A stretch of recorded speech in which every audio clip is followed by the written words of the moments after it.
Chen Yang has been schemed against by his close friend Zhang Jun for 2 decades, living a life akin to that of a beast of burden.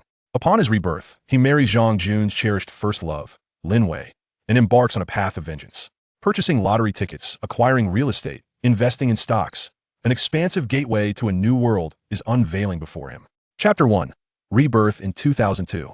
Can you come to Baodao Cafe at 8 p.m. tonight? I have matters to discuss.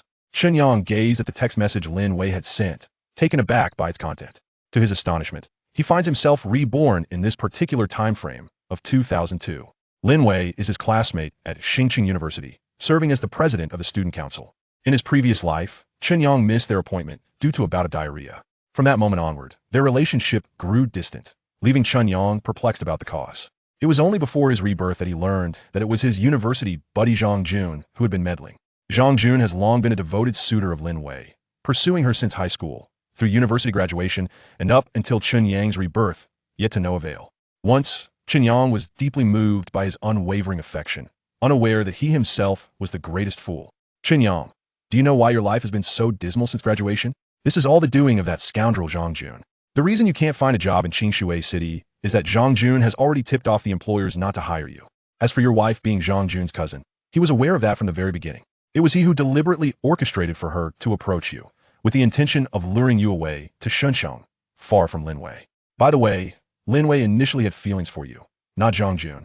Moreover, the 3 million your wife was deceived out of was also a trap set by Zhang Jun. Had he not known that you were genuinely indifferent to Lin Wei, he would have even considered having you killed. Chen Yang's mental world shattered completely. He had long pondered why his life was such a relentless struggle. His career was fraught with obstacles. His wife had chosen a man who fathered 3 children, and after toiling for 2 decades, he yearned to return home and rest, only to discover that his wife had been swindled out of 3 million. Little did he know, the true perpetrator was his so-called closest friend, Zhang Jun. Enraged, Chen Yang disregarded his wife's fervent objections and drove back to Qingshui that night to confront Zhang Jun, only to be met with an accident. At this moment, the already reborn Chen Yang remained calm. The conflict between him and Zhang Jun ultimately stemmed from Lin Wei. The issue is that while Zhang Jun schemed against him because of Lin Wei, Chen Yang felt genuinely wronged. During their 4 years at university, although Lin Wei had assisted Chen Yang significantly, their opportunities for private interaction were exceedingly rare. One was engrossed in academic pursuits and student council affairs, while the other spent his free time working to earn money, leaving little room for socializing. The only moments they could converse at length were the brief interludes during the winter and summer vacations when they returned to Qingshui City, often accompanied by Zhang Jun. Furthermore, Chen Yang never perceived that Lin Wei harbored any affection for him. After graduation, they had no contact whatsoever. All he knew about Lin Wei's feelings came from Zhang Jun's discussions within their university roommate chat group. Thus, Chen Yang felt genuinely wronged. He simply tidied himself up, preparing for the appointment, while also intending to observe if Lin Wei truly had any feelings for him. As he stepped out the door, he spotted Zhang Jun approaching with a beaming smile, carrying a bag of KFC. Chen Yang, freshly made KFC, just for you. Chen Yang strove to suppress the urge to strike him. He scrutinized Zhang Jun, noting that he was a head shorter, of rather ordinary appearance, and not fond of studying. Had it not been for his father being the wealthiest man in Qingshui City, he would likely lead a life even worse than in Chen Yang's previous existence. In contrast, Lin Wei, aside from her beauty and competence, possessed a background connected to the government. Prior to Chen Yang's rebirth, she had already risen to the position of county party secretary in Qingshui County, a true local potentate. It was entirely reasonable that she would look down upon Zhang Jun. For the sake of a woman who does not love him, Zhang Jun meticulously plotted to harm an innocent individual. Chen Yang found Zhang Jun's behavior utterly ludicrous and had no desire to engage with his overtly feigned enthusiasm. He sidestepped Zhang Jun and continued walking towards the dormitory. Chen Yang, what do you mean by this? I kindly brought you food, and if you don't appreciate it, at least don't wear such a sour expression. Zhang Jun seized Chen Yang's arm, roaring in anger. Chen Yang glanced at him, then at the KFC packaging in his hand, and suddenly memories from his past life became vividly clear. He recalled that it was indeed after drinking Zhang Jun's ice cola that he fell ill, ultimately missing the appointment with Lin Wei. Moreover, he had asked Zhang Jun to procure anti-diarrheal medication. Not only had this fellow wandered outside all night, but he had also stealthily swiped Chen Yang's phone. Coincidentally, the other 2 roommates who were inseparable from Zhang Jun, Zhao Xuanfa and Tang Kuan, had also failed to return to the dorm that day. Their subsequent explanation was that they had gone to an internet cafe to watch the World Cup all night. At the time, Chen Yang thought little of it, but now, reflecting back, he found it suspicious. The World Cup that year was co-hosted by South Korea and Japan, with matches scheduled for the afternoon and evening, making it unnecessary to stay up late. Thus, Zhao Xuanfa and Tang Kuen's actions were evidently part of Zhang Jun's deliberate arrangement. Zhang Jun, someone just messaged me saying you added something to the cola. Is that true? Chen Yang intended to catch Zhang Jun off guard, but the latter's reaction was unexpectedly animated, shifting from surprise to embarrassment, anger, and finally reverting to his usual arrogance. Chen Yang, have I not treated you well over these past few years? I have provided you with sumptuous food and drink, and even applied for various subsidies on your behalf. What if I added a touch of laxative to your cola? Is it not permissible to jest? Chen Yang chuckled, wondering if this was indeed how one played such pranks. The laxative in the cola had kept him confined to the restroom for an entire night, his insides feeling as though they might burst forth. What a grudge to bear. Such cruelty. Suddenly, Chen Yang recalled something and casually inquired, "You wouldn't have drugged me because of Lin Wei, would you?" Zhang Jun's expression darkened considerably, and he coldly snorted, "Indeed, Lin Wei has matters to discuss with you, and I wish to prevent your involvement in this affair." Chen Yang, perplexed, responded, "If you do not wish for me to get involved, you could simply say so. Why resort to drugging me? Because this matter is of great importance, and I do not want any unforeseen complications. What issue could possibly cause you such distress? You do not need to know." "Very well, I shall inquire with Lin Wei," Chen Yang declared, unwilling to engage in further banter with Zhang Jun. His curiosity was piqued. What could be so significant that it elicited such anxiety from Zhang Jun? Was it a confession of feelings? Chen Yang swiftly dismissed the notion. Despite his phone number remaining unchanged since graduation, he had never received a call or text from Lin Wei. Even during festive occasions when he sent her well wishes, she never responded. This situation left Chen Yang bewildered. After 4 years as classmates, how had he fallen from her regard to the status of a complete stranger? Confounded, Chen Yang resolved to seek answers directly from Lin Wei. Meanwhile, Zhang Jun, equally perplexed, furiously hurled his KFC onto the dormitory floor. He then retrieved his phone and swiftly dialed a number. "Zhao Xuanfa, Tang Kuen, you two scoundrels. You consume my food and drink daily, and now you've betrayed me. Just wait, I shall settle this with you." At an internet cafe outside Xinjiang University, Zhao Xuanfa and Tang Kuen exchanged bewildered glances while watching a football match, utterly clueless as to what had provoked Zhang Jun's ire over the phone. Chapter 2. False Brotherhood. As Chen Yang emerged from the dormitory building, he dialed Lin Wei's number, eager to confirm their date. However, Lin Wei seemed preoccupied and asked him to hang up, promising to contact him later. With nothing pressing to occupy his time, Chen Yang decided to head to the rendezvous point early. After walking for a while, he encountered Zhao Xuanfa and Tang Kuen, who were breathlessly returning from an internet cafe. Zhao Xuanfa stood at an approximate height of 6 feet, much like Chen Yang, a robust member of the university basketball team. He had served as Zhang Jun's personal bodyguard during their college years. Tang Kuen, slightly shorter than both Chen Yang and Zhao Xuanfa, stood just above 5 feet 7. However, in stark contrast to Zhang Jun's unwavering devotion, this character was a notorious philanderer, having cycled through 4 girlfriends over the 4 years of university. He also played the role of Zhang Jun's trusted advisor. In a previous life, these two had always mingled within Zhang Jun's circle, while Chen Yang, residing far away in Shenzhen, maintained only a loose connection with them through their college roommate group, engaging in occasional conversations about daily life and sending festive greetings during holidays. Conversely, despite the distance, Zhang Jun had always been exceedingly warm towards Chen Yang, offering unwavering support whenever he encountered difficulties. Hence, when Tang Kuen revealed the truth, Chen Yang found it utterly unacceptable, especially the loss of 3 million, which extinguished his will to survive. "Chen Yang, what is going on between you and Zhang Jun?" Tang Kuen inquired, his voice strained from exertion. This fellow, having exhausted himself in a frenzied rush, appeared somewhat breathless. "Didn't you message me, saying Zhang Jun intended to drug me?" Chen Yang replied, "Guesting achol glunta et Tang Kuen." In truth, it was indeed Tang Kuen who had informed him of such a plot, albeit 2 decades prior. Moreover, Chen Yang harbored suspicions that the idea of using laxatives emanated from the scheming mind of Tang Kuen himself. "Chen Yang, don't pin this on me. I never said anything of the sort," Tang Kuen exclaimed, growing increasingly agitated. His family's farm had been thriving in recent years, with Zhang Jun's father as their largest client. If Zhang Jun were to misconstrue his intentions, severing their business ties would yield dire consequences. "Oh, so it wasn't you?" Chen Yang feigned surprise and then turned to Zhao Xuanfa, asking with mock confusion, "Old Zhao, could it possibly be you?" Zhao Xuanfa quickly shook his head in denial. Although he had a stocky build, he was no fool. Upon realizing Chen Yang was unharmed, he understood precisely why Zhang Jun was upset. "There's a traitor among us. It's not me. It absolutely cannot be me." "Chen Yang, I was at the internet cafe with Tang Kun watching the World Cup when we suddenly received a call from Zhang Jun. We thought something was amiss and rushed back to check. You're saying Zhang Jun planned to drug you? That's impossible. Chen Yang merely gave him a knowing look, suggesting that he might want to reflect on the situation, then urged them to return to the dormitory to confront Zhang Jun. He intentionally stirred the pot, wishing to unsettle them. For 4 years, they had called each other brothers, yet when it came to plotting against him, they had shown no restraint whatsoever. However, Zhao Xuanfa's words sparked a memory in Chen Yang. This World Cup year had seen its fair share of upsets. Tang Kun, a Sisonid Gumble, had even won the second prize in the match betting, netting over 100,000.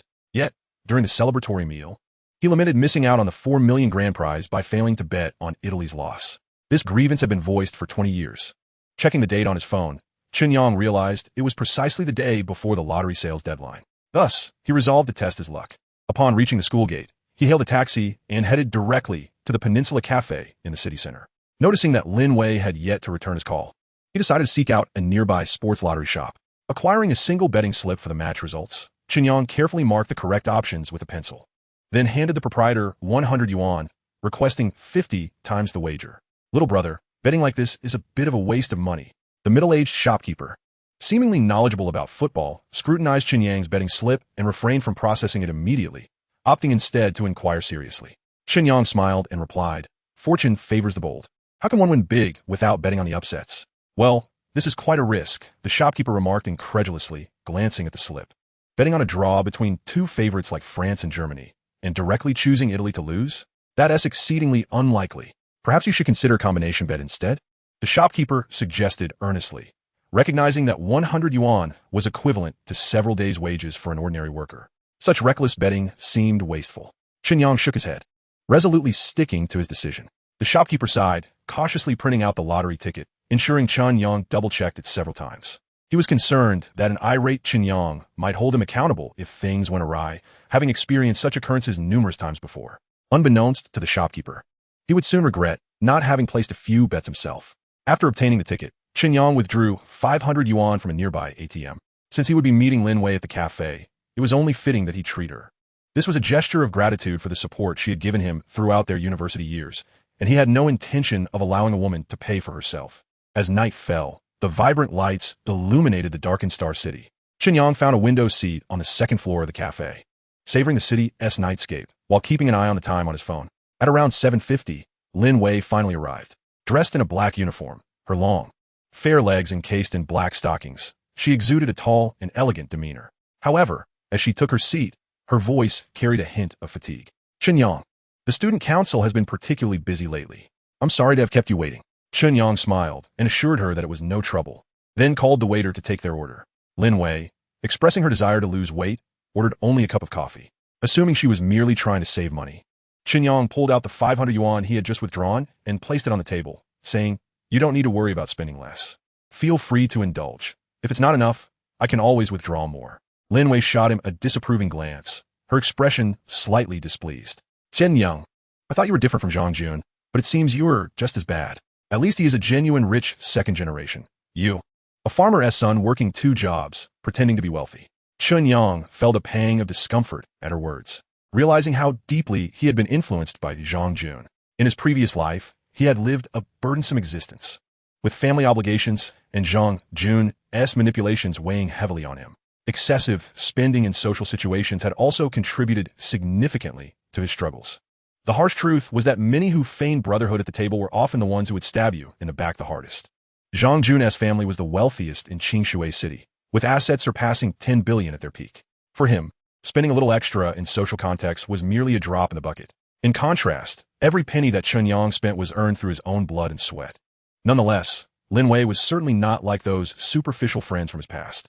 She had genuinely assisted him. "Lin Wei, you've taken great care of me at school over the past few years, and I sincerely wish to express my gratitude. I mean no offense." Lin Wei shook her head, her tone softening considerably. "I appreciate your sentiment. I am genuinely trying to lose weight. You can ask Zhang Jun if you don't believe me." Having just severed ties with Zhang Jun, how could Chen Yang ask? Since Lin Wei claimed she was dieting, he chose to take her at her word, even though he perceived her as far from overweight. Once their orders were placed, a silence enveloped them for a moment until Chen Yang, unable to contain himself, broke the quiet. "Lin Wei, is there something specific you want to discuss with me?" My father wishes for me to marry the son of his comrade after graduation. I do not endorse this marriage and wish to find someone for a sham wedding to deceive others. After some contemplation, I realize that you are the most suitable person to assist me in resolving this predicament. Lin Wei looked at the somewhat bewildered Chen Yang and earnestly inquired, "Are you willing to help me?" Chapter 3. The Sham Wedding. Chen Yang never expected that the plot he had witnessed on television would manifest in his own life.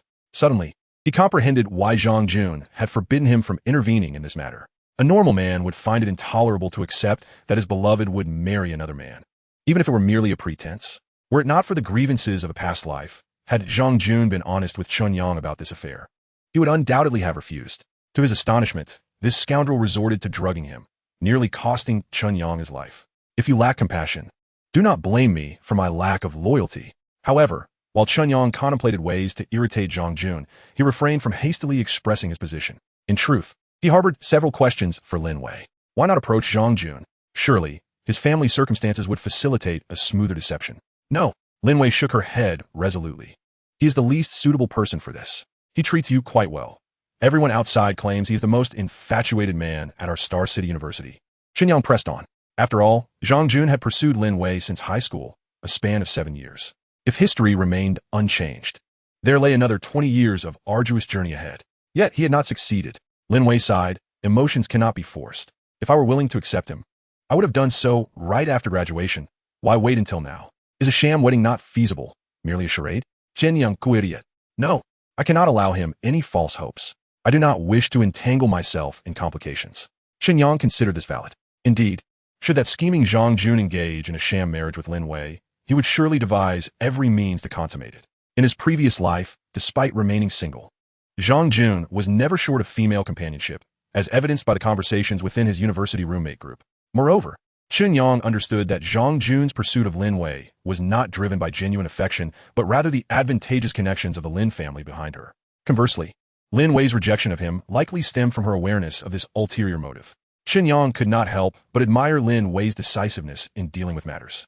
Dislike is dislike. She would not wade through murky waters. In his past life, he had defended Zhang Jun, berating Lin Wei as a sophisticated manipulator. How foolish he had been. Why then did you choose me? He inquired. Aside from my family background, your appearance, intellect, and character are all commendable, making it easier to win over my parents. Flattered by such praise from a beautiful woman, Chen Yang felt a twinge of pride. He thought to himself, let be a sham wedding. My primary objective in this reincarnation is to amass wealth, and I have no intention of rekindling a romance with Zhang Meili. Very well, I shall cooperate with you this once. Lin Wei, pleased with Chen Yang's swift agreement, expressed her gratitude. To prevent Lin Wei's parents from unexpectedly checking up on them, they discussed various details such as their personal preferences, interests, dietary habits, and life taboos. During this time, Zhang Jun bombarded them with calls, but both maintained a tacit understanding to ignore him. After chatting for about an hour, Lin Wei began to feel fatigued and arranged to meet Chen Yang at the Civil Affairs Bureau the following morning to obtain their marriage certificate. She then took a taxi back to her rented apartment in the city, while Chen Yang returned to the school. As he approached the dormitory, he spotted Zhang Jun striding toward him with a stormy expression. Where have you been? Why did you not answer my calls? Must I report my whereabouts to you? Chen Yang replied dismissively, walking straight to his dormitory. Upon entering, he was met with utter chaos. His clothes, pants, bedding, mats, and even toiletries were strewn across the floor. Had it not been for the lock on his suitcase, the scene would have been even more disastrous. He cast a cold glance at Zhang Jun, who hurriedly hid behind Zhao Xuanfa. Chen Yang, you cannot blame Zhang Jun. Everyone has witnessed how he has treated you over the years. Who would have thought you would steal his love? Spoke Tang Kuan, his tone dripping with sarcasm. Chen Yang scoffed and replied, which of your eyes saw me stealing from him? You returned so late. Were you not out on a date with Lin Wei? Tang Kuan huffed irritably. Did you witness it with your own eyes? Speaking of stealing love, is that not your forte? Chen Yang retort, Silinjing Dang Kuan, who had previously snatched 3 of his 4 girlfriends from others. At that moment, Zhao Xuanfa chimed in, Chen Yang, since you are not with Lin Wei, why did you not answer Zhang Jun's call? Chen Yang pointed at Zhang Jun and exclaimed, that scoundrel drugged me. How could I greet him with a smile like a dog? Compared to certain individuals, I still have my principles. Zhao Xuanfa's face turned slightly awkward at this remark. Sensing Chen Yang's veiled insinuation. However, he could not express anger, for doing so would implicate him. Yet, he could not ignore Zhang Jun's situation either, as he was his primary source of income. While he understood that Zhang Jun was in the wrong, he still felt compelled to advise Chen Yang. You have lived together for 4 years. why not let bygones be bygones? After all, you are not the one who was deceived. Chen Yang noted in acknowledgement. I should express my gratitude for certain classmates' well-meaning reminder. As soon as he finished speaking, Zhang Jun, Zhao Xuanfa, and Tang Kuan exchanged glances. Despite Zhao Xuanfa and Tang Kuan having vowed their loyalty, seeds of doubt began to sprout in Zhang Jun's mind. Brother Jun, it truly wasn't me. They both protested in unison, their voices filled with desperation. Zhang Jun oscillated between anger and confusion. Zhao Xuanfa was his loyal enforcer, always at the forefront in times of trouble. He pondered, have I not treated Zhao Xuanfa well over the years? There is no reason for him to betray me. As for Tang Kuan, aside from their business collaboration, he was the one who had devised the drugging scheme. He could hardly betray himself. Moreover, he had checked both their phones and found no records of calls or messages to Chen Yang. Could it be that a third party was present, unbeknownst to them? Chen Yang, who could possibly have informed on me? Zhang Jun felt his mind nearing its breaking point. If not for the fear of being beaten, he would have even contemplated checking Chen Yang's phone. Chen Yang had orchestrated this rift intentionally. He would never provide Zhang Jun with answers. Gradually tidying up the scattered belongings, he picked up his suitcase and exited the dormitory. As Zhang Jun saw him leaving, he exchanged glances with Zhao Xuanfa, who instantly comprehended the implication and quickly shook his head. He sensed that Chen Yang was holding back his fury.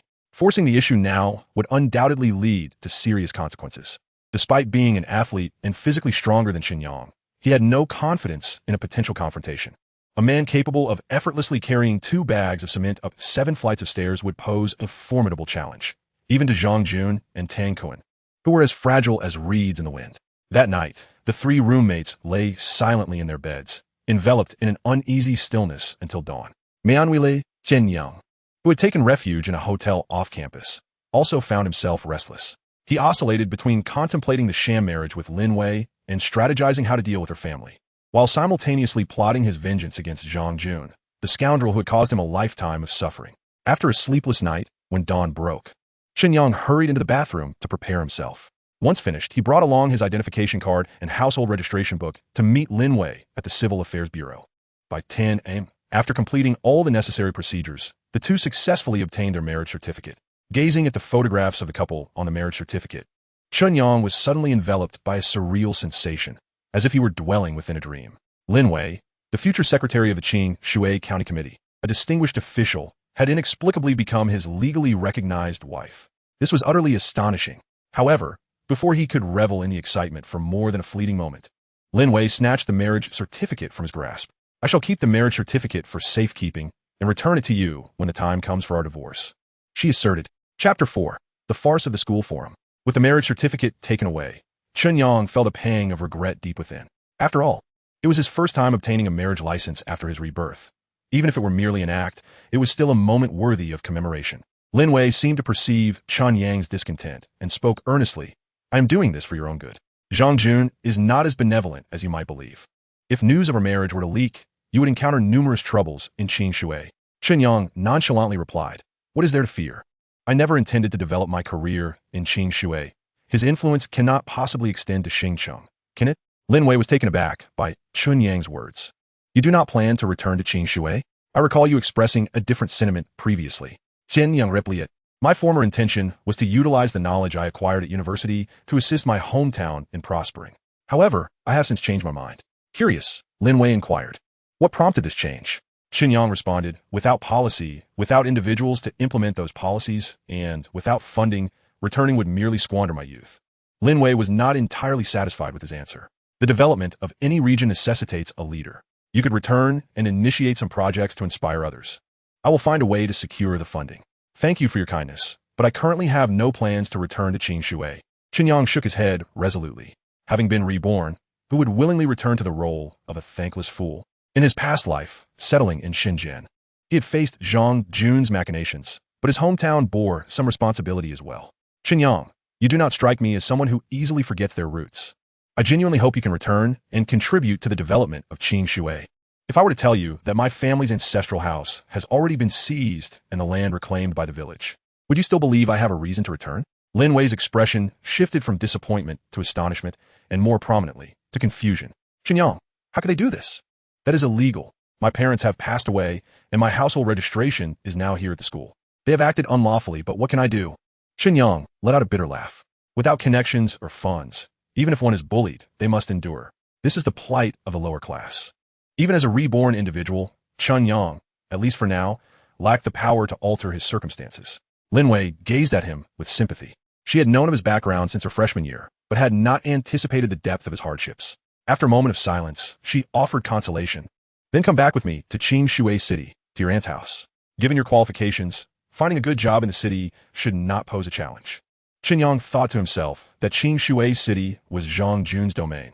How could that fellow allow him to live peacefully? Yet, as these events had yet to unfold, he could not voice this to Lin Wei. Even if he did, she would not believe him. He could only seek another excuse to decline. My cousin is graduating high school this year, and her target is a university in Xingcheng. I estimate their family will also move here. Lin Wei felt a tinge of disappointment regarding Chen Yang's reluctance to return to Qingshui, but she understood that such matters could not be forced. At that moment, Lin Wei's phone rang. It was the student council urging her to attend to some affairs. Chen Yang, fearing she would continue to press the issue of returning to Qingshui, promptly hailed a taxi to take her back to Xingcheng University while he hurried back to the hotel for some much-needed rest. Perhaps owing to a night of poor sleep, he slumbered until nightfall. Upon waking, he discovered a flurry of missed calls and messages on his phone, dozens from Lin Wei, Zhang Jun, Zhao Xuanfa, and Tang Kuan, among others. Most crucially, even his advisor, Wang Jiangwo, had called. After reviewing the messages, he finally comprehended the situation. Zhang Yun, Zhao Xuanfa, and Tang Kuan had slandered him on the campus forum, accusing him of being disloyal and seducing Lin Wei. Just as he was about to confront those three scoundrels, Lin Wei's call came through again. Chen Yang, what are you doing? Why have you not been answering your phone? Just woke up. You were aware of the happenings on the forum, right? I'm truly sorry. I did not anticipate that Zhang Jun had also corrupted my close friend. No problem. I do not regard those clowns as a threat. Chen Yang, please do not act impulsively. We are about to graduate. I have already clarified things on the forum. Just pretend today never happened. All right, Chen Yang replied dismissively, excusing himself to take a shower and ending the call. He then dialed his advisor, Wang Jiangwo, who upon understanding the situation, also advised him to remain calm. The more they urged him to refrain from impulsive actions, the more Chen Yang's curiosity grew. He promptly made his way to an internet cafe near the hotel, using his identification to rent a computer, and quickly accessed the campus network of Xingcheng University. Seduction of the elder sister? It appears Xingcheng University harbors such morally bankrupt individuals. The forum's homepage displayed a conspicuous hot discussion thread, making it nearly impossible for Chen Yang to ignore. The post, authored by the self-proclaimed most handsome man of the Tang clan, was a username Chen Yang was quite familiar with, Tang Kuan. As he clicked on the post, the contents were rife with denunciations against him. The gist of it was that Chen Yang had lived off Zhang Jun throughout his 4 years at university.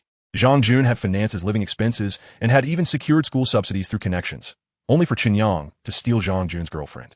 Below the post, numerous alternate accounts belonging to Zhang Jun, Zhao Xuanfa, and Tang Kuan joined in the ridicule, leveling various accusations against Chen Yang. Undeniably, their campaign had been remarkably effective. Chen Yang scrolled through dozens of pages, discovering that the majority of the onlookers had cast negative judgments upon him. Some even suggested that the school expel Chen Yang to preserve its reputation. Of course, there were a few classmates who were on good terms with Chen Yang, attempting to defend him amidst the uproar, but their voices were quickly drowned out by the tide of criticism. Nevertheless, beneath Tang Kuan's post, there was another highly popular thread authored by Lin Wei. As the president of the student council, she had always been a focal point on the school forum. The title of her post was straightforward: clarification regarding my relationship with Zhang Jun and Chen Yang. Esteemed school leaders and fellow students, I apologize for wasting your time here. I hereby declare that I have never been in a romantic relationship with Zhang Jun. We are merely ordinary classmates, fellow townsfolk, and friends.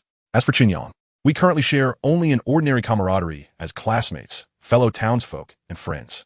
To those who enjoy disseminating rumors, I hope you understand that the internet is not a lawless realm. Slander will inevitably lead to consequences. With Lin Wei's statement, the heat of Tang Kuan's post visibly diminished. The onlookers began to turn against Tang Kuan, criticizing him for being self-important and stirring up trouble. However, even with Lin Wei's intervention, Chen Yang did not intend to let the matter rest. He needed the spectators to grasp truths they were oblivious to.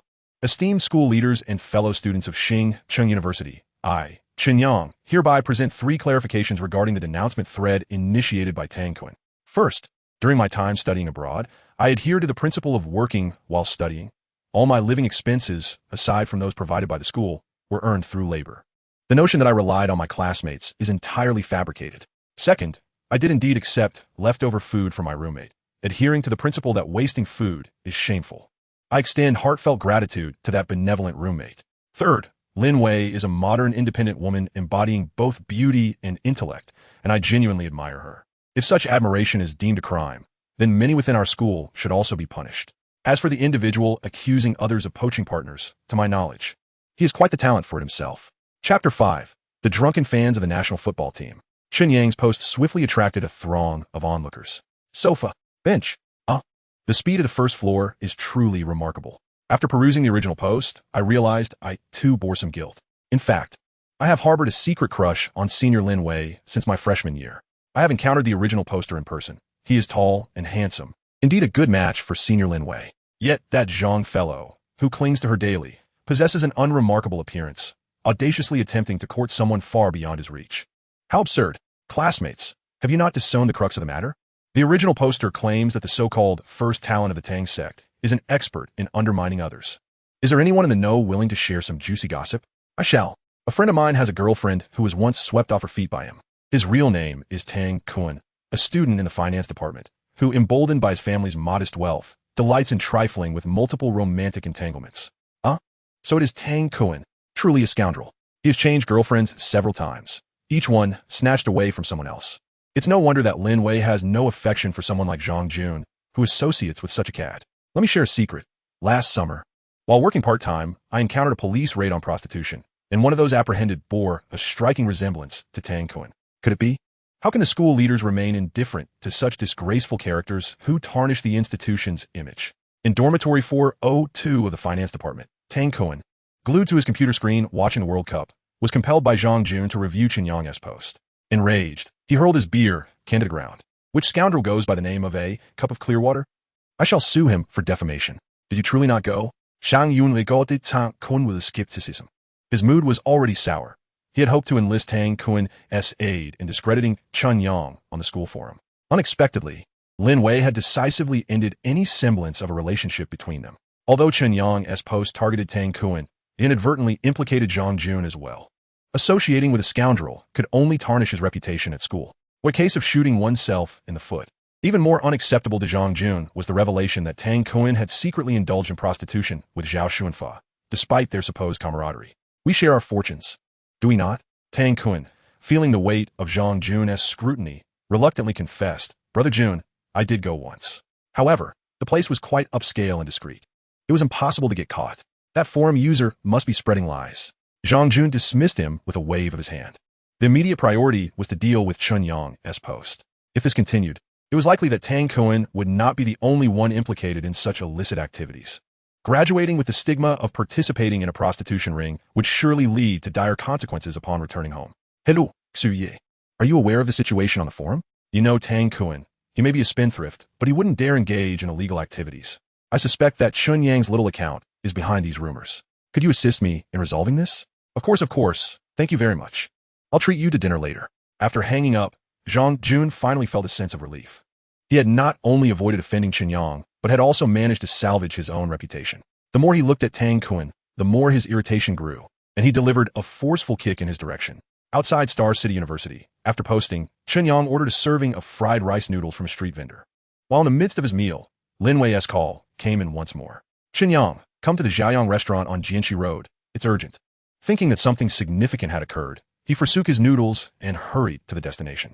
Though labeled Xiaoyang restaurant, it was merely a small, privately owned eatery. Lin Wei stood at the entrance. Beside her were a man and a woman. The man swayed unsteadily, mumbling incoherently, clearly intoxicated, while the woman tirelessly comforted him. Chen Yang, my friend is drunk. We can't manage him and need your help. Chen Yang scrutinized the inebriated man, who was of similar height to him, but considerably more robust. Lin Wei was 168 centimeters tall, while the woman beside her appeared to be around 160 centimeters. Both were slender, attempting to assist a 180 centimeters, heavily built man inebriated, which proved quite the challenge. Moreover, Lin Wei's demeanor suggested a reluctance to touch him. After much effort, he finally managed to hoist the man onto his back. During the journey, Chen Yang inquired about the situation. It turned out the man's name was Chun Bing, a fervent football fan. He had succumbed to despair after witnessing the national team's defeat to Brazil in 2004, drowning his sorrows in alcohol. Chen Yang found it difficult to comprehend this. After all, Brazil was the reigning champion of that World Cup.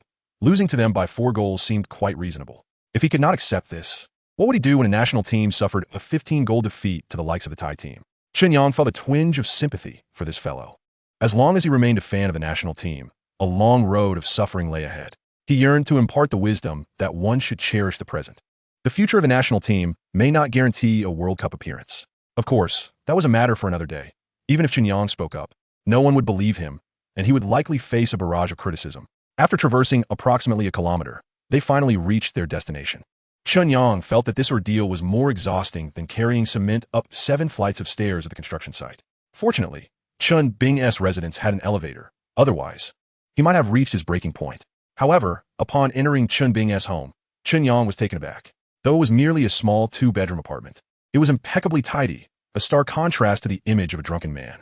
Moreover, after assisting Chen Bing into the bedroom, he discovered that this young man was actually a police officer. Chen Yang mused, could this be the son of Lin Wei as father as comrade? No wonder she expressed disinterest in marriage. It appeared this fellow had transferred his affections elsewhere. Yet, something felt amiss. Given Lin Wei's temperament, if Chen Bing truly had shifted his affections, she would have severed ties without hesitation. Why would they still be sharing meals together? Additionally, Lin Wei could easily leverage this situation to persuade her parents to annul the engagement. Why then was she seeking Chen Yang to orchestrate a sham marriage? Lin Wei, could it be that Chen Bing is the person your parents refer to? Lin Wei nodded. Seeing the confusion on Chen Yang's face, she elaborated. His parents disapprove of his relationship with Zhong Lin and have cast him out. To facilitate their union, I must marry first. Seizing the moment, while Zhong Lin stepped away to fetch a warm towel for Chen Bing, Chen Yang gave Lin Wei a thumbs up. He has already transferred his affections. Yet you still sacrifice yourself for him. How noble. When did I ever say I liked him? Lin Wei shot Chen Yang a glare, replying tersely with his cowardly demeanor. Prone to melodrama at the slightest inconvenience, only a blind person would be enamored with him. Just as Chen Yang intended to caution her to lower her voice, Zhong Lin re-entered, creating an awkward atmosphere. Fortunately, Lin Wei swiftly recovered, addressing Zhong Lin. Zhong Lin, I have known Chen Bing since childhood and have grown accustomed to speaking casually. Please do not take offense. This guy is fortunate to have found a girlfriend like you. Zhong Lin smiled and assured them it was no trouble, then attentively tended to the unconscious Chen Bing. This scene struck a chord with Chen Yang, evoking a sense of déjà vu, as if he had been transported back to a previous life. Chapter 6, The 10 Million Yuan Prize. Chen Yang recalled his ex-wife, Zhang Meili, a woman as gentle and beautiful as Zhong Lin. Once upon a time, when Chen Yang returned home intoxicated after a night of drinking with clients, Zhang Meili had cared for him in a similar manner. That tenderness had momentarily blinded him to the fact that she had previously been married, even taking in her 3 children from another man. He had always assumed that Zhang Meili had simply been unfortunate in her youth. Little did he know, she had conspired against him alongside Zhang Jun, Tang Kuan, and Zhao Xuanfa. Were it not for the constraints of the law, Chen Yang would have wished to send them all to hell on the very first day of his rebirth. Chen Yang, what is the matter with you? Lin Wei noticed that Chen Yang emerged from Chen Bing's home with a disheartened demeanor, prompting her to express her concern. Chen Yang found himself unable to share the experiences of his past life with Lin Wei and merely reassured her that he was fine. However, Lin Wei grew displeased, observing that his emotions were plainly etched on his face, and she questioned why he was pretending. Was there something he couldn't divulge? No, it's just that I suddenly recalled an old acquaintance from afar, he replied. A woman? Lin Wei inquired, to which Chen Yang nodded. This revelation irked her unexpectedly. With a stunning beauty like herself by his side, how could Chen Yang's thoughts wander to another? Yet, Lin Wei herself was perplexed by this sudden surge of emotion. Despite their relationship being merely a facade of a marriage, the romantic life of the other felt irrelevant to her, yet it still left her feeling unsettled. Thus, when Chen Yang offered to escort her home, she decisively declined. In the ensuing days, the two maintained no contact. Lin Wei occupied herself with student council duties and preparations for her future employment in Qingshui after graduation.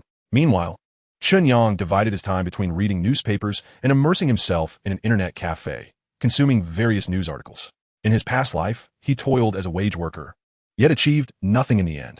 This time, he resolved to embark on an entrepreneurial journey, seizing control of his destiny.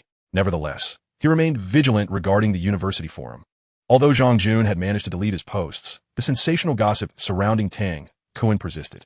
The onlookers' imaginations ran wild, with rumors ranging from Tang Kuan engaging with minors to him cavorting with octogenarians, and even speculations of liaisons with transgender individuals from exotic lands. Some netizens even bestowed upon him the moniker of a romantic virtuoso. This infuriated Tang Kun, who unleashed a barrage of posts to berate those mocking him, ultimately resulting in his account being suspended. Chen Yang could vividly picture Tang Kun's hysterical state. Despite the fact that this individual had awakened him in his previous life, he felt no sympathy for him. After all, Tang Kun had played a significant role in the tragic narrative of Chen Yang's past. Had it not been for the upheaval in the Zhang family's business, he would have remained a mere lackey, complicit in wrongdoing. Extra. A prodigy emerges from Dongjiang province, winning a staggering 10 million yuan in the World Cup betting. The once quiet forum erupted in excitement.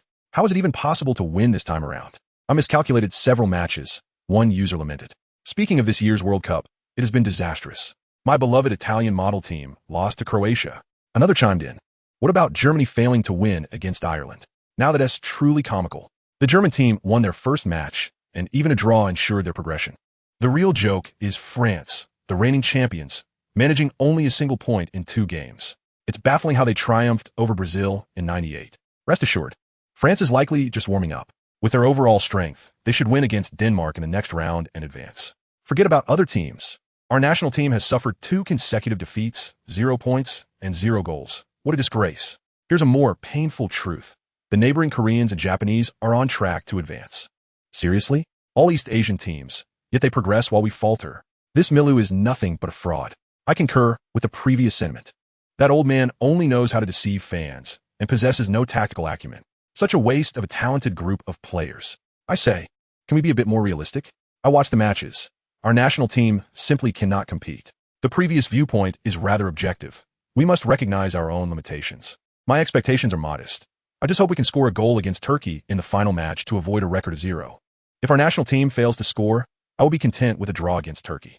Upon witnessing the fervent discussions about the World Cup, Chen Yang suddenly recalled that he had also purchased a lottery ticket. After his fallout with Zhang Jun and the others, his interest in football had waned. The ticket remained locked away in his suitcase. He opened Sina, calm to check the results of the betting, and indeed, they mirrored those from his past life. However, the first prize had diminished from nearly 4 million to 500,000. Yet for Chen Yang, 500,000 multiplied by 50 amounted to a staggering 25 million. Even after taxes, he would still net 20 million. He was about to strike it rich. With exhilaration coursing through him, Chen Yang returned to his rented hotel. He promptly called the lottery center to schedule a time for claiming his winnings. Then, enveloped in his blanket, he let out a jubilant shout. In his previous existence, when life had weighed heavily upon him, he had dreamed of winning a grand prize. After investing thousands, the most he had ever achieved was a meager 10 yuan. Little did he know that this dream would only materialize after his rebirth. With this newfound fortune, Chen Yang's future ambitions crystallized. He resolved to invest in real estate. The next decade promised an unprecedented boom for the real estate market in Xinjiang. Having been shackled by mortgage burdens in his past life, he understood the significance of housing for a family. While Xinjiang's property prices may not rival those of Beijing, Shanghai, or Guangzhou, they were still substantial for a provincial capital. Investing now would undoubtedly yield substantial returns in the future. Moreover, at this time, the concept of school district housing had yet to take root. Chen Yang could leverage his foresight to acquire numerous properties within school districts, maximizing his profits. Additionally, he contemplated acquiring a few commercial spaces.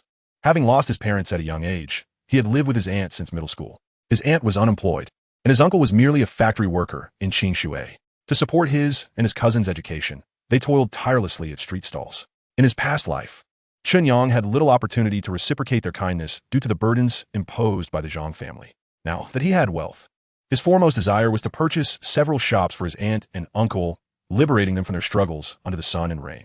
Furthermore, he intended to return to his hometown to tend to his parents' graves. As for the encroached ancestral home and land, he would devise a means to reclaim them. Regardless, that place would always remain the root of the Chen family. Chapter 7. The lovely junior, the school district housing in Xinjiang is concentrated in the old city of Jiangdong. 3 out of the 4 prestigious schools in Xinjiang are located within this area. After researching online, Chen Yang discovered that the average housing price in Xinjiang currently ranged from 1,500 to 2,000 yuan. To familiarize himself with the specifics, he shifted his base of operations to the old city after receiving his winnings and rented a furnished, vintage 2-bedroom apartment near the normal school affiliated with the 4 major schools for 300 yuan a month, paying 6 months rent up front. The landlady, a retired teacher, was quite talkative and warm-hearted, providing Chen Yang with a thorough introduction to the surrounding area in less than half an hour. As she departed, She mentioned her intention to introduce him to a potential partner. Chen Yang initially dismissed her words, but to his surprise, the landlady returned that evening. Xiao Chun, tidy yourself up and dress handsomely. Miss Liu will be back soon. Miss Liu?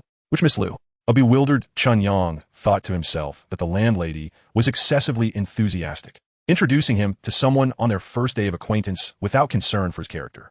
She asked the young lady I mentioned before, a student at Xinjiang University, 1 year below you. Her grandmother is my colleague and is quite pleased with your prospects. The landlady urged Chen Yang to prepare quickly. This sudden pushiness left Chen Yang both amused and perplexed. Just as he contemplated finding an excuse to decline, a melodious voice echoed from the staircase below. Chen Yang, why are you here? Upon hearing that familiar voice, Chen Yang felt a pang of recognition, and upon closer inspection, his head began to throb. The newcomer was Lu Qingqing, a vibrant and spirited beauty from his junior year. The two individuals once shared employment at a bar near their school. However, their motivations diverged. Chen Yang sought to sustain himself, while Lu Qingqing merely desired to relish life, frequently accompanied by a troop of friends, her earnings barely covering her extravagant expenditures. Do you know each other? How delightful! The landlord beamed with joy, seemingly envisioning a generous red envelope from an old colleague beckoning her. Grandma Zheng, you have finally been dependable today, Lu Qingqing exclaimed cheerfully as she dashed upstairs, enveloping the landlord in a warm embrace. The landlord feigned annoyance, gently pushing her away while responding, you little rascal, when have I ever been unreliable? Reliable, always reliable. Lu Qingqing playfully pouted. The landlord, amused, quickly concocted an excuse to leave, not wishing to intrude upon their intimate exchange. Chen Yang gazed at Liu Qingqing, who radiated style and flair. Her lustrous hair cascaded over her shoulders, topped with a black cap adorned with a whimsical cartoon pattern. The snug white graphic tee accentuated her slender waist, while her light blue denim shorts embraced her long, fair legs. Complemented by silver high-heeled sandals, she resembled a fashion model. Senior, do I look beautiful today? When do you not look beautiful? He replied. Then why did you reject me? I prefer women with ample bosoms. Lu Qingqing retaliated with a swift kick to Chen Yang's leg before storming off to her room. As Chen Yang watched her slam the door, he felt not only a pang in his foot, but also a throbbing headache. In their junior year, Lu Qingqing had pursued Chen Yang, only to be met with rejection due to the stark disparity in their family backgrounds. Lu Qingqing hailed from a prestigious family with considerable influence in the commercial realm of Star City, leaving Chen Yang with an inherent sense of inferiority in her presence. Nevertheless, Lu Qingqing's romantic endeavors in her previous life were far from smooth. Her relationships ended in disillusionment, and she remained single until Chen Yang's rebirth. The reasons for her past failures were inquiries he dared not make, fearing the resurfacing of old wounds and the overwhelming pressure of life that might lead him astray, both mentally and physically. Of course, a significant factor was his preference for women with generous curves, a quality Lu Qingqing unfortunately lacked. Chen Yang's intention to provoke her was also a means to seek solace. In their junior year, he had attempted every possible strategy to extricate himself from Lu Qingqing's affections, even resigning from his job at the bar. Yet, unexpectedly, they found themselves living as neighbors just before graduation, a twist of fate. Suddenly, Chen Yang told Lin Wei.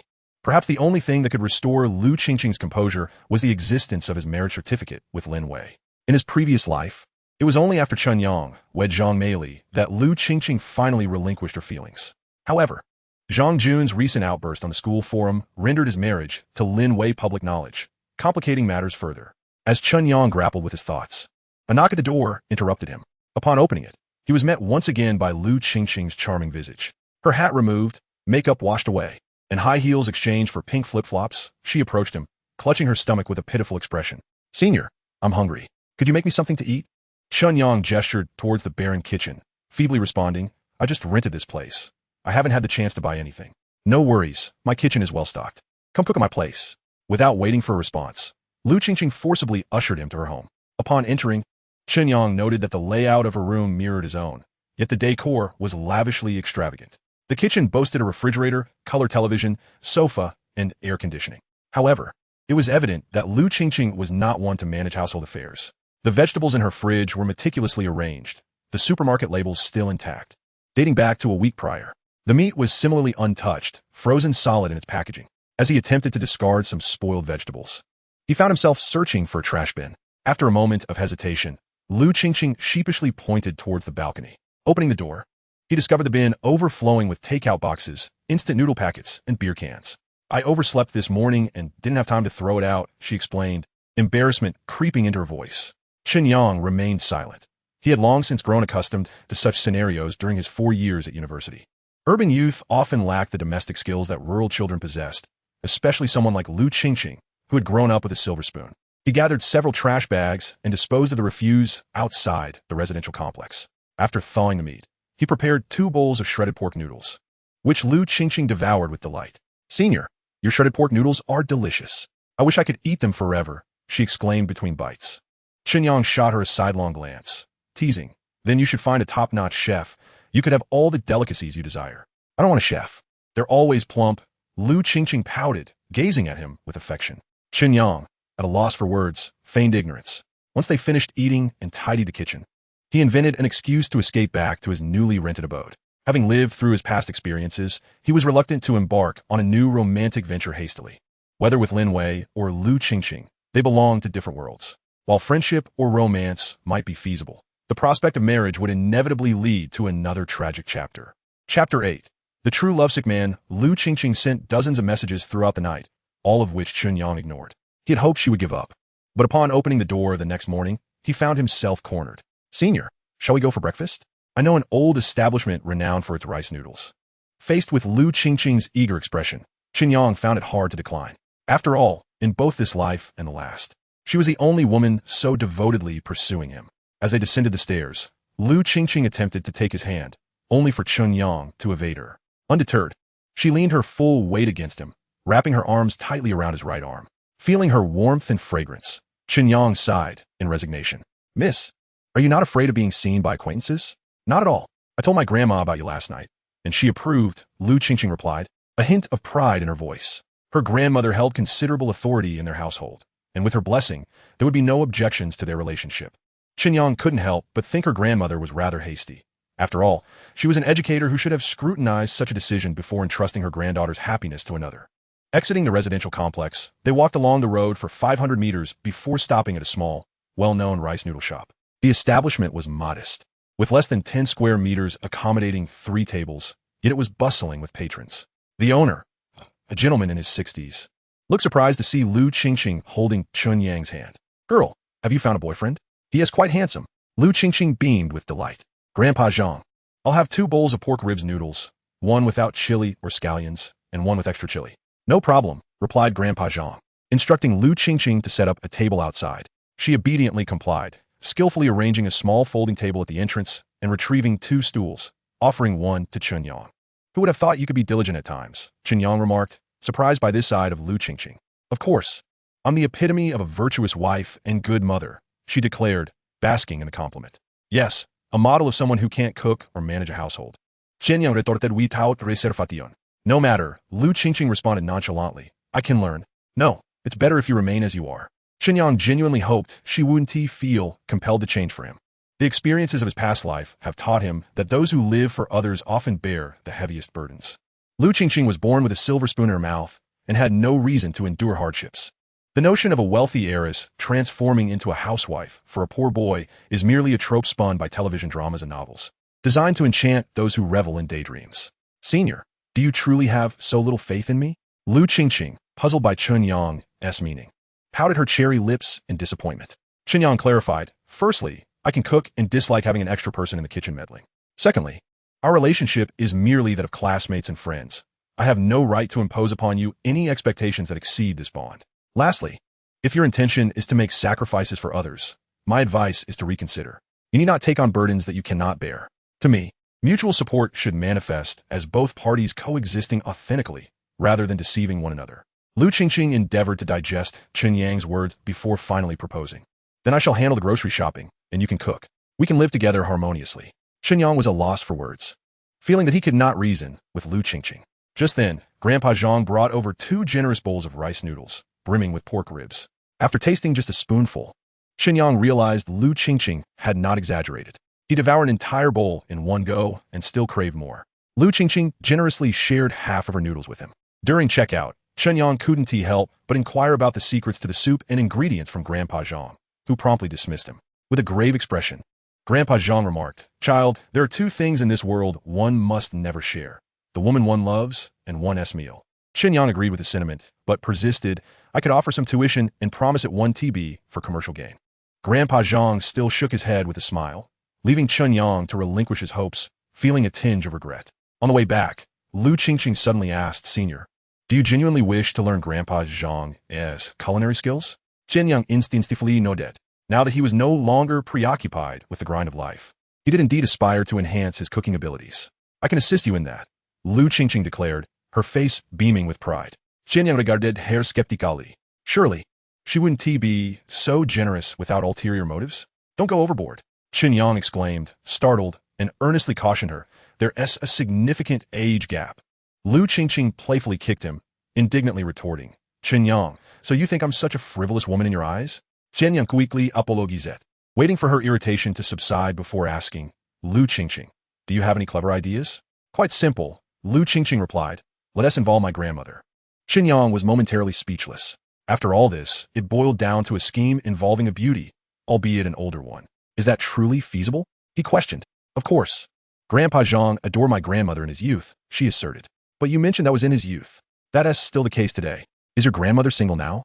"No. She and my grandfather have always been quite happy together." Chen Yang's mind struggled to keep pace. "If your grandfather is still around, isn't it a bit inappropriate for your grandmother to pursue Grandpa Zhang? What are you implying?" Lu Qingqing shot him a disapproving glance. "Can't there be a pure relationship between men and women?" "Not at all." Chen Yang started emphatically. "Even if it begins purely, over time it will inevitably become tainted." Lu Qingqing remained earnest. "My grandmother and Grandpa Zhang are truly just very good friends. They've known each other since childhood." Chen Yang did not wish to further delve into this topic, realizing that they were discussing Lu Qingqing's grandmother. If he continued to speculate negatively, it would be somewhat disrespectful to the elders. Seeing Chen Yang fall silent, Lu Qingqing took out her phone and stepped aside to make a call. After conversing for a while, she returned and instructed Chen Yang to wait. 5 minutes later, her phone rang. After finishing the call, she grinned and pulled Chen Yang back to Grandpa Zhang's noodle shop. The establishment remained bustling with patrons, yet Grandpa Zhang was not working. Instead, he held a grease-stained old notebook, casting a displeased look at Chen Yang. Feeling somewhat embarrassed under his gaze, Chen Yang was struck by a pang of guilt, as if he were stealing someone's beloved treasure. "Grandpa, perhaps we should just drop it. Let today's matter be forgotten." Grandpa Zhang scoffed, passing the notebook to Chen Yang. "Take good care of it. Don't damage it, and remember to return it." Chen Yang hesitated to accept it. Grandpa Zhang's mood soured again as he coldly remarked, "What? You think my belongings are unclean?" Fearing a misunderstanding, Chen Yang quickly accepted the notebook with both hands, repeatedly expressing his thanks. He couldn't help but admire the man before him, a true romantic, willing to sacrifice everything for the woman he loves. In comparison, Zhang Jun paled in significance. Chapter 9. Internal subscription. After breakfast, Chen Yang intended to visit a nearby real estate agency. In an era where information was not readily accessible, this was the quickest and most effective way to find housing. However, Lu Qingqing persistently clung to him, expressing her displeasure upon learning of his plans to visit the agency. "You've only just moved in, and you're already planning to leave. Am I truly that unbearable?" Chen Yang clarified that he wasn't moving, but merely checking for suitable properties for sale. "Where'd you get the money to buy a house?" Lu Qingqing regarded him with skepticism. Although housing prices in Xinjiang were not exorbitant, they were still substantial. An average person would take 2 months of salary to afford a single square meter. Even if Chen Yang worked 2 jobs and saved for 4 years without spending a dime, he wouldn't accumulate enough for a house. Guess? Chen Yang preferred to keep a low profile and had no intention of revealing his recent windfall. "You haven't been taken in by some wealthy woman, have you?" Lu Qingqing's imagination ran wild, and before Chen Yang could respond, she began reproaching him with exaggerated concern. "Senior, how could you fall so low? A distinguished student of Xinjiang University like yourself should not be swayed by money." Chen Yang rolled his eyes at her. "You're a pampered golden phoenix who's never tasted the hardships of ordinary life. Employment is becoming increasingly challenging. Everything relies on money and connections. If a wealthy woman were truly willing to support someone like me, why shouldn't I accept?" Lu Qingqing, assuming Chen Yang was genuinely being supported, grew anxious. "I'm also a wealthy woman. Why not seek me out?" Chen Yang replied. "What you consume, where you live, and what you use are all provided by your parents. You're merely a second-generation rich kid. So what if I am? I'm an only child, and eventually, everything my parents have will belong to me." Lu Qingqing said nonchalantly, leaving Chen Yang at a loss for words. Seeing Chen Yang's silence, Lu Qingqing seized the moment. "Marrying me means you'll inherit the entirety of the Lu family's assets. Don't you want to consider it?" "Not a chance." Chen Yang, now somewhat of a free-spirited bachelor, cherished his independence. Marrying Lu Qingqing would alter that dynamic entirely. He would transition from a carefree bachelor to a man aspiring to enter a wealthy family. If the Lu family disapproved of him, he could easily find himself cast out. He wasn't willing to endure that. Fuming, Lu Qingqing exclaimed, "Chen Yang, you had better summon that wealthy woman. I want to confront her." Chen Yang, eager to diffuse the situation, chuckled, "Can I earn money to buy a house through my own efforts?" Lu Qingqing, of course, remained skeptical, her large eyes fixed on him. "There truly isn't a wealthy woman?" Chen Yang nodded emphatically. Lu Qingqing's expression brightened instantly as she swiftly dialed a number on her phone. "Brother, are there any houses left for sale in your community? My boyfriend is interested in buying one. Is there a chance for an insider price? His financial situation is rather precarious." "All right, thank you, brother. I adore you." Chen Yang couldn't help but admire Lu Qingqing's social prowess. Whether it was a real estate tycoon or an elderly gentleman from a noodle shop, she could effortlessly handle them with just a phone call. However, the more enthusiastic she became, the greater Chen Yang's headache. He would rather pay a brokerage fee than owe her too many favors. "Qingqing, your cousin's quite busy. Let's not trouble him." "Not a bother. He's quite free at the moment." Lu Qingqing suddenly sensed something amiss and looked at Chen Yang with curiosity. "Do you know my cousin?" "I do not." Chen Yang quickly shook his head. All this information had been conveyed to him by Zhang Jun in his previous life. They had collaborated in the real estate sector a few times. "Then how do you know he is my cousin?" "You are an only child, and you refer to him as brother, so he must either be a cousin or a brother-in-law." "Why couldn't he be a brother-in-law? Cousins do not share 5 generations of kinship. If you adore him, it raises serious ethical concerns. Your family would never approve." Lu Qingqing was momentarily taken aback, then burst into laughter. "Senior, you are even jealous of my cousin, yet you claim not to like me?" "I truly am not jealous." Chen Yang shrugged helplessly. He realized that no matter the topic, Lu Qingqing could always connect it back to them. Was this what they referred to as being love-struck? After some back and forth, Chen Yang ultimately yielded to Lu Qingqing's insistence and took a taxi to her cousin's development. To his surprise, her cousin's property was located near Qingqing's prestigious Qingqingno, one middle school called Sunshine Garden. In his previous life, when he considered developing in the mainland, he had researched the school district properties in Qingqing. And Sunshine Garden was one of the most sought-after communities. The initial price was 3,800 yuan per square meter, soaring to 38,000 yuan a decade later, eventually becoming a market rarity. Chen Yang surveyed the community's environment and felt quite satisfied. However, upon entering the sales office, he was struck by how desolate it was. The number of prospective buyers was scant, and the staff were huddled together, idly chatting. This starkly contrasted with the bustling scenes he had witnessed in his previous life at popular developments being snatched up. Chen Yang was puzzled. He recalled that Lu Qingqing's cousin, Lu Shiji, was also destined to become a real estate mogul in Qingqing. How could he fail to employ even the most basic marketing strategies, such as hiring extras? As soon as they entered, a woman dressed in a black business suit approached them. With utmost politeness, she addressed Lu Qingqing. "Excuse me, are you Miss Lu Qingqing?" Lu Qingqing nodded. "My name is Zhao Xiaoli, and I'm a sales manager here." "Mr. Lu just called and specifically asked me to assist you both with your property viewing." Lu Qingqing glanced around the sales office and curiously inquired, "Manager Zhao, have all your houses been sold? There are so few people looking." Zhao Xiaoli offered an awkward smile and explained, "Miss Lu, we are pursuing a high-end elite strategy.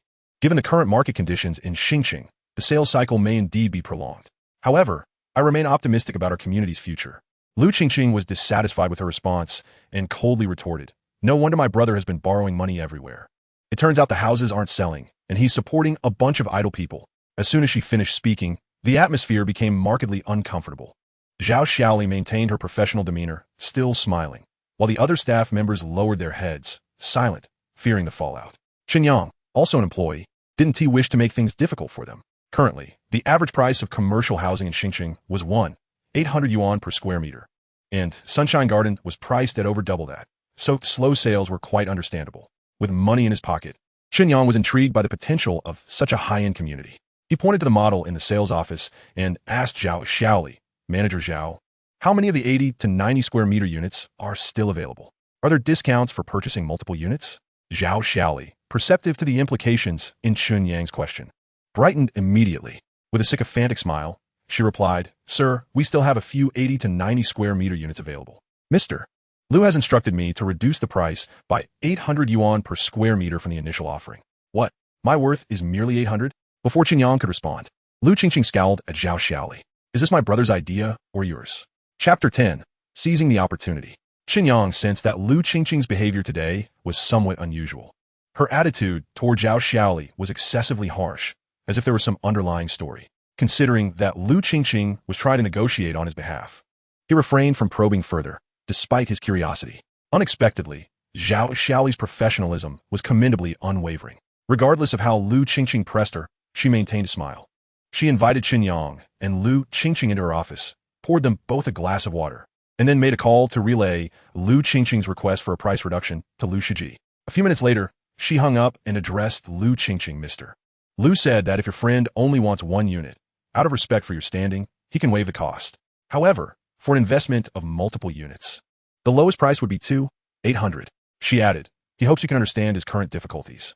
Lu Qingqing nodded in satisfaction, casting a self-satisfied glance at Chen Yang. So, how about it? Isn't it advantageous to marry someone like me? Chen Yang wholeheartedly agreed, but chose not to respond. Instead, he turned to Zhao Xiaoli and asked, Manager Zhao, can we view the finished units? I would like to see any units under 100 square meters. Zhao Xiaoli agreed and asked them to wait in her office while she made arrangements. Once she left, Lu Qingqing quickly clung to Chen Yang's arm, playfully demanding, Senior, you still haven't answered my question? Chen Yang replied, whoever marries you must surely be blessed from a previous life. Lu Qingqing was still unsatisfied and corrected him. Not just anyone, only you. Chen Yang knew that if he didn't provide an answer, she wouldn't let it go. So he suggested, why don't we try living together for a while? If we get along well, we can proceed to the next step. If not, we can remain friends. Lu Qingqing joyfully embraced Chen Yang, confidently declaring, rest assured, you are my man for life. You cannot escape. Chen Yang refrained from dampening her spirits. Dating was one matter. Marriage was another. Between them, besides differences in personality, there was a significant disparity in social standing. This was not something that could be bridged merely by winning a lottery of 20 million. Zhao Xiaoli soon returned, holding a large set of keys. Under her guidance, Chen Yang selected a unit consisting entirely of smaller apartments. After inspecting the finished units, he found the layout quite appealing, with good ventilation and lighting. Such properties would be highly sought after, whether for renting or future resale. Manager Zhao, if I were to purchase an entire unit, would there be any additional discounts? Chen Yang's question startled both Lu Qingqing and Zhao Xiaoli. Lu Qingqing had assumed Chen Yang was merely selecting a free unit gifted by her cousin. Zhao Xiaoli had initially judged him to be someone relying on others for support based on his attire. The fact that he was patiently viewing properties was entirely due to Lu Qingqing's influence. Senior, if you find the units too small, we can opt for a larger flat. Lu Qingqing whispered as she advised Chen Yang. She felt it necessary to have Zhao Xiaoli sign a confidentiality agreement to prevent this matter from reaching her family. Mr. Chen, do you truly intend to purchase an entire unit? Zhao Xiaoli found it hard to believe Chen Yang was wealthy. Yet as a professional salesperson, she patiently sought confirmation. Indeed, Chen Yang nodded earnestly, articulating his thoughts. I would like to include a parking space with each unit at the price of 2,800 yuan per square meter. Zhao Xiaoli mentioned that she needed to consult with General Lu, and then stepped aside to make a phone call. Once she had left, Lu Qingqing quietly remarked to Chen Yang, Senior, we might have taken this joke a bit too far. When my brother finds out, he will surely laugh at me. Chen Yang chuckled and inquired, have you been following the school forum recently? I often browse the school forum. When that scoundrel Tang Kuan slandered you, claiming you had an inappropriate relationship with Senior Lin Wei, I even defended you. Not that, but regarding the World Cup, someone won a 10 million prize. Are you suggesting that the person who won is you? Lu Qingqing looked at Chen Yang in disbelief. Chen Yang noted affirmatively. Lu Qingqing remained skeptical. As a football fan herself, she had witnessed the shocking upsets of this World Cup, which defied many people's expectations. She had kept track of the discussion threads about the 10 million prize and subsequent media coverage. Yet she could not fathom how anyone could accurately predict all outcomes with such precision. To her astonishment, this remarkable individual turned out to be her favorite senior. Senior, pinch me to make sure this isn't a dream. Chen Yang playfully pinched her cheek, which was soft and delicate. After feeling the pinch, Lu Qingqing playfully punched Chen Yang's chest, feigning annoyance as she said, you're so mean. You pinch me too hard. Chen Yang ruffled her hair and teased, I must admit, the texture is quite delightful. Lu Qingqing shot him a disapproving glance and eventually voiced her curiosity. Senior, why are you buying so many houses? Investment, Chen Yang replied candidly, sharing his thoughts. This area boasts convenient transportation, with hospitals, schools, and shopping centers nearby. The potential for future appreciation is immense. Is it really that good? Why hasn't my brother been able to sell them? Lu Qingqing was aware of her cousin's current financial troubles. He was being pursued for debts related to this property. Chen Yang explained. Currently, the main consumers in the market are government officials and state-owned enterprise employees. They typically have fixed welfare housing and are unlikely to prioritize purchasing commercial properties at this time. Given the average income level in Xinjiang, most families would struggle to come up with hundreds of thousands in one go. However, times are changing and people's lives will improve. Eventually, as incomes rise, the focus will shift to real estate, and that will trigger a surge in housing prices. Lu Qingqing grasped his point and nodded in agreement, albeit with a hint of guilt as she said, "Senior, buying so many houses from my brother at a low price feels a bit like taking advantage of him." Chen Yang laughed. By purchasing these houses in bulk, I've not only alleviated his cash flow pressure, but also increased the sales rate of the property. This isn't exploitation. It's a timely assistance. Lu Qingqing, though not very familiar with real estate, felt a twinge of skepticism, but struggled to find a counterargument. Just then, her phone rang. It was her cousin, Lu Shiji, calling. She answered and switched to speaker mode. "Qingqing, what is your boyfriend's background? Is he really going to buy a unit?" "Brother, if you think the price is too low, just disregard his offer. The price is fine. I can even throw in a parking space. Just ask him if he genuinely intends to buy and when the funds will be available." Lu Qingqing glanced at Chen Yang, who replied, "As long as the paperwork for the property is in order, I can pay in cash at any time." "All right, I'll have Zhao Xiaoli coordinate with you. I'm currently away from Xinjiang, but when I return, I'll treat you both to a meal." Chapter 11. Establishing a supermarket. A single unit comprises 54 apartments, with sizes of 70, 80, and 100 square meters totaling 18 units. At a price of 2,800 per square meter, the total cost comes to 12.6 million. Additionally, Chen Yang selected 4 interconnected street-facing storefronts, totaling 160 square meters. After some negotiation with Zhao Xiaoli, he managed to finalize the deal at 10,000 per square meter. Thus, in a single day, Chen Yang spent 14 million. Such a significant expenditure left even the seasoned Lu Qingqing in disbelief. "Senior, aren't you afraid of losing all this money?" Investment inherently involves a balance of risk and reward. Those who fear losses will never earn a profit. Besides, I was poor to begin with. The worst I can do is return to square one. Then you might as well stay poor. That way, I can still feel a sense of superiority when I'm with you. Chen Yang shot Lu Qingqing a disapproving look, remarking on her lack of insight for a student from a prestigious university. Furthermore, in comparison to his current assets, the disparity between him and Lu Qingqing's family remained vast. As they exited the Sunshine Garden sales office, the staff, including Zhao Xiaoli, treated Chen Yang and Lu Qingqing with the utmost respect, akin to bidding farewell to an ancient emperor.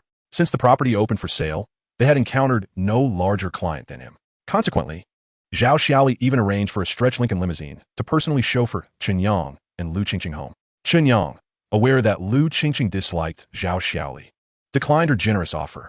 He had no desire for ostentation. Returning to the family compound of Shida-affiliated high school in such a luxurious vehicle would undoubtedly attract the attention of the local elders, and he preferred not to be the center of scrutiny. Once outside the Sunshine Garden, Chen Yang broached his curiosity. "Qingqing, do you have some kind of issue with Zhao Xiaoli? Has she offended you?" "Not at all. I just purely dislike that vixen." Lu Qingqing pouted, visibly displeased. "Is she trying to seduce your brother?" Chen Yang was surprised. It seemed that in his previous life, Lu Qingqing had never mentioned this. Although he knew Lu Shiji eventually divorced amidst much commotion, the third party was someone else entirely. Could it be a misunderstanding? She is the only one who looks so flirtatious in the entire sales office. Who else could it be? Lu Qingqing fumed. "Are you sure you're not misidentifying the culprit?" Chen Yang had been observing Zhao Xiaoli as well. While undeniably beautiful, her demeanor did not strike him as particularly provocative. The tone she used with Lu Shiji during their phone call did not resemble the exchanges typical of lovers. What should a conversation between lovers sound like? "Well, just recall how our phone calls go, and you'll understand." Lu Qingqing's cheeks flushed slightly as she retorted, "You're so annoying," yet she instinctively linked her arm through Chen Yang's. As they strolled down the street, Lu Qingqing remained preoccupied. She asked Chen Yang again, "Senior, who do you think it could be?" "I'm not a tabloid journalist. How would I know?" Chen Yang had no intention of meddling in the affairs of the wealthy, as it could lead to unnecessary conflicts. He also hoped Lu Qingqing would refrain from involving herself in such trivial matters. Unless caught in the act, any speculation would merely be a waste of mental energy. Moreover, indulging in wild conjecture would only serve to tarnish their sibling relationship in Lu Qingqing's eyes. Lu Qingqing recognized the validity of Chen Yang's points. After a moment of silence, she seemed to recall something and regarded Chen Yang with a scrutinizing gaze. "You aren't the one seeking a mistress, are you?" "Absolutely not. My aim is to remain a blissful bachelor." Chen Yang was not about to provide a straightforward answer to such a loaded question. He suddenly remembered Lin Wei, with whom he had already registered their marriage. After their parting that night, They had not been in touch. He had no idea what she was up to. However, he was too apathetic to speculate. In his recollection, Lin Wei was a workaholic who, despite being in her 40s, had never married. During his previous life, while chatting with the three scoundrels Zhang Jun, they had even questioned whether Lin Wei had a preference for women. Lu Qingqing playfully pinched Chen Yang's waist and pouted. "You liar. Just a moment ago, you promised to date me, and now you want to be single." Chen Yang thought to himself that from a legal standpoint, Lu Qingqing was technically a mistress at this point. Yet he merely chuckled. "That depends on your behavior. If you're going to suspect me of having a mistress every day, it might as well be better to remain single." Lu Qingqing replied, "I would never do that." Chen Yang glanced at his phone. It was already mealtime, so he took Lu Qingqing out for a delightful Western meal. After indulging in a sumptuous feast, he called a taxi to take her back to school, as she had classes in the afternoon. Once he bid farewell to Lu Qingqing, Chen Yang suddenly realized that he ought to purchase a car. After all, in the coming period, he had a multitude of matters to attend to. With regard to the properties in Sunshine Garden community, aside from retaining 2 units for personal use, he planned to rent out the others. This endeavor would not only require a substantial amount of funds, but also necessitate hiring a renovation company to procure materials from the building materials market. For the storefront facing the street, Chen Yang intended to establish a convenience supermarket, which his aunt's family would take over once they moved in. This would involve not only overseeing the renovations, but also liaising with suppliers. He could enlist Zhao Xiaoli's assistance with the renovation company, as the relationship between the community's sales department and renovation firms was typically quite close. Chen Yang merely needed to make the best choice among numerous companies. However, he had to take a hands-on approach with the supermarket, managing everything from renovations to hiring staff and sourcing suppliers. Handling so many responsibilities without a vehicle would indeed be quite inconvenient. Chen Yang had obtained his driving license in his freshman year of college. Initially reluctant to do so until Zhang Jun insisted he join. Zhang claimed that refusing to go would mean not considering him a true friend. After passing the test, Zhang bought a BMW, and both Xiao Xuanfa and Tang Kuan had driven it. However, when it came to Chen Yang, there was no further mention of it. Reflecting on this now, he realized that Zhang had never truly regarded him as one of his own. Of course, Chen Yang had no intention of purchasing a BMW. With only 6 million left in hand and the need for funds for renovations and the supermarket, there were many expenses on the horizon. In his past life, he had bought a BMW on loan, mainly to create a favorable impression while conducting business. Now, he felt no need for ostentation. A car was merely a practical means of transportation. After browsing around the dealership, he ultimately chose a white Jetta. The first reason for this choice was that it was the same model he had learned to drive on, making it easy to handle. The second reason was its excellent durability and reliability, which even the renowned Mr. Rin praised highly.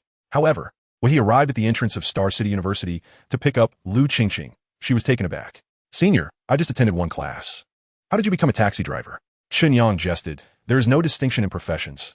You wouldn't disdain me for driving a taxi, would you?" "Senior, what if this property doesn't take off?" "You'll be at a loss," she replied.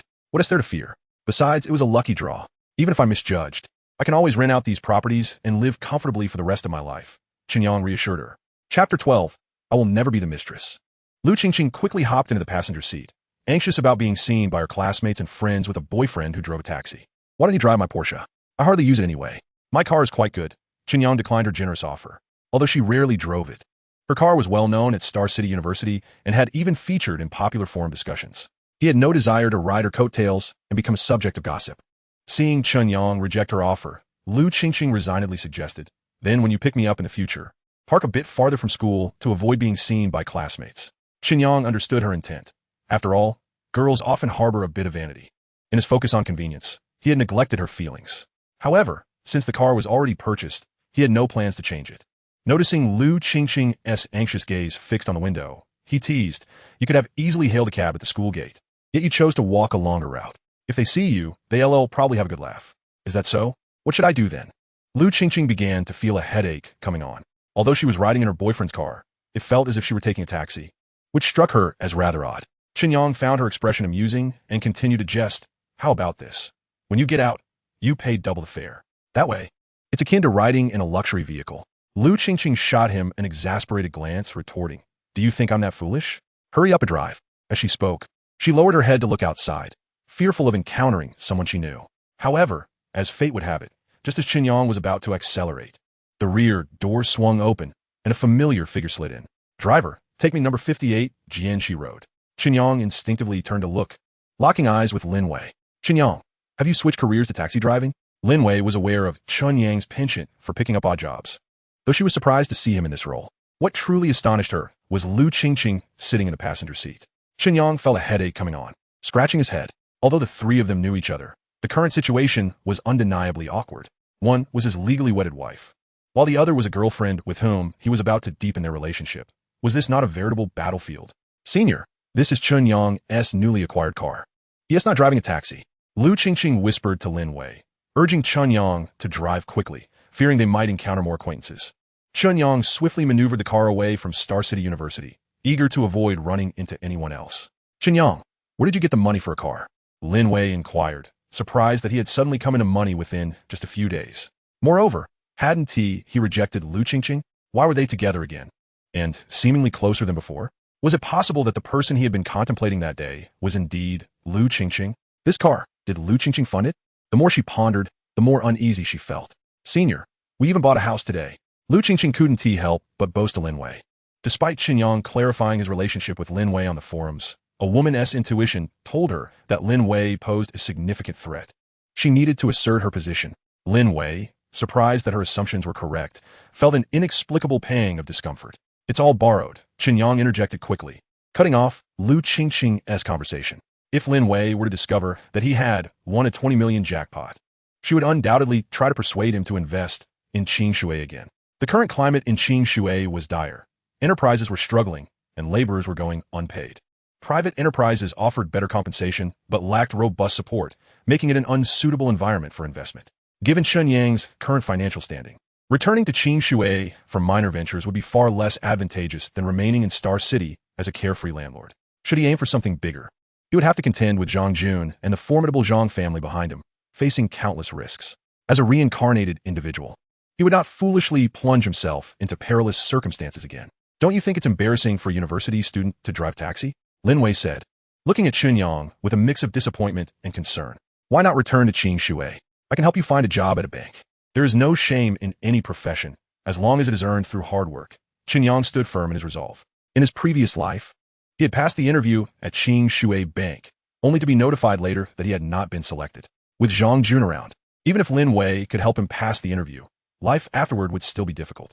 Rather than live in an environment rife with manipulation, he preferred to stay in Star City and develop gradually. Marrying Lin Wei had already diminished Zhang Jun's official resources by half. By dating Lu Qingqing, he had gained connections with Lu Shiji, thereby reducing Zhang Jun's future career resources by yet another half. Ultimately, he was also indirectly taking revenge. Seeing that she could not sway Chen Yang, Lin Wei had no choice but to relent. However, upon reaching their destination, she still reminded Chen Yang to keep their relationship confidential. As she spoke, she cast a meaningful glance at Lu Qingqing. This left Chen Yang feeling quite troubled, even regretting the decision to obtain that ridiculous certificate with her. Senior, what is the nature of your relationship? Lu Qingqing's curiosity was piqued by Lin Wei's words, and she recalled the explosive controversy that had recently erupted on the school forum. Tang Kuan's words in the forum surely cannot be true, can they? Chen Yang, failing helpless, decided to reveal his faux marriage with Lin Wei. Since Lin Wei was the one who acted unjustly, he had no reason to keep the secret any longer. Upon hearing this, Lu Qingqing suddenly felt a heavy weight in her heart, and tears streamed down her cheeks. Just this morning, she had been accusing Zhao Xiaoli of being a mistress, only to find herself in that very role. Qingqing, we merely registered our marriage. Nothing else has happened. Chen Yang swore to her, but you are legally married. Lu Qingqing retorted, visibly upset. Her instincts had proven correct. Lin Wei was indeed a dangerous woman. Chen Yang, feeling exasperated, explained, when I registered my marriage with her, we were not together. That doesn't matter. I refuse to be a mistress. Lu Qingqing declared resolutely. With that, she swiftly exited the car and called for another vehicle. Frustrated, Chen Yang dialed Lin Wei's number, unleashing his ire. Lin Wei, you have gone too far. I help you out of goodwill, expecting nothing in return, yet you have put me in this predicament. Lin Wei feigned ignorance. How have I put you in a bind? I didn't say anything, did you? You're ruthless. I'm done with this. I'll file for divorce tomorrow. Chen Yang said, wishing he could drag her back and give her a piece of his mind. But he had to resign himself. Given her connections, a father who was a police chief and a brother who was a detective. Feeling dejected, Chen Yang drove back to the staff quarters of Shida University. He knocked on Lu Qingqing's door, but there was no response. He called her, but received no answer. Text messages went unanswered as well. He pressed his ear against the door, but silence greeted him. Ultimately, he had no choice but to return home. That night, Chen Yang, bored, transcribed Grandpa Zhang's culinary notes until dawn. Chapter 13. Uncle Chun can only find someone to give you a beating. Kid with that car. You probably cannot even step inside Ching's house. Grandpa Zhang of the renowned rice noodle shop remarked upon seeing Chen Yang emerge from the Jetta Park to the shop. If I can't get in, then I won tea. Chen Yang fignet indi frenge. He recalled the disdainful reaction he received when picking up Lu Qingqing in the Jetta. It was evident she had no intention of being seen in such a vehicle. It seemed he had been somewhat hasty in his choice of car. Pursuing a wealthy heiress in a humble vehicle was akin to living in a fairy tale. Grandpa Zhang gave Chen Yang a thumbs up, playfully suggesting, Kid, I hope that when you meet Qingqing's father, you'll have the same audacity. What kind of person is my future father-in-law? Chen Yang inquired, intrigued by Zhang's mention of Lu Qingqing's father. He had seen their family portrait at her home. Her father was quite handsome, albeit with a cold and serious demeanor. Not someone who appeared easy to approach. A rather unpleasant individual, much like Qingqing's grandfather. Grandpa Zhang seemed reluctant to speak of the Lu family, his tone laden with personal sentiment. Chen Yang sensed there was a story behind it, but felt it inappropriate to pry further. Without Lu Qingqing present, the rice noodles just did not taste right. He pondered whether he was being a bit masochistic. After all, he had been reborn. What was he doing chasing after romance? He was merely inviting trouble upon himself. In Lin Wei, this woman was certainly a source of constant anxiety. His good intentions to help her had only backfired. Yet, without Lu Qingqing's presence to cling to, Chen Yang could focus on supervising the renovations at the supermarket. He drove to the sales office of Sunshine Garden. Upon seeing Chen Yang emerge from the Jetta, the staff were slightly taken aback, but nonetheless courteously ushered him into Zhao Xiaoli's office. Upon learning that Chen Yang was seeking a renovation company, Zhao Xiaoli quickly made several phone calls. Within about half an hour, several vehicles arrived outside the sales office, including BMWs, Santana cars, and Wuling vans. Zhao Xiaoli inquired about Chen Yang's requirements and proceeded to call in representatives from various renovation companies for interviews. After the interviews, however, she only recommended the company that drove the Wuling van. Why this company? Chen Yang asked. They are familiar, affordable, and reliable in their work, she replied. Chen Yang further questioned, if you intended to recommend them from the start, why go through such a convoluted process? Zhao Xiaoli explained with a smile. If you don't understand the offerings of other companies, my recommendation wouldn't hold much weight. Chen Yang found Zhao Xiaoli to be quite capable, though regrettably. She worked under Lu Shiji, making her difficult to approach. In the following days, aside from eating and sleeping, Chen Yang spent all his time overseeing the renovations at Sunshine Garden. He ignored several calls from Lin Wei, seeking to let her experience the same rejection he had faced from Lu Qingqing. However, Lin Wei was relentless, eventually showing up at Sunshine Garden herself. Clad in the Star City University uniform and white sneakers, she immediately drew attention. Chen Yang, I must say, your investment acumen is quite impressive, Lin Wei exclaimed, her eyes surveying the Sunshine Garden property, which made Chen Yang somewhat uneasy. What are you talking about? I don't understand, he replied. Stop pretending. Qingqing has already spilled everything. You purchased an entire unit here. Quite a bold move. Lin Wei pointed to the 6 towering buildings within the complex and inquired, where is it? Aren't you going to take me for a tour? Chen Yang felt speechless. Lu Qingqing had been ignoring him for days. Yet she had secretly met with Lin Wei. With her naive mindset, how could she possibly contend with the future county party secretary?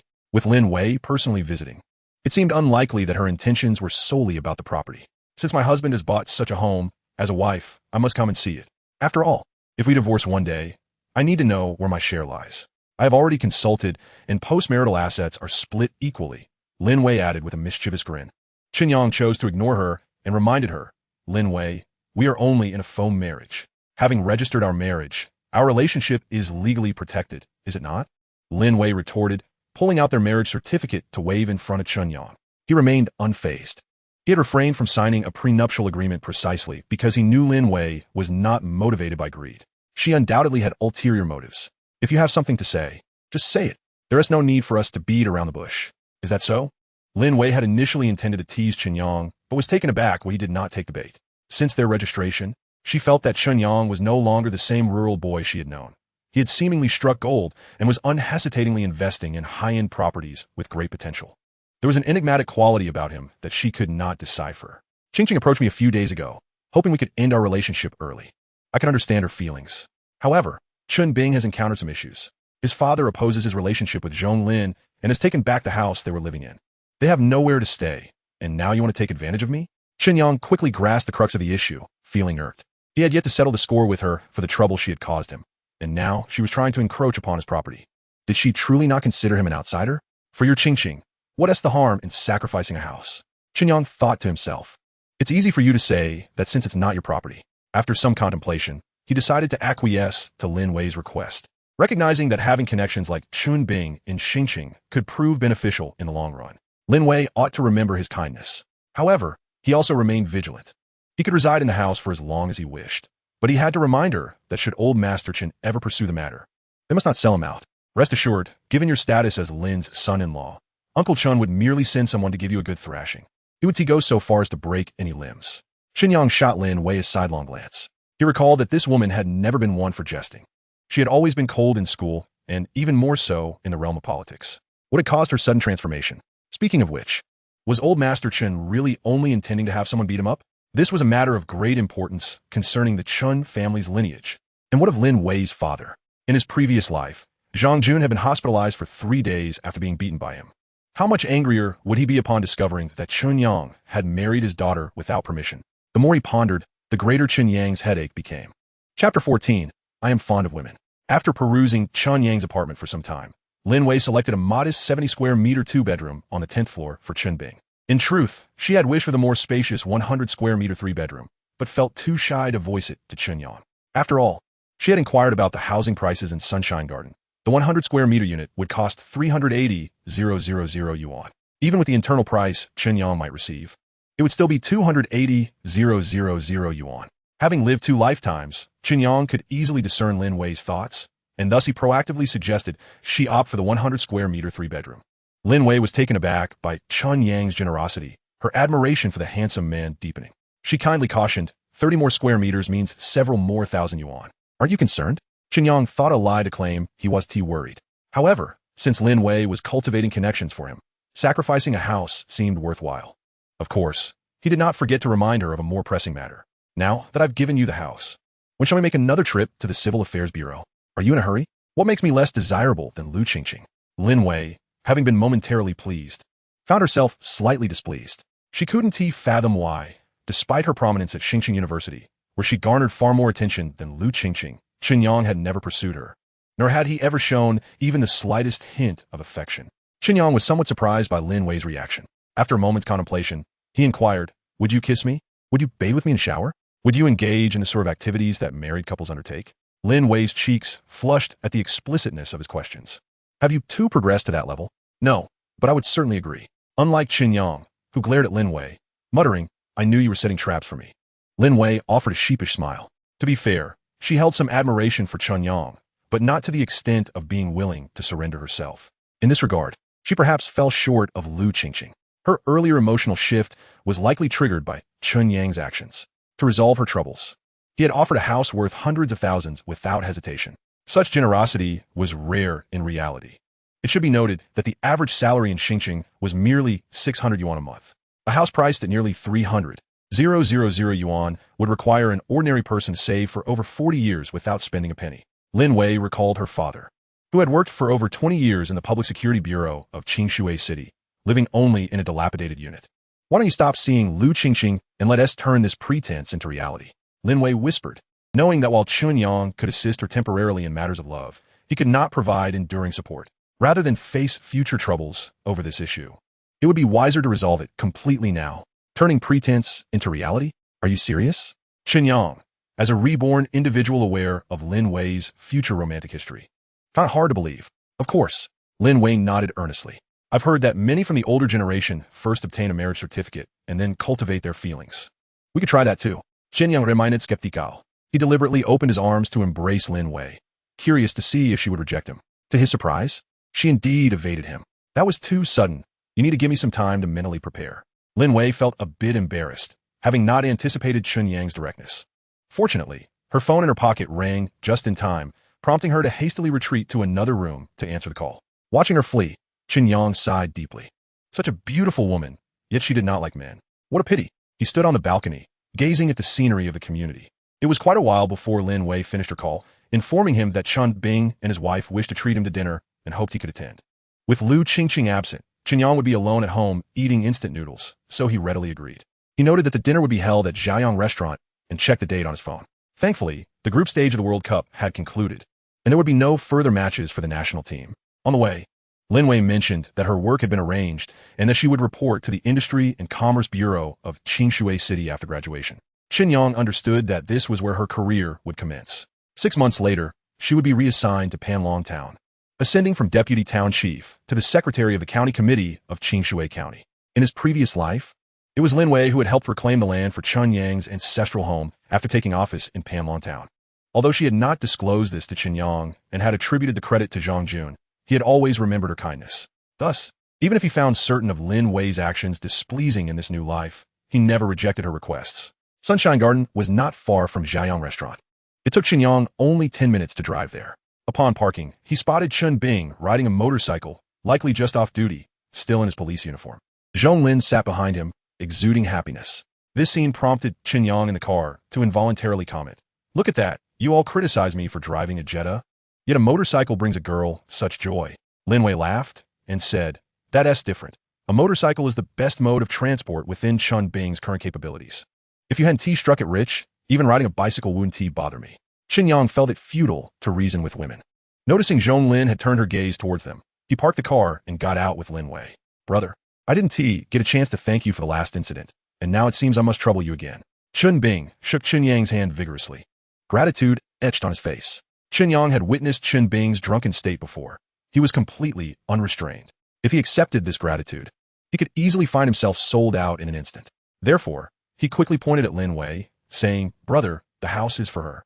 She's the one you should be thanking." Upon hearing this, Chen Bing's expression became animated as he pointed at Lin Wei and complained to Chen Yang, "Brother, I was kicked out of my house because of this girl, and you want me to thank her?" Chen Yang learned that Lin Wei had also persuaded Chen Bing and Zhong Lin to obtain their marriage certificate. Unexpectedly, Old Master Chen did not approve of their situation and not only refused to acknowledge Zhong Lin as a daughter-in-law, but also reclaimed their residence. Chen Yang found himself both amused and exasperated as he regarded Lin Wei, realizing that all this time, everyone was paying the price for her impulsive whims. He couldn't comprehend why. If she didn't wish to marry, she couldn't simply explain it to her parents. It was the year 2002. Could arranged marriages still be forced? He recalled that before his rebirth, Lin Wei had also been single. At least, he had not heard any gossip about her romantic life from Zhang Jun and others. Thus, he was curious how Lin Wei had managed to cope during that time, without his intervention, and how she had evaded her parents' marriage pressures over the subsequent 20 years. While ordering food, Chen Yang could not help but voice his lingering question. "Lin Wei, if I hadn't agreed to go with you to obtain the certificate that day, would you have sought out Zhang Jun or another man as a substitute?" "Not at all." Lin Wei shook her head and provided an answer that left the three present in astonishment. "I will tell my parents that I like women." Chapter 15, A Fire Ignited.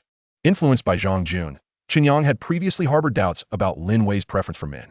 However, upon hearing her declare her attraction to women, he found himself somewhat incredulous. In this era, domestic attitudes were not as liberal as they would be 2 decades later. Homosexuality was perceived as an aberration in the eyes of the public. Those with fragile psychological fortitude could easily succumb to the pressures of societal judgment.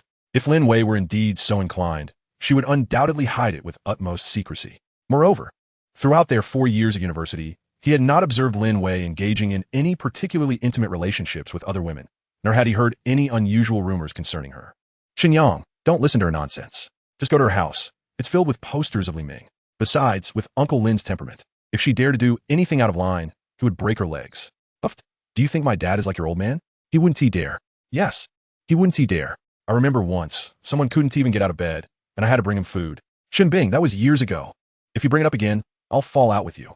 All right, I won't mention it." As Chen Bing and Lin Wei exchanged playful banter, Chen Yang felt a twinge of envy deep within. During his student years, he had few friends. His daily life consisted solely of agricultural labor and solitary study within the confines of his home. The children in his village had labeled him a bookworm. In truth, he longed to join them in their escapades, catching wild rabbits in the mountains, foraging for mushrooms and berries, fishing in the streams, and hunting crabs, even shining a flashlight on frogs along the ditches at night. Alas, his parents forbade such pursuits, instilling in him the belief that he must study diligently to escape their impoverished mountain village after gaining admission to university. Following his parents' passing, his aunt assumed this responsibility. Consequently, before university, Chen Yang had few companions with whom to enjoy leisure.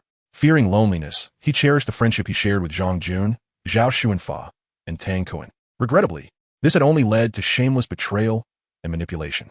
Chen Yang gazed at Lin Wei, the one who had altered the course of his destiny, her beauty captivating. He recalled that she was always surrounded by a throng of admirers. Zhang Jun had invested considerable time and resources to ward off these rivals. Yet he still failed to win her heart. Reflecting on Lin Wei's earlier statement about wanting to turn a pretense into reality, Chen Yang, though skeptical, felt his heart stir. The subsequent results of his tentative explorations left him somewhat disheartened. Chen Yang, would you like to have a drink? I'm driving. I can't drink. Chen Yang declined Chen Bing's invitation, as he was reborn from a car accident and dared not engage in any unlawful activities again. Besides, given Chen Bing's drinking capacity, he might end up having to labor once more. Today is a day worth celebrating. If you don't drink, I will, Lin Wei declared, requesting a bottle of clear liquor, a plate of peanuts, and 2 small cups from the proprietor. Before the dishes arrived, she and Chen Bing began drinking. After the first cup, Chen Bing launched into a discussion about the World Cup, lamenting the national team's elimination in the group stage, his face a portrait of despair. Chen Yang, more informed about the national team situation, sympathized with his friend's plight, offering comfort while analyzing. It's not surprising the national team didn't qualify. Aside from issues of skill, luck also played a role. If they had been grouped with the Koreans or the Japanese, who knows? They might not have even made it out of the group stage. Chen Bing wholeheartedly agreed with Chen Yang's assessment. The host nation's advantage was undeniable. Look at those shameless Koreans. They're not even playing football. It's all about malicious fouls. It's as if they're trying to kill someone. And yet, they made it to the semifinals. It's utterly ridiculous. Chen Yang chuckled. Rest assured, the semifinals are their limit. In the face of absolute strength, even corrupt officiating cannot save them.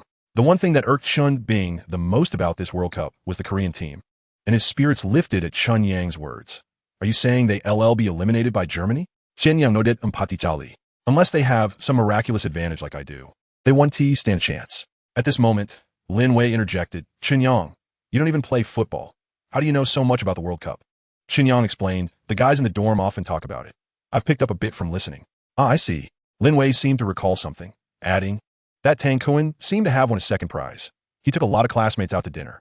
If he knew the first prize went to you, he probably wouldn't be in the mood for a celebration. Chen Yang glanced around the restaurant and lowered his voice to caution her, don't go spreading that around. If I get robbed one day, you'll be an accomplice. Lin Wei grinned mischievously. Then you should come back to Qingshui with me, with the police chief protecting you. Who would dare rob you? Chen Yang rolled his eyes at her, retorting, with your father's temperament, I'd better prepare for a long-term hospital stay.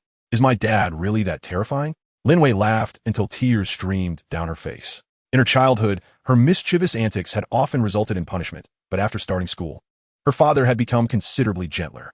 Whenever she acted out, it was her brother who bore the brunt of their father's ire. Chen Yang nodded in agreement. During his university years, he had dined at Lin Wei's home 3 times. Lin Jiangwo's gaze towards him and Zhang Jun had never been particularly warm. The memory of Zhang Jun being beaten to the point of bedridden for 3 days only deepened his sense of trepidation.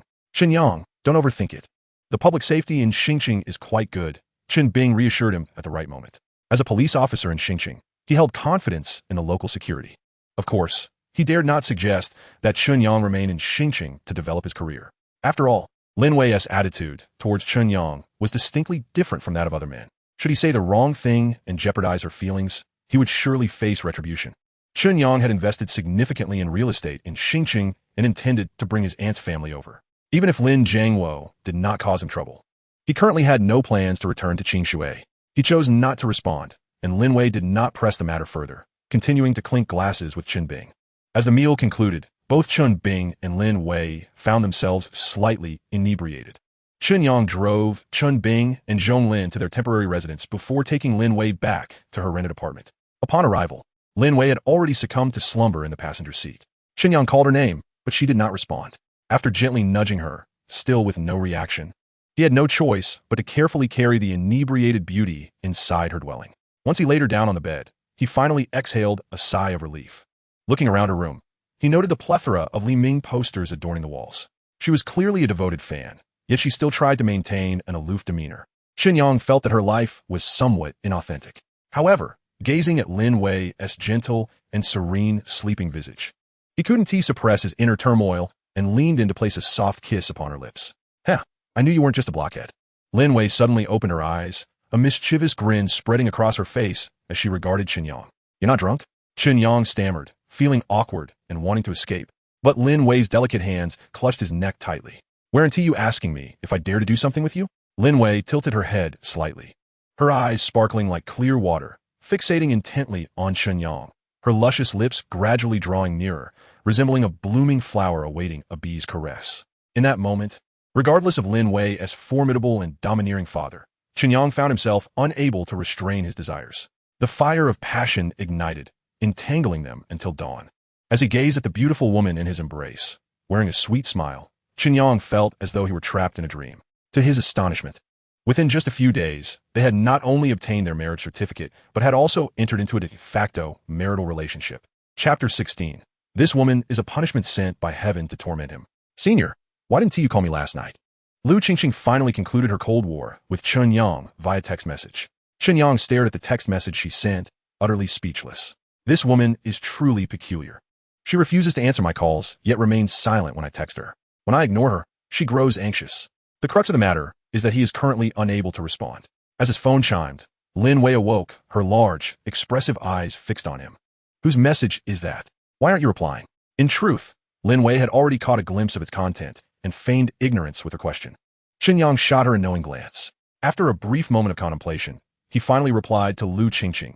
My friend treated me last night, and I drank too much, so I turned early. No sooner had he sent the message than Lin Wei began to tease him. I used to think you were an honest person, but it seems you can lie without even a hint of embarrassment. Chen Yang retorted, somewhat irritated, what should I say? That I slept in your bed? Lin Wei wrapped her arms around Chen Yang's neck, a mischievous grin on her face. Isn't that the truth? Chen Yang felt a familiar stir at her smooth body against him. After another half hour of playful antics, Lin Wei finally rose to head to the bathroom. As she reached the door, she shot him a flirtatious glance. Aren't you interested in joining me for a bath? Chen Yang's weary body instantly revived. And just as he intended to rise, Lin Wei had already shut the bathroom door. That cunning little minx. Chen Yang courted inwardly, then glanced at the bloodstains on the bed, a headache creeping in. Zhang Jun had been relentlessly pursuing Lin Wei and ended up getting beaten to the point he couldn't leave his bed for 3 days. What fate awaited him after taking Chen Yang's precious daughter's blood? Chen Yang pondered. After all, he and Lin Wei were legally married, a legitimate couple. Engaging in such activities between spouses is natural and lawful. Lin Jiangua should have no reason to trouble him, right? Moreover, this situation was initiated by Lin Wei herself. Lin Jiangua, being the head of the Public Security Bureau in Qingshui City, should at least adhere to the law, even if he was irrational. The more Chen Yang thought, the more uncertain he felt. Just then, his phone rang. Lu Qingqing was calling. Presumably, she had been waiting for his reply and could no longer contain her impatience. Senior, why haven't you replied? Are you still upset? Not all. I just want to take a shower. Chen Yang lied again. After being worn out by Lin Wei, he hadn't had a moment to check his messages. When will you be back? Lu Qingqing pressed. I still need to handle some renovation matters at Sunshine Garden, so I'll return later tonight. He continued his fabrication. All right then, I'll head to class first. See you tonight. After hanging up, Chen Yang felt another wave of frustration. Lin Jiangguo was far away in Qingshui and likely wouldn't cause him trouble in the short term. However, Lu Qingqing lived directly across from his rented apartment, making it impossible to avoid her. Now that he had crossed the line with Lin Wei, he could no longer maintain any ambiguous ties with Lu Qingqing. Chen Yang was not someone who enjoyed juggling two relationships. He felt somewhat guilty towards Lu Qingqing, as he had established a romantic connection with her before becoming involved with Lin Wei. Theoretically, this could be considered infidelity. How did he inadvertently become a scoundrel? Lin Wei. Oh, Lin Wei, you truly are a harbinger of trouble. Exhausted, Chen Yang lay back on the bed, wishing for a peaceful sleep, preferably one from which he would not awaken, to avoid the troubles that awaited him. Just as he began to doze off, Lin Wei emerged from the bathroom, and upon seeing him still in bed, she scolded, Aren't you going to get up? Do you plan to stay here indefinitely? Chen Yang couldn't help but chuckle at her sudden shift in demeanor. After everything that had transpired between them, wasn't it only natural for him to stay? Lin Wei replied, No way. I'm only accepting you physically. Emotionally, you have yet to pass the test. With that, she urged him to get dressed. After shooing him out of the house, she added, You'd best not provoke that little vixen again when you return, or I'll make you regret it. Don't you know who the real vixen is? Chen Yang silently scoffed. The Cold War with Lu Qingqing was entirely orchestrated by Lin Wei. Moreover, his fractured relationships with Zhang Jun, Zhao Xuanfa, and Tang Kuan also stemmed from Lin Wei. Even Chen Bing being kicked out of his home was a result of Lin Wei's meddling. This series of events had cost Chen Yang not only a house, but also his integrity. This woman must be a punishment sent from above. After driving home, Chen Yang called Zhao Xiaoli to request 2 favors. First, he asked her to handle the paperwork for the new house meant for Chen Bing, specifically to change the name on the property deed.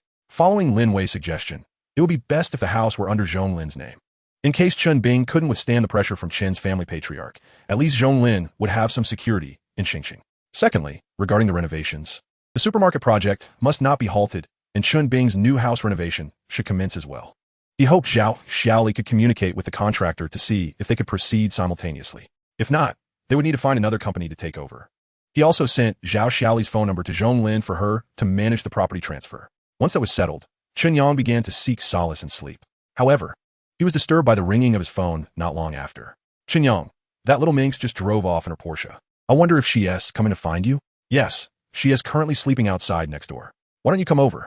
The three of us would be warmer together. Chen Yang couldn't help but admire this woman, despite having exerted herself all night.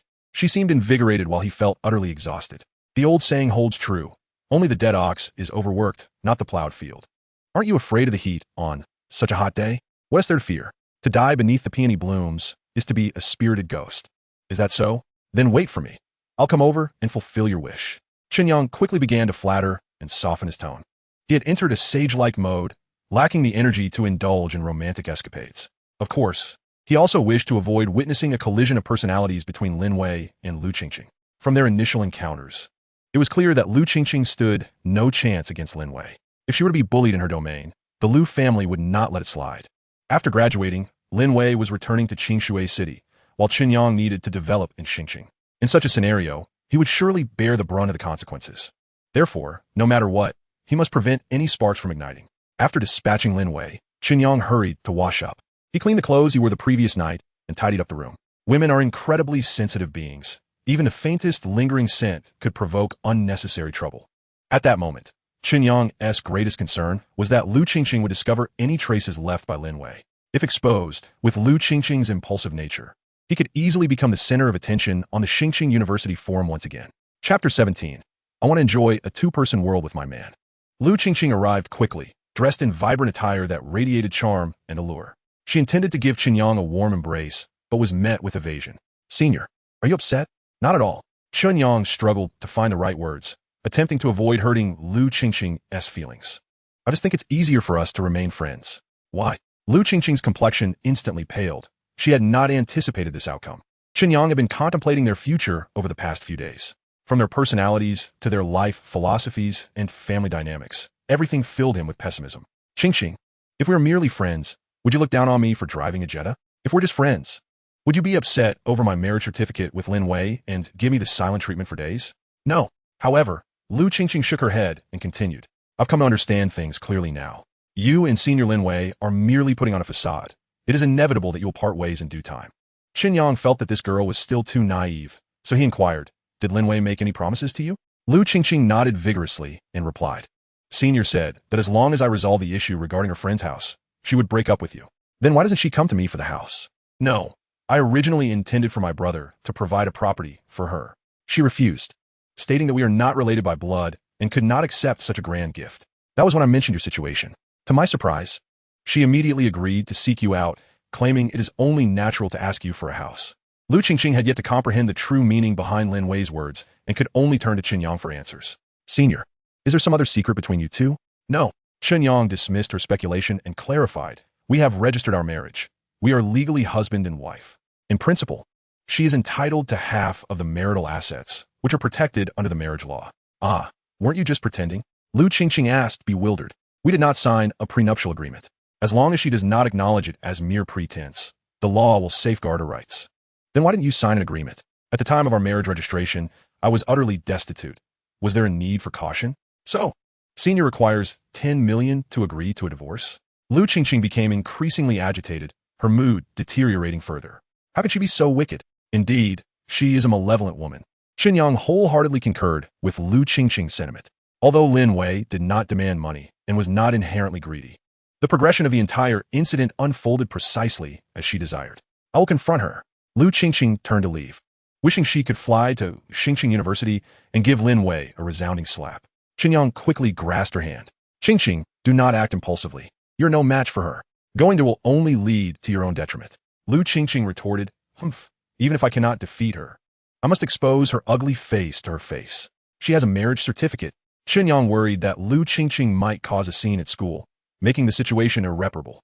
And hurriedly warned, if you create a ruckus, lacking justification, you will only be misunderstood as a third party competing out of jealousy. Is that the outcome you desire? Lu Qingqing halted her steps, realizing Chen Yang was right. If she confronted Lin Wei, the latter might retaliate, claiming she was the mistress, with a marriage certificate as evidence. Even if she wished to clarify, it would be in vain. I am infuriated. I am infuriated. Lu Qingqing, feeling a surge of anger with no outlet, began to pound her fists against Chen Yang's chest. As she continued, tears began to flow. Why must I suffer so? Chen Yang gently tousled Lu Qingqing's hair, feeling a pang of guilt. It was entirely his fault. Before resolving matters with Lin Wei, he should never have agreed to be with Lu Qingqing. Now, the situation had become awkward for everyone involved. Of course, even without Lin Wei, it would still be difficult for Chen Yang to develop a long-term relationship with Lu Qingqing. Their differing upbringings were bound to create countless conflicts. Chen Yang had endured hardships from a young age, pursuing a pragmatic life, while Lu Qingqing had been pampered since childhood, embracing the cultural ideals of the upper class. She might be curious about the lives of those from lower social strata, but she could never truly comprehend them. Their union was destined to be fraught with innumerable contradictions. Furthermore, she was backed by a powerful family, which would not easily accept Chen Yang. Naturally, Chen Yang felt no confidence regarding Lin Wei either. She could be as cold as ice one moment and whimsical the next, making her difficult to fathom. Analyzing from the memories of his past life, her controlling nature was formidable, and her political acumen was unfathomable. Such a woman could only be subdued by a man stronger than herself. For now, Chen Yang could only hold his ground with her in bed. Nevertheless, if forced to choose, he would still select Lin Wei. To make Zhang Jun live as he did in his past life, Chen Yang needed a robust background in Qingshui. Lin Wei, with her connections and tactics, was an excellent ally. Lu Qingqing, with her kind heart and simple nature, could not offer assistance and might even be exploited by opponents. Moreover, her family, the Lu clan, was primarily focused on profit. They would never go against the richest man in Qingshui City for Chen Yang's sake. Chen Yang recalled that in his past life, the Lu family had been closely tied to the Zhang family in economic partnerships. He had already acquired a wife who could easily be manipulated. He did not wish for Lu Qingqing to become the second Zhang Meili. For men, the greatest betrayal comes from those closest to them, even if it is not the other's intention. Senior, is there truly no possibility for us? Liu Qingqing gazed at Chen Yang, her heart unwilling to accept that her love had ended before it even began. How cruel! Chen Yang did not wish to offer her any unrealistic promises and gently counseled. You will undoubtedly find a partner more exceptional than I. I do not want that. I despise you. Lu Qingqing pushed Chen Yang away and sorrowfully retreated to her room. Chen Yang sighed as he watched her depart. In his previous life, he had loathed those who were unfaithful in love. Ironically, in this rebirth, he had become the very person he detested most. At Xingqing University, Lin Wei had completed the final handover of her student council duties. She felt fatigued. Last night's impulsiveness had brought both pleasure and discomfort, especially the various reactions following her taking the contraceptive pill, leaving her wishing to capture Chen Yang and give him a thorough beating. Yet, she could not deny that she had become addicted to that man.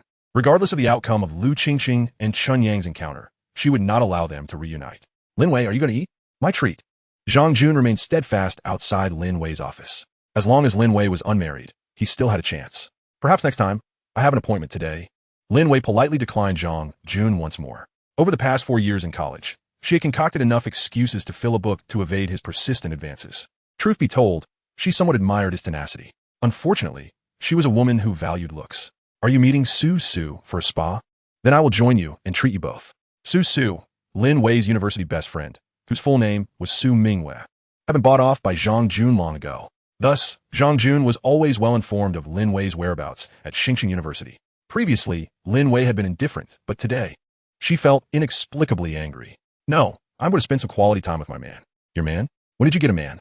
Zhang Jun felt as if struck by lightning, as if the blue sky above him had suddenly collapsed. Chapter 18. Conspiracy before the graduation ceremony. Why not let go? There are plenty of fish in the sea.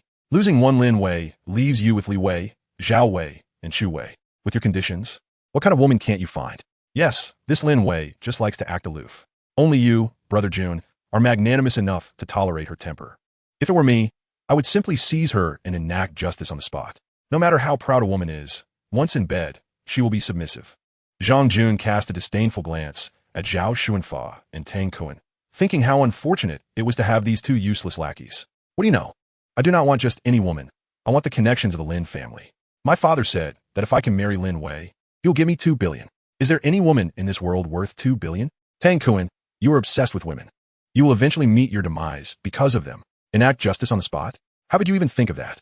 Half of the officials in the entire Dongjiang province's political and legal system have ties to the Lin family. If you want to die, go ahead, but do not drag me down with you. Tang Kun, terrified, felt his legs weaken. Brother Jun, I was wrong. Just pretend I let out a fart.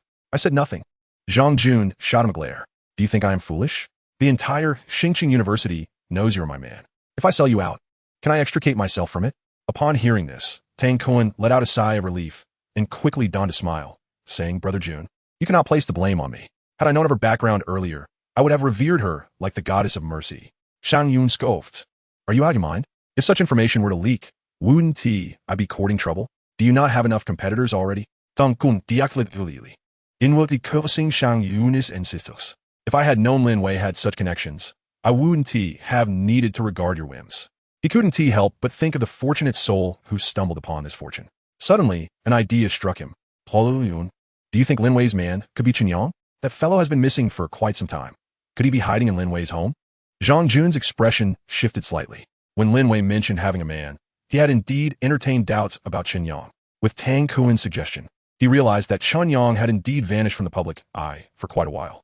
The last time he logged into the forum was during the clarification of his relationship with Lin Wei. Tang Kun, having won the second prize in the lottery, treated his mentor and a large group of classmates, yet Chen Yang and Lin Wei were notably absent. Tang Kun, why not give Chen Yang a call and inquire about what he is up to?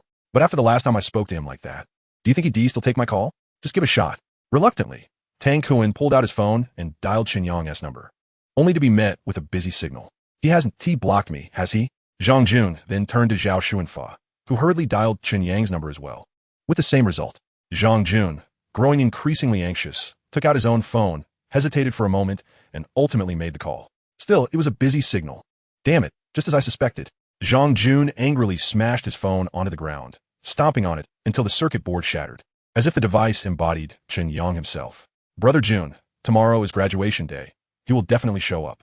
Should we gather a few people to intercept him at the school gate? Zhao Xuanfa, as Zhang Jun's most trusted enforcer, understood his intentions well. He knew that the only way to alleviate Zhang Jun's anger was to give Chen Yang a good beating. But is that reliable? Rest assured, once it's done, I'll have them leave Dongjiang province overnight. Fine, I'll give you 500,000 to ensure they break one of Chen Yang's legs. And remember, do not touch Lin Wei. In the family compound of Xingqing Normal University's affiliated secondary school, Chen Yang lay in bed, vacillating between thoughts of Lin Wei at school and concerns for Lu Qingqing, who might be feeling despondent. After tossing and turning for quite some time, he still could not fall asleep. Just as he contemplated stepping outside for some fresh air, a knock on the door interrupted him. Upon opening it, he was astonished to find Lin Wei standing there. How did you know my address? Qingqing is a member of the new student council. They have your contact details. You live right across from her. How hard could it be for me to find you? Concerned that Lu Qingqing might overhear Lin Wei's voice, Chen Yang quickly pulled her into his room. Lin Wei glanced around the tidy living room, noting the rather simple furniture. In such sweltering heat, you're now a millionaire. Why haven't you installed an air conditioner? I'll buy one tomorrow. Chen Yang had been preoccupied with work lately, leaving little time to enhance his rented accommodation.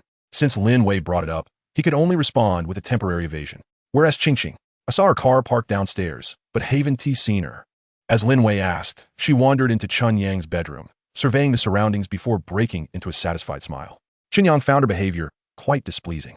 He had already distanced himself from Lu Qingqing, yet Lin Wei still seemed unconvinced, wanting to confront her directly. Lin Wei, if you have something to say, please do so. If not, kindly leave. I need to sleep. Oh, are you upset?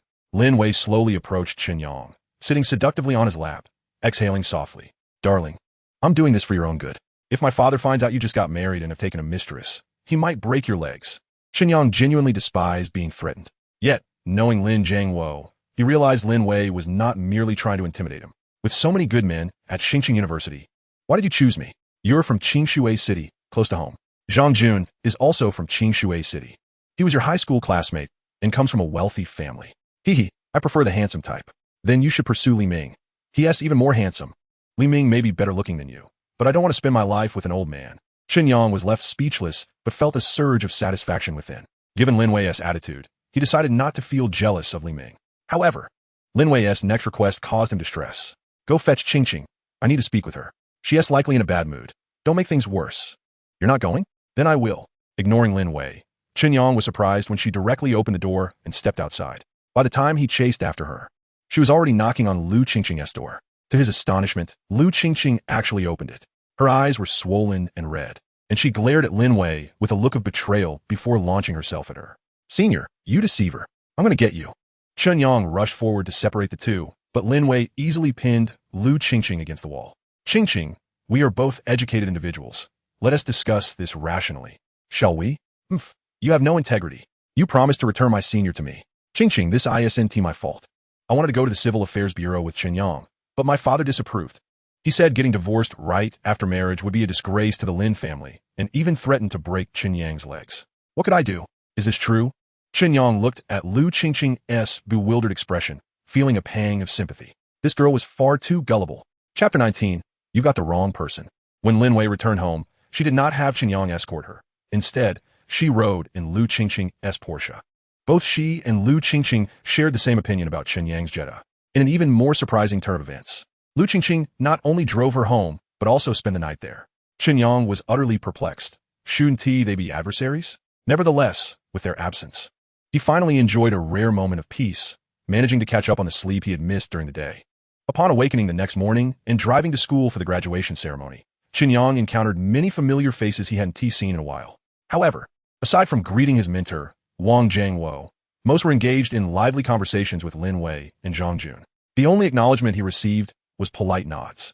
This was meant to be a memorable farewell, yet it also served as a gathering rooted in reality. After today, everyone would embark on their separate journeys. Lin Wei, as the student council president and the campus belle, had always been the center of attention.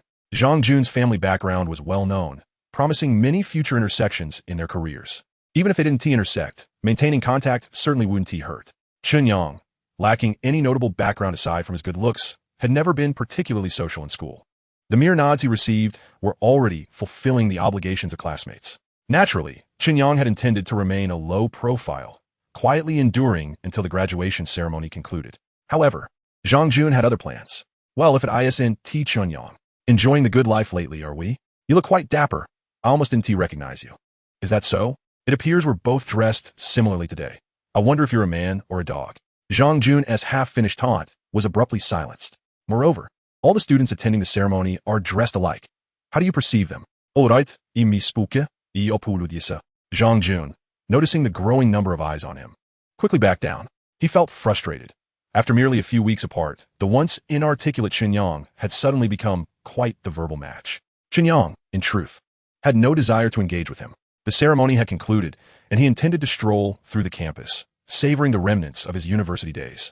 Unexpectedly, Lin Wei dashed over, insisting that he join her for a commemorative photograph. As if that were not enough, she insisted that Chen Yang strike a heart gesture alongside her. Under the pressure of her imploring gaze, he had no choice but to acquiesce. At this moment, not only was Zhang Jun flustered, but a multitude of graduates erupted into a frenzy. Wait, did they not claim to be merely ordinary classmates? They are openly displaying affection at the graduation ceremony. Zhang Jun thought in dismay. My goddess, how could you possibly harbor feelings for Chen Yang? Is my chance at love already over before it even began? Chen Yang, the deceiver, who usually maintained an air of mystery, had secretly whisked away their goddess. Truly, his heart is deserving of condemnation. The most pitiable of all was Zhang Jun, who had pursued Lin Wei for 4 years, only to have his roommate steal her away. The crowd buzzed with gossip, and Zhang Jun was seething with rage. Previously Zhao Xuanfa, and Tang Kuan had approached Lin Wei for a group photo, all of which had been declined. Now, Lin Wei was actively seeking out Chen Yang for a picture and striking heart gestures. To claim there was no romantic entanglement between them, who would believe that? The more he pondered, the more infuriated he became. Zhang Jun called Zhao Xuanfa over, gritting his teeth as he said, Have you arranged your people? This time, I want him on crutches. In a hushed voice, Zhao Xuanfa replied, For safety's sake, I contacted our contact using a public phone outside the school. Changing the plan now may be too late. Unyielding, Zhang Jun immediately instructed Zhao Xuanfa, Drive my car to the south gate of the school and keep watch. It would be best if you could reach them. If anything unexpected happens, I will notify you at once. Zhao Xuanfa nodded in compliance. And seizing the moment, while everyone's attention was fixated on Lin Wei and Chen Yang, he quietly departed from the venue. Zhang Jun also sent Tang Kuan to monitor the west gate of the school. The west and south gates were the most direct routes from Star City University to the city. He vowed that today, Chen Yang would pay the price. But he soon found himself dumbfounded. After parting ways with Lin Wei, Chen Yang simply drove away. When did he acquire a vehicle? In Zhang Jun's understanding, Chen Yang's financial situation could hardly afford a car. He should have been walking to the south or west gate to catch a bus into the city. Yet now, astonishingly, Chen Yang had a car. Although it was merely a Jetta akin to a driving school vehicle, it was sufficient to shatter his meticulously crafted plan. He hastily called Zhao Xuanfa to inform him of the change in plans, but to his dismay, as soon as the call connected, his phone died. During the commencement ceremony, as the principal and officials spoke on stage, aboard Zhang Jun had been playing Snake on his phone, oblivious to the rapidly draining battery. His charger and spare battery were in the car, and with Zhao Xuanfa and Tang Kuan absent, he could only watch helplessly as Chen Yang drove away. No, I cannot let Chen Yang get away like this. Unwilling to concede, Zhang Jun sprinted towards the south gate of the school, but unfortunately, due to his lack of physical fitness, he soon found himself gasping for breath, unable to continue running. Zhang Jun, why are you practicing running instead of driving? He looked up to find Luo Zhikai, a classmate from the finance department.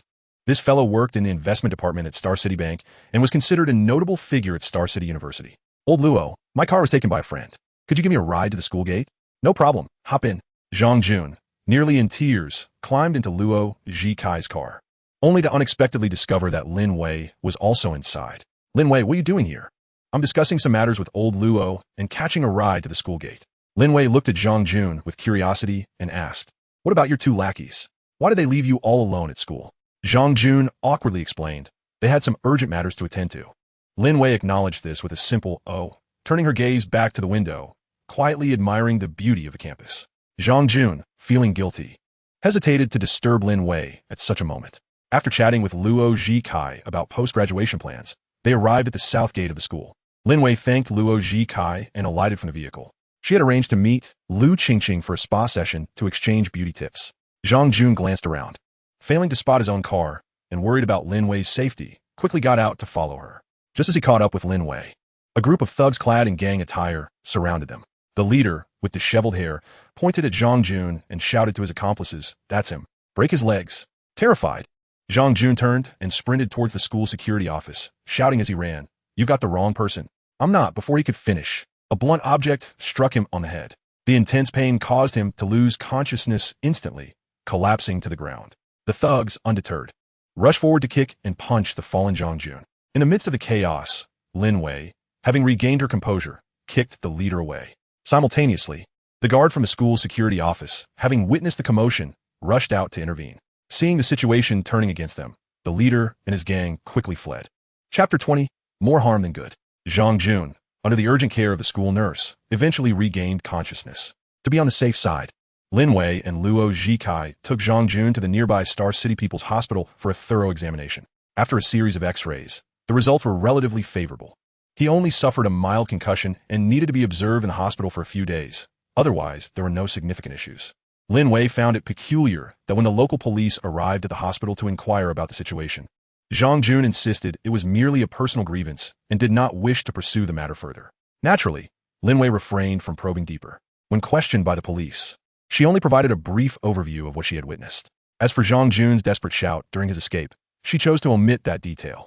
Lin Wei could discern that the thugs' intentions were quite clear. They were targeting someone close to her. If that person was not Zhang Jun, then who could it be? With this question lingering in her mind, Lin Wei departed from the hospital. She called Lu Qingqing to cancel their appointment, and then contacted Chen Yang, asking him to come to the hospital to pick her up. Chen Yang had left early upon receiving a call from Zhao Xiaoli, informing him that Lu Shiji had returned and wished to meet with him. When Lin Wei called, Chen Yang was already outside the Sunshine Garden community. Learning that Zhang Jun had been hospitalized due to an assault, he felt an unexpected sense of delight. That little schemer deserved the beating. You shouldn't have intervened to save him. Lin Wei retorted, I've known him for many years. How could I possibly ignore him? He seemed to be hiding something from me. Chen Yang replied, curtly, ISNT it about the marriage certificate. They found out and then turned against you. Oh, is that so? Lin Wei was quite satisfied with this outcome. She had long feared that Chen Yang would be led astray by those three. That is excellent news. Chen Yang, dissatisfied, remarked, I suspect you intentionally let him find out, didn't you? Lin Wei stifled a giggle and responded, what is wrong with that? ISNT it good to make him give up? Very well indeed. Chen Yang said, exasperated, I nearly fell victim to his drugging scheme. What? Why didn't you mention this to me before? Would you have believed me if I had? Well, now I do. I even suspect that those people were actually targeting you today. Chen Yang felt somewhat speechless. Zhang Jun truly was an unrelenting nuisance. Despite his efforts to remain low-key in recent days, the other party still refused to relent. After contemplating for a moment, Chen Yang called Zhao Xiaoli to reschedule a meeting with Lu Shiji. After hanging up, he drove to Star City People's Hospital to pick up Lin Wei before heading to the Jinda police station to find Chen Bing, who worked there. Chen Bing was troubled by the lack of opportunity to express his gratitude to Chen Yang. Upon understanding the situation, he promptly contacted a friend at the local police station overseeing Xingqing University, requesting them to investigate the case. Approximately an hour later, he received a call informing him that the ringleader, known as Huang Mao, had been apprehended. During the interrogation, it was revealed that the intended target was not Zhang Jun, but rather Chen Yang. There was a bidding of 100,000, demanding the breaking of one of Chen Yang's legs. Amusingly, the only evidence provided was a photograph of Lin Wei. Although Huang Mao and his accomplices noted the discrepancies between Zhang Jun's appearance and the description given by the hired killer, they were unable to suppress their emotions due to the allure of profit. As for the individual who had contracted the hit, Huang Mao was at a loss, stating that the person had contacted him via a payphone, with the money placed in a predetermined location. After gathering all the information, Lin Wei was nearly certain that the mastermind behind it all was Zhang Jun. Among the students at Xingqing University, he was the only one affluent enough and harboring a grudge against Chen Yang. She speculated that Zhang Jun's hasty arrival at the scene indicated he had discovered that Chen Yang was not with her and sought to alert his accomplices. However, Chen Bing expressed his confusion over Lin Wei's conjecture. If Zhang Jun were indeed the puppet master, he could have easily notified his accomplices via his mobile phone. So why go to the scene in person? Lin Wei recalled, stating that throughout the incident, Zhang Jun's phone had never lit up. Now made sense. Chen Bing gave Lin Wei a thumbs up. No wonder she hailed from a family of law enforcement. Her analytical skills were commendable. It was rather foolish of Zhang Jun to presume that both of them would be at the school gate simultaneously. Lin Wei pointed towards Chen Yang, saying, Zhang Jun was Chen Yang's roommate for 4 years. He surely understands his habits. If Chen Yang hadn't bought a car and I hadn't gone to discuss matters with Luo Zhikai, we might have indeed been ambushed. In contrast to the unfolding events, Chen Yang was more concerned about the outcome. He asked Chen Bing, can the evidence we currently possess convict Zhang Jun? Chen Bing shook his head. Without direct evidence of Zhang Jun hiring a hitman, everything remains mere speculation. Lin Wei added, even if evidence were found, with his family's wealth, they could easily find someone to take the fall. Chen Yang felt a twinge of regret. He yearned to witness Zhang Jun serving time in prison. Seizing the opportunity, Lin Wei urged Chen Yang, the security in Xingqing is quite chaotic. You should return to Qingshui with me. Chen Bing interjected, this is just an isolated incident. Overall, the security in Xingqing is still commendable. Noticing the sharpness in Lin Wei's gaze directed at him, Chen Bing quickly adjusted his wording. Realizing that she was intent on keeping Chen Yang close, Chen Yang was well aware of the circumstances surrounding both Xingqing and Qingshui for the next 2 decades. Regardless of the present or future, the development opportunities in Xingqing far surpassed those in Qingshui. Unlike Lin Wei, who was preoccupied with the well-being of millions in Qingshui, Chen Yang's focus was solely on wealth and vengeance. It was only by defeating Zhang Jun and the family behind him that he would consider other matters. Thus, he remained unmoved by Lin Wei's persistent entreaties. At Xingqing People's Hospital, Zhang Jun lay in his hospital bed, silently glaring at the tardy Zhao Xuanfa and Tang Kun. In truth, he was seething with anger, wishing to vent his frustrations on someone. However, the pain coursing through his body rendered him utterly powerless. Brother Jun, rest assured, I left no evidence behind. Is that the crux of the matter? What sort of operation did you conduct that they don't even know who I am in relation to Chen Yang? They came in swinging. Well, aside from the graduation photo, I don't have any personal pictures of Chen Yang.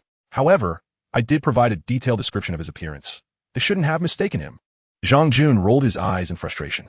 He had spent 500,000, and that scoundrel Zhao Xuanfa couldn't even procure a single photograph before attempting to carry out the job. Instead, he found a group of fools who were more likely to create chaos than to succeed. Now, Chen Yang was unscathed while he lay in a hospital. Had Lin Wei not acted swiftly, he might have been condemned to a life in a wheelchair. You two useless fools, get out of my sight. I never want to see you again. Brother Jun, please give me another chance. Brother Jun, this was Zhao Xuanfa's incompetence. It has nothing to do with me.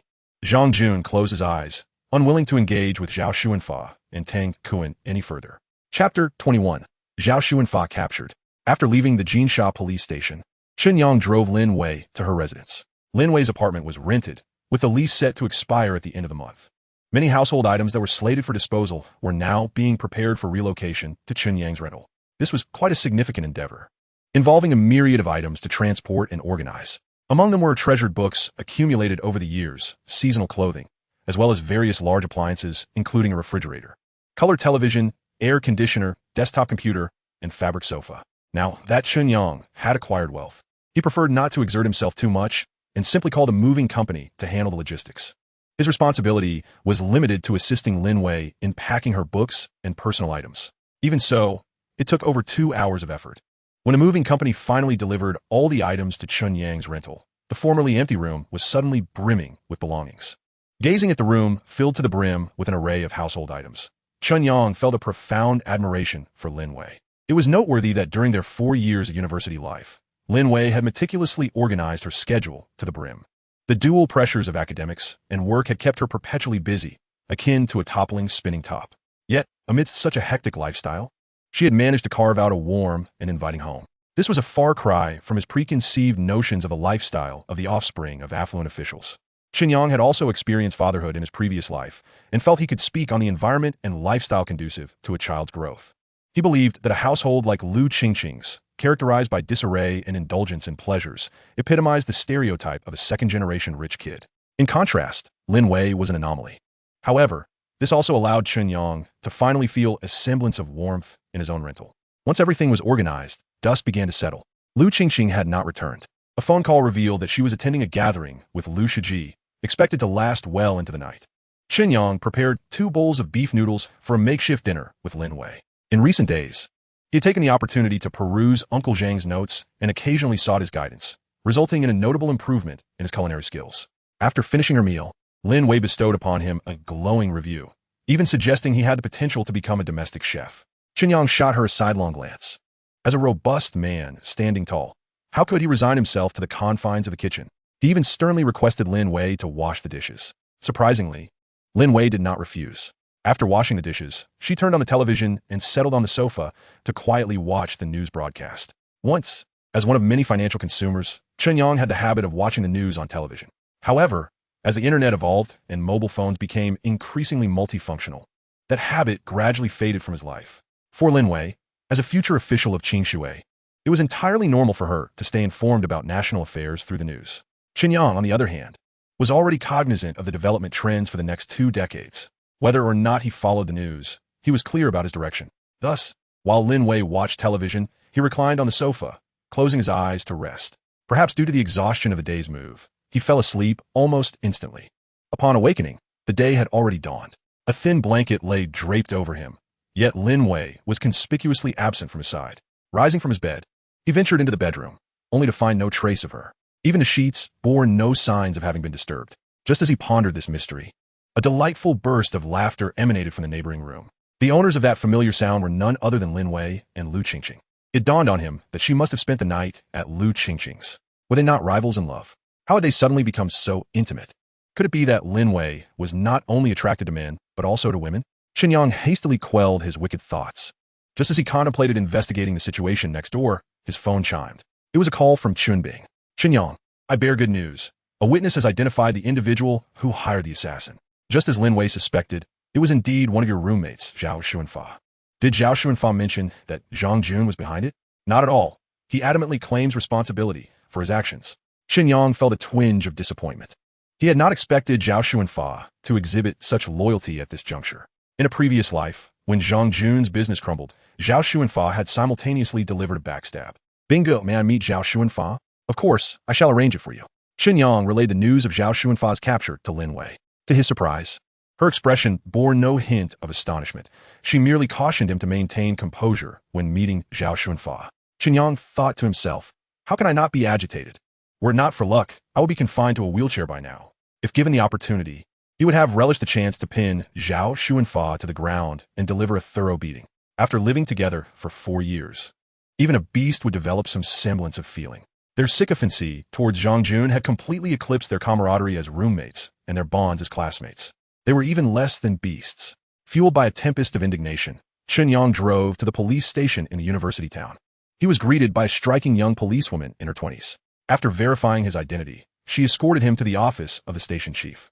Inside sat a stern-looking man in his 40s, engrossed in paperwork. As Chen Yang observed him, the man scrutinized him in return. "You must be Chen Yang. I am Hu Taijun, a comrade of Lin Wei's father." Taken aback, Chen Yang quickly addressed him as Uncle Hu and articulated the purpose of his visit. Hu Taijun remarked, "You are fortunate. Based on the graduation photo provided by Wei, we questioned the nearby businesses at the public phone booth, and they confirmed that Zhao Xuanfa made a call there." At that moment, Chen Yang understood why Lin Wei had remained so composed. She had deftly resolved matters while he slept. A wave of emotion washed over him. This headstrong and willful woman had risked severing ties with the Zhang family for his sake. Under Hu Tiejuan's guidance, Chen Yang encountered Zhao Xuanfa, who was confined in the interrogation room. His demeanor was disheveled, and upon seeing Chen Yang, his expression was a tumultuous blend of guilt, jealousy, and resentment. "Chen Yang, life is so unfair. In what way am I inferior to you? Why does Lin Wei favor you? Is that the crux of the matter? Whom Lin Wei loves is her prerogative," Chen Yang retorted with a cold smile. "You have schemed against someone who has shared 4 years of life with you, selflessly taking care of your hygiene and laundry. Do you possess no conscience?" Zhao Xuanfa's face flushed, but he quickly regained his composure. With a firm tone, he replied, "Chen Yang, do not mislead. I am the one who harmed you, and it has nothing to do with anyone else." "Huh, given your family circumstances, can you even muster 100,000 yuan? Chen Yang suddenly recalled something, smirking as he added, "What do you think would happen if they knew you only spent 100,000? Zhao Xuanfa's expression darkened at once. He knew Zhang Jun well. If the latter discovered he had embezzled 400,000, the consequences would be dire. Ultimately, Zhao Xuanfa did not implicate Zhang Jun. He could offer excuses regarding the embezzlement, but betraying Zhang Jun would invite relentless retribution, given Zhao Xuanfa's vengeful nature. Chen Yang chose not to press the issue further. After all, this was merely a civil matter. As long as the true victim, Zhang Jun, did not press charges against Zhao Xuanfa, the most he would face was administrative detention and a fine. As for Zhao Xuanfa's misappropriation of the assassination funds, Chen Yang decided to keep that information from Zhang Jun. In his previous life, Zhao Xuanfa had embezzled over 100 million yuan from Zhang Jun's company, which had directly led to the collapse of Zhang Jun's financial operations. Such a treacherous ally was best kept close. Upon leaving the interrogation room, Chen Yang intended to treat Hu Taijun to a meal as a gesture of gratitude, but his offer was politely declined. At their parting, Hu Taijun, with a tone that was half command and half threat, warned Chen Yang to treat Lin Wei well. Should Lin Wei suffer any grievances, life in Xingqing will be far from pleasant for him. Chen Yang mused to himself, "As long as she doesn't bully me, I'll consider myself fortunate." On his way home, Chen Yang made a detour to the Telecommunications Bureau to apply for a 2M ADSL broadband connection, the best available domestic option at this time, costing a hefty 170 yuan per month. After completing the broadband application, he proceeded to a computer store where he spent 10,000 yuan on a HP laptop. Having grown accustomed to working on laptops in his previous life, he found desktop computers somewhat unwieldy.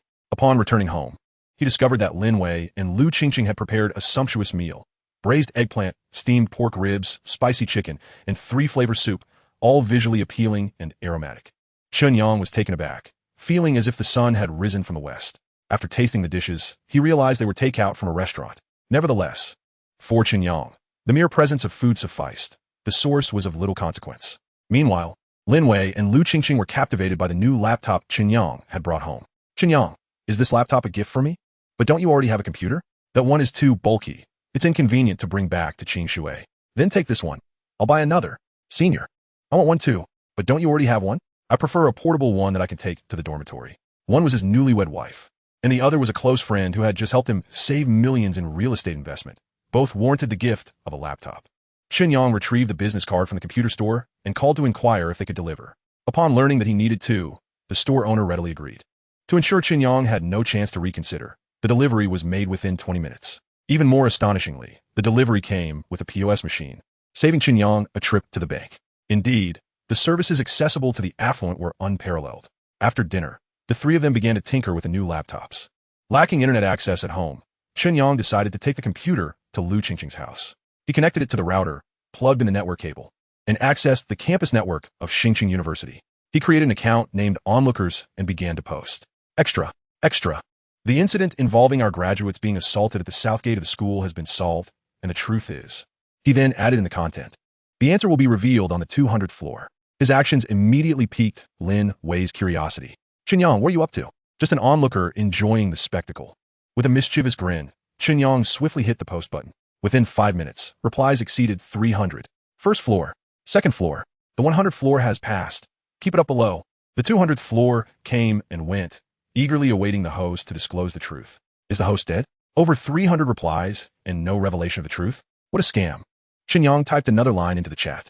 According to insiders from the local police station, the recent altercation stemmed from a romantic entanglement.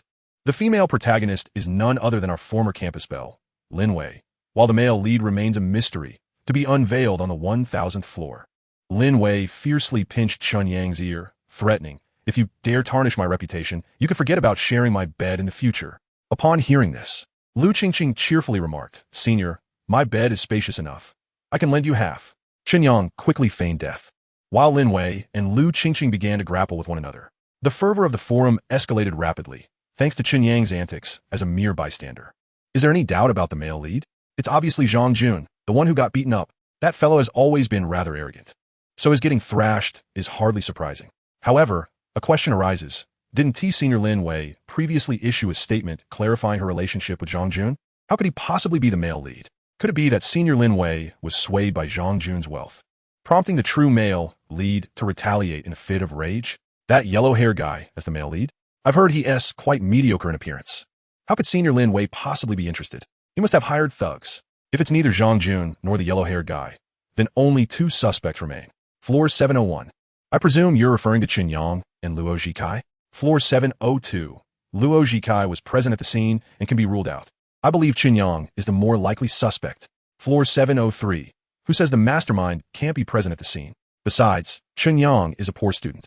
How could he afford to hire someone to commit violence? Floor 720. Your information is outdated. On graduation day, I saw Chen Yang driving over. Even if it's a Jetta, it must cost at least 100,000. Is that what you call a poor student? Floor 800. Could it be that Senior Chen Yang is working part-time as a taxi driver? Floor 820. Xingqing University is one of the top universities in the country. Going to drive a taxi right after graduation would be quite a disgrace. Floor 900. Nowadays, university students don't have guaranteed placements. It's quite challenging to find a good job without money. No profession is beneath anyone. Earning a living through hard work is nothing to be ashamed of. Chen Yang noticed the discussion veering off course and hurriedly added another post. According to insiders, the male lead, upset over an unreciprocated pursuit of the female lead, offered a 6-figure bounty to have the male lead assaulted. Due to the limited communication skills of the person who contacted the hired goons, the description of the male lead was unclear, resulting in the unfortunate targeting of Zhang Jun, who was trailing behind Lin Wei. As soon as Chen Yang posted, the thread was instantly refreshed. The term trailing was aptly used, vividly depicting Zhang Jun's habitual behavior. Had the poster been the intermediary, Zhang Jun might have evaded disaster. A wealthy individual capable of offering a 6-figure bounty is rare at our school, right? If it's not Zhang Jun, then it must be Luo Zhikai, who works at a bank and isn't short on cash. Floor 1001. Shut up. I want to pursue Lin Wei on fair terms. I would never resort to such despicable means as hiring someone to inflict harm. Besides, I was present at the scene, okay? Luo Zhikai, who was previously just a spectator, found the flames of suspicion licking at his heels and jumped in, but his explanation did little to quell the doubts of the other onlookers. Senior Luo, don't be so agitated. Just because you were at the scene doesn't mean you're free of suspicion. Detective novels have portrayed certain masterminds as having a penchant for observing the crime firsthand.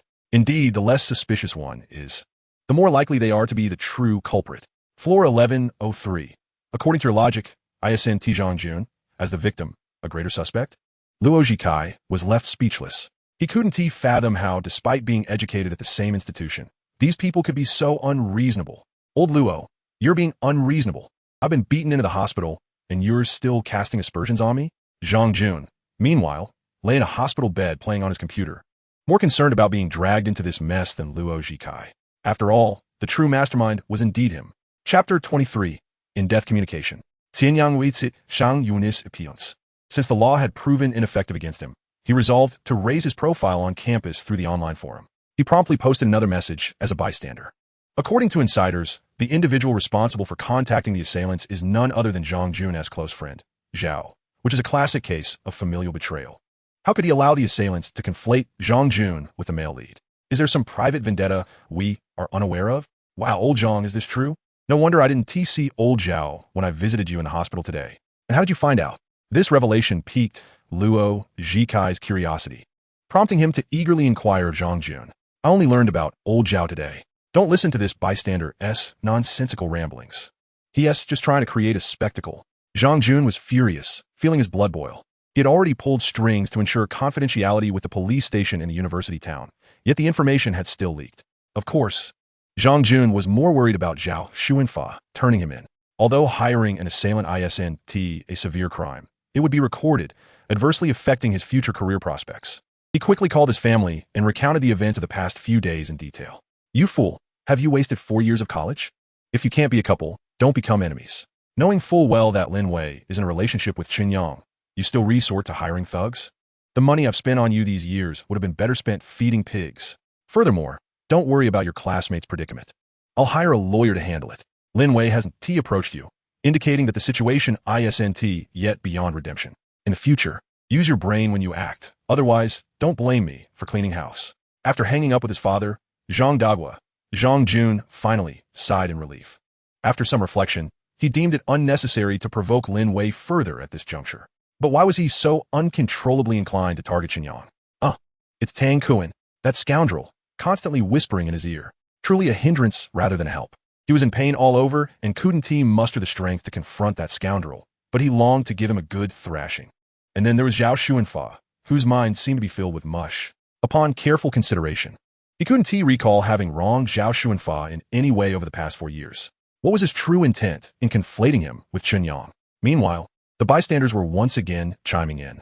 According to insiders, Zhao's intended target for the assault was indeed Chen Yang, the very same Chen Yang everyone had been discussing. He, Zhao, and Zhang were all roommates. What transpired among them that led to such treachery? It's obvious, the allure of a femme fatale. 3 men turning against one another over a woman. What a disgrace for our Xinjiang University. Could it be that 4 men are embroiled in this affair over a single woman? The overlooked Tang, perhaps, is the informant. Floor 1758, spreading rumors isn't a crime. Is it? If you're so bold, provide your address. And let us settle this face to face. The so-called most handsome from the Tang family furiously pounded on his keyboard. He merely wished to quietly observe the unfolding drama, but found himself unwittingly dragged into it. A gentleman speaks rather than fights. We're all educated individuals, so let us refrain from resorting to violence. Besides, you've already graduated, and we're still subject to the school as discipline. It's not worth it to bear a penalty for the likes of you. You are the one who is vile. Your entire family is vile. I reiterate, I have nothing to do with this matter. Tang Kuan seethed with rage, wishing he could leap through the computer screen to exact vengeance upon the one who slandered him. Meanwhile, Chen Yang sensed the moment was ripe, so he switched off the router and redialed to connect to the internet, thus generating a new IP address. This time, he no longer accessed the campus network through the account of an onlooker, but instead logged in with his true identity. Regarding the events of the past 2 days, I wish to clarify 2 points. Firstly, after thorough discussions, I have resolved to develop a deeper relationship with Ms. Lin Wei. Prior to the evolution of this relationship, both Ms. Lin and I were unequivocally single, with no existence of a so-called third or fourth party. Secondly, my relationship with classmate Zhao is that of ordinary roommates and classmates. Throughout our 4 years at university, there has been no personal animosity. I do not believe he would resort to hiring someone to inflict harm. To my knowledge, Zhao comes from a working-class background. It is unlikely he could muster even a 5-figure sum, let alone a 6-figure bounty, if he were to acquire such funds. It would only suggest one possibility. He is acting on someone else's behalf. Chen Yang, what do you mean by that? Are you implying I orchestrated this? Zhang Jun had set the friend online feature, and he was the first to notice Chen Yang. He kept refreshing the page and soon discovered Chen Yang's post. Upon reading its content, his anger ignited. I did not name anyone specifically. Only those with guilty consciences would feel implicated. Chen Yang replied simply, not anticipating Zhang Jun would fall into his trap so swiftly. Once Zhang Jun spoke up, the fervor surrounding Chen Yang's post surged instantly. Normally, Zhang Jun should be the most incensed by Chen Yang and Lin Wei's union. Indeed, the only person in their dormitory capable of offering a 6-figure reward would be Zhang. Hence, the true mastermind behind the scenes must be Zhang, right? His agitation is quite evident, a clear indication of guilt. Upon reflection, it seems most reasonable to conclude that only Zhang could have hired someone to attack Chen Yang. He possesses the wealth, and unable to confront Chen Yang directly, he resorts to seeking outside assistance. Zhao should bear the brunt of the blame. It is unfortunate for Zhao, having encountered such unworthy company. Now, with a criminal record, his future is utterly compromised. No matter, Zhang's family is affluent enough to support him. Wealthy individuals are often the most ruthless, and it is likely that once this incident passes, Zhao will find himself abandoned by Zhang. How pitiable. Zhang Jun was left utterly speechless. He truly regretted engaging with Chen Yang's post. Now, the entire Star City University suspects him of being the hidden instigator. Chen Yang, how could you not just disappear? Of course, Chen Yang will not perish, but neither will he fare any better. When Lin Wei discovered she too was embroiled in this affair, she unhesitatingly unleashed a torrent of fury upon him. After venting, she cast a mischievous glance at Chen Yang. You enjoy deep discussions, do you? Well then, let's engage in one at my home right now. This evening, I am currently occupied with important matters. No, your only task today is to accompany me home for an in-depth conversation. Chen Yang yearned to resist further, yet Lin Wei afforded him no opportunity, promptly disconnecting the internet, shutting down his computer, and forcibly dragging him back to her residence. What are you two discussing? I'd like to listen as well. Lu Qingqing chased after them, but arrived a moment too late, finding herself locked out. She quickly pressed her ear against the door, and the more she listened, the more she felt something amiss, her face growing increasingly flushed. Perverse scoundrels, those detestable harlots. I detest you both. Chapter 24, Official Announcement. Chen Yang withdrew from the forum, but the uproar he had stirred at Star City University did not cease. Discussion surrounding Zhao Xuanfa's hired assault and the likelihood that the true mastermind was none other than the victim, Zhang Jun, grew increasingly fervent. Some netizens argued that Chen Yang, as Zhang Jun's roommate, had clandestinely pursued Lin Wei, usurping his love. His actions were deemed morally reprehensible.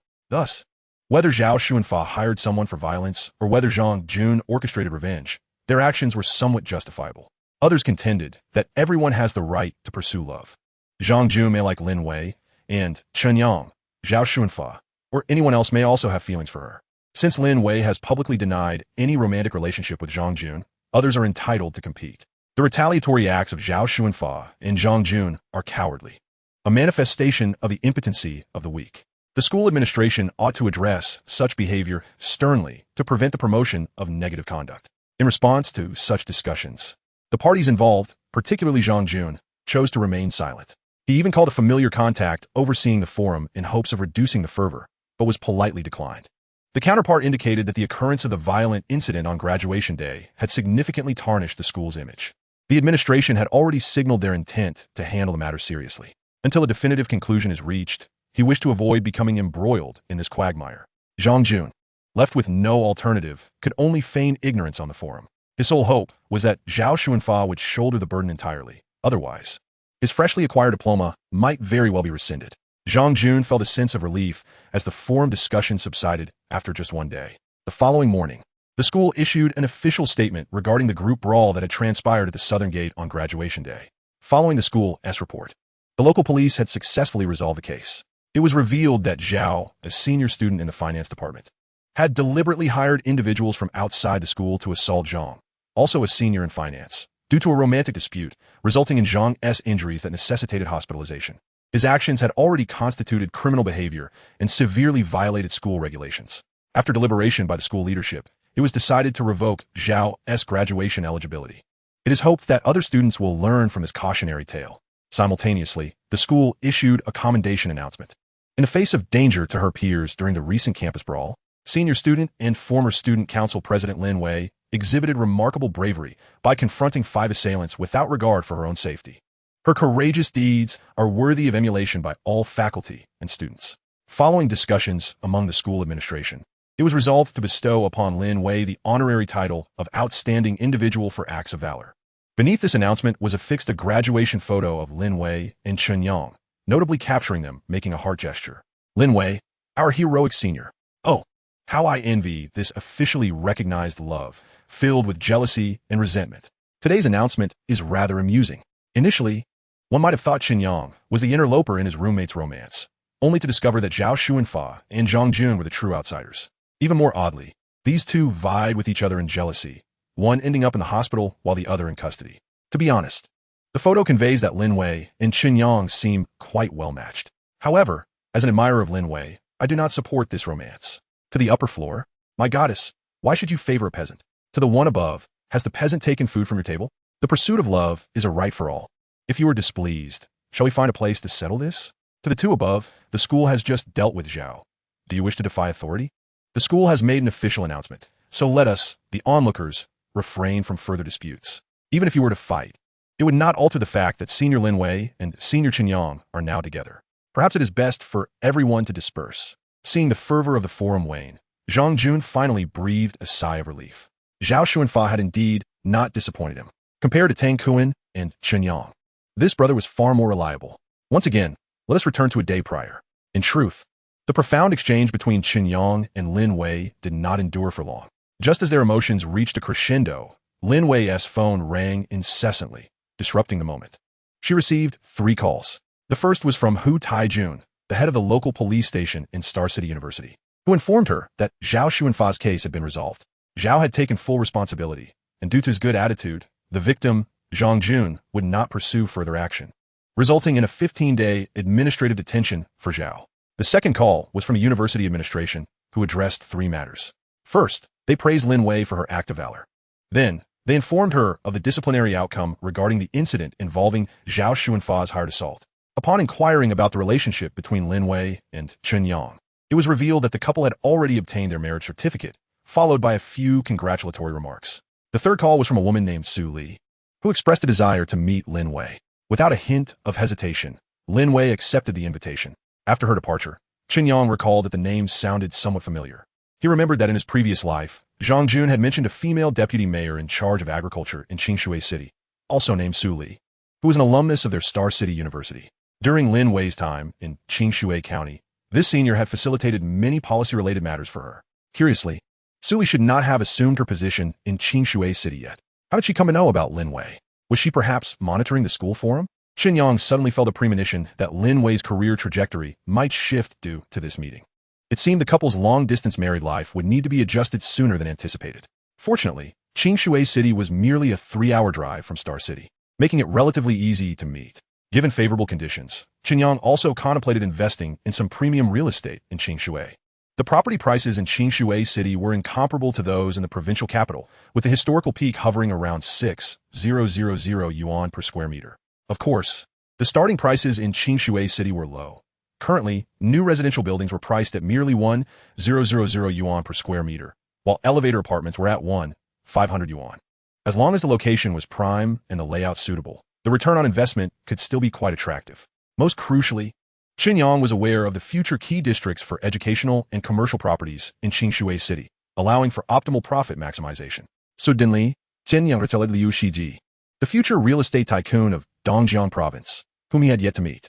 If he could persuade him to invest in Qingshui City ahead of time, perhaps he could strike a blow against the Zhang family's business endeavors. Compared to investing in real estate in Qingshui City, Chen Yang was far more intrigued by the prospect of accelerating the collapse of the Zhang family's commercial empire.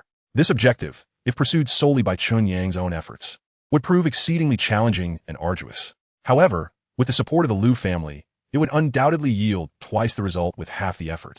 Nonetheless, when Chen Yang finished his grooming and sought out Lu Qingqing, he found a handwritten notice on her door declaring that dogs and promiscuous individuals are not allowed inside. Clearly, this young lady was in a foul mood. Chapter 25. Their essay mole. Qingqing, open the door. Can't read. Dogs and promiscuous individuals are not allowed inside.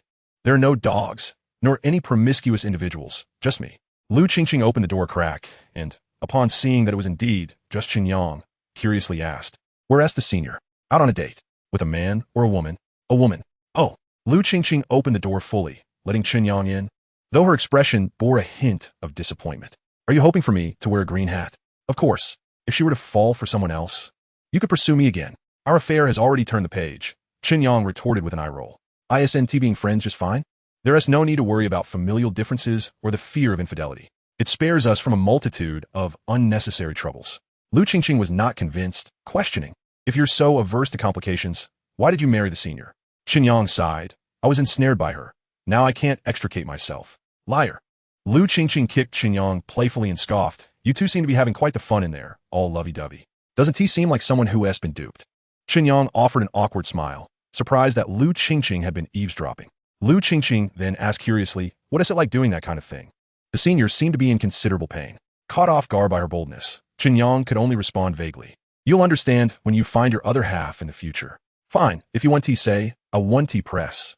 Lu Qingqing's cheeks flushed as she felt a twinge of embarrassment and regret for asking. To avoid an awkward atmosphere, Chen Yang shifted the topic. Qingqing, has your brother returned? Lu Qingqing nodded. Yes, he has been back for a few days. He even mentioned you during dinner yesterday, asking what you've been up to. Really? You didn't team mention our situation, did you? I did. My brother said you seemed like quite a scoundrel and wanted to give you a thrashing. Chen Yang awkwardly rubbed his nose. It seemed he would need to delay meeting Lu Shiji. But Lu Qingqing laughed. I was just teasing you. I wouldn't tease spread such embarrassing tales. Chen Yang felt a pang of guilt as he looked at Lu Qingqing. Her feigned nonchalance made him feel like a tremendous cad. Qingqing, arrange a time for me to treat your brother to a meal. What about me? Of course, you're invited. Satisfied. Lu Qingqing picked up her phone to contact Lu Shiji. He answered promptly, and upon hearing that Chen Yang was treating, they arranged to meet at Weiyuju on the evening of the 30th. Chen Yang had never been to Weiyuju and learned from Lu Qingqing that it was a private dining establishment.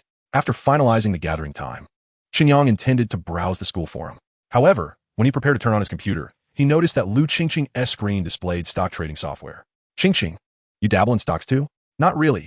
If you don't trade stocks, why is the software open? My friend is a stockbroker. She asked me to open an account to complete a work task. Chen Yang glanced at her trading history, which was quite impressive. With an initial investment of 100,000 yuan, she had made a profit of 5,000 yuan in just a month. From the records, it appeared that she had incurred significant losses initially, but a recent surge in the market had turned her fortunes around. Most impressively, Chen Yang noted that Lu Qingqing had not succumbed to greed, promptly selling after the stocks hit their peak. Ironically, the stock she had just sold had since taken a downer. If history remained unchanged, they would languish in stagnation like the A-share market for an extended period. Who helped you with those stocks? They must be quite skilled. Just my friend. Lu Qingqing replied, puffing out her chest with pride. Why don't you open an account too, and let her help you make money? Chen Yang shook his head. He currently lacked spare funds for stock trading. Moreover, he was aware that the market was about to dip again, making entry at this time likely to result in losses. Seeing Chen Yang's disinterest in trading, Lu Qingqing continued, then just open an account to assist my friend in completing her recruitment task. Noticing her hopeful gaze, Chen Yang could only acquiesce. Lu Qingqing, fearing he might change his mind, quickly called her friend to arrange for the next morning to open an account. When Chen Yang heard her call the friend Su Su, he instinctively asked, is this Su Su from our school? Lu Qingqing nodded. Yes, her name is Su Mingwei. Chen Yang felt a bit exasperated and cautioned her, you'd best keep your distance from her. Why? Lu Qingqing looked at him in confusion. Because she is Lin Wei's close friend. Upon hearing this, Lu Qingqing's mouth dropped open in surprise. No wonder lately, whatever she thought or did, Lin Wei seemed to know. It turned out there was a mole nearby. She reflected on how well she had treated Su Mingwei, only to be ruthlessly betrayed. And tears began to flow unbidden from her eyes. Seeing her suddenly in tears, Chen Yang was taken aback. After learning the reason, he realized that during their Cold War, Lu Qingqing had spent time with Su Mingwei, who had concocted the idea for her to go missing. Chen Yang had been puzzled earlier about how Lu Qingqing, despite being rivals with Lin Wei, could coexist harmoniously. It turned out she had been sold out by Su Mingwei. The more Lu Qingqing thought about it, the angrier she became, and she called Su Mingwei, unleashing a barrage of insults for a full half hour. Even after that, her anger had not subsided, and she collapsed on her bed, sobbing uncontrollably. In such a situation, Chen Yang found himself at a loss for how to respond. Only Lin Wei could be contacted to resolve this issue. It is indeed the one who ties the knot that must untie it. Upon receiving the call, Lin Wei quickly returned. Lu Qingqing, intent on confronting her, was subdued once more. Oh Qingqing, you are truly mistaken. My inquiries about you to Su Su stem from a genuine desire to befriend you. Then why did you steal my man? Steal your man? Chen Yang and I are legally married. We have obtained a marriage certificate. You are merely putting on a show. Well, there was a hint of that at the start, but wasn't it natural for feelings to develop over time? Bah, how shameless. Do you dare claim that Su Su's suggestion for me to avoid Chen Yang wasn't to your idea? I was merely trying to prevent you from going down the wrong path. I'm looking out for your best interests. Observing Lin Wei's expression of triumph, Lu Qingqing began to cry, feeling aggrieved. Chen Yang, unable to bear the sight, expressed his dissatisfaction to Lin Wei, saying, is it so difficult for you to apologize to her? Why should I apologize? Su Su often betrays me as well. Have I ever asked her to apologize? That's different. Your intelligence is superior, and you might even end up outsmarting her. So you imply that Qingqing lacks intelligence? Chen Yang found himself at a loss for words, realizing that Lin Wei had successfully redirected Lu Qingqing's animosity towards himself. What I mean is that friendships should be more genuine. Indeed, we are purely fulfilling our respective needs. Chen Yang suddenly felt that Lin Wei resembled a reincarnated individual more than himself. She saw through reality too clearly, unlike a recent university graduate. Chapter 26. Meeting the father-in-law. Lin Wei had an uncanny ability to handle Lu Qingqing. With just a few whispered words and a meal at KFC, she managed to resolve their conflict. After a night of intimacy, Chen Yang learned from Lin Wei that her work arrangements had changed, requiring her to return to Qingshui early for preparatory tasks. Chen Yang deduced that this was likely related to the newly appointed vice mayor of Qingshui, Su Li. Newlyweds, having barely enjoyed a few days of closeness, were now facing the prospect of a separation, leaving Chen Yang feeling a sense of reluctance. After much contemplation, he resolved to personally escort Lin Wei home. "Aren't you afraid my father will beat you? If such a beating is inevitable, then let it come sooner rather than later." Chen Yang had come to terms with the fact that, given his marital status with Lin Wei, he could no longer evade Lin Jiangwo. As the saying goes, even an ugly daughter-in-law must meet her in-laws. He considered himself a handsome son-in-law and felt confident he wouldn't bring shame to the Lin family in terms of appearance. "Rest assured, with me by your side, old Lin will exercise restraint." Lin Wei wrapped her arms around Chen Yang's neck and planted a kiss on his handsome face, a reward for his change in attitude. After a moment of tenderness, Lin Wei recalled something and asked Chen Yang if he would be interested in working at the Qingshui Municipal Bureau of Industry and Commerce. "That position was obtained through my father's connections. It would be a shame to waste it." Chen Yang reflected, recognizing the advantages of having connections. In his previous life, when job hunting in Qingshui, he had been shut out from not only government positions but even public institutions. Of course, this was influenced by Zhang Jun's interference. Many were reluctant to offend the local tycoon for the sake of a rural youth. Now, with the Lin family as a backing, Chen Yang's entry into the bureau would undoubtedly face no obstacles. He felt a twinge of temptation. After all, this was the coveted stable job he had longed for in his past life. Given his current standing, even a passive approach would ensure his financial security. However, he still sought vengeance. Dealing with a local tycoon required more than being a mere civil servant. With Lin Wei's character, it was unlikely she would support him in using power for personal gain. Thus, after careful consideration, Chen Yang declined Lin Wei's generous offer. Early the next morning, Chen Yang was awakened by the sounds of Lin Wei packing her belongings. She had packed her personal items and books, along with the laptop Chen Yang had gifted her and her desktop computer, sealing them in cardboard boxes. After nearly 2 hours of effort, the car's trunk and back seat were nearly overflowing with luggage. Despite this, Chen Yang drove to the largest shopping mall in Star City, the Star City International Shopping Center, to purchase 10 packs of Zhonghua cigarettes and a case of Feitia Mitai for Lin Jiangwo. He also bought some Chanel handbags, perfumes, and lipsticks for Lin Wei's mother and sister-in-law. With such a generous gesture, even if old Lin wanted to make things difficult for you, it would be somewhat embarrassing, Lin Wei remarked, clearly pleased with Chen Yang's actions. Her previous impression of him was that of a reclusive, unsociable individual, more dedicated to studying and working than socializing, rarely attending gatherings with roommates like Zhang Jun. She had helped him secure numerous scholarships at school, yet he had never treated her to a meal in gratitude. To her surprise, just before graduation, he had suddenly transformed. Lin Wei found herself unaccustomed to this change in Chen Yang, yet she also appreciated it. While she was attracted to his looks, she did not wish to spend a lifetime with a dullard. "I remember our first date when you scolded me for wanting to pay the bill.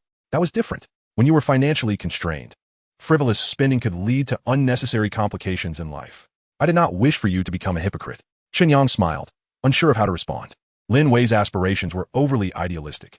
He had been unable to achieve such ideals in his past life, and it was even more unattainable now. In the real world, how could one navigate life without a touch of hypocrisy?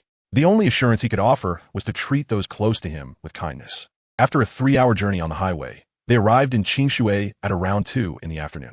Lin Wei's family resided in the Tiyuan community near the Qingshui Public Security Bureau, one of the earliest commercial housing complexes in the city. Chen Yang had visited once during his freshman winter break with Zhang Jun and vaguely remembered the location.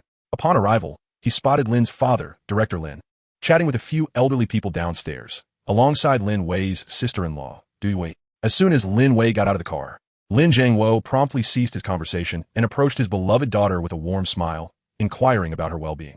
However, upon seeing Chen Yang emerge from the driver's seat, his previously cheerful demeanor darkened, his gaze revealing a menacing intensity. Chen Yang quickly called out, "Dad," and greeted Lin Wei with sister-in-law.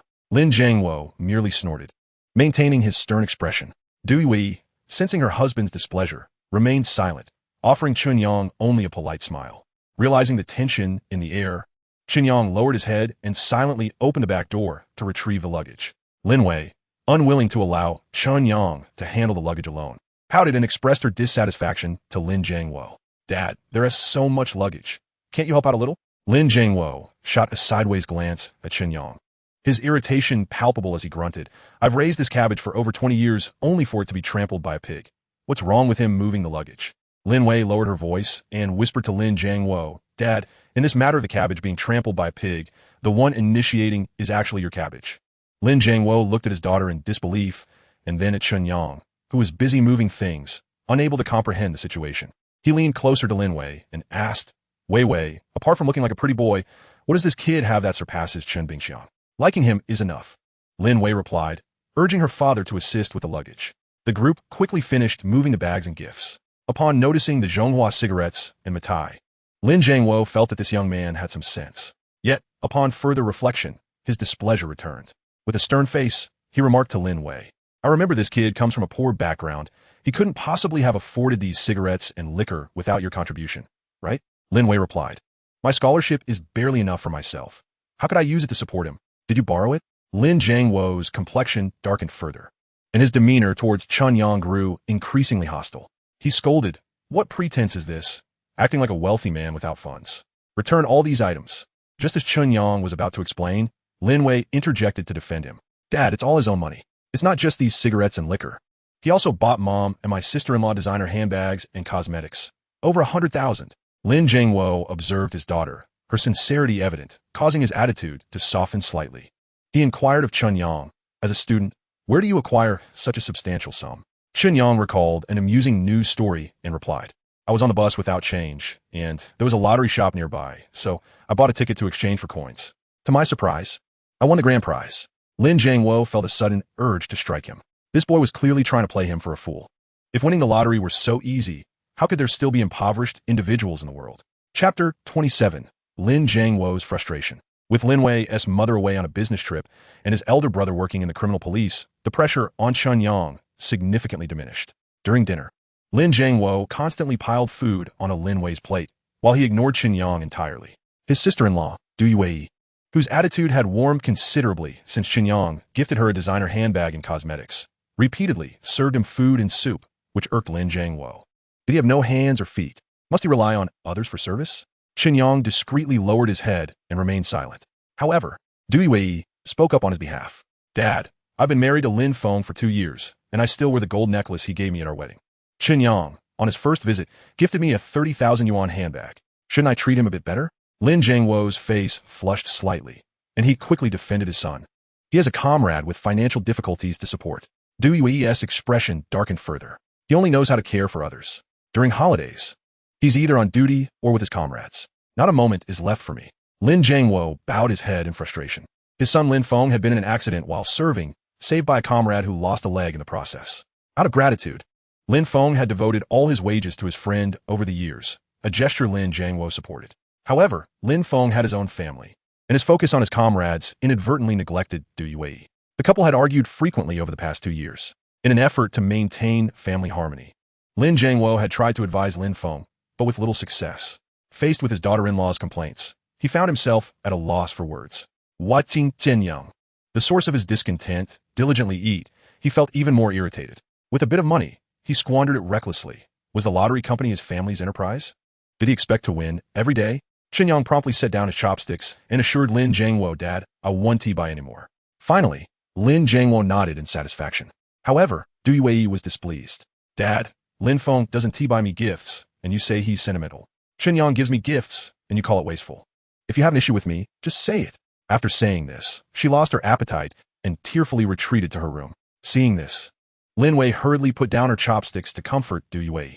Lin Jiangwo, who had risen through the ranks from a police officer to the director of the Public Security Bureau, was experienced in handling civil disputes. Yet, when it came to his own household issues, he was utterly perplexed. Indeed, a fair official finds it difficult to resolve family matters. With Lin Wei and Du Wei leaving the dining table, Chen Yang felt awkward continuing to eat. Naturally, he dared not follow Lin Wei to Du Wei's room.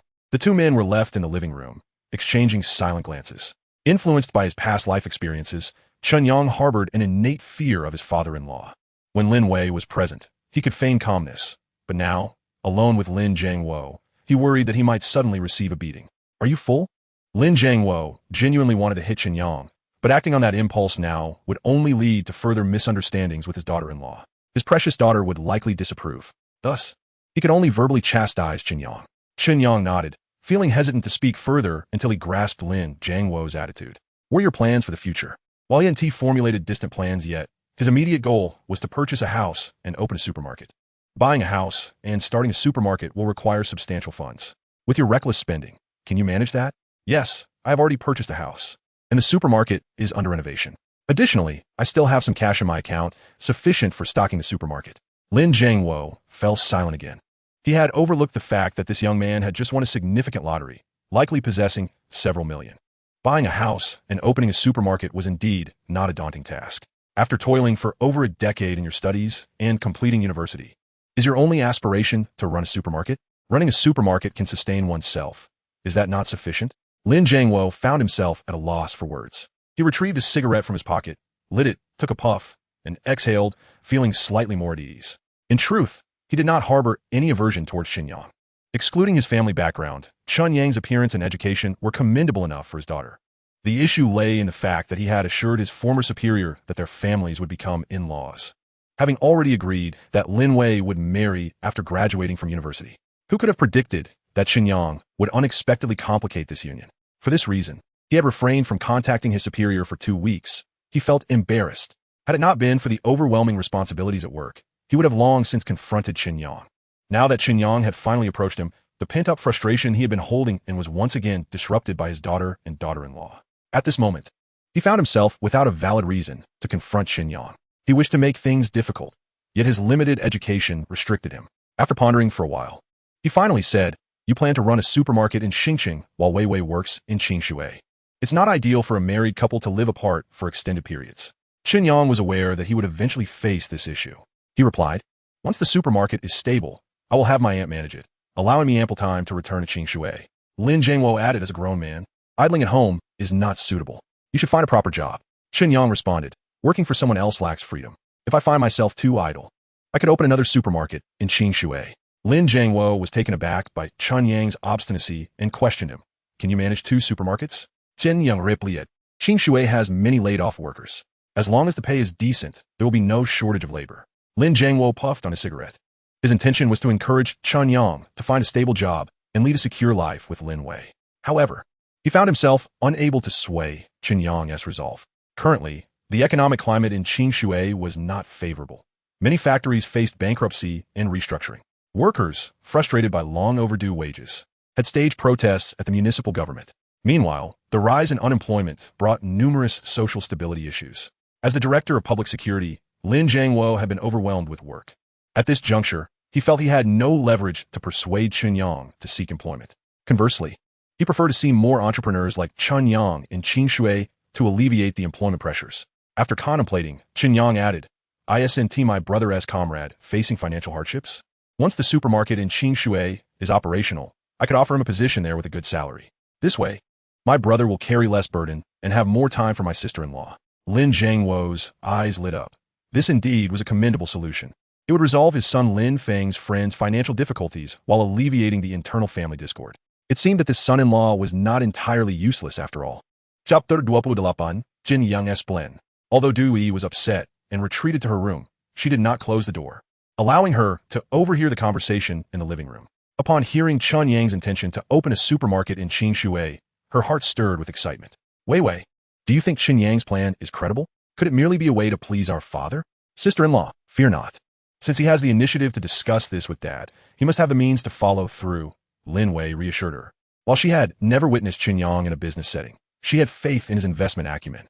The Sunshine Garden community in Xingqing had shown significant potential for appreciation, and it took a certain boldness to act decisively when others hesitated. Naturally, she hoped Chen Yang would establish himself in Qingshui for the long haul.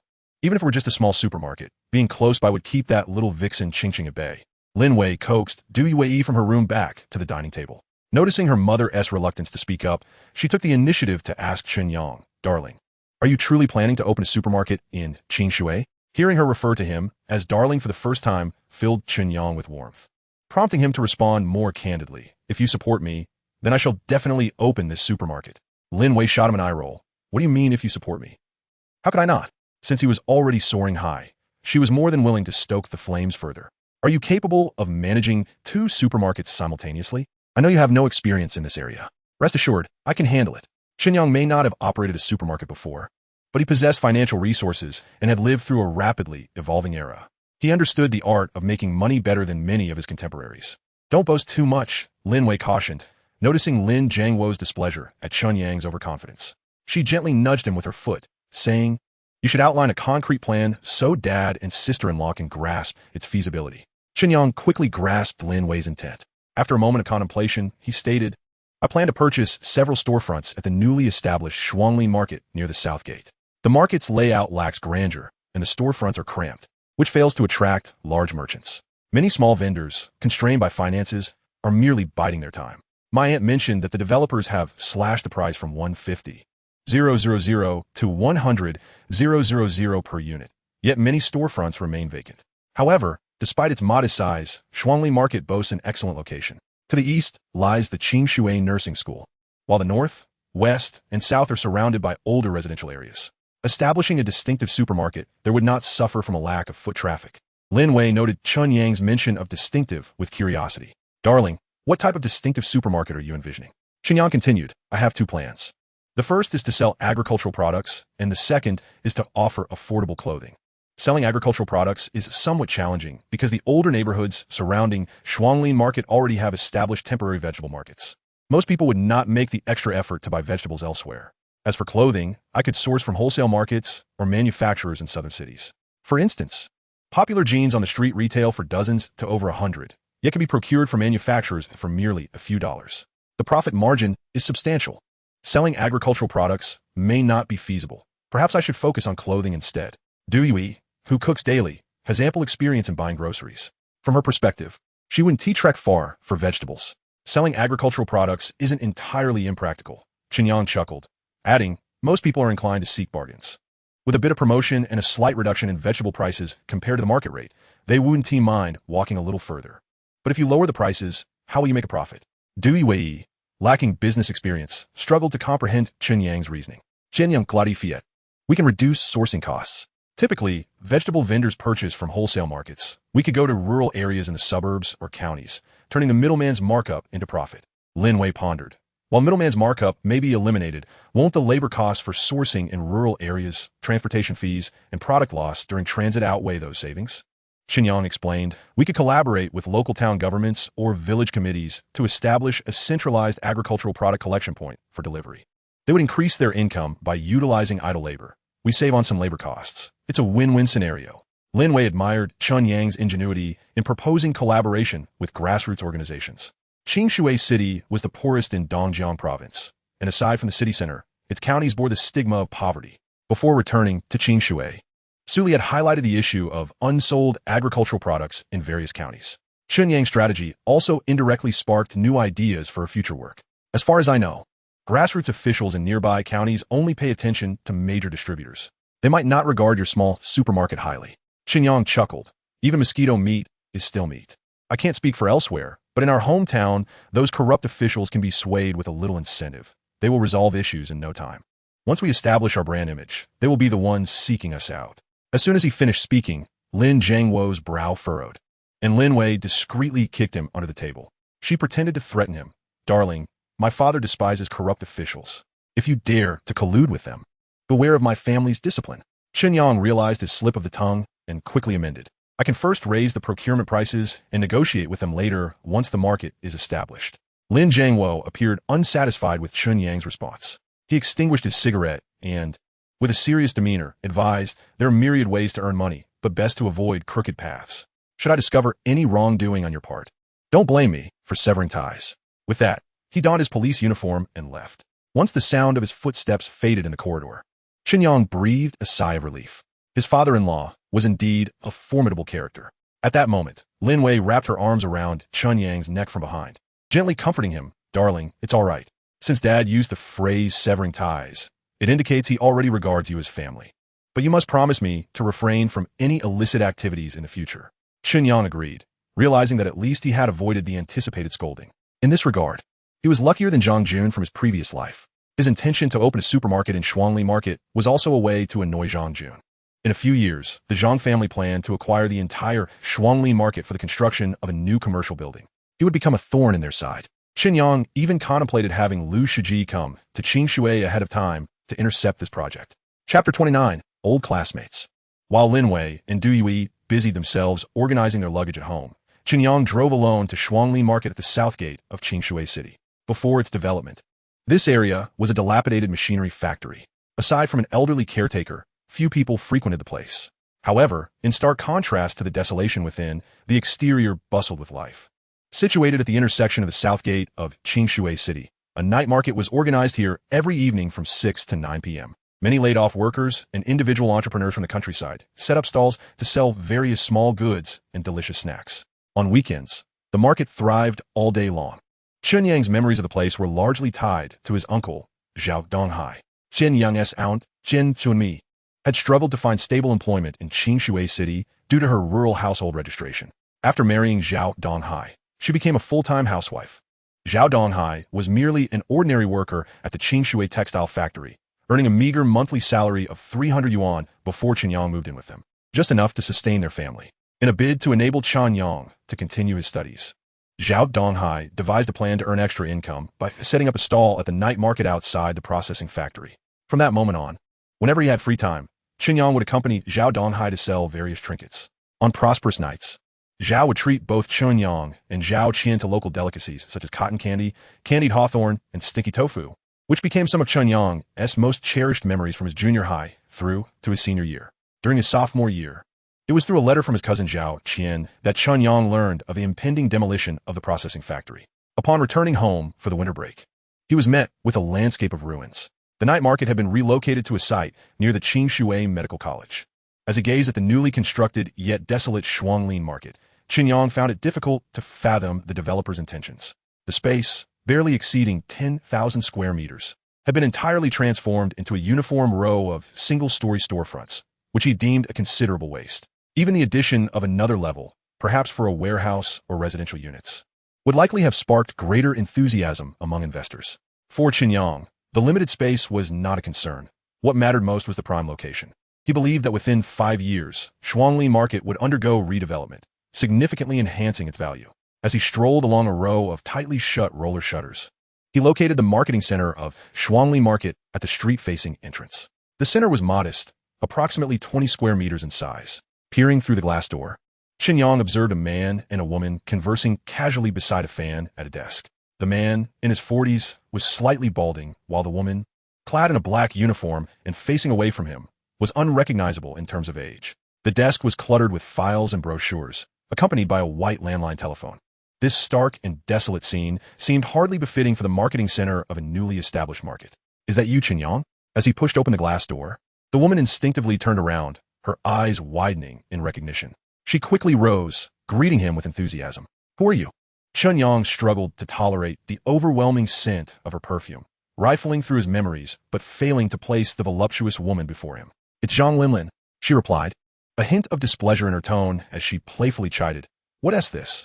Have you become too prestigious for your old classmates now that you've been accepted into a renowned university? You're Zhang Linlin?" Chen Yang's eyes widened in surprise as he scrutinized her. Besides a faint resemblance to her high school figure, her face had undergone a remarkable transformation. Her single eyelids had become double, and the round face once marred by acne was now flawlessly refined. Moreover, she, who had been reticent in school, now exuded an easy familiarity. "Well, do you think I'm more beautiful than before?" Zhang Linlin proudly accentuated her curves, casting a triumphant glance at Chen Yang. Chen Yang nodded, acknowledging that while she could not compare to Lin Wei or Lu Qingqing, Zhang Linlin was indeed striking. "Are you here to look at storefronts or to see me?" "Let us start with the storefronts." "Oh, it seems like our talented Chen has struck it rich." Zhang Linlin's disappointment was palpable. She had harbored a secret crush on Chen Yang during high school, but her insecurities had kept her feelings concealed. After graduation, she had worked various jobs to enhance her appearance, only to find that Chen Yang still regarded her as he always had. "I'm looking to purchase a few storefronts for my aunt to rent out, ideally those facing the street. Can you help me find some suitable options?" Chen Yang stated directly, mindful of the limited time he had before reuniting with his family in the textile factory's residential area. Really struck it rich? Zhang Linlin's mood lifted upon realizing Chen Yang was serious. The sales performance at Shuanglin Market had been dismal. 3 months post-opening, half of the storefronts remained unsold. Many of her colleagues had left for other real estate firms, while she stayed on due to the proximity to her home, serving tea and engaging in conversations. She often risked being taken advantage of by clients. On fortunate days, she could sell 2 or 3 storefronts, but on unlucky days, she would leave empty-handed. Watching her earnings diminish month by month, thoughts of switching jobs had begun to creep into her mind. Nevertheless, as she showed Chen Yang the storefronts, she made a point to subtly warn him about the investment risks involved. After all, the majority of the hundreds of merchants she had interacted with harbored doubts about the market as future prospects. She didn't want to jeopardize her old classmate, especially one she had once secretly admired, for the sake of a small commission. Chen Yang was somewhat taken aback by Zhang Linlin's candor. Typically, salespeople thrived on exploiting acquaintances, yet she diverged from the norm, candidly pointing out the shortcomings of each storefront. However, he was more focused on the street-facing location rather than the intrinsic value of the shops themselves. The only disappointment was that out of the 5 remaining vacant storefronts, only 4 were contiguous, with the 5th being an isolated triangular space. Chen Yang's aunt had also provided inaccurate pricing.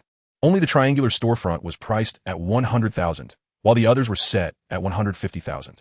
Zhang Linlin was straightforward, immediately reducing the total price by 40,000 upon learning Chen Yang wanted 5 storefronts.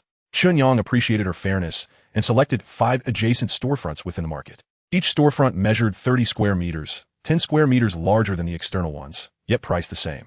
Had he not been constrained by cash flow, he would have desired even more. Once Chen Yang completed the payment of 41 million with his card, Zhang Linlin finally believed he was indeed a wealthy man. Overcome with excitement, she embraced him warmly, just as she was about to lean in for a more intimate kiss. A cold and fierce female voice emerged from outside the marketing center's glass door. Who is this enchanting creature? Stay away from my man. Chapter 30, Sister-in-Law. You are truly beautiful. Chen Yang had not anticipated Zhang Linlin would suddenly embrace him, and he instinctively pushed her shoulders away, creating distance between them. Zhang Linlin, chastened by Lin Wei's reprimand, snapped back to reality. She had mistakenly thought Chen Yang's purchase of so many storefronts was an effort to win her affection, only to discover he had a partner. Looking at the imposing woman outside, whose beauty, grace, and demeanor far surpassed hers, Zhang Linlin felt an inexplicable wave of shame, wishing she could vanish into the ground. Lin Wei, clad in a tailored white blazer and black high heels, carried 2 gift bags in hand. She elbowed the glass door open and strolled into the marketing center, teasing Chen Yang. Darling, you were supposed to buy a storefront, not bring back a fairy. Are you dissatisfied with my affection? Chen Yang's expression turned awkward as he pointed towards the still-dazed Zhang Linlin, attempting to explain to Lin Wei. This is an old classmate from high school. We haven't seen each other in years, so she might be a bit overwhelmed. Is that so? She does seem quite overwhelmed, Lin Wei remarked, pulling Chen Yang closer to her side. She then addressed Zhang Linlin. In broad daylight, old classmates should maintain some decorum. If this were to be misconstrued and spread, it would reflect poorly on both of us. Zhang Linlin lowered her head. Her cheeks flushed with embarrassment as she apologized to Lin Wei. I'm sorry. I was indeed rather rude just now. I hope it hasn't affected your relationship. Lin Wei chuckled. Not at all. There are plenty of younger and more beautiful vixens around him. If I were to fret over every encounter, I'd exhaust myself. This lady, there is indeed inappropriate behavior on our employee's part, and I apologize for any offense caused. At that moment, Zhang Linlin's middle-aged supervisor stepped forward to mediate. As a gesture of goodwill, I would like to offer you 3 months of waived property fees on behalf of the company. How does that sound? Lin Wei did not respond immediately. Instead, she picked up the contract document from her desk and skimmed through them. After finishing, she began to tease Chen Yang. Darling, I've heard that the market prospects are rather bleak. You are so passionately supporting your old classmate's venture, investing your entire fortune. Yet you haven't reaped a single benefit. Could it be that you are truly captivated by her charm? Upon hearing this, the middle-aged man felt a pang of anxiety. He feared that under Lin Wei's persuasion, Chen Yang might reconsider, and hastily replied, we have already offered a discount of 40,000 on the total price. If you're still dissatisfied, we can waive a year as property fees. 3 years. 3 years is too long. I do not wish to hear any explanations. If it's not 3 years, I'll withdraw now. All right, 3 years it is. Chen Yang gonjidet. Well then, I shall trouble this old classmate to assist us in completing the subsequent formalities. I will treat you later to show my gratitude. Lin Wei handed the gift bag she was holding to Chen Yang and took hold of his arm as they exited the marketing center together. Watching them leave, Zhang Linlin finally let out a sigh of relief and expressed her gratitude to her middle-aged superior, Manager Luo. Thank you so much. What for? I'm doing this for the company's performance. Manager Luo replied with a shake of his head and a sigh, cautioning Zhang Linlin. It would be wise for you to maintain some distance from this old classmate. His partner is clearly not an ordinary character. Zhang Linlin's expression darkened. It was a rare occasion to reunite with someone she admired, only to see it dissipate like a fleeting dream. Her fate was truly unfortunate. On the other side, Chen Yang ushered Lin Wei to the car and curiously asked, "Weren't you at home packing? Why are you here?" Lin Wei smiled. "I calculated that you would encounter a peach blossom calamity today, so I came to help you out of your predicament." "Then what else with these gifts?" Chen Yang pointed to the gift bags on the back seat and continued his inquiry. Lin Wei chuckled. "You've been so kind to my family. I must reciprocate. Here are 2 boxes of my father's treasured tea for your aunt and uncle to enjoy. I'll thank you on their behalf then." Although Chen Yang's family did not drink tea, he could not douse Lin Wei's heartfelt gesture with cold water. "Honestly, even if you went empty-handed, my aunt would be thrilled." "Really? Do I possess such great charm?" "Of course. A noble lady marrying into a common family is a tremendous blessing. I can scarcely imagine how overjoyed my aunt would be upon hearing this." "Hee hee. And yet you still flirt around? What can I do? Being handsome is a burden. Should I undergo plastic surgery to make myself less attractive? By all means. I'll just divorce you afterward." Lin Wei blithely pinch Chen Yang's waist. She was a beauty enthusiast and could not allow her husband to become a frightful sight. As for that Zhang Linlin, she was not even concerned. "In truth, I have little to do with Zhang Linlin. She's not my type." "Oh, then what type of woman do you fancy? Aside from you, there is no other woman." "What about Lu Qingxing? She is our junior. She likes you." "I do not care whom she likes. My affection is solely for you." "Oomph. A man's words are but deceitful lies. I'd be a fool to believe you." Lin Wei could afford to be unconcerned about other women, but she needed to be wary of Lu Qingxing. That girl was beautiful and passionate, innocent and pure. Even she was fond of her, let alone Chen Yang, who shared a past with her. Chen Yang drofe in silence. He had experienced enough of such matters in his previous life. Prolonging the discussion could lead to an argument. Noticing Chen Yang's silence, Lin Wei added, "If she were willing to play the role of a mistress without openly provoking me, I could easily pretend to be oblivious." Chen Yang shot her a sidelong glance. This woman had toppled the political landscape of Qingshui County in her past life. Would she truly tolerate a third party in her relationship? "Lin Wei, can't we be a bit more sincere between husband and wife, and less scheming?" "Hee hee. I speak only the truth." "I believe you not." Chen Yang parked the car at the entrance of Building 9, Unit 2, in the Qingshui Textile Factory's residential area. Just as he stepped out of the vehicle, he spotted his cousin emerging from the hallway. She was slightly shorter than Lin Wei and possessed a more cheerful disposition than the Chen Yang of his previous life. Upon seeing Chen Yang, she joyfully leaped towards him, her light blue floral dress fluttering as she moved. "Brother, you're back?" Chen Yang raised his hand to block Zhao Qian's attempt to embrace him. With a jealous partner in the car, he truly did not want to invite trouble. "Brother, what are you doing? It's been a year since we last met. Can I even get a hug? Are you still my brother?" Your sister-in-law is here." Chen Yang pointed to Lin Wei, who smiled at Zhao Qian. "You must be Qian. I often hear Chen Yang speak of you. I didn't expect you to be even prettier in person." Chen Yang was speechless. Had he ever mentioned her? He merely provided a brief introduction about his aunt's family during the journey back to Qingshui, and that was all. "Sister-in-law, you're truly beautiful." Zhao Qian released Chen Yang and happily embraced Lin Wei. Chapter 31. The ancestral grave of the Chun family is smoking. "You two got your marriage certificate?" Chen Chunmei was astonished to see her nephew bring home such a beautiful girl. But her surprise deepened when Chen Yang informed her that they had obtained their marriage certificate ever since her brother and sister-in-law passed away in a car accident. Chen Chunmei's sole wish had been to carry on the Chun family lineage. In the past 2 months, she had arranged several matches, eagerly awaiting Chen Yang's return to meet them.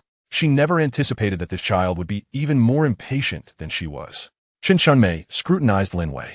This girl was extraordinarily beautiful, with a splendid demeanor, far surpassing the several matches she had sought. It seemed her nephew's eye for beauty was indeed superior. Chen Chunmei pulled Zhao Donghai into the bedroom, and after a lengthy discussion, she stepped back out. She beckoned Lin Wei to her side and retrieved a slightly plump red envelope and a bankbook from her pocket. "Shaolin, according to our local customs, the bride must receive a token when visiting the groom's family for the first time. This red envelope is a token of our parental goodwill. Furthermore, this bankbook contains 10,000 yuan that Chen Yang sent home during his university years. I've saved it for his wedding. Now that you two are married, it is yours to keep." Lin Wei glanced at Chen Yang and, upon seeing his nod, accepted the red envelope and bankbook, respectfully bowing to Chen Chunmei and Zhao Donghai. "Thank you, auntie-uncle." Seeing that Lin Wei did not express any disdain, Chen Chunmei felt even more fond of her nephew's wife. She approached the portrait of Chen Yang's parents, lit 3 incense sticks. and spoke a few words of familial sentiment before inviting Chen Yang and Lin Wei to bow 3 times. After paying their respects to Chen Yang's parents, Chen Chunmei and her husband began preparing dinner in the kitchen, with Zhao Qian joining to help. Once they had left, Lin Wei leaned in to ask Chen Yang, "Does your aunt not know about your windfall?"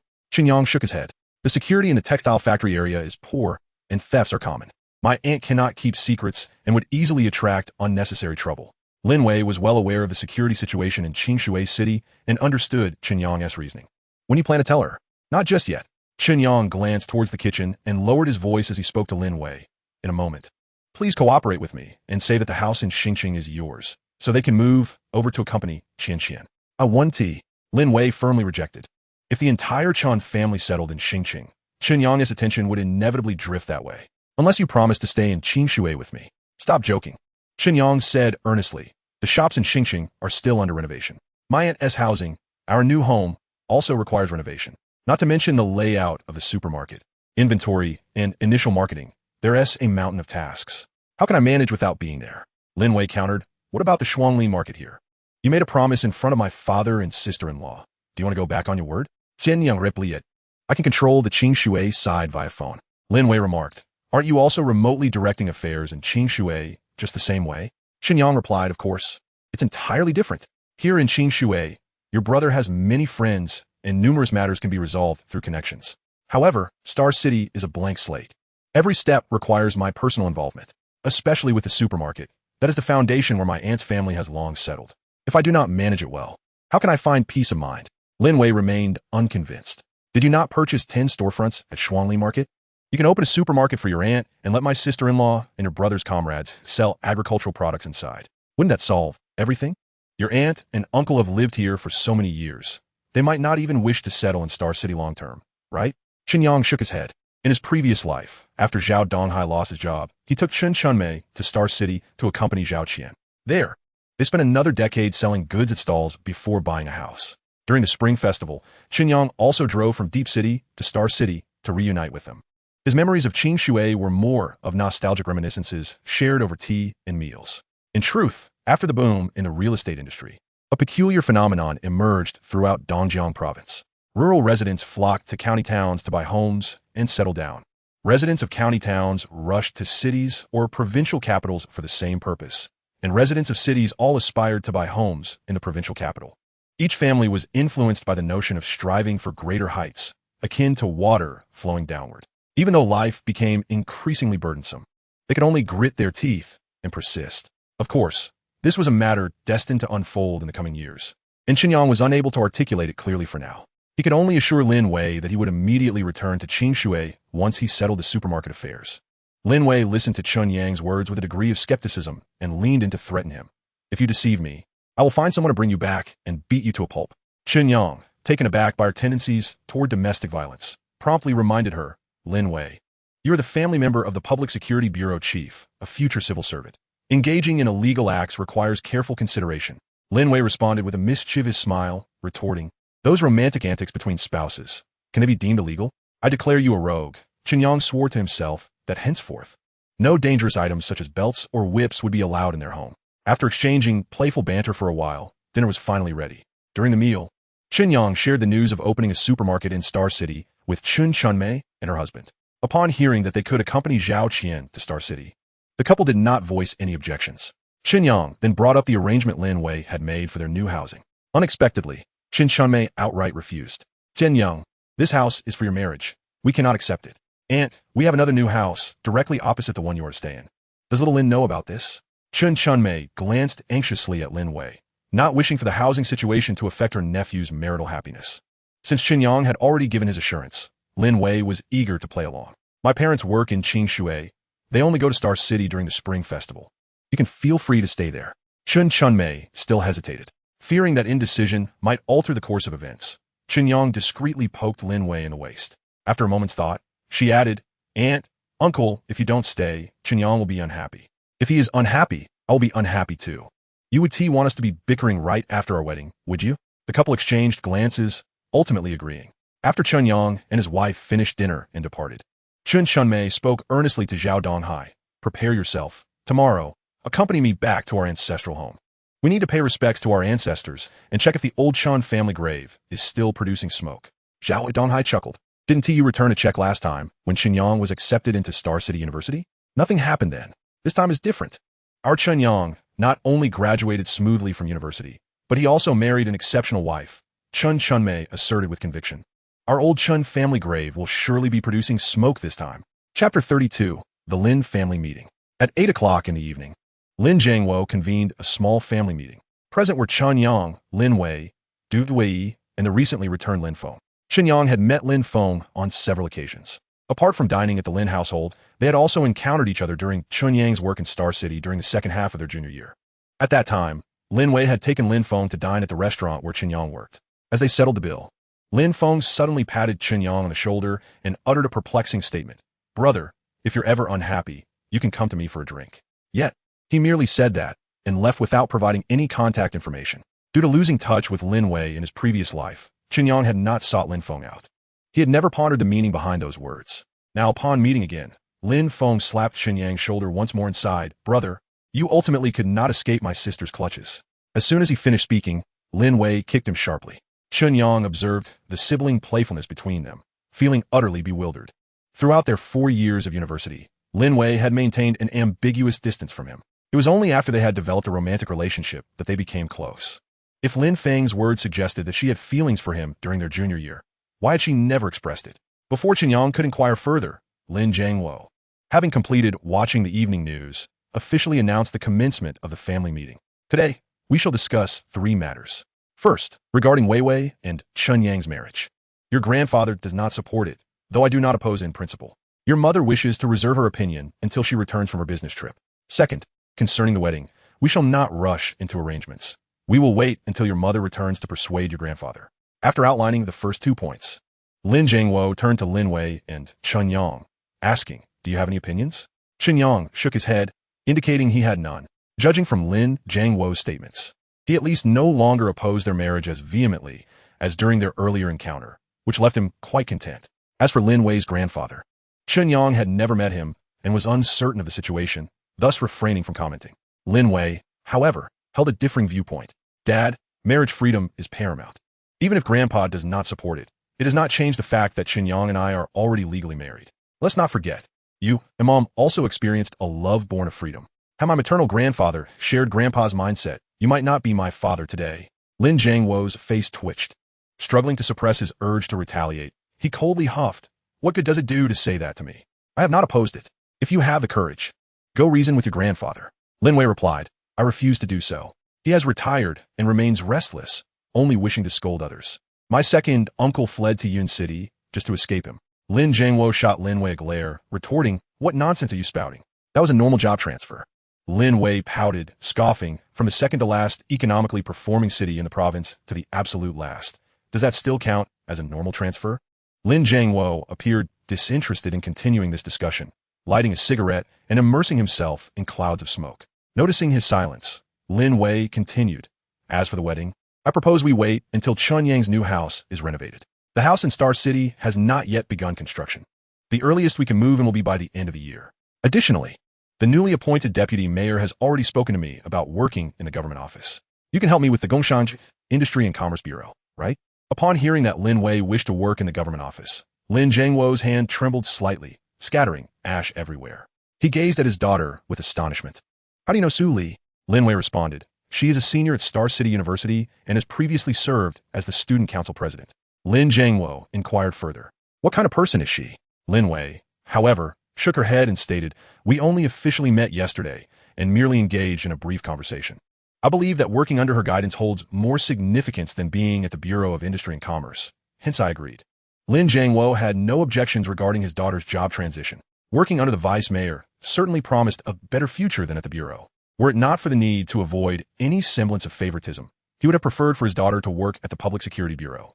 After all the effort it took to secure that position, his daughter was now relinquishing it. Lin Jiangwo glanced at Chen Yang, suddenly torn between his thoughts. If he were to have Chen Yang take over the position at the Bureau, it would leave a leadership void on his son and daughter-in-law's side, potentially leading to complications. Conversely, not allowing Chen Yang to go would seem to demonstrate undue favoritism towards his son and daughter-in-law. After much hesitation, he ultimately decided to inquire about Chen Yang's opinion. Chen Yang, are you interested in working at the Bureau of Industry and Commerce? Chen Yang had already expressed his stance to Lin Wei and remained resolute. Dad, I won't be going to the Bureau. I need to oversee the renovation of our new house and prepare for 2 supermarkets. I simply cannot spare the time. Seeing Chen Yang's disinterest, Lin Zhangwo refrained from further persuasion and proceeded to discuss the third matter of the meeting, regarding the establishment of a supermarket at Shuanglin Market. I have consulted with Wei Wei's mother, and we both find it feasible. Lin Zhangwo turned to Chen Yang and asked, do you have a specific plan? On his way home, Chen Yang had already formulated his business strategy. I've purchased the storefront this afternoon. The next step involves renovation and handling various related procedures, such as those for industry and commerce, tax, and so forth. As for the supply, I intend to establish an agricultural products trading company that will supply directly to the supermarkets. Lin Zhangwo, somewhat puzzled, questioned, you're establishing both a company and a supermarket. Do you think you can manage? Chen Yang replied, the company and the supermarket will operate independently, primarily to mitigate unnecessary risks. I will elaborate on the specifics later. For manpower, we can recruit a group of high-quality salespeople from the Labor Bureau and provide them with training. With adequate incentives, nothing is insurmountable. Lin Zhangwo sensed a hint of arrogance in Chen Yang's demeanor and cautioned him. Starting a company is not as simple as it sounds. You're undertaking a considerable venture. Be wary of risking your own assets. Lin Feng understood that Chen Yang's intentions were to assist him, not wanting his brother-in-law to become too entrenched. He also advised, Chen Yang, perhaps you should consider starting with a smaller supermarket. Once you get the hang of it, we will support whatever scale you wish to achieve. Chen Yang recognized their concern for his well-being, but remained steadfast in his decision. He reassured them, rest assured, this is not a spur-of-the-moment idea, and I'm not afraid of taking risks. Moreover, the agricultural products company is merely a starting point. I also plan to venture into other industries in the future. My goal is to attain financial freedom by the age of 30. Lin Wei offered Chen Yang an encouraging thumbs up, affirming her support for any endeavor he undertakes in Qingshui. Darling, give it your all. Even if losses occur, I can support you. Observing Lin Wei's backing, Lin Zhangwo felt it inappropriate to voice further dissent. In fact, he found himself somewhat eager for Chen Yang to achieve great things. Chapter 33. Partners. By establishing the agricultural products supermarket as a separate entity, Chen Yang was essentially safeguarding against Zhang Jun. That individual was still recuperating in Xingqing, but would inevitably return. Given his vengeful nature, he would certainly devise ways to undermine Chen Yang's supermarket. With the backing of the Lin family, Zhang Jun would be deterred from resorting to unscrupulous means, focusing instead on competitive tactics. The remaining strategy at his disposal would be to engage in price wars and vie for supply sources. Chen Yang did not fear competition. Rather, he dreaded an opponent who would resort to unscrupulous tactics to exhaust him. Such actions would not only jeopardize Chen Yang as cash flow, but also dampen the enthusiasm of friends like Du Yue and Lin Feng. By establishing an agricultural products trading company that would supply the supermarket, the animosity of Zhang Jun would shift from the supermarket to the company itself. He might even offer special incentives to the supermarket in an attempt to capture Chen Yang's clientele. In this era of limited information dissemination, Chen Yang was not overly concerned about competition between companies. After all, Zhang's primary businesses revolved around real estate development and entertainment. The agricultural sector was merely a foray initiated by Zhang Jun to curry favor with Lin Wei during her time in the grassroots. In this lifetime, they, like Chen Yang, were starting from scratch. Although they could not match him in funding, Chen Yang held a 20-year advantage in information. As long as he cast his net into the rural areas, he need not worry about sourcing. Regarding sales, with the official resources of the Lin family, Chen Yang could secure a substantial clientele. Even if Zhang Jun invested heavily in public relations, Chen Yang could shift his business to Xingqing or other nearby cities. At that point, even if Zhang Jun sought to eliminate him, he would find himself powerless.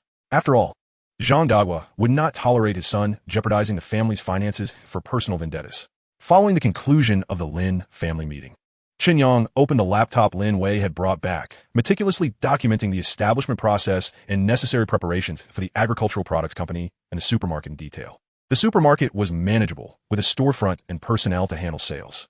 However, for the company, every step and detail required careful consideration. From market research to site planning, personnel recruitment to equipment procurement, and brand promotion to operational management, Chen Yang could not afford any negligence. Once he had recorded all necessary considerations, it was already late at night.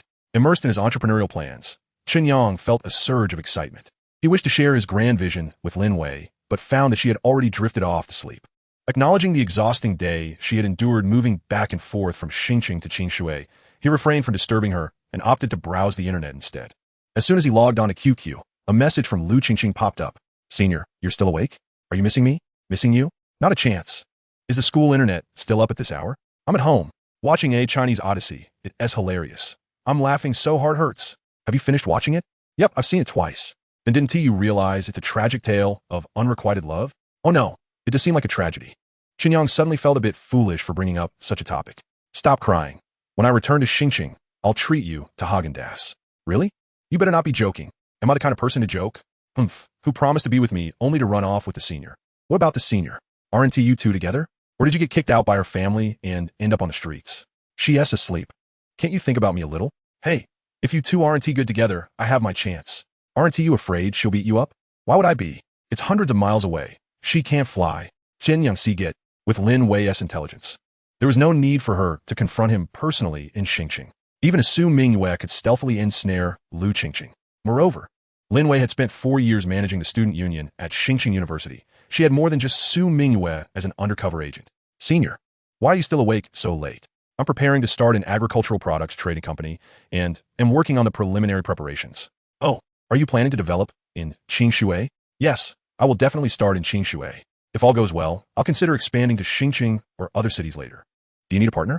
Are you interested in joining? Since I'm in my senior year and have plenty of free time, it would be great to learn some entrepreneurial experience from you. I must warn you, second-generation rich kids rarely find success in entrepreneurship. You'd be better off familiarizing yourself with your father's company and preparing to be a competent successor. I shall not rely on anyone but my own capabilities to carve out my own destiny. I wish to demonstrate to my senior that I am indeed a woman of greater excellence than she. Chen Yang rubbed his forehead, contemplating how to urge Lu Qingqing to awaken from her delusions, when a sudden waft of fragrance reached him from behind.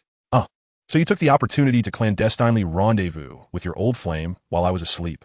Lin Wei snatched Chen Yang's mouse, perusing the chat history between the two until she found no hint of impropriety, which elicited a satisfied smile from her. She shooed Chen Yang aside and messaged Lu Qingqing on QQ. Dear Qingqing, when will you come to Qingshui? I would love to treat you to Haagen-Dazs. Is there even Haagen-Dazs in Qingshui? You deceitful one. Tired. Goodbye. Lu Qingqing promptly logged off. Lin Wei shifted her gaze to Chen Yang, inquiring with a smile. Are you contemplating a partnership with her to establish a company? Or do you wish to preserve that lingering connection? Chen Yang rolled his eyes and replied, the market in Xingqing is vast, and the Lu family's resources are abundant. Collaborating with Xingqing is undoubtedly one of the best choices for expanding the company. Naturally, if you oppose her involvement due to personal sentiments, I would fully support that.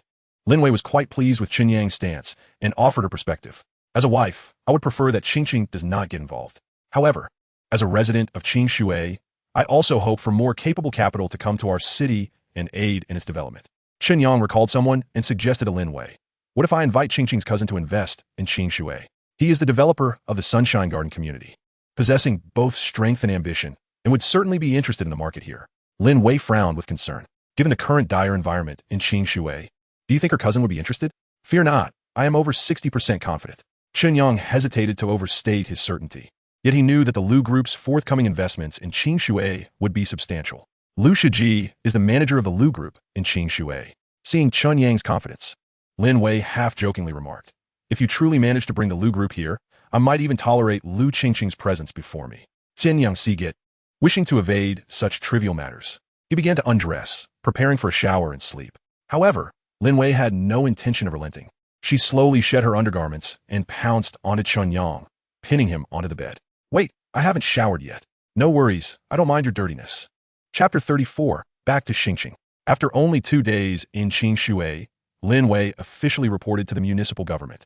Su Li, as in her previous life, was parachuted in from the province to serve as the deputy mayor, overseeing agriculture, water resources, forestry, and other affairs. This time, however, her secretary was Lin Wei. Once Lin Wei commenced her duties, she reverted to her former busy state as the chairperson of the student council. At the supermarket, Chen Yang handed the keys to the Shuangli market to Du Wei and withdrew 100,000 in cash, granting her full authority to manage the renovations, market research, and various operational procedures of the supermarket. Chen Chunmei's intention to return to her hometown for ancestral worship was dissuaded by Chen Yang. The renovation progress of the Sunshine Garden Community Supermarket had been supervised by Zhao Xiaoli during this time. After all, she was Lu Shiji's subordinate and had her own responsibilities to attend to. It felt somewhat excessive to burden her with his affairs. So Chen Yang hoped that his aunt's family could arrive in Xingqing ahead of schedule to take over the work there. As for the issue of the ancestral home being occupied, Chen Yang was not in a rush to address it. With Lin Wei now serving as the deputy mayor's secretary in charge of rural agriculture, mentioning it to the relevant leaders of Qing at an opportune moment would likely lead to a swift resolution. Given Chen Yang's understanding of the grassroots leaders in Qing, Lin Wei might not even need to broach the subject herself, since they were relocating to Xinjiang for the long term. Zhao Donghai needed to inform the relatives and friends of the Zhao family, wishing to delay his departure by a few days. His delay, coupled with Zhao Qian's attendance at a class reunion, meant that Chen Chunmei would naturally have to stay as well. Ultimately, Chen Yang had no choice but to set off alone. Considering the upcoming demands, Du Yui would need to juggle the supermarket and the Lin family's daily life. So Chen Yang left his new car for her use. By the time he took a taxi from Qing to the family compound of the Normal University-affiliated high school, it was already noon. After scheduling an installation time with the telecom technician, he stopped by Grandpa Zhang's old establishment for a bowl of rice noodles. Having not seen him for a few days, Grandpa Zhang's demeanor was somewhat aloof. As Chen Yang ate, Grandpa Zhang sat beside him, quietly observing him. "Grandpa, do I have something on my face?" "Yes, rotten peach blossoms." "What is the story with that tall and striking girl?" "You mean Lin Wei?" "She is my wife." "What? You rascal have a wife now?" "Then what is the deal with that girl, Qing?"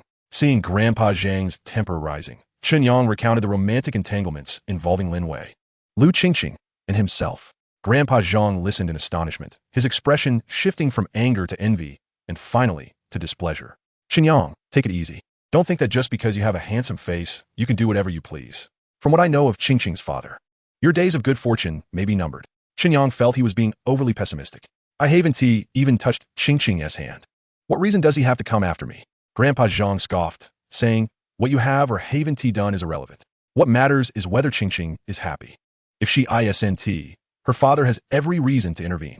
The Lu family doesn't favor reasoning. What should I do?" Chen Yang suddenly felt a twinge of anxiety, and the taste of the rice noodles vanished. "Cool down. Seeing you in such a mood pleases me," Grandpa Zhang chuckled. Before long, however, his expression soured again as a familiar red Porsche slowly approached them. "Senior, you're back?" Lu Qingqing leaned out of the car, cheerfully greeting Chen Yang. Chen Yang had not informed Lu Qingqing of his travel plans and curiously asked, "How did you know I returned?" "Liu Qingyin beamed. Susu told me. She is my undercover agent now." Chen Yang found himself at a loss for words. This girl was too naive, easily swayed by Su Mingwei. He cautioned Lu Qingqing. "Su Mingwei may betray Lin Wei. She could just as easily betray you. It's even possible that the news of my return was intentionally leaked by Lin Wei. Why would they do such a thing?" Lu Qingqing struggled to comprehend Chen Yang's implication. Chen Yang explained, "As long as Su Mingwei regains your trust, your whereabouts will once again fall under Lin Wei's control." Lu Qingqing's eyes widened in realization, her indignation flaring as she exclaimed, "I'm going to confront Su and settle the score. She deceived me again." Chen Yang hurried to stop her. "My dear lady, spare yourself the trouble. Regardless, we are innocent. Let them stir up whatever drama they wish. I can't let this go." Lu Qingqing pouted in displeasure, even dissatisfied with the term innocent as applied to them. "Once the technician finishes installing the broadband, I'll treat you to Haagen-Dazs." All right. You're the best, senior." Lu Qingqing's mood brightened instantly. "Grandpa Zhang, please prepare a bowl of rice noodles for me as well." Grandpa Zhang shot Chen Yang a look to remind him to maintain boundaries before rising to prepare the noodles. Lu Qingqing exited the car and moved the stool that Grandpa Zhang had occupied closer to Chen Yang. Chen Yang quickly shifted away, trying to maintain some distance. Lu Qingqing persisted in moving closer, and Chen Yang continued to evade her. The two circled the table, much to the annoyance of the noodle-cooking Grandpa Zhang. "If you two wish to play house, do it elsewhere. Don't interfere with my business." Chen Yang had no choice but to pause and hasten his consumption of the rice noodles. After finishing, he paid while saying to Grandpa Zhang, "If Qingqing's father shows up, you must testify that I am innocent." Old Zhang could easily discern Chen Yang's intentions to lead him into a trap. After carefully packaging the rice noodles for Lu Qingqing, he promptly urged the two to depart. "Senior, you and Grandpa Zhang are acting quite sneaky," exchanging glances. "Are you hiding something from me?" Despite her innocent disposition, Lu Qingqing possessed keen observational skills and quickly sensed something amiss between Chen Yang and Old Zhang. "No, I was merely curious about what kind of person your father is and inquired with Grandpa Zhang," Chen Yang replied. "My dad? He's quite impressive. Although he seems stern most of the time, he treats me very well." Chen Yang sighed inwardly. Old Zhang's words did not seem to be mere bluster. If Lu Qingqing were to become unhappy, her father would inevitably come knocking for answers. Well, one step at a time, he thought. Once the telecommunications technician set up the broadband, Chen Yang fulfilled his promise and took Lu Qingqing to enjoy Haagen-Dazs. Afterward, he briefly checked the renovation progress of the supermarket in the Sunshine Garden community and arranged temporary accommodations for Chen Chunmei's family nearby. Chen Yang intended to treat Zhao Xiaoli to a meal as a token of gratitude, but was met with refusal. Zhao Xiaoli indicated that this was a task assigned by Lu Shiji, and she was merely executing her employer's orders. The implication was clear. This favor should be attributed to Lu Shiji. Those who consider their boss's interests in every aspect undoubtedly have a promising future ahead. Curiously, Xiang Yun, who had closely collaborated with Lu Shiji in the past life, had never mentioned Zhao Xiaoli to Chen Yang. Could it be that this woman was indeed Lu Shiji's secret lover, as Lu Qingqing speculated, hidden away in a gilded cage? Chapter 35. The first meeting with Lu Shiji, June 30th, 2002, was a momentous day for football enthusiasts. On this day, Brazil and Germany would contest the World Cup final for ultimate glory. Following the national team's early exit from the group stages, domestic fans had diminished their focus on the World Cup. However, as the tournament progressed to the semifinals and finals, interest surged once more. As dawn broke, Lu Qingqing knocked on Chen Yang's door, insisting he accompany her to the Nike store to purchase a Brazil national team jersey. Chen Yang had observed Lu Qingqing's room. Not only did it lack any Brazil merchandise, but even football elements were conspicuously absent. Clearly, she was merely a fair-weather fan. To his astonishment, he discovered that there were indeed many such fans like Lu Qingqing. Upon their arrival, they found a long queue outside the store, all eagerly awaiting the chance to buy Brazil jerseys. Chen Yang, unwilling to wait, suggested that Lu Qingqing settle for a knockoff from a less reputable shop for the day. Lu Qingqing objected, asserting that it would be disrespectful to the Brazil national team. Consequently, they endured a 3-hour wait before finally acquiring the jerseys. When it came time to choose numbers, Chen Yang opted for the iconic number 9, worn by his idol Ronaldo, while Lu Qingqing chose number 10 for herself and selected number 11 for her cousin Lu Shiji. Qingqing, will it be inappropriate for me to wear this jersey when I dine with your brother? Chen Yang inquired. Not at all. My brother is a diehard Brazil fan. Oh, does he also like Ronaldinho? Who is that? Ronaldinho, the one who wears number 11. Oh, I think he likes Ronaldo. That's number 9. You should have chosen that for him. It's fine. There are plenty of number 9 jerseys, but not many number 11s. The numbers 9, 10, and 11 look better together. Chen Yang was left speechless. The logic of a fair-weather fan was indeed beyond ordinary comprehension. Upon exiting the store, Chen Yang glanced at his phone. It was only noon, and they still had time before their scheduled gathering. He contemplated visiting the Sunshine Garden community, but Lu Qingqing drove directly to Weiyuju on the outskirts of Xingqing. Chen Yang had initially thought Weiyuju was merely a high-end private restaurant, but was surprised to discover it was a private estate styled in Huizhou architecture. The entire estate was surrounded by a fence, with lush trees and flourishing flowers within, occasionally accompanied by the cheerful chirping of birds. Following Lu Qingqing, Chen Yang alighted and walked along the courtyard's corridor, making 2 turns before arriving at the entrance adorned with a plaque reading Figuiyuan. A beautiful waitress in Weiyuju's uniform stood at the entrance. She seemed to recognize Lu Qingqing and smiled as she opened the door, inviting them inside before gently closing it behind them. Inside, 2 individuals were seated. The woman was Zhao Xiaoli, the sales manager of the Sunshine Garden community. Chen Yang recognized. The man, clad in the Brazil team S number 9 jersey, was undoubtedly Lu Shiji. Upon Chen Yang and Lu Qingqing's arrival, both stood to greet them. Lu Shiji extended his hand with a smile. You must be Chen Yang.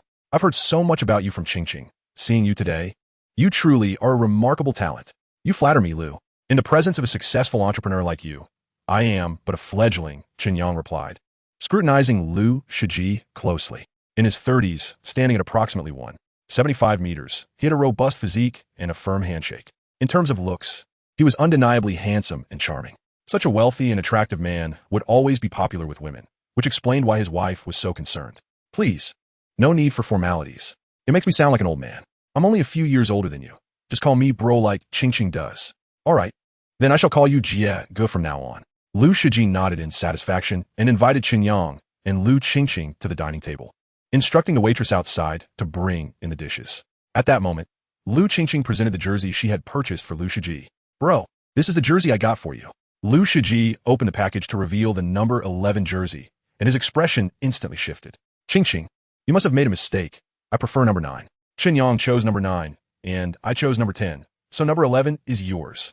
You could also choose 2 number 9 jerseys. But didn't you say that 9, 10, and 11 are the invincible combination? If we get 2 number 9s, won't we break the invincible trio? Lu Shiji, seeing Lu Qingqing's earnest expression, reluctantly accepted. Chen Yang, not wishing to dampen his spirits, suggested, Jiege, why don't we swap? You wear 9, and I'll wear 11. We're different heights and builds. It wouldn't suit us to swap. Lu Shiji declined Chen Yang's kind offer and handed the jersey to Zhao Xiaoli for safekeeping. Lu Qingqing still regarded Zhao Xiaoli with a hint of suspicion. Bro, why did you bring an employee to our private gathering? Lu Shiji explained. She came to deliver Chen Yang's property certificate. It's time for lunch.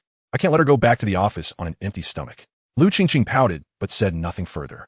Lu Shiji then instructed Zhao Xiaoli to retrieve Chen Yang's property certificate. A large cardboard box filled with red property certificates was presented. In addition to the property certificate, there were also ownership documents for storefronts and underground parking spaces. Chen Yang took a glance and felt a wave of relief wash over him. In his previous life, he had toilingly worked overtime just to acquire a single mortgage property worth millions. Now, he effortlessly owned dozens of high-end properties outright. The feeling was indescribably delightful. Chen Yang, what is your relationship with Zhonglin? Lu Shiji inquired, curious as to why Chen Yang, who was dating his sister, was also involved with another woman. He had investigated Zhonglin, discovering her close ties with a police officer, whose background even the Lu family regarded with trepidation. She is my wife's best friend's spouse. Your wife? You're married? Lu Shiji's mind nearly short-circuited, his gaze darting back and forth between Lu Qingqing and Chen Yang, his expression darkening. Then what is your relationship with Qingqing? Chen Yang clarified, we are merely friends and alumni. Lu Shiji appeared unconvinced, scrutinizing Lu Qingqing with a discerning gaze. I recall you didn't say that to me. Lu Qingqing pouted her lips, expressing her displeasure, and remarked, we could have had a more intimate relationship, but some cunning vixen got ahead of us. After uttering this, she revealed that Lin Wei had tricked Chen Yang into obtaining a marriage certificate, and that Su Mingwei had misled her into distancing herself from him. Lu Shiji listened, bemused by her naivety. His cousin, overly sheltered by their uncle, remained blissfully unaware of the treacheries of the world. Fortunately, apart from the emotional turmoil, the situation had not spiraled beyond redemption. Chen Yang, now that you are married, it would be prudent to maintain your distance from my sister. My uncle's most treasured possession is Qingqing. If you were to erupt in anger, I would not be able to protect you, he cautioned. Chapter 36, Fated Enemies. Lu Qingqing's father was a prominent figure in a well-known technology company in the country, someone Chen Yang had only glimpsed in the media in his previous life. Even without the warnings from Zhang and Lu Shiji, Chen Yang understood the repercussions of crossing the Lu family. Of course, even without the looming shadow of the Lu clan, Chen Yang would never toy with Lu Qingqing's affections. There are few in this world who genuinely care for him, and Lu Qingqing is one of them. To harm those who treat him well is not in Chen Yang's nature. After lunch, Zhao Xiaoli took her leave. Lu Shiji instructed Chen Yang to hand over the box containing the property deed to the waiter for safekeeping, then led him and Lu Qingqing to the backyard. There lay a quaint bar, stocked with an array of spirits and featuring a large LCD screen. Chen Yang surmised it was likely their gathering spot for evening games. Lu Shiji ordered a pot of exquisite Longjing tea and invited Chen Yang and Lu Qingqing to sit in the central booth. The sofa was plush and comfortable, and as Chen Yang began to close his eyes and relax, a shrill voice pierced through from behind. Well, if it isn't President Lu. I heard you've been tight on cash, borrowing money left and right, and yet here you are, frolicking in such a high-end venue.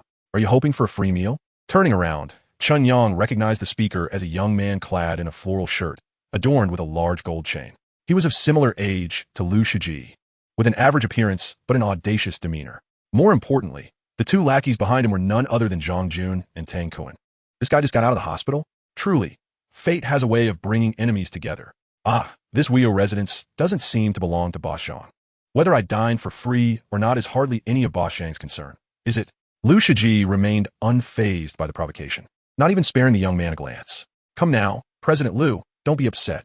I'm merely concerned for you, fearing you might not have the chance to enjoy such a lifestyle in the future. Boss Zhang certainly has a wide reach. One might think you're the provincial secretary. Boss Zhang, be careful with your words. I'm just a humble businessman. How could I dare to compare myself with such a distinguished figure? So Boss Zhang has so many fears? I thought you were the foremost person in Dongjiang. Is President Lu not afraid? I'm neither stealing nor robbing, nor engaging in unscrupulous dealings. So what is there to fear? Lu Shiji, what do you mean by that? Nothing of consequence. Boss Zhang knows well enough. I have important guests to attend to, so please excuse yourself. Lu Shiji dismissed the floral shirt youth, who seethed with rage, yet dared not retaliate.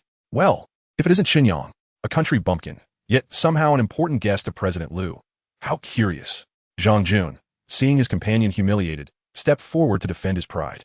Although he refrained from confronting Lu Shiji, He redirected his ire towards Chen Yang. Does my guest require a sycophant to pass judgment? Liu Shiji similarly disregarded Shang Yun, his tone laced with disdain. Zhang Jun was taken aback that he, the heir of the Zhang family, was regarded as a mere sycophant in another's eyes, and he felt his composure shatter. Who are you calling a sycophant? Liu Shiji replied coolly. Whoever fits the description can take it to heart. Zhang Jun's face flushed with fury. He had intended to mock Liu Shiji through Chen Yang's identity, but found himself the subject of ridicule instead. Unable to vent his frustration, he gestured to Tang Kun, hoping the strategist could salvage his dignity. Yet Liu Qingqing preempted him with a sharp retort. Someone else quite pitiable, having pursued a woman for 7 years without so much as a touch, only for her to end up with another man. I've heard the lady even chased after him. Chen Yang shot Liu Qingqing a disapproving glare. This girl truly had no qualms about speaking her mind, oblivious to the potential repercussions from Lin Wei. However, the most mortified was Zhang Jun. His already reddened face now bore a menacing intensity, veins bulging, as he trembled with rage. His gaze fixated on Chen Yang and Liu Qingqing, his fury akin to a raging inferno, burning ever brighter. He longed to pounce like a feral beast and rend them apart. Yet, he ultimately remained still, for he knew he could not best Chen Yang. His bodyguard Zhao Xuanfa was still undergoing rehabilitation at the detention center. Liu Qingqing, as alumni from the same school, must you speak so harshly? Tang Kun interjected, concerned for Shang Yun's embarrassment.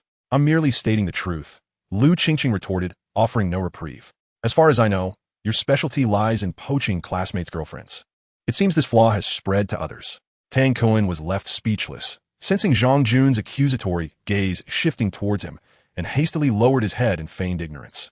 Seeing no advantage to be gained, the floral-shirted youth, along with Zhang Jun and Tang Kun, retreated in disgrace.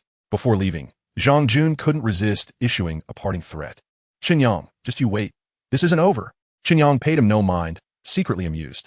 After all, this commotion had effectively severed the partnership between Liu Shiji and Zhang Jun from his previous life. Chen Yang, don't fear him. This is Qingqing, Liu Qingqing reassured him, patting her somewhat barren chest with confidence. Our Liu family can provide support. Chen Yang rolled his eyes at Liu Qingqing. This girl truly had a knack for hitting sore spots with her words. Fortunately, Liu Shiji was present. Otherwise, he would likely have faced a beating.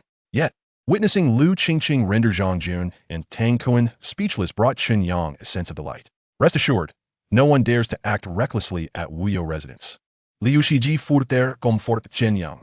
Although he was aware of Chen Yang's deep roots in Qingqing, he felt compelled to offer reassurances until that background was publicly acknowledged. Chen Yang had every faith in Liu Shiji's words. Anyone capable of establishing such a grand private estate in Qingqing must possess significant influence. The trio continued their tea and conversation, and gradually, more guests began to arrive at the bar. Liu Shiji would occasionally rise to greet them. Among them were individuals Chen Yang recognized, future titans of the Dongjiang business world. As the clock approached 6, Liu Qingqing ushered Chen Yang and Liu Shiji back to the luxurious villa, where they donned Brazilian team jerseys before returning to the bar. At this point, many patrons had also changed into jerseys, supporting both Brazil and Germany, with the supporters organically dividing into two factions. Interestingly, Shang Yun, Tang Kun, and the floral-shirt youth had also arrived, clad in German jerseys. Chen Yang recalled that both Zhang Jun and Tang Kun were avid fans of the Brazilian team. A last-minute betrayal? What was happening today? Chapter 37. Losers bark like dogs.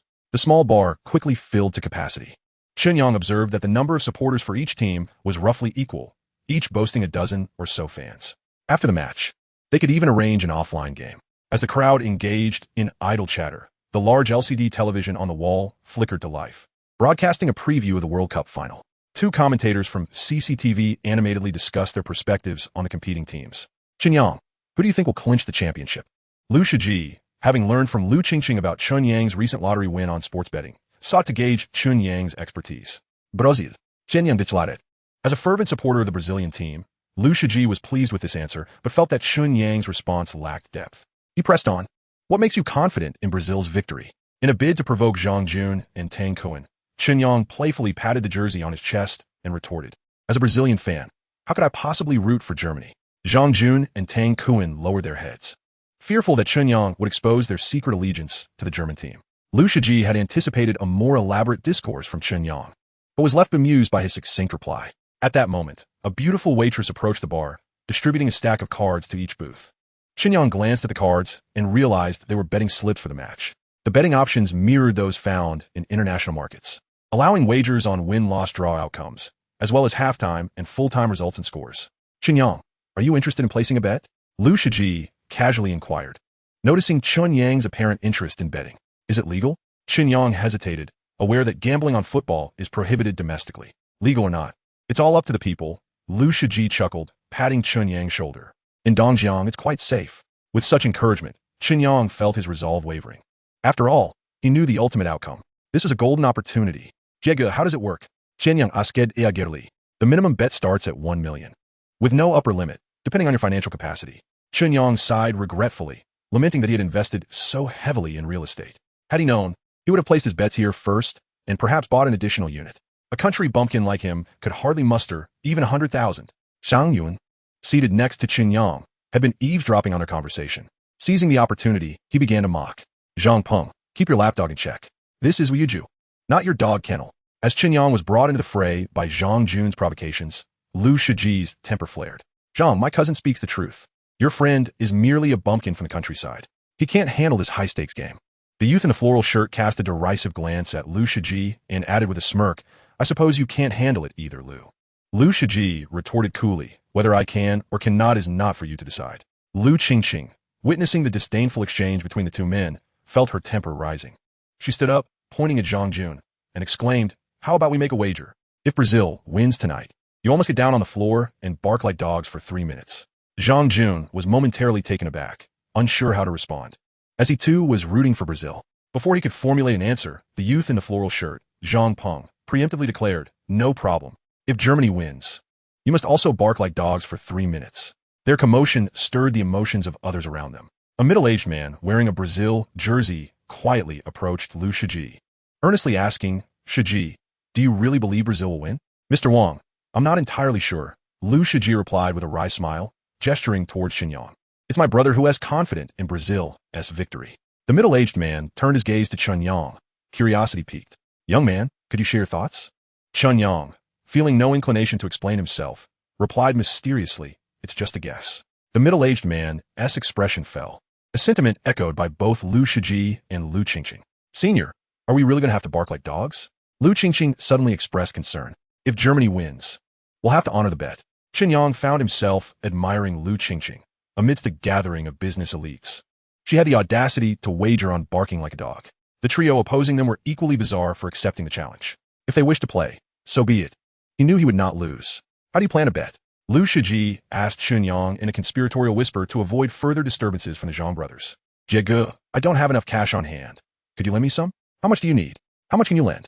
Considering our relationship, let us say 10 million. Jege, our bond isn't quite that strong yet. Then let us go with 10 million. Lu Shiji was taken aback by Chen Yang's audacity in proposing such a hefty wager. Knowing Chen Yang's financial background, he realized that such a bold move indicated a great deal of confidence. Speak up. How do you want to place the bet? I'll handle it for you. I want to bet it all on a halftime draw. Lu Shiji fell silent, scrutinizing Chen Yang with newfound seriousness as he sought confirmation. Brother, are you certain? Chen Yang nodded emphatically. Lu Qingqing, who enjoyed joining in on the excitement, had previously accompanied Lu Shiji in betting on matches, often ending up on the losing side. However, with Chen Yang's confident wager, her enthusiasm rekindled. Brother, place a bet of 1 million for me as well.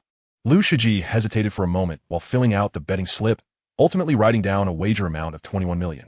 The middle-aged man, Mr. Wang, noticed Lu Shiji filling out the slip and discreetly approached to take a peek. Upon seeing the amount, his pupils dilated in shock. While he was unaware of Chen Yang's background, he understood Lu Shiji's financial situation. A wager of 21 million made on mere instinct was hard to believe. Without hesitation, Mr. Wang returned to his seat and filled out a slip for 10 million on a halftime draw. Of course, not everyone shared Mr.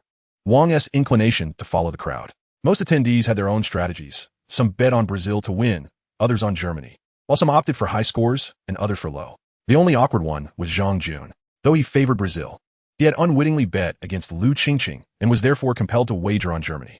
To minimize potential losses, he placed a bet of only 1 million.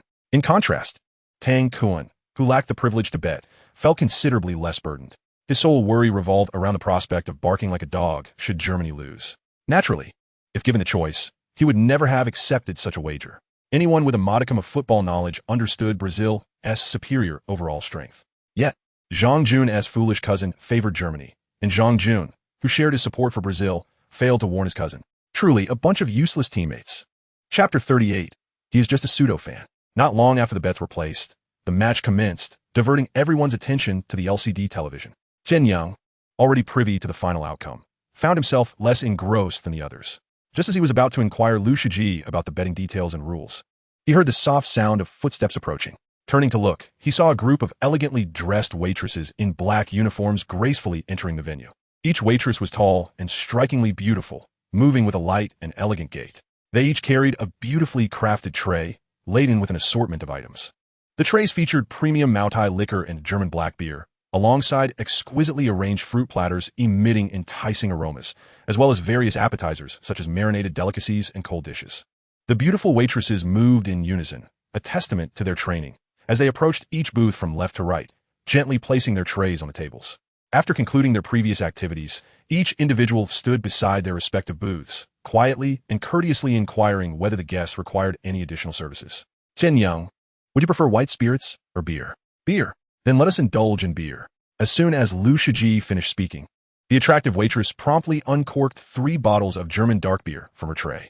Chen Yang jestingly remarked to the waitress, "Miss, your swift actions suggest you fear we might not indulge." The waitress smiled gently at Chen Yang and replied, "Handsome, the services we offer here are complimentary. Please drink as much as you desire. If it's insufficient, I shall procure more." Chen Yang outwardly chocolate. He had assumed that wealthier establishments would entail higher expenditures. Yet this carefree venue defied his expectations. Lu Shiji swiftly perceived Chen Yang's discomfort and, with a smile, elucidated, all services here cater exclusively to members. The annual membership fee ranges from 5 million to 20 million. Non-members lack the privilege to partake without a member's recommendation. At that moment, the average income in Dongjiang province was merely over 700 yuan per month. 5 million could sustain a family for many years. Naturally, Chen Yang understood that affluent individuals acquired memberships not solely for exclusive services, but primarily for the exchange of business interests. Brother Jia, what tier of membership do you possess? Gold member, within the 10 million bracket. Truly, a person of means. Chen Yang took a sip of beer, striving to steady his emotions. He had initially believed that winning 20 million would unveil a new realm of possibilities. But today, he found himself before an even more prestigious gateway. If he could cultivate connections here, would it not make defeating the Zhang family considerably easier? His gaze shifted towards Zhang Jun's booth, where the latter, alongside Tang Kuan and Zhang Peng, was entirely engrossed in the football match. On the field, a menacing attack from the German team was thwarted by the Brazilian defense. Zhang Jun slammed the table in frustration, cursing vehemently, "Damn it, how did that not go in? Close is utterly useless. Damn, Ronaldo had a clear shot. Thank goodness it missed. Damn, it's perilous. How can they not blow the whistle even after extra time?" Throughout the first half, Zhang Jun's outbursts echoed incessantly, his emotions fluctuating with the game's momentum. His behavior irked not only the supporters of Brazil, but also those backing Germany. Following the halftime interval, the crowd suggested expelling Zhang Jun. Aware of the growing discontent, Zhang Peng hastily intervened, while Zhang Jun fervently apologized, promising to remain silent for the second half, which quelled the collective ire. Chen Yang suddenly felt a twinge of sympathy for Zhang Jun. Though he favored Brazil, he was compelled to support Germany, and the latter's performance was far from satisfactory. Chen Yang understood Zhang Jun well. Despite his current assurances, he would undoubtedly be the first to explode with excitement when Brazil scored in the second half. "Lu, your young companion here is indeed quite astute. Predicting a tie at halftime was spot on," Wang exclaimed, excitedly approaching Lu Shiji and giving Chen Yang a thumbs up. The attention of everyone present shifted to Lu Shiji and Chen Yang. Some among them had seen Lu Shiji's betting slip and deemed it overly reckless. Wang's comment prompted a wave of regret among them. "Brother, why did you favor a halftime tie?" A young man with a middle part inquired curiously among the Brazilian supporters. Chen Yang, noting the collective gaze upon him, hastily concocted a reason. "This is the finals, and both teams are of similar strength. They will undoubtedly play cautiously, leading to a stalemate. Experienced teams typically reserve their strength until the second half. Thus, I anticipated a tie at halftime." Upon hearing this, the crowd found Chen Yang's reasoning compelling. Yet, dissent lingered. Tang Kuan was the first to challenge him. "Don't listen to his nonsense. He doesn't even understand the offside rule. He's merely a pseudo-fan. Indeed, we are roommates. His football knowledge is something we taught him," Zhang Jun added, supporting Tang Kuan. Lu Shiji scoffed and confronted Tang Kuan. "You claim Chen Yang is a pseudo-fan. Then why did he predict the halftime tie correctly? Why couldn't you? It must have been a lucky guess. Tang Kuan retorted without a moment's hesitation. Well then, why don't you make a guess for us to see? Lu Shiji replied, summoning the waitress and instructing Tang Kuan to place a bet in front of everyone. I have no money. Tang Kuan lowered his head in embarrassment. The minimum bet was 1 million, and even if he sold his family's farm, it would not suffice. If he lacked funds, then remain silent. Lu Shiji dismissed Tang Kuan and turned his attention back to Zhang Jun, questioning him with a hint of mockery.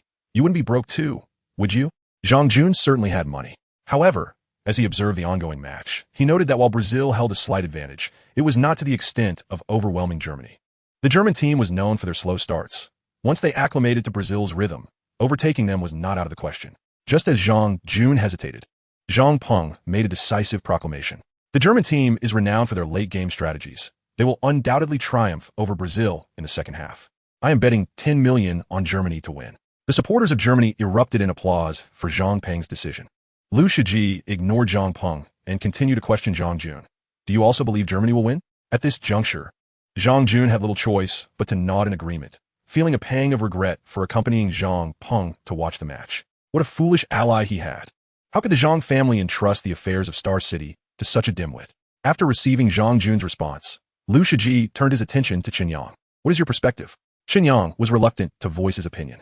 He feared that if everyone heeded his words and bet on Brazil, it might jeopardize their chances of victory. In the 1998 World Cup, Brazil, as the prime favorite, witnessed its top scorer Ronaldo inexplicably fall ill before the finals, leading to their loss against France. Many suspected that match was rigged, yet evidence remained elusive, leaving only speculation about potential manipulation by the bookmakers. Chen Yang, merely a reborn soul, could not prevent such interference in the match.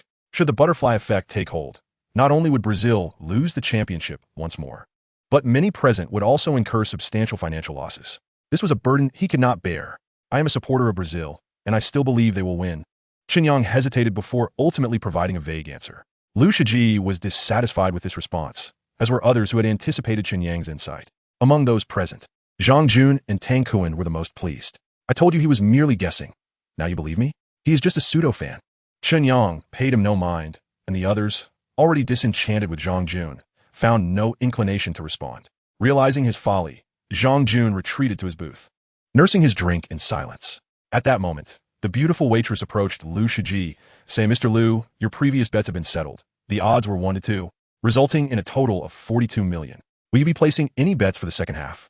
Lu Shiji did not respond immediately, but instead turned to Chen Yang, asking, Are you placing a bet? Chen Yang pondered for a moment before asking the waitress, Can we bet on the score? The waitress confirmed, then retrieved a laptop from a bar, displaying the real-time odds for the scores to Chen Yang. Upon seeing that Brazil's odds for a score of 2-0 were 6-1, excitement surged within him. He lowered his voice and said to Lu Shiji, Place a bet of 10 million on Brazil to win, and 10 million on Brazil to win 2-0. Liu Shiji pauset, momentarily perplexed by Chen Yang's boldness. You lack confidence in Brazil winning, yet dare to bet on the score? Scores are indeed a gamble. Chen Yang chuckled, but as long as Brazil wins, I shall still have a profit. Do you genuinely believe Brazil will triumph? Lu Shiji's spirits soared once more. 80% certainty. Chen Yang was hesitant to sound overly confident.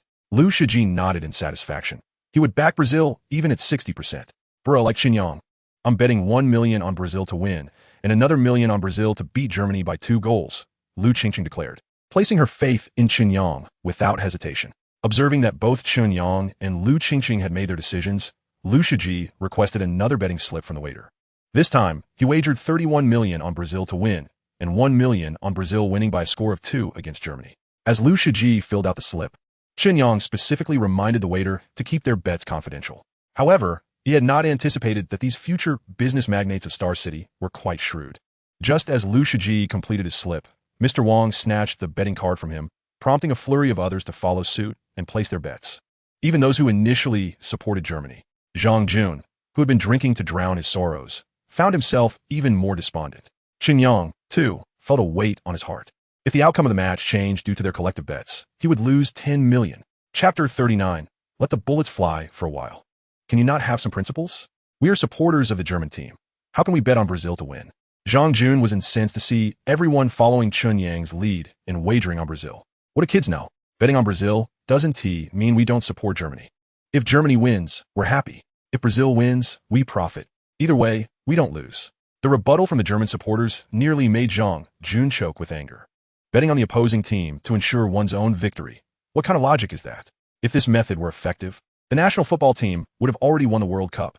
Zhang Jun continued to sulk over his drink, wishing to drown his troubles. Chen Yang was equally troubled, especially when he heard German supporters claiming they would deliberately hype Brazil. Would history be rewritten? The second half of the match commenced swiftly. Germany launched an attack, threatening Brazil's goal twice within just 3 minutes. Zhang Jun, previously gloomy, suddenly became animated, shouting at the screen, "Go Germany! Destroy Brazil! Score 1!"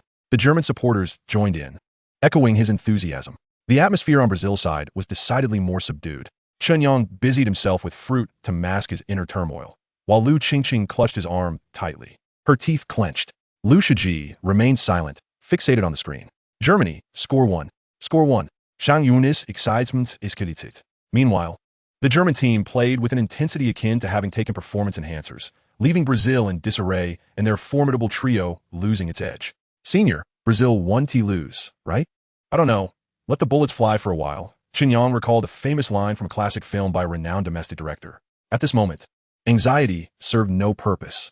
As long as Brazil didn't concede a goal, the suspense of the match would endure. Go Brazil! Lu Qingqing, dissatisfied with the atmosphere, was the first to rally against the German supporters. Brazil, score 1. Lu Shiji joined in, supporting his sister. Go Brazil! Brazil, score 1. Other Brazilian supporters echoed their rallying cries. The bar erupted into a cacophony, drowning out the commentary from the live broadcast. The only ones maintaining composure were the professionally trained waitresses at the booths. Seated on the plush sofa, Chen Yang appeared calm, yet inside, his emotions churned like a tempest. Since the start of the second half, his mouth had not paused, either indulging in delectable fruits or savoring aromatic dishes. Nevertheless, his eyes remained glued to the game, diligently tracking every detail. Reassuringly, despite Brazil's somewhat defensive posture, there were no signs of theatrics among the players. At the 67th minute, the legendary Ronaldo skillfully snatched the ball from Germany's midfielder, Hamann. He swiftly passed it to Rivaldo, whose shot was parried by Germany's goalkeeper, Kahn. However, it slipped from his grasp. Ronaldo soared in to capitalize on the opportunity. The ball was in. Brazil led Germany by 1. It's in. It's in. Lu Qingqing excitedly embraced Chen Yang, planting a kiss on his cheek. Lu Shiji, initially inclined to celebrate with Chen Yang, froze upon witnessing his sister's action. Fortunately, Chen Yang reacted promptly, shaking off Lu Qingqing's grip and raising a beer bottle to the Brazilian supporters, exclaiming, "Let us drink to Brazil's goal. Cheers!" The Brazilian supporters enthusiastically responded, eager to release their pent-up energy after so many tense minutes. On the other side, the German supporters sulked over their drinks. Zhang Jun vented his frustration at the television. That damn Kahn. How could he let that slip? What golden lion? He's worse than a dog. Shut up. Without Kahn, would Germany even make it to the finals? You are the one acting like a rabid dog. Exactly. You've been barking nonstop since the beginning with zero decorum. Zhang Peng, don't bring this kind of person next time. It's just a buzzkill. Guys, don't get upset. After the match, I'll take everyone to heaven on earth to blow off some steam. Just let him be quiet. Don't ruin our game. Zhang Jun gritted his teeth, wishing to hurl the bottles on the table at these irritating German supporters. Let me be quiet? You lot were shouting louder than me just a moment ago. What nonsense? The match continued, and Germany, now more aggressive after conceding, intensified their assault. Faced with Brazil's tight defense, they frequently attempted long-range shots from outside the penalty area, putting Brazil's goalkeepers in a flurry. Go Germany! Score 1! Score 1! The German supporters' enthusiasm surged once more. Hold on Brazil! Go Brazil! Score another! The Brazilian supporters, led by Lu Qingqing, rallied fervently for their team. Zhang Jun, witnessing this scene, rolled his eyes in exasperation. Damn it! Asking for quiet only makes them louder. Zhang Jun fervently wished for the match to end in a tie, envisioning the frustration it would bring to both sides' supporters, especially Chen Yang. He had heard that this lad had placed a hefty bet and would have to sell organs to repay his debts if Brazil didn't win. Just the thought brought him a sense of satisfaction. Unfortunately for Zhang Jun, Germany was not performing as he had hoped. In the 79th minute, Ronaldo struck again, breaching Kahn's defenses. 20. I won. We won. Lu Qingqing joyously embraced Chen Yang once more. Chen Yang, you're incredible. Lu Shiji seemed prepared, swiftly grabbing Chen Yang's face to cleverly prevent Lu Qingqing from further advances. Lu Qingqing shot Lu Shiji a fierce glare, while he pretended not to notice. Chen Yang had regained his composure after Brazil's first goal. Now, he felt even more secure. Even if there were a script, it likely wouldn't affect Brazil's victory. Stay calm. Stay calm. The match isn't over yet. The match is still ongoing. Come on, Germany. Quickly equalize the score. Zhang Jun shouted loudly, filled with frustration. At this moment, he no longer cared about others' opinions.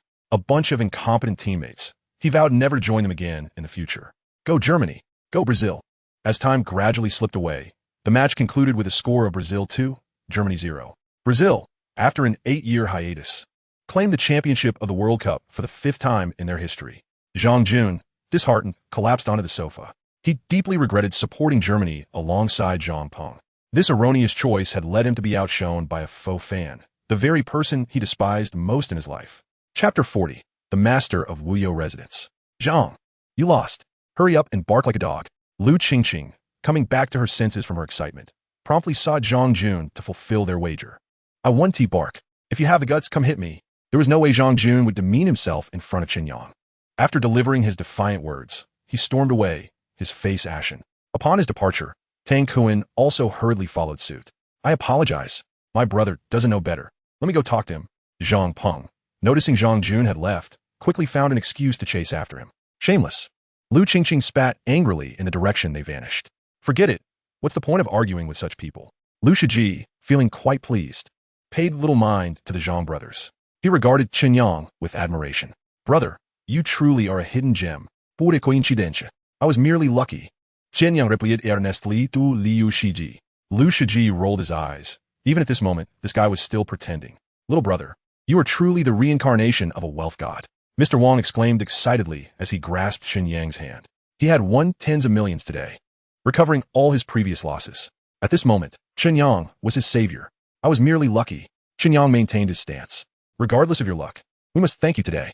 Mr. Wang produced a business card and handed it to Chen Yang, speaking earnestly. Should you require anything in the future, don't hesitate to call me. As long as it is within my capabilities, I will go to great lengths. Chen Yang accepted the card and bid him farewell with a smile. After Mr. Wang departed, others in the vicinity also came over to express their gratitude to Chen Yang. However, they merely exchanged pleasantries before leaving. How hypocritical. All they do is speak sweet words, yet they can't even treat us to a meal. Lu Qingqing couldn't help but vent after everyone had gone. Ah, such is human nature. Lu Shiji's lips curved into a faint, indifferent smile as he softly remarked to Lu Qingqing. I remember when I was at my peak, surrounded by those who called me brother. We drank and celebrated. What a lively time it was. But what of it? When I was in dire need of money, they distanced themselves as if I were a plague.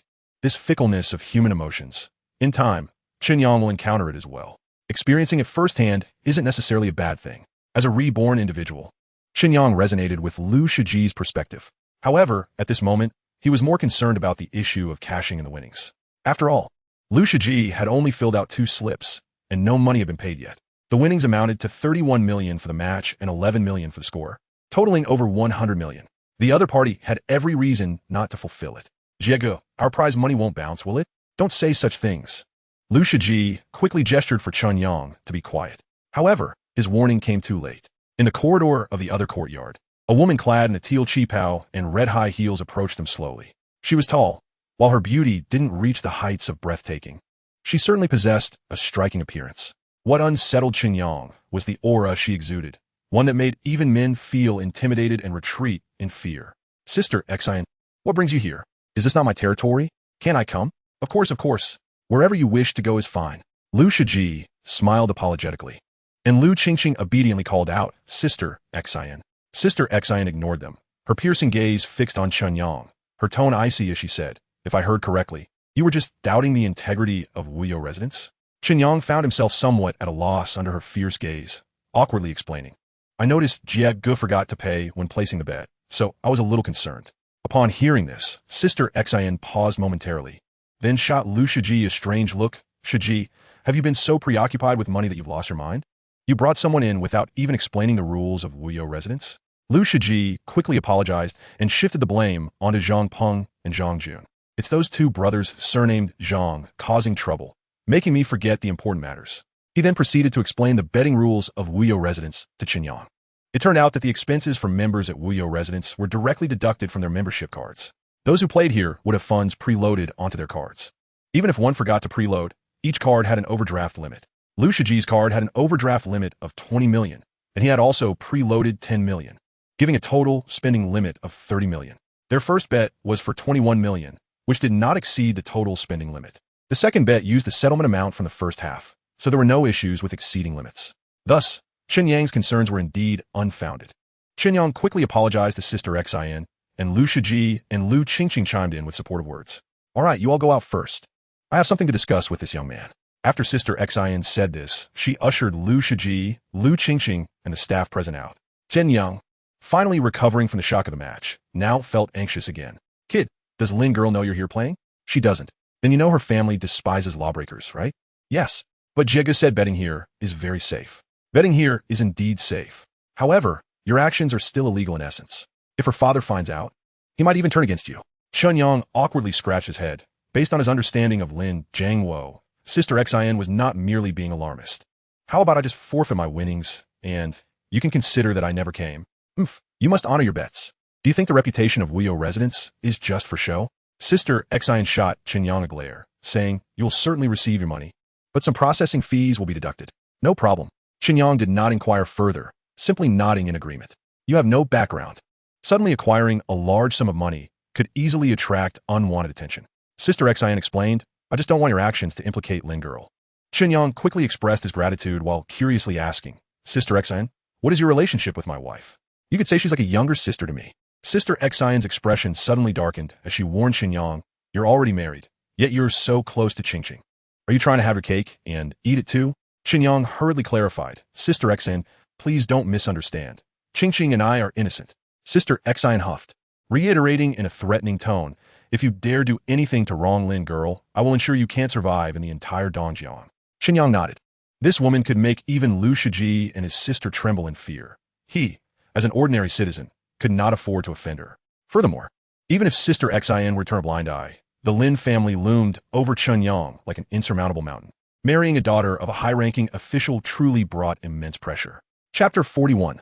Keeping Lu Qingqing busy. Of the 70 million in winnings, Sister Xin only allocated 60 million to Chen Yang. With a remaining sum of 10 million, it was stated that this was a fee to legitimize the source of funds. However, she did not elaborate on the specifics of the operation, nor did Chen Yang inquire further. As long as there were no subsequent troubles, he would not mind receiving an additional 10 million. After all, it was unexpected wealth. When leaving, Sister Xin specifically reminded Chen Yang to maintain a distance from Lu Qingqing. This was a matter Chen Yang had already addressed after establishing a relationship with Lin Wei, yet the effect was negligible. As long as he was associated with Lu Qingqing, misunderstandings would inevitably arise. However, if he moved away from the family compound of Shida, it would create a stark divide, making him appear heartless and ungrateful. Should Lu Qingqing succumb to despair and take drastic measures, her father would undoubtedly hold Chen Yang accountable. Naturally, Chen Yang would not dare to forsake Lin Wei for Lu Qingqing, for the consequences would be even graver. Even if Lin Wei were to show leniency, he would still have to confront Lin Jiangwo and Lin Feng. Now, with the addition of the mysterious and formidable Sister Xin, the situation was further complicated. In simple terms, he found himself at odds with two women, one wielding power and the other wealth, both of whom he could not afford to offend. That night, Chen Yang tossed and turned in bed, unable to find solace in sleep. He even briefly dreamt of his wife from a previous life, Zhang Meili. That woman was beautiful, kind-hearted, gentle, and virtuous, an ideal partner for most men. Her only flaw was her naivete, making her too easily exploited.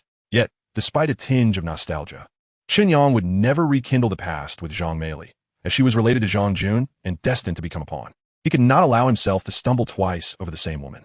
Knock, knock, knock. A series of knocks interrupted Chen Yang's reverie. Assuming it was Lu Qingqing, he feigned ignorance. Knock, knock, knock. Lu Qingqing continued her relentless knocking, calling out Chen Yang's name. Reluctantly, he opened the door. Senior, didn't you say we would partner to start a company? I have no classes this morning. Let's go handle the paperwork together. Chen Yang was taken aback. He had not anticipated Lu Qingqing's genuine desire to embark on a career. Few second-generation wealthy individuals succeeded in entrepreneurship. Many more failed. Take Lu Shiji, for instance, who had been pursued by creditors due to poor sales at Yangwang Garden. It was only when the elder Lu intervened and spoke with the bank that the financial troubles were alleviated. It seemed Lu Qingqing's future success would also rely on the Lu family's backing. However, if Lu Qingqing was truly eager to start her own business, it would be beneficial for Chen Yang. She had too much idle time and no financial worries, focusing all her attention on him. By engaging her in work, her gaze might shift away from him, potentially resolving some issues. Qingqing, are you serious? Of course. I want to become a woman even stronger than Lin Wei. Seeing Lu Qingqing's confidence sparked an idea in Chen Yang's mind. Qingqing, if you join me in selling agricultural products, it may be challenging to surpass Lin Wei. What should I do then? In this increasingly digital world, if we could create a large-scale, comprehensive website, you could become a national or even global figure. In that case, Lin Wei would surely pale in comparison. I'll create a website. Lu Qingqing was quickly intrigued by Chen Yang's vision. Yet, she harbored some concerns. Senior, do you know how to build a website? It's quite simple. First, register a domain name, purchase hosting, and then hire someone to develop the site. Your father is in tech. He can help recruit some experienced programmers from his company. You could also recruit relevant talent from the university. Lu Qingqing then asked, what will our website's theme be? After some contemplation, Chen Yang suggested, I recommend starting with a website specifically targeting women. This site could encompass various areas such as fashion, beauty, health, relationships, and career development, providing high-quality content and convenient services tailored for female users. Senior, you truly know so much. Lu Qingqing's eyes sparkled with admiration and awe, making Chen Yang feel slightly bashful. Actually, I'm just drawing inspiration from others. How to execute it and surpass their efforts will require your own diligence. Yes, no problem. I will definitely do better than others. Lu Qingqing's right fist clenched tightly, as if making a promise to Chen Yang and motivating herself simultaneously.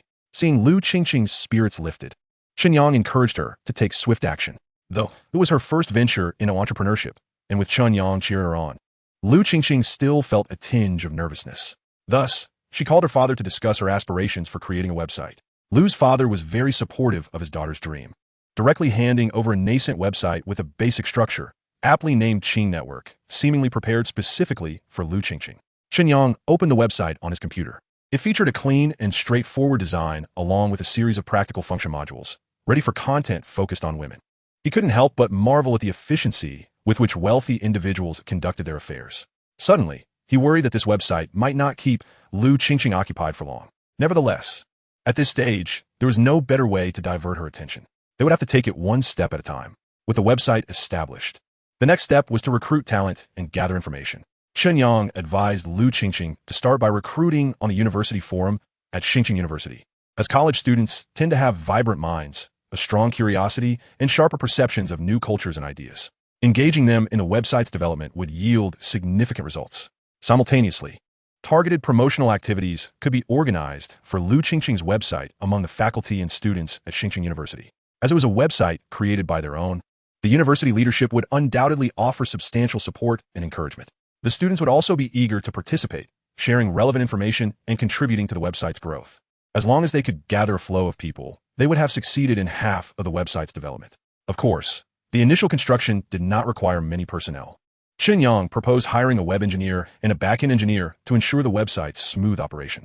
Once Lu Qingqing was thoroughly familiar with the website's operational processes, they could consider expanding the team. By 2002, mainstream portal websites in the country had already taken shape, and there was no shortage of technical talent. What was lacking were funds for website operation, maintenance, and subsequent development. With Lu Qingqing holding a substantial sum of 12 million and Chen Yang, who was well-versed in the internet's evolution over the next 20 years, as her strategist, they were entirely capable of standing out amidst fierce competition. However, before becoming an internet giant, Qing Network was merely a fledgling. The initial recruitment efforts would require careful planning. Using Lu Qingqing's account, Chen Yang posted a recruitment notice on the forum titled, Let Women Understand the World, Let the World Understand Women. Join Qing Network. Chapter 42. This girl is wasting resources if she doesn't start business. Let women understand the world. Let the world understand women. If I understand correctly, this Qing Network is a website aimed at women, right? Driven by curiosity, I took a look and, aside from some basic frameworks, there was no content at all. It was like a blank slate. What exactly is the theme of the website? Did the creator hastily decide to recruit without any preparation? Can such a project sustain itself in the long run? Faced with a barrage of questions from netizens, Lu Qingqing felt a bit anxious. Fortunately, Chen Yang was prepared. After pondering for a moment, he began to reply to the posts. For web developers, is it not far more gratifying to sketch towering skyscrapers on a blank canvas? I concede that the establishment of Qing Wang was somewhat hasty, yet it was not a spur-of-the-moment decision. We possess a clear thematic vision and a well-thought-out construction plan, bolstered by adequate funding. Those knowledgeable in the field should recognize that our website's framework is quite mature and backed by core technological guarantees. Our purpose in recruiting on campus is to encourage more peers to actively engage in the construction of our website. The future of Qing Wang should not be confined to a singular feminine element, but rather, It ought to evolve into a vast and diverse community built by individuals from myriad backgrounds. Here, everyone can fully express their unique talents and abilities, fostering an environment of exchange, learning, and collaboration to create a splendid realm that belongs to our generation. Should anyone be interested in our plans, whether as a team or an individual, please feel free to reach out to me via email or direct message. In order to spare Lu Qingqing from telephonic harassment, Chen Yang merely provided her email address. Senior, should we establish an office? Certainly, it will be preferable to situate the office near or within the school premises. After a moment of contemplation, Lu Qingqing took out her phone and made a call. Hello, Professor Luo, this is Lu Qingqing. I am looking for a place to set up an office near the school. Do you have any suitable recommendations? Qing Wang is my initiative. Rest assured, I am earnest in my endeavor to create something significant. Thank you, Professor. I will be there shortly. With just a few simple exchanges, Lu Qingqing secured the office space, inciting a wave of envy in Chen Yang. It seems such a waste of resources for this girl not to embark on an entrepreneurial journey. After enjoying breakfast at Old Jiang's, Chen Yang prepared to take a taxi to Sunshine Garden Community. However, Lu Qingqing insisted that he accompany her to inspect the office space. There are too many people at school. My relationship with Lin Wei has already become a widely acknowledged fact. Walking with you, what might others think? How would they perceive you? Chen Yang resolutely declined Lu Qingqing's request. Although she was somewhat reluctant, she recognized the validity of his reasoning and ultimately drove off alone. After watching her car vanish at the road's end, Chen Yang hailed a taxi to Sunshine Garden Community. Upon arrival, he instinctively proceeded to the sales office to greet Zhao Xiaoli. To his surprise, Lu Shiji was also present. Having won 30 million yesterday, his demeanor radiated a newfound confidence. Chen Yang, you're quite the wealthy individual now. Why do you still hesitate to acquire a vehicle? I do possess a car. It's in Qingshui, and I haven't driven it back. I heard from Qingqing that you purchased a Jetta. To be frank, it does not befit your current status. Perhaps consider an upgrade. If budget is a concern, feel free to browse my garage. I have BMWs, Mercedes, Audis. Take your pick and drive off. Chen Yang sensed that Lu Shiji's enthusiasm was somewhat excessive, seemingly without ulterior motives. Brother Jia, are you in need of something? Haha, my younger brother is perceptive. You've caught on. There's an international new city development project in Hushi that I plan to compete for, but I'm short on funds. Not a chance. Chen Yang recalled that the international new city project was not developed by the Lu family. He had heard Zhang Jun mention that the project leader who secured it had later encountered misfortune, resulting in a 5-year halt on the project. Although Chen Yang did not know the specifics, he sensed something amiss and wished to prevent Lu Shiji from getting entangled. You ungrateful wretch. Without my lending you 10 million yesterday, would you have one so much? Lu Shiji expressed his displeasure, punctuating the air with an accusatory finger directed at Chen Yang. Chen Yang remained unfazed, smiling as he replied, If you pursue other projects, I can support you, but the international new city project is off limits. Why not? Lu Shiji gazed at Chen Yang in confusion. Did Xinjia say something to you? Yes, Chen Yang evaded a direct response. He, too, was uncertain why the international new city project had gone awry. Lu Shiji sighed in resignation. Knowing it was Xinjia who had spoken, he understood that he had little hope. Brother, I still have quite a few vacant properties. Why don't you select some more? I can still offer you the original discounted price. Chen Yang shook his head. He aspired to become a property mogul, but it required a process. He needed to rent out the surplus properties first and secure stable income before acquiring new ones. Brother Jia, this development has enormous appreciation potential. There is truly no need to rush. You genuinely believe in this development? Lu Shiji, sensing Chen Yang's unwavering confidence, felt a twinge of inspiration. Sunshine Garden Community was his maiden venture into real estate. Initially, he harbored grand ambitions of creating a unique high-end community in Star City. However, upon its launch, sales have been disheartening.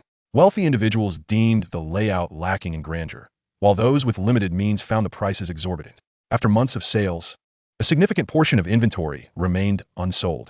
This is one of the best school district properties in Star City's future. The current lack of attention stems from the fact that people have yet to grasp the significance of school district properties. Chen Yang advised Lu Shiji. You should invest more time and effort in promoting it so that everyone can truly recognize the value of this community. Lu Shiji found merit in this observation, but was still reluctant to part with Chen Yang, a valuable client. Then why not buy a bit more? Wouldn't tea that yield greater profits in the future? Brother, the more I purchase, the higher the vacancy rate in the community. Without foot traffic, how can this development appreciate? All right then, I will find someone to handle the advertising.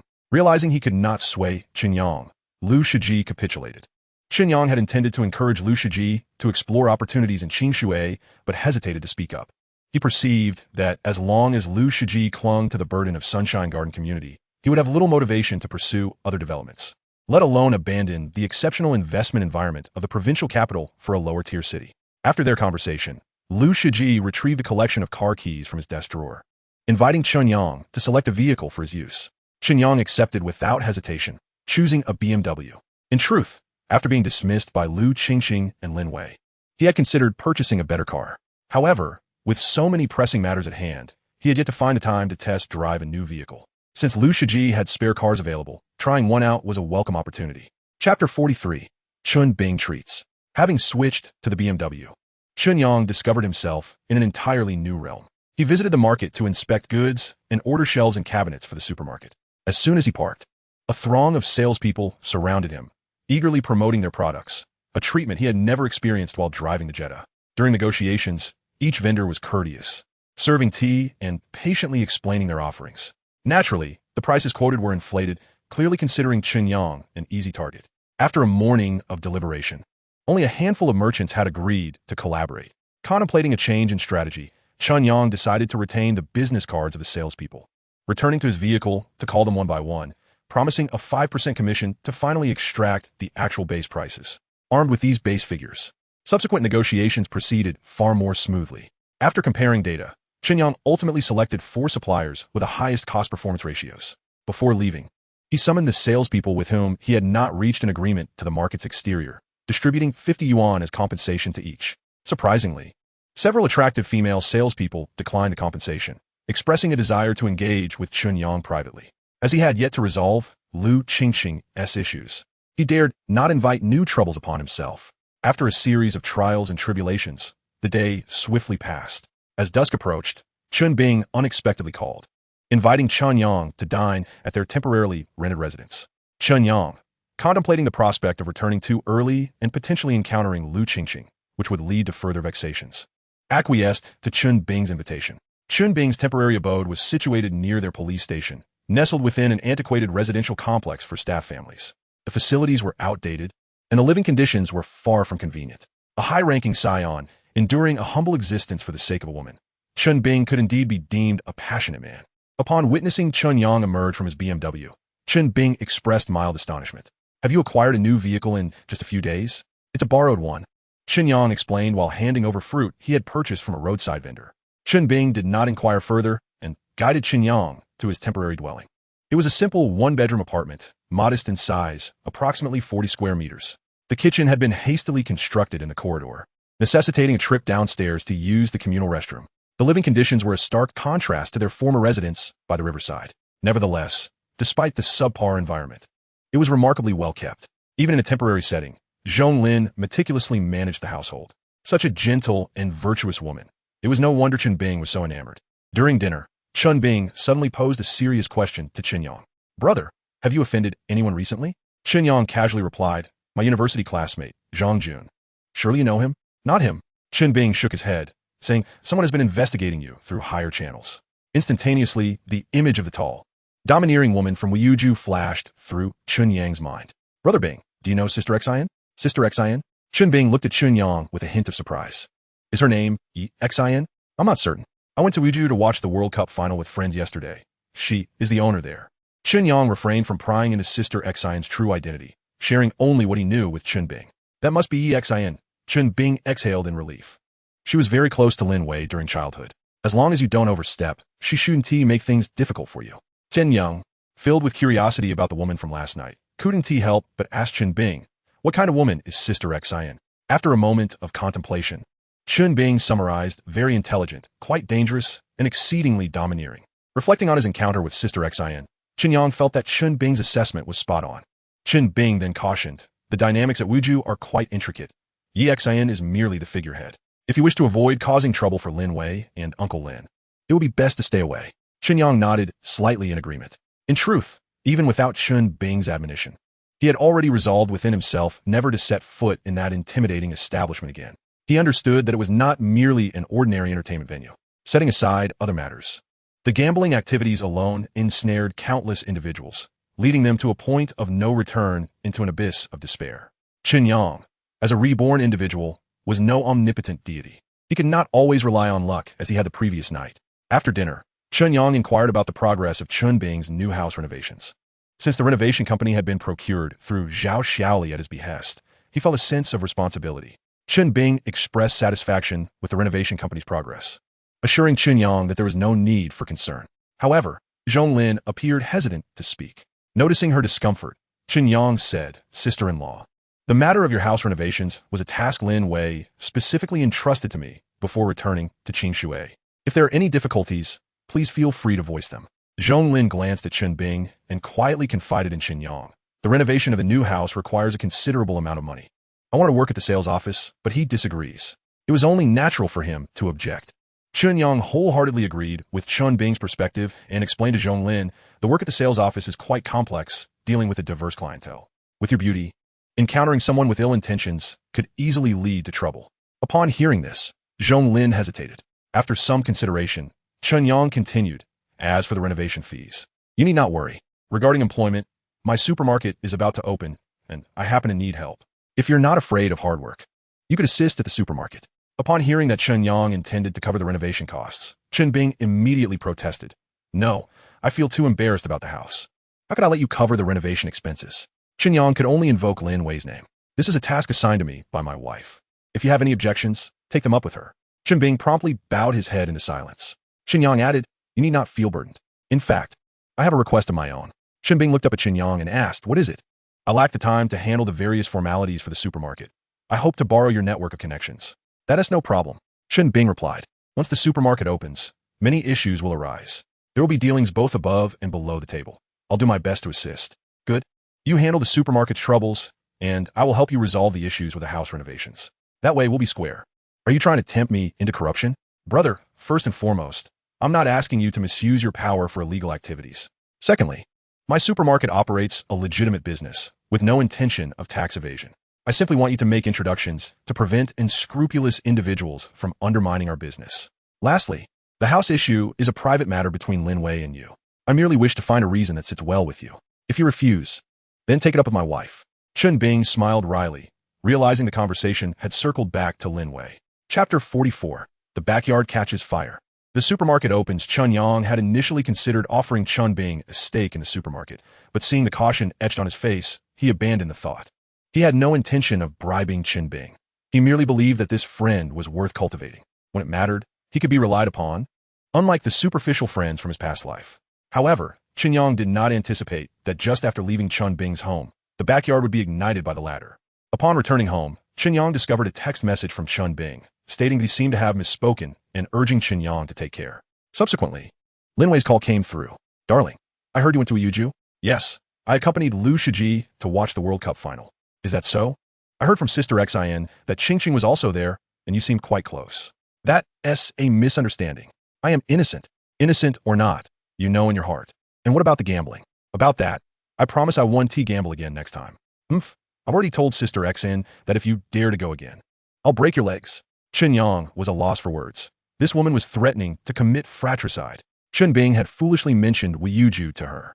"Your money's origin is dubious. It should be donated to charity.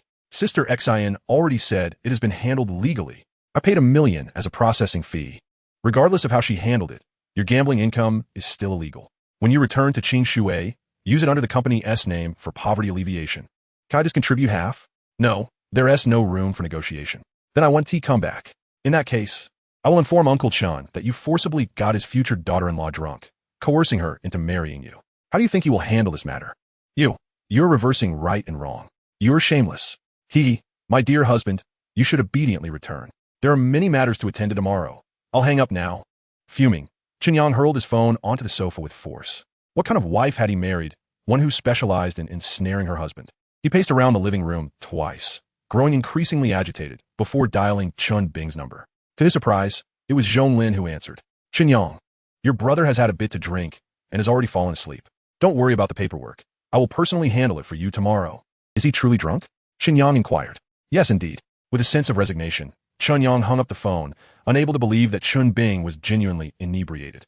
That fellow was well aware he had caused a mess and was deliberately avoiding him. The thought of the 60 million that had just landed in his pocket, barely warm, ready to fly away, truly pained him. He was filled with regret. How could he not have resisted the allure of Lin Wei's beauty back then? Had he steadfastly remained with Lu Qingqing, even if their love bore no fruit, at least the money he should have earned would have been securely in hand. He would still be a billionaire, after all. That night, Chen Yang dreamt many dreams, each involving him being robbed by different creatures. After enduring until dawn, he quickly called Lu Shiji. Brother Jia, I've thought about it all night and have decided that I should support your venture. I will purchase all those vacant houses. Chen Yang, I held a meeting with my team yesterday, and we found your concept of school district housing quite intriguing. We've decided to heavily promote this theme, aiming to establish Sunshine Garden as the finest residential community in Star City. If I sell all the houses to you, it not only increases your burden, but also contradicts my original intention in developing this community. Well then, are you selling them or not? Chen Yang, as you know, this is my first time stepping out of the family business to start my own venture. I truly desire a perfect ending. Just tell me directly, how much more do you want? Haha, as brothers, how could I ask you for more? If you wish to buy, I'll reduce the price by 500 per square meter based on market value. However, I can only offer you a maximum of 10 units. Chen Yang's plan was to invest the full 60 million in properties, then rent them out for free in a charitable manner.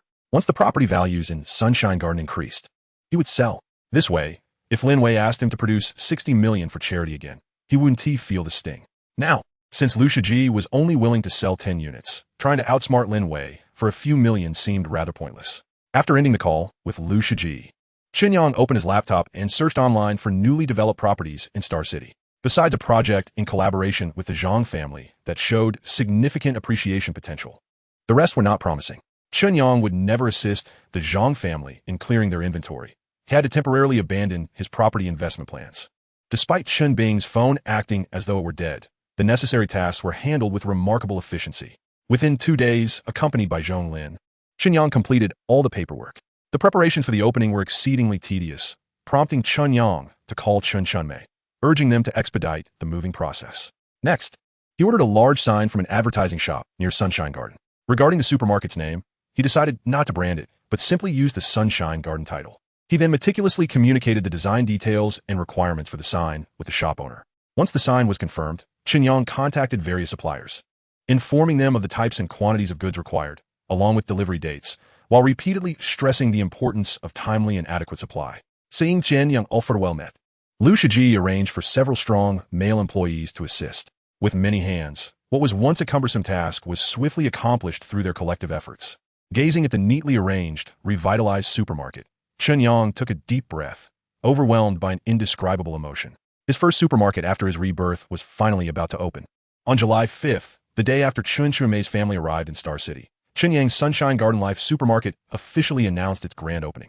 Lu Shiji had 6 large flower baskets placed at the supermarket entrance, set off a barrage of firecrackers, and sent all the female sales staff from the sales office to greet guests at the supermarket entrance. After hiding for several days, Chun Bing also made an appearance, bringing a flower basket and inviting his friends who worked near Sunshine Garden to show their support. Lu Qingqing invited her newly recruited staff and some close classmates. Her and Lin Wei's mutual friend, Su Mingwei, also joined. With such a multitude of supporters in attendance, Chen Yang's heart swelled with uncontainable joy. To express his gratitude, he reserved several tables at a nearby 5-star hotel for a feast and handed out red envelopes containing 100 yuan to everyone present. Of course, the most emotional was Chen Chunmei. She never anticipated that her introverted nephew would transform so dramatically after graduating from university.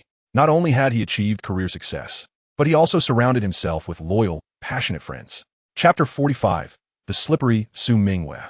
Chen Yang's first wish upon his rebirth was to repay his aunt's family for their nurturing. Providing them with suitable housing in Star City and opening a supermarket to ensure stable income marked the fulfillment of that wish. However, Chen Chunmei was quite distressed to see Chen Yang giving away thousands in red envelopes on the first day of business. After the guests departed, she began to lament incessantly. To her, that amount represented a year's income before Zhao Donghai's layoff. Now that Chen Yang had wealth, he no longer needed to live as frugally as in his previous life. He reassured Chen Chunmei, saying, "Aunt, before you arrived, all the preparations for the supermarket were handled by General Liu and his staff. All the paperwork was arranged by Zhong Lin using Chun Bing's connections. The red envelopes I distributed were essentially a token of gratitude for their assistance. Moreover, running a supermarket is not like selling goods on the street. If the city management arrives, we can just run away. We may evade the inspectors, but we cannot escape from the establishment itself. We will face not only city management, but also numerous inspection agencies, such as industry and commerce, taxation, fire safety, and health services. If you hesitate to spend money on maintaining good relations, any issues that arise could lead to fines or even closure, resulting in far greater losses. Chen Shunmei remained concerned, but found herself unable to refute Chen Yang's reasoning. Fearing she would continue to dwell on the matter, he further reassured her, "Aunt, in business, one must give to receive. As long as we manage the supermarket well, the money will quickly come back, perhaps even more than before." Chen Shunmei could only nod, reluctantly accepting Chen Yang's perspective. Since it was the first day of operations, Chen Yang concluded business by 10 o'clock that evening, given the low occupancy rate of Sunshine Garden. The day's revenue amounted to only 2,000 yuan, which Chen Yang found quite satisfactory. 2,000 a day equated to 60,000 a month. Based on a 20% gross profit margin, that would yield 12,000 in income. After deducting various expenses and labor costs, he could still make at least 6,000. This was a significant improvement over selling goods on the street. Seeing the day's sales exceed 2,000 yuan finally brought a smile to Chen Shunmei's face. Before heading back to his residence, Chen Yang assigned Zhao Qin a small task, asking her to explore nearby supermarkets and shopping malls to familiarize herself with market trends. Discreetly, while Chen Shunmei and Zhao Donghai were not watching, he slipped her 2,000 yuan in cash for her to spend freely. Zhao Qian would soon become a medical university student after this summer, and Chen Yang hoped she could enjoy a carefree life until graduation. This was also a promise he wished to fulfill from his previous life. By the time he returned home, it was already midnight. Noticing that the light in Lu Qingqing's room was still on, he knocked on her door. To his surprise, Su Mingwe was also there. Both girls were clad in pajamas, but appeared quite energized, not at all ready for sleep. Upon inquiry, Chen Yang learned they were engaged in discussions about women's lifestyle topics on the Qing Network forum. Seeing Lu Qingqing so engrossed in developing her website reassured Chen Yang. After a brief conversation with them, Chen Yang returned home to indulge in a deep slumber. Perhaps it was due to several days of continuous busyness. He slept quite soundly. Upon awakening, Chen Yang discovered a text message from Su Mingwe, inquiring if he had any interest in investing in stocks. Su Mingwe was an enigma to Chen Yang. During their school days, she had been an undercover agent positioned by Zhang Jun beside Lin Wei, without concealing her true identity before Lin Wei. Now, she had taken on the role of an informant for Lin Wei, embedded next to Lu Qingqing, who was aware of her covert status yet maintained a friendship with her. This woman was slippery and decidedly unreliable. Chen Yang even harbored suspicions that she might still be in contact with Zhang Jun. With the stock market currently in a downturn, Su Mingwe's sudden approach for investment raised questions about Zhang Jun's potential involvement. After all, Zhang Jun was the one who most desired Chen Yang's misfortune. After pondering for a while, Chen Yang ultimately decided to accept Su Mingwe's invitation. He sent a message back, and she soon knocked on his door. "Chen Yang, thank you for supporting my endeavors," she said, extending her hand for a shake, which he declined. This girl, to be fair, was indeed beautiful. Her phoenix eyes, apple-shaped face, and voluptuous figure were striking. If not for her conservative attire and the constant black-rimmed glasses she wore, she would undoubtedly have numerous suitors. In a past life, it was only on her wedding day that everyone discovered her true nature. Of course, Chen Yang deliberately neglected Su Mingwe, not only to avoid suspicion, but also out of irritation for her repeated meddling in his affairs. It was Su Mingwe who had caused Zhang Jun to learn of his marriage to Lin Wei and instigated the Cold War with Lu Qingqing. This woman seemed willing to betray anyone for her own benefit. "Speak, who do you represent in seeking me out? Zhang Jun, my wife, or Qingqing?" he asked.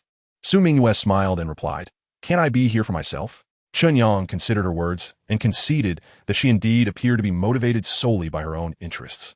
"Fine, given our shared history as classmates, I will assist you in opening an account." "Just an account?" Su Mingwe expressed dissatisfaction, probing further. "Aren't you planning to grow your funds a bit more?" Chen Yang reminded Unyielding.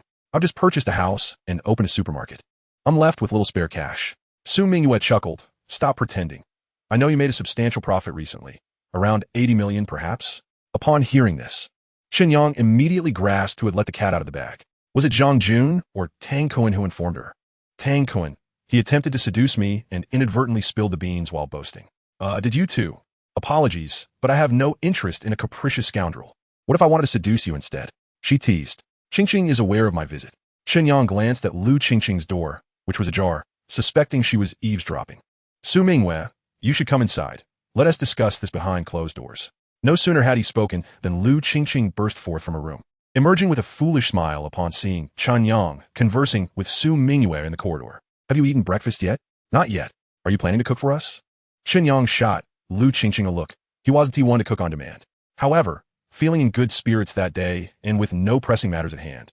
He eventually returned to the kitchen to prepare 3 bowls of beef noodles upon seeing Lu Qingqing's pitiful demeanor as she clutched her stomach. Chen Yang, your culinary skills are truly impressive. Any woman would be fortunate to have you, Su Mingwei remarked as she savored her meal, showering him with compliments about his cooking. Is that so? Have I piqued your interest? Let us not go there. I dare not offend the tigress in your household. One night, Su.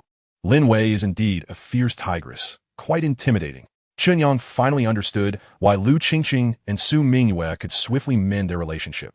They were kindred spirits in their struggles. His wife was indeed a source of both love and frustration. Chapter 46, Xinqing Heavy Industries. People are empathetic by nature. Witnessing the complaints of Lu Qingqing and Su Mingwei, both beleaguered by Lin Wei's bullying, resonated deeply with Chen Yang. Having earned 6 million through his own efforts, why should Lin Wei appropriate it for charity? In his previous life, when he was suffocated by mortgage debts, not a single philanthropist had extended a helping hand. The more he reflected, the more displeased he grew. He resolved to heed Su Mingwei's advice and explore the stock market.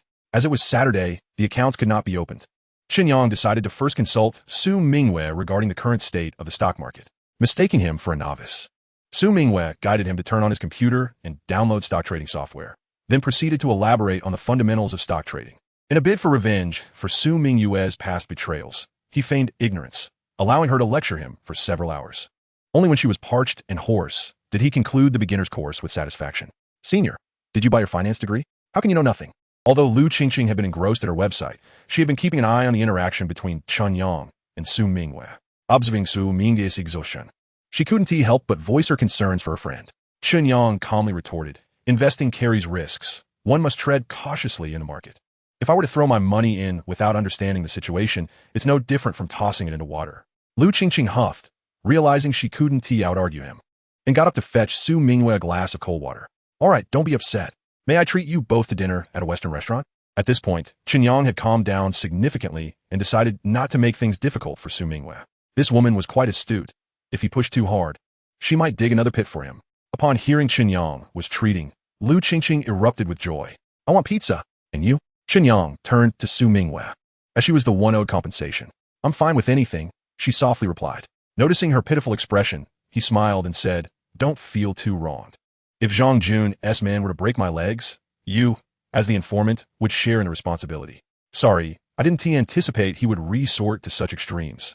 Su Mingwei quickly apologized. In truth, she too felt apprehensive about Zhao Xuanfa hiring someone to do harm. She hadn't expected Zhang Jun to take such drastic measures for Lin Wei. Chen Yang couldn't be bothered to assess whether Su Mingwei's apology was sincere.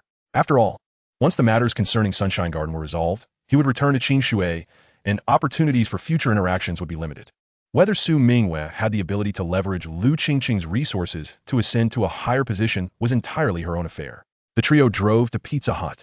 Lu Qingqing ordered a 15-inch Super Supreme pizza and began a feast. Chen Yang was somewhat impressed by her hearty appetite.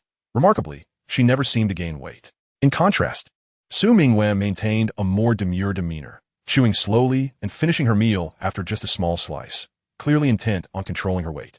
After Lu Qingqing finished eating, Chen Yang drove them back to their residence.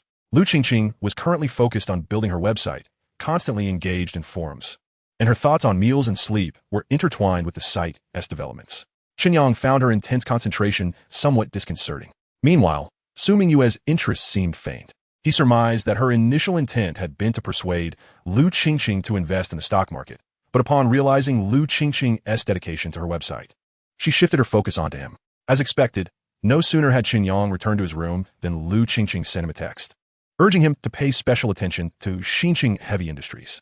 In his previous life, Xinqing Heavy Industries had been a star enterprise in Dongjiang Province, boasting a market value exceeding 100 billion. As a former seasoned stock trader, Chen Yang had conducted an exhaustive study of Xinqing Heavy Industry. He recalled that this year, the company seemed to have undergone a restructuring, likely at the end of the month. At this juncture, Su Mingwei prompted Chen Yang to pay attention to this stock. Could it be that she had received some insider information? Chen Yang swiftly turned on his computer to check the stock price of Xinqing Heavy Industry, only to discover that it had plummeted for 5 consecutive days, with the current market price resting at a mere 6 yuan. Further investigation revealed that the company's performance was dismal, and employees had not received their salaries for several months. Additionally, one of their vice presidents was embroiled in a scandal involving embezzlement of tens of millions of public funds, currently under investigation by the relevant authorities. Upon scrutinizing the details of the investigation, Chen Yang felt a sense of familiarity with the vice president's visage. After careful reflection, it dawned on him that he had encountered that individual while watching the World Cup at Liuzhou, clad in a German national team jersey amidst a throng of Zhang Jun's acquaintances. Truly, gambling wreaks havoc, with executives embezzling funds and employees facing wage arrears. It was no wonder the stock price was in free fall. Nevertheless, Xinjiang Heavy Industry was, after all, a star enterprise supported by the Dongjiang province. The higher-ups could not possibly allow this mess to persist unchecked. From the memories of his former life, Chen Yang knew that this industrial titan would soon rise again. Su Mingyue's suggestion to keep an eye on Xinjiang Heavy Industry took him by surprise. In this light, it appeared that she possessed some discernment and was not merely an undercover agent sent by Zhang Jun to ensnare him. Chen Yang dialed Yi Xian's number. Sister Xian, may I inquire about something? What is it? Is there any significant movement concerning Xinjiang Heavy Industry lately? Who have you been listening to? There's nothing going on. Don't pry. Are you certain? Absolutely. Haven't you returned to Qingshui? Aren't you afraid of kneeling on a washboard? If she isn't after my money, I would kneel on durians without hesitation. You may do as you please. I've said nothing. Chen Yang meticulously pondered her tone and concluded that his suspicions were likely accurate.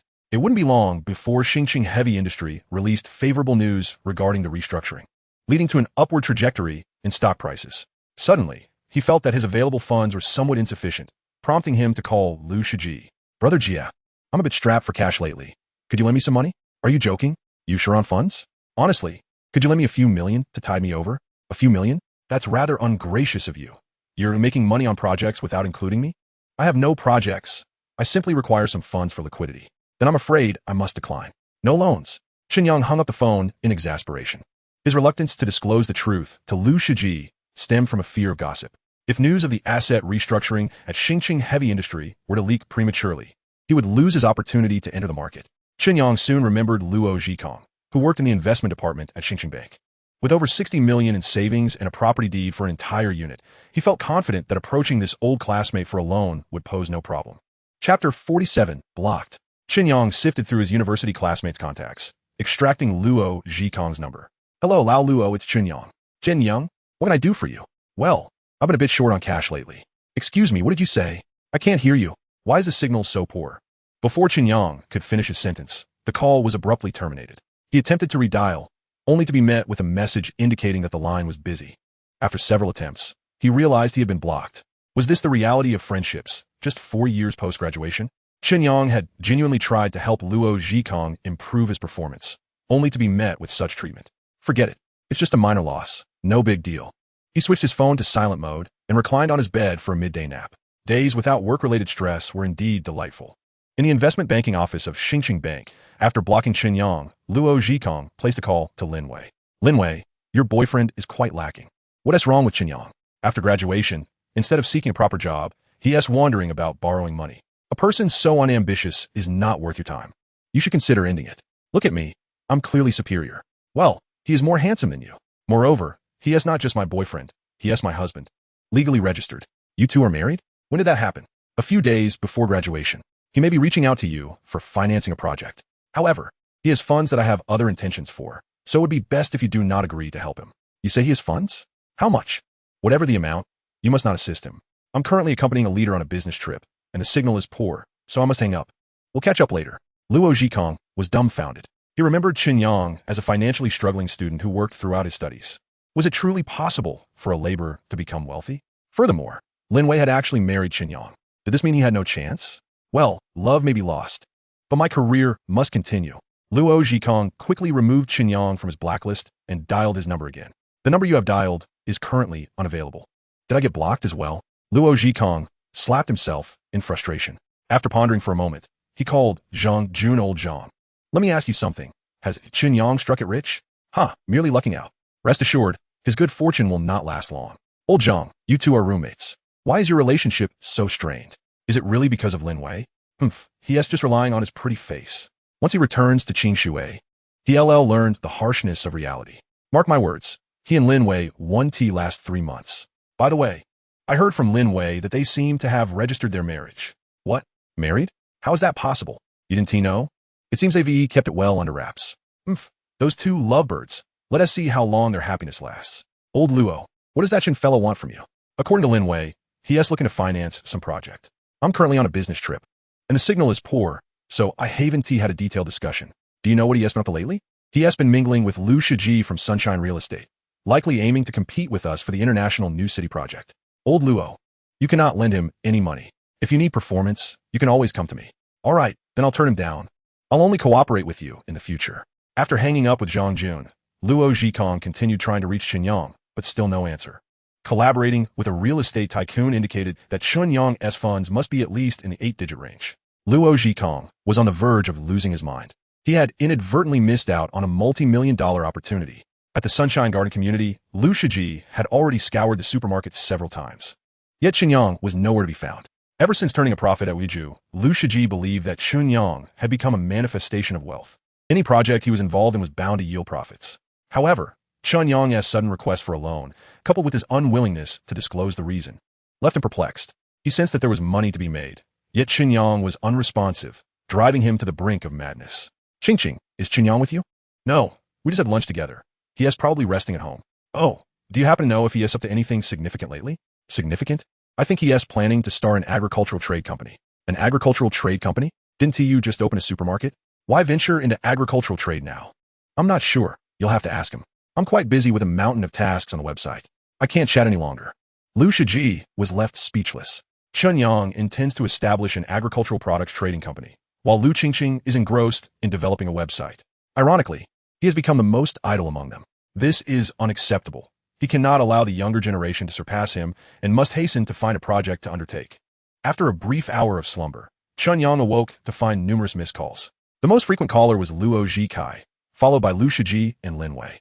Luo Zhikai had likely inquired about Chen Yang's circumstances from Lin Wei, a rather opportunistic maneuver that Chen Yang decided to disregard. If he could not secure a loan, the worst that would happen is a slight reduction in his earnings. Lin Wei's call undoubtedly pertained to the matter of 60 million.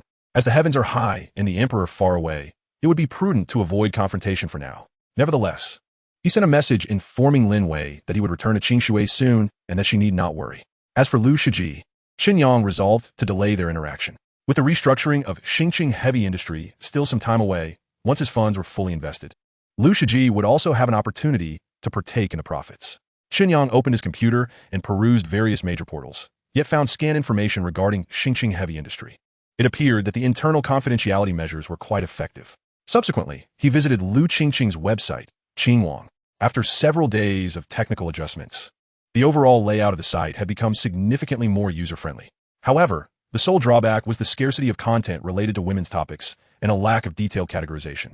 Although numerous forums had been established, the themes were not distinctly defined. Aside from a few sections that garnered some attention, the majority remained desolate. After contemplating for a moment, Chen Yang posted in the most popular chat area regarding a reward plan for outstanding original authors on the site. Effective immediately, any individual who successfully publishes high-quality original content on the homepage or dedicated forum of this website, and whose work is verified as 100% original by the back-end review, will receive a cash reward of 10 yuan for each piece. Exceptional creators will also receive signing bonuses, additional recommendations, and more generous treatment. This reward scheme will last for an entire month, with all final interpretations related to this event belonging solely to the website. Chapter 48, The Performance. Possessing administrative privileges on the forum, Chen Yang pinned his post to the top. Boss is generous. May I inquire if I can repost articles published on other websites here and still be eligible for the rewards? Generous? Writing an article is incredibly time-consuming and labor-intensive. A reward of 10 yuan per piece is far too meager. The previous commenter is correct. Qingwang was established by university students and with limited funding. Offering 10 yuan per piece is commendable. At least it helps cover our internet costs. Indeed, our primary intention for being here is to share our life experiences. If the boss does not provide rewards, does that mean we will cease our creative endeavors? May I ask what conditions are required to sign a contract with the website? What are the benefits? As the discussions among users grew, Liu Qingqing was at a loss for how to respond, so she pulled the instigator into her room. Senior, what should we do? Should we increase the rewards? No need. Our primary objective is to expand the content library of the website. With a pricing of 10 yuan per article, if we can produce 1,000 articles daily, we can successfully add 30,000 decent articles to our website with 300,000 yuan. That should suffice. Once the overall visibility and influence of the site increase, we can then consider enhancing the rewards. After Chen Yang finished speaking, he used Liu Qingqing's account to reply to his pinned post. Dear family members, Qingqing is just starting her entrepreneurial journey, and funds are limited. We hope for your understanding. The purpose of this reward activity is merely to add a little incentive to your online lives. Qingqing hopes everyone can treat this place as a second home and contribute to the growth of the website. Once Qingwang flourishes, she will certainly offer more substantial gifts and bonuses to all family members. In principle, as long as the articles are original works by our family members, rewards will be granted. Regarding the issue of signed authors, the initial pricing is 100 yuan for outright purchase of article copyrights or a base salary of 1,500 yuan plus bonuses. For exceptionally talented family members, we can discuss further details. Chen Yang's reply left both Lu Qingqing and Su Mingyue, who were observing, somewhat taken aback. Senior, you are so cheesy. Chen Yang, I always thought you were quite honest. I didn't realize you could be so persuasive. It seems I've misjudged you over the years. Chen Yang shruged indifferently. Qingqing, this is your account. Even if I sound cheesy, I am merely speaking on your behalf. Su Mingyue, I am now a married man. If you keep staring at me, it could lead to misunderstandings. Lu Qingqing pouted and pinched Chen Yang lightly to express her mild irritation. Su Mingyue, on the other hand, avoided Chen Yang's gaze, remaining silent with a slight blush on her cheeks. Just as the atmosphere grew awkward, Su Mingyue's phone rang. She glanced at the screen and saw it was Zhang Jun calling, causing her to hesitate. Answer it, put on speaker. Chen Yang, not fully trusting Su Mingyue, wanted to test her. Reluctantly, Su Mingyue complied with Chen Yang's instruction. Su Mingyue, Lin Wei married that country bumpkin. Why didn't you inform me? I had no idea. Lin Wei never mentioned that they had gotten married. You must be mistaken. Su Mingyue promptly deflected the blame. It was Lin Wei herself who told Luo Zhikai. How could it be wrong? Then I genuinely don't know. We lost contact after graduation. Is that so? Really? If you don't believe me, ask Tang Cohen. We had dinner together just a couple of days ago. Is that so? Do you know anything about that country bumpkin? Is he planning some project recently? This question left Su Mingyue at a loss, and she could only look at Chen Yang with a questioning gaze. Chen Yang typed International New City in the blank reply using Lu Qingqing's laptop. It seems to be the International New City, but I'm not entirely sure. You might want to ask other classmates for further details. Su Mingyue answered perfunctorily, quickly ending the call with Zhang Jun. Chen Yang was uninterested in any secrets between Su Mingyue and Zhang Jun. As long as they did not disrupt his plans for profit, that was sufficient.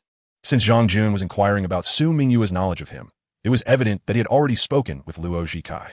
To avoid alarming the situation, Chen Yang resolved not to apply for a loan from Xingqing Bank or any other bank, as Zhang Jun would undoubtedly seek to investigate him and would go to great lengths to sabotage his plans. After contemplating, Chen Yang decided to enlist Lu Shiji's help in staging a performance. Qingqing, these next few days, keep an eye on Su Mingyue. Do not let her disclose any information about me to Zhang Jun. All right, Su, for the next few days, you are my responsibility. Su Mingyue looked bewildered as she watched Chen Yang leave, feeling as though she had inadvertently stumbled into a perilous game. After making a call to Lu Shiji, Chen Yang drove directly to the Sunshine Garden sales office. Lu Shiji was already waiting impatiently at the entrance and began to complain before Chen Yang could even park the car. You become quite the big shot. I want to discuss something with you, and you don't even answer your phone. What else have you been doing besides selling houses? Houses can be sold by subordinates. Have you found a profitable project and wish to keep it all to yourself? I wouldn't forget you if there were a profitable project. The issue is that there truly isn't one right now. Then why did you seek me out? I've been busy lately. Chen Yang urged him to get into the car and rolled up the window. Jiege, if you can accompany me in this little performance, I promise to surprise you later. Ah, you rascal. I knew there was something you were hiding. Speak up. What role do you want me to play? Do you remember Zhang Jun? He's the younger brother of Zhang Peng, the one we watched the match with at Wuyuju, my classmate. Has he come to trouble you again? No. He thinks I'm collaborating with you on the International New City project. I actually want him to believe that we are involved in the International New City project. Lu Shiji pondered Chen Yang's words, as if he grasped the underlying meaning. You're not planning to set a trap for him, are you? Chen Yang nodded. Lu Shiji still didn't understand. Is there really an issue with the International New City project? Where did you hear this news? Don't pry into matters that don't concern you, Chen Yang replied, feigning an air of mystery. Otherwise, Xinjia won't spare me. Lu Shiji shot Chen Yang a disbelieving look. Among those around him, there were plenty who could put on an act, but Chen Yang was undoubtedly the most extraordinary. Despite having a profound background, he always dressed like an ordinary person, enduring ridicule for being a country bumpkin without losing his temper. Such a person would be a good friend, but if they were an enemy, it could be quite perilous. A sudden premonition struck him. The Zhang brothers were bound to encounter a significant setback this time. Naturally, Lu Shiji was equally displeased with the Zhang brothers' antics. If he could see these two get a taste of punishment, he would be more than willing to cooperate. Chapter 49. Drawing the snake out of its hole. After reaching a consensus with Lu Shiji, Chen Yang invited Luo Zhikai to Weiyuju. With its high standards and excellent service, Weiyuju was the ideal venue for business discussions. More importantly, the fact that he had invited Luo Zhikai here would inevitably reach Zhang Jun's ears. Old Luo, have you blacklisted me? Chen Yang, how could I do such a thing after 4 years of camaraderie? The signal was just poor at that time. Is that so? Then you should suggest to your leaders to install a better signal amplifier. How can a crucial institution like a bank serve the public if the signal is so bad? Haha, I've already brought it up. It will definitely improve. Let me introduce you. This is General Liu from Sunshine Real Estate. Hello, General Liu. I've heard so much about you. I didn't expect you to be so young. Luo Zhikai exclaimed, eagerly extending his hand to shake Lu Shiji's, only to be met with rejection. Lu Shiji's demeanor was quite frosty. He merely offered a polite nod, still showing some courtesy, due to Chen Yang. Had it been any other ordinary bank employee, he wouldn't have bothered at all. Luo Zhikai felt embarrassed and indignant, yet maintained a smile on his face. Not wanting the atmosphere to become too awkward, Chen Yang suggested Lu Shiji lead them to a private room at Weiju. As he was not a member, the staff would hardly pay him any attention without Lu Shiji's guidance. However, Chen Yang was stopped at the entrance of Fuguiyuan by a staff member who informed him that Xinjie wanted to see him. Just as he arrived, Chen Yang was already under surveillance. He suspected that Weiyuju had installed cameras at the entrance. Following the staff's guidance, he made his way to Yi Xin's office. She leaned back in her leather executive chair, eyes closed, appearing somewhat fatigued. Xinjie, did you need something from me? Didn't I tell you not to come again? Why are you here? I'm just discussing some matters with an important client. I'll leave right after. An ordinary bank employee has become an important client? Do you think I'm easy to fool? Yi Xin slightly opened her eyes, shooting Chen Yang a displeased glance. And this Lu Shiji, his standards are getting lower. He keeps bringing unreliable people here. Do you think I run a restaurant? Chen Yang chuckled. This restaurant isn't cheap. It costs 10 million. Yi Xin scoffed and said, then make sure to eat enough so that Lin doesn't think I've shortchanged her man. Chen Yang expressed his gratitude and prepared to leave. Just as he reached the door, Yi Xin called him back. About the matter you called me about during the day, what's going on? A friend recommended a stock to me, but I know nothing about it and fear being scammed, so I came to ask you. Oh, then you'd better stay far away from that friend. Recommending a stock that has been limit down for several days is truly unscrupulous. All right, I'll cut ties with him as soon as I get back. Stockbrokers these days are so unreliable. They prey on acquaintances for the sake of performance. If it weren't for your warning, Xinjie, I might have fallen for it too. Well, I'll make another exception for you today. Don't come back after this. Chen Yang nodded repeatedly and quickly exited Yi Xin's office. Upon returning to Fuguiyuan, Lu Shiji had already ordered the dishes. Luo Zhikai was patiently recommending the loan services of Xingqing Bank to him. Lu Shiji, who usually interacted with bank personnel at least at the managerial level, had no interest in someone like Luo Zhikai, who was at the bottom of the hierarchy. He was merely enduring the conversation to assist Chen Yang in drawing out the snake. Seeing Chen Yang arrive, Lu Shiji felt relieved and signaled him to take over. Chen Yang wasted no time and directly told Luo Zhikai, Old Luo, General Liu, and I plan to collaborate on a major project and need some fund for turnover. Just tell General Liu how much you can lend. As a newcomer at Xingqing Bank, Luo Zhikai had little authority. He had intended to bring a superior with him, but decided against it after Chen Yang mentioned that outsiders couldn't just waltz into Weiyuju. General Liu, how much do you need to borrow? Luo Zhikai asked. Lu Shiji remained silent, simply extending 5 fingers. 50 million? That is no problem. 500 million. The excitement that Luo Zhikai had just ignited was immediately doused. His investment banking department did not handle credit business. 50 million could be managed through his superior's connections. But 500 million would certainly require the intervention of the credit department as manager or higher-ups, which was beyond his purview. General Liu, the amount you're requesting is too large. I need to consult my superiors. After saying this, Luo Zhikai stepped outside to call his boss. Lu Shiji looked at Chen Yang with a puzzled expression. Do you really think your classmate at this level can draw out the Zhang brothers? Rest assured, Chen Yang replied softly while keeping an eye on the door. Knowing Zhang Jun, he will definitely approach Luo Zhikai to inquire about us. Lu Shiji nodded, albeit skeptically. His role was to cooperate with the act, and since Chen Yang seemed confident, he was reluctant to worry. What did Xinjie want from you? Nothing much. Just some casual chit-chat. Lu Shiji was unconvinced. He felt that Chen Yang was concealing something from him, but was too hesitant to ask Xinjie directly. That woman had a notoriously bad temper and would lash out at the slightest provocation, and he dared not retaliate. Before long, Luo Zhikai returned, stating that his superior wanted to invite Lu Shiji and Chen Yang to dinner the following day to further discuss the 500 million loan. Lu Shiji had no objections. If they could indeed secure 500 million, he he was still keen to pursue the international New City project. It didn't matter if they couldn't get the prime land. A secondary option would suffice. After all, it was a substantial opportunity. And unless the top real estate companies in the country intervened, no local Xingqing real estate firm could consume it all at once. Once the discussions concluded, all that was left was to indulge in the complimentary services of Wuju, a thought that Chen Yang cherished. Meanwhile, Luo Zhikai felt as though he had opened the door to a new world. As they left, he lingered at Wuju, reluctant to part. Unfortunately, he lacked the qualifications to become a regular patron here. He couldn't even afford 500,000, let alone 5 million. More crucially, even if he had the money, he would still need the owner of Wuju's approval to become a member.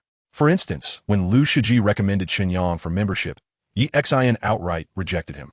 Not only that, but he had now also lost the privilege of accompanying Lu Shiji to enjoy complimentary services. It was truly unfair. Chen Yang and Luo Zhikai departed, each harboring their own regrets. As Chen Yang had anticipated, news of their meal at Wuju quickly reached Zhang Jun's ears.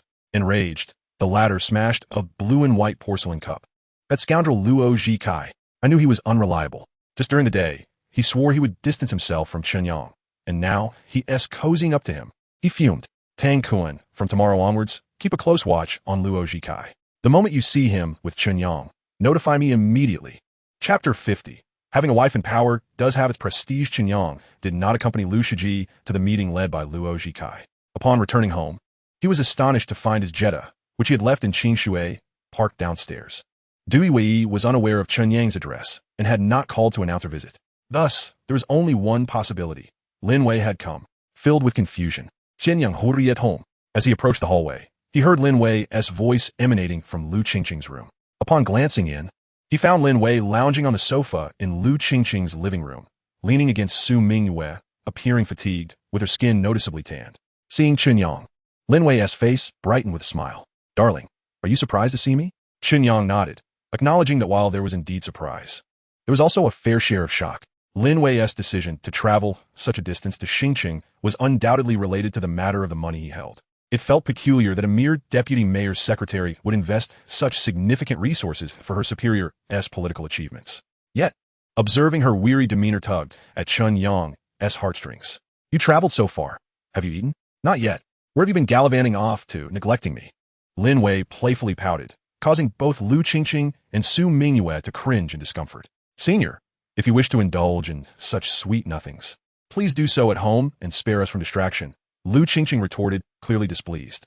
Lin Wei remained unfazed, continuing her playful antics towards Chen Yang. "Darling, I can hardly walk anymore. Will you carry me home?" Lu Qingqing could no longer contain herself, making a gagging gesture, while Su Mingyue feigned ignorance.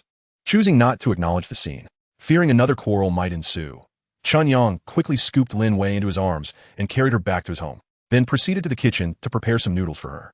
By the time the water boiled, Lin Wei had already succumbed to slumber on the sofa. Concerned she might catch a chill, Chen Yang gently relocated her to his bed, covering her with a blanket. Gazing at his wife, who looked so worn out, Chen Yang felt a pang of sorrow. Given Lin Wei's family background and his current financial situation, she could easily opt for a life of ease.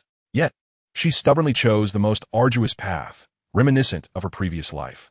Was power truly so intoxicating? Or did Lin Wei inherently possess a greater sense of social responsibility than most? Returning to the living room, Chen Yang dialed Lu Shiji to inform him of Lin Wei's arrival and advised him to attend the meeting alone the following day. With a seasoned experience in the business realm, Chen Yang was confident he wouldn't expose any vulnerabilities. After hanging up, Chen Yang had little to occupy his time, so he opened his computer and ventured online. Following Chen Yang's announcement of a reward task on the Qingyuan platform, the volume of articles surged exponentially. The homepage and forum buzzed with heightened activity. Support poured in not only from Xingqing University, but also from numerous prominent authors across various portal sites, eager to join the fray. Though the Tinyuan payment per article seemed modest, the low threshold for participation meant that anyone with original content could earn money. In such circumstances, no one would pass up the opportunity to seize the moment. Lu Qingqing and Su Mingyue were deeply engrossed in the forum, likely having skipped their meals. After a moment's thought, Chen Yang returned to the kitchen and prepared 2 bowls of noodles to bring to them. In a state of focused work, Lu Qingqing had transformed. She even ate her noodles while fixated on her computer screen. This reminded Chen Yang of his own past, when he first learned to navigate the internet.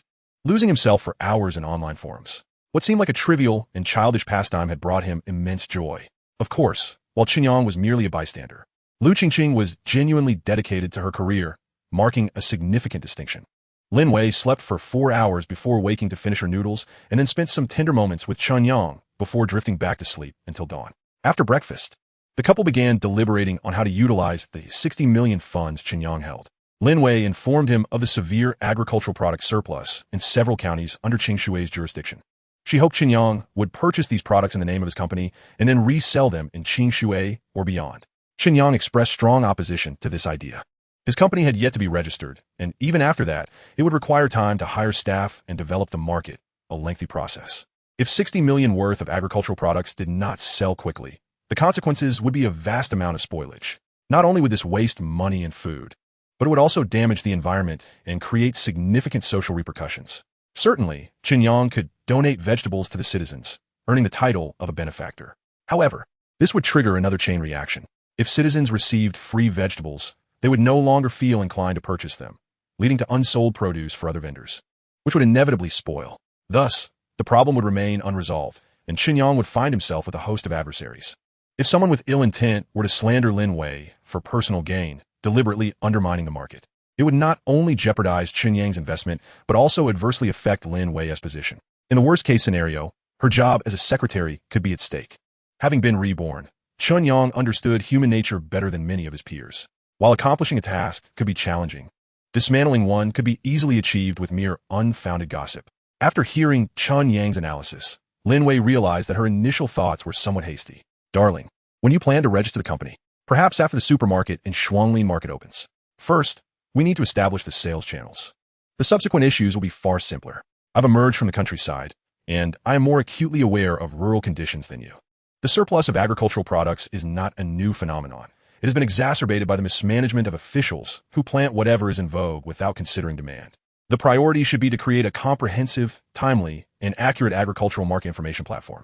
Through this platform, we can disseminate real-time information on agricultural product prices, supply and demand relationships, and market trends, enabling farmers to plan their crops according to market needs. Merchants would also know where to procure the agricultural products they require. All right, I'll return to discuss this with the boss and see if your method is feasible. Lin Wei decided to heed Chen Yang's advice and focus on building the platform.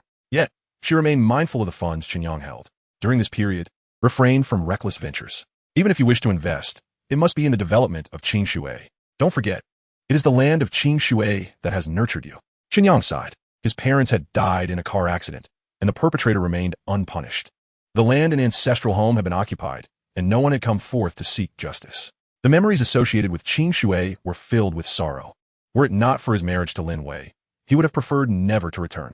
However, in order for Lin Wei to reclaim her position as a local official in Qing Shui, Chen Yang was determined to return and develop there. After all, having a wife in power indeed carries its own prestige. Chapter 51. The snake emerges from its lair. Lin Wei ultimately heeded the advice. Following Chen Yang's suggestion to establish a platform, she sought Lu Qingqing's counsel on website construction. Lu Qingqing, relishing the opportunity to assert herself, promptly demanded Lin Wei serve her tea and bow in reverence as her mentor. Yet, she found herself playfully restrained and ultimately resigned to being a free-of-charge instructor. Qingqing, could you lend me a couple of technicians for a few days? You need to clarify whether this is a loan or a heist. Borrowing is certainly out of the question. I have just embarked on this journey, and there are numerous matters at hand. Then let's seize it. You have no shame. Rest assured, it will only take a few days to establish the platform, and I will repay you immediately. Lin Wei earnestly assured Lu Qingqing. Provide me with the address, and I will have my father send a few technicians over. The few I have on hand are truly overwhelmed. That sounds feasible. I still have faith in the technology from the Lu Group. Every encounter with you brings trouble. You'd better not come around anymore. That's rather difficult unless you're willing to finance the decoration of the new house for Chen Yang and me. Once Chen Yang moves out, you can have your way. I'm not that foolish. Well, it seems there is no other choice. I will have to visit again. Su, please keep an eye on her and ensure she doesn't harass my man. Oh dear, my stomach is unwell, Su Mingwei exclaimed, clutching her abdomen and hurriedly rushing to the restroom. Alas, the world is harsh, and the hearts of men have grown cold. Just a few days, and my dearest confidant has betrayed me. Those who walk the path of virtue will gain allies, while those who stray will find themselves alone. The eyes of the masses are sharp. Is that so? Then I shall have to obliterate you both. Lin Wei swiftly lunged at Lu Qingqing, and they began to grapple with each other. The two women tussled for quite a while, before Chen Yang finally returned. He had purchased 2 sets of high-end skincare products, one for Lin Wei and the other for her to present to Vice Mayor Su. He also bought some southern fruits that were difficult to procure in Qingshui, filling the back seat and trunk of his Jetta to the brim. "Darling, are you turning me into a fruit vendor?" Lin Wei remarked, eyeing the car full of mangosteens, longans, bayberries, lychees, and honey peaches, feeling a bit overwhelmed. Although all these fruits were her favorites, there were simply too many. Chen Yang replied earnestly, "If you cannot finish them, you can give them to your leaders and colleagues. Since you just started working, it's beneficial to build good relationships." "I know. Why you sound just like my mother." Although Lin Wei felt a bit impatient, she was still quite pleased. In this day and age, finding a man you like who treats you well is indeed rare. "Has your mother returned from her business trip?" Chen Yang, reminded by Lin Wei, recalled that he hadn't seen his mother-in-law during his 2 visits to her home. "Not yet. If she returns, she will probably come to Xingqing first." "Oh, what brings her to Xingqing?" "My grandparents reside in Xingqing. Would you like to join?" "I've been rather busy lately. Let us wait until you have some free time to go together. Look at you being so timid." "Don't worry, my grandparents are more open-minded than our own." "Oh, then I must honor them well." "Absolutely. I must return to Qingshui now. Take good care of yourself." Lin Wei umbrage Chen Yang waved goodbye to Lu Qingqing and Su Mingyue, who were watching from above, and then drove away from the Shida-affiliated family compound. Just after she left, a call from Lu Shiji came in. "Chen Yang, that classmate of yours is quite a scoundrel. He actually stood me up. He even mentioned that my reputation in the banking sector of Xingqing is poor, and their bank is completely disregarding the loan matter. So, it seems the Zhang brothers have taken the bait. I will make a quick call to confirm and get back to you." After hanging up on Lu Shiji, Chen Yang yelled Luo Zikai. Things were looking good. He hadn't been blacklisted again. "Old Luo, what is the situation? I heard you stood my friend up?" "Chen Yang, I truly did my best. Our leaders assessed the situation with General Liu and deemed the risk too great. Coincidentally, Zhang Jun's company is also seeking a loan of 500 million. Their financial strength far surpasses that of General Liu, and since they are classmates, I couldn't voice any opposition. How about this? Let us arrange a meal soon where I can personally apologize to you and General Liu." After hanging up, Chen Yang carefully recalled the events of his past life, vaguely remembering Zhang Jun mentioning that the incident was related to the No. 8 plot of the International New City project. Thus, he called Lu Shiji back. "Brother Jia, go to Yujin now. Try to convey to the Zhang brothers that you are determined to acquire the number 8 plot of the International New City. You rascal. You just know how to command me. Why don't you go?" "Ah, I wish to, but I lack the qualifications." "Oomph. You're on good terms with Sister Xian and aren't short on money. Wouldn't getting a membership be easy?" "It's actually quite difficult. I've just received an eviction order from her and can't go to Yuju anymore." "You're bold. Then I'll go again.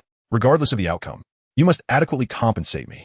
To be cautious, Chen Yang, after hanging up, sought out Su Mingyue, asking her to discreetly inform Zhang Jun of his intention to bid for the number 8 plot of the International New City project.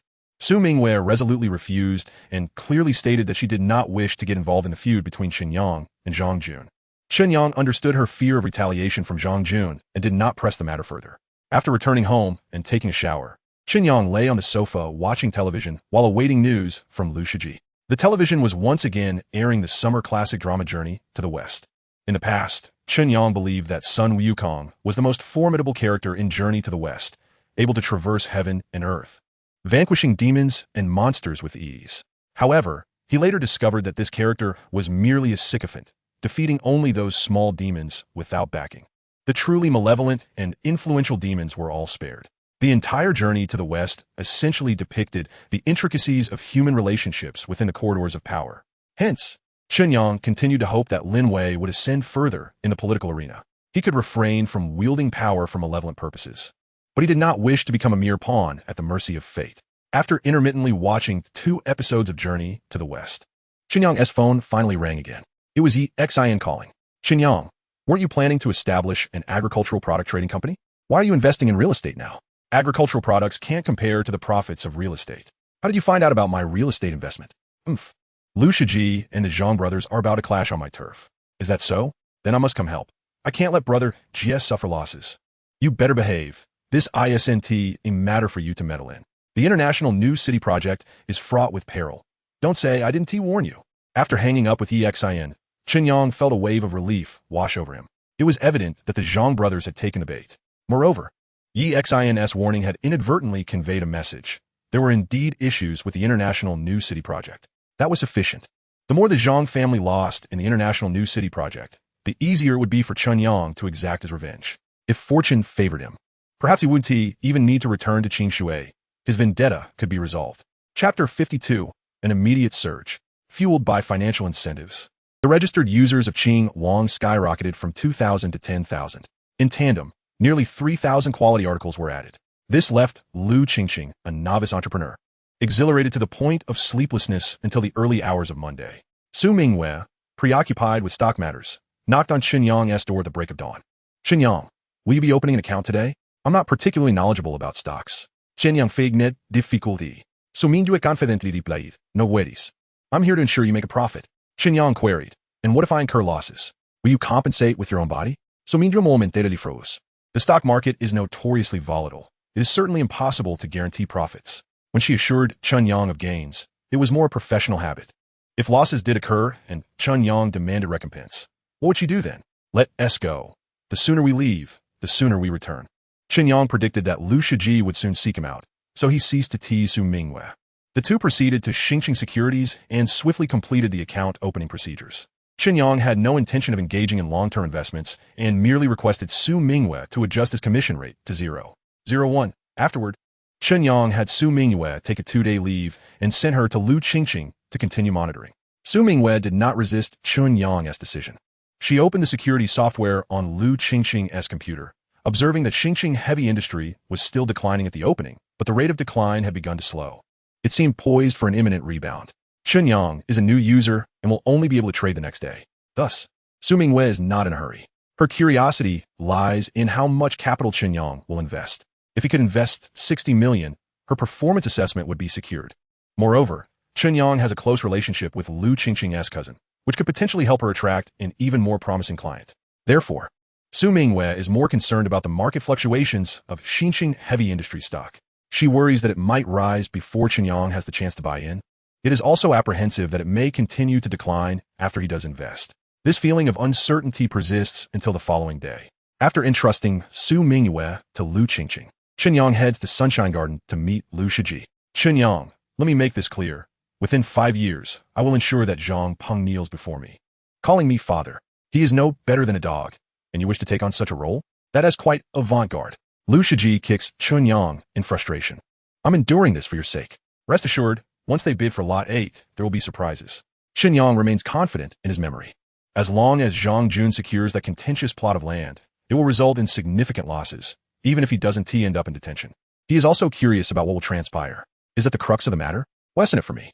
Do you have a stock account with Xingqing Securities? No. Then use Qingqing's account for now, and help me drum up some business. What do you mean?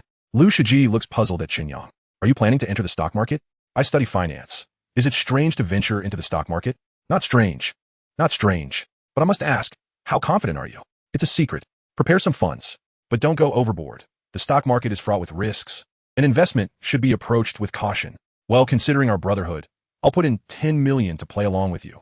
Chen Yang instructs Lu Shiji to continue perplexing the Zhang brothers at Wuju while he drives to the bank to transfer 60 million to his newly opened stock account.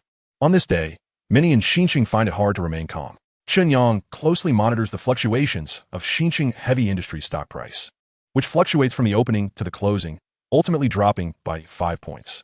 Lu Shiji angrily returns home after another confrontation with the Zhang brothers at Wuju, preparing his funds, while the Zhang brothers celebrate their recently acquired 500 million loan until dawn. It is said that Zhang Jun purchased the entire venue stock, achieving overnight fame. EXIN has been keeping a close watch on the market movements of Xingqing heavy industry, finally letting out a sigh of relief after the market closes. Lu Qingqing's website has gained an additional 5,000 new users that day, with its popularity continuing to surge. Su Mingwei checks Chen Yang's window every hour, fearing his sudden disappearance. Day turns to night, and the dawn of the next day brings another knock on Chen Yang's door from Su Mingwei, who appears haggard. Dark circles visible behind her black-framed glasses, evoking a sense of sympathy. Chen Yang, have you made up your mind? Will you buy or not? Let us buy. Communicate with your superiors. I intend to purchase 10 million shares of Xingqing heavy industry at a price within 6 yuan. Additionally, Qingqing's cousin might also invest 10 million. Su Mingwei's slender fingers, tucked in her jeans pocket, suddenly tremble uncontrollably, as if manipulated by an invisible force. She can distinctly feel her blood igniting within her, surging like a torrential stream through her veins. She rushes back to Lu Qingqing's room to retrieve her phone and, After taking a deep breath, reports the situation to her superior in what she hopes is the calmest tone. Simultaneously, the atmosphere within Xinjiang Securities is charged with urgency. The management convenes an emergency meeting to inquire about Xinjiang heavy industry status. However, no one possesses the answers. Ultimately, the inquiry is directed back to Su Mingwei. I merely believed this stock was poised for a rebound, so I suggested my friend purchase a small amount. I never anticipated he would buy so much. Su Mingwei's response leaves the management team bewildered. One extravagant friend, 70 million right after opening an account. Which affluent family does this Chen Yang hail from? We've never heard of them before. Despite their doubts, clients are deemed sacred, and their requests must be honored. Once the stock market opens, Xinjiang Securities begins to buy in bulk, acquiring 10 million shares of Xinjiang heavy industry at an average price of 5 yuan and 90 cents. Lu Qingqing's account is also credited with 170,000 shares at the same price. The rapid actions of Xinjiang Securities catch the attention of their competitors, who frantically seek to uncover inside information about Xinjiang heavy industry. However, their efforts yield no fruitful results, and they abandon caution, blindly following suit. Within half an hour, Xinjiang heavy industry hits the limit up. The forums of major securities firms erupt with speculation about the significant news surrounding Xinjiang heavy industry. Meanwhile, at Wuju, Xin, seething with frustration, dials Chen Yang's number. Chen Yang, didn't you claim to know nothing about stocks? Who urged you to buy Xinjiang heavy industry? It was my classmate. She said it would rise today, so I bought in. I never imagined it would actually hit the limit.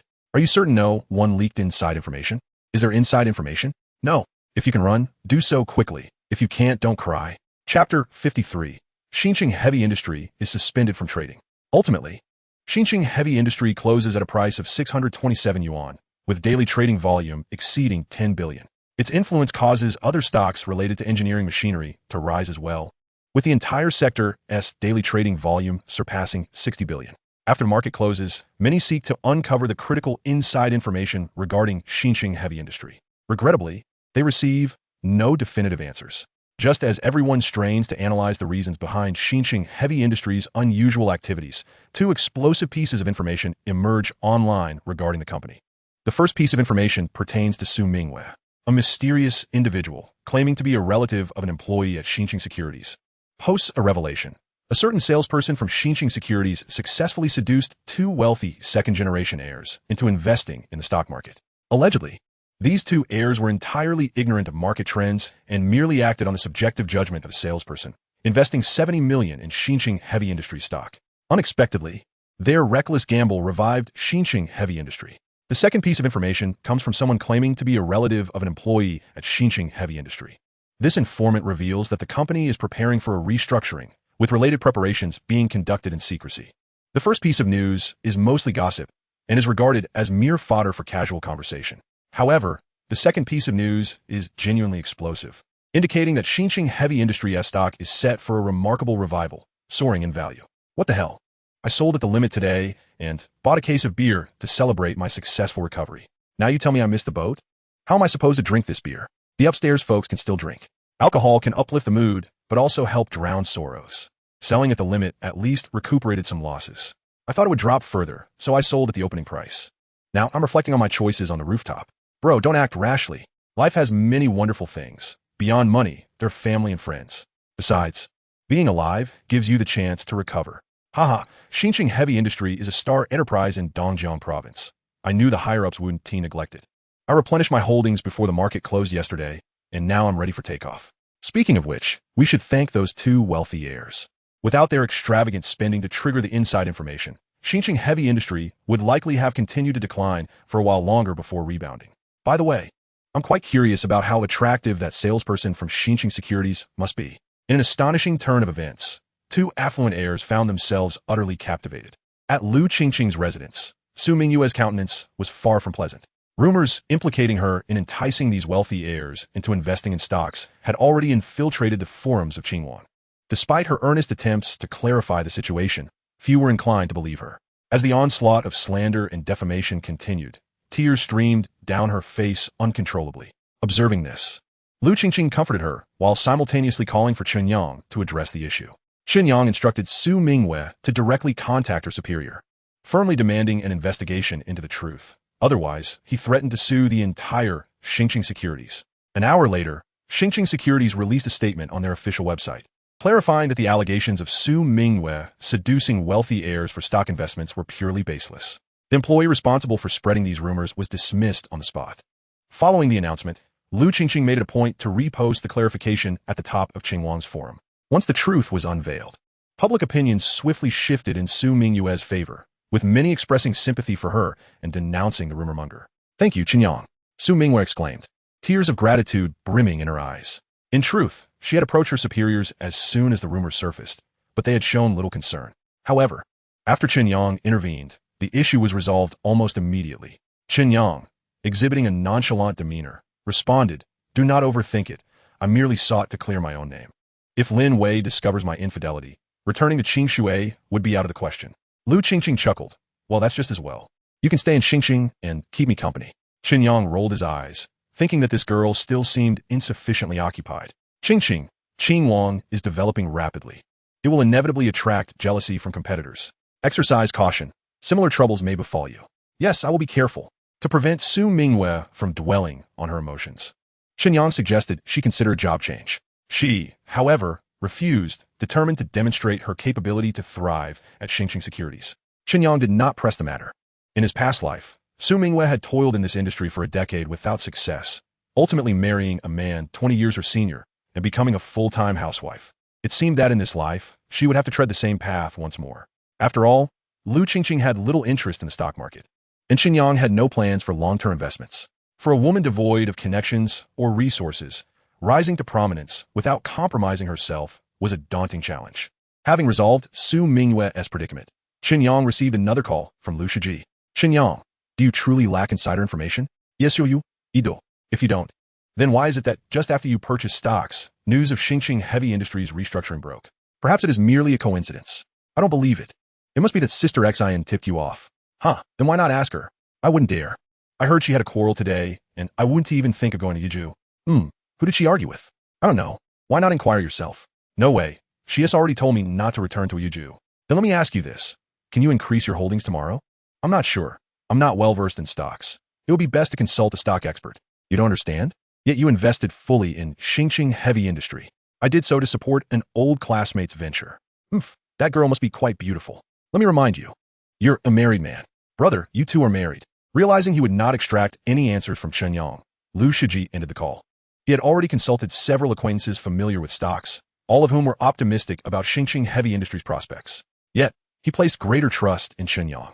Ever since meeting Chen Yang, Lu Shiji's fortunes had taken a turn for the better, winning bets on games, stocks soaring, and previously unsellable properties becoming hot commodities. Truly, he was like a god of wealth in Lu Shiji's life. Regrettably, Lu Shiji lamented not investing more in the stock market. With Xingqing Heavy Industries stock reaching its peak and favorable restructuring news breaking, acquiring additional shares now seemed nearly impossible. Indeed, as Lu Shiji suspected, Xingqing Heavy Industry announced a trading halt for restructuring after 3 consecutive days of stock surges. Just as the insider had indicated, Xingqing Heavy Industry was formally merging with Dongjiang Construction, a premier excavator manufacturing company, under the auspices of the Dongjiang Provincial State-Owned Assets Supervision and Administration Commission. Unbeknownst to Lu Shiji and Chen Yang, a discreet investigation targeting both of them had been underway. Fortunately, this investigation concluded due to insufficient evidence. Chapter 54. The Chen Family Ancestral Home. In front of a recently demolished dilapidated house in Qinjia Village, Panlong Town, Qingshui County, 2 unique guests arrived today. Lin Yadu. You say Chen Yang is unlucky, yet in a month he amassed a fortune of 100 million, with prospect for more. Conversely, you say he is fortunate. He is orphaned, and his ancestral home has been razed. I am eager to witness his reaction when he returns triumphantly to this scene. It will surely be amusing. He likely already knows, which is why he doesn't want to return to Qingshui. Really? Then the villagers deserve their fate for pushing that calamity into Xingqing to torment me. Sister Xian, you've already investigated. It was merely an accident and has nothing to do with my Chen Yang. Had he not invested in Xingqing Heavy Industry, there would be so much trouble. If it weren't for that greedy fool taking the blame, I would have been reprimanded by the old man. Sister Xian, why not come to Qingshui to invest and do something beneficial for the country and its people? Uncle, you would surely be delighted. Stop it. This desolate place makes me uncomfortable even for a day. Yet you still came? Didn't you bring me here? I know your little schemes all too well. Too embarrassed to face it yourself. You want me to step in for your man, right? Let me tell you, that's not happening.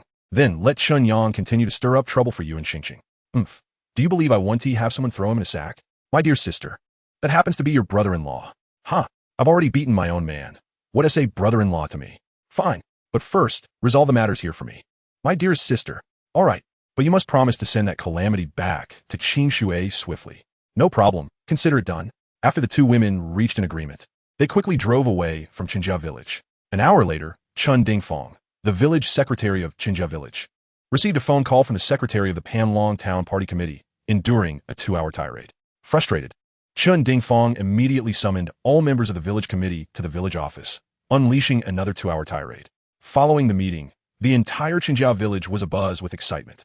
Everyone knew that Chen Yang had struck it rich elsewhere and had connections with influential leaders. Even the Qing Shui County Party secretary dared not offend. When he returned, some would find their lives rather uncomfortable. Inside the Sunshine Garden Community Supermarket, Chen Mei, busy organizing merchandise, suddenly received a call from an old friend in Qinjia village, informing her that the family ancestral home had been demolished and the land redistributed by the village.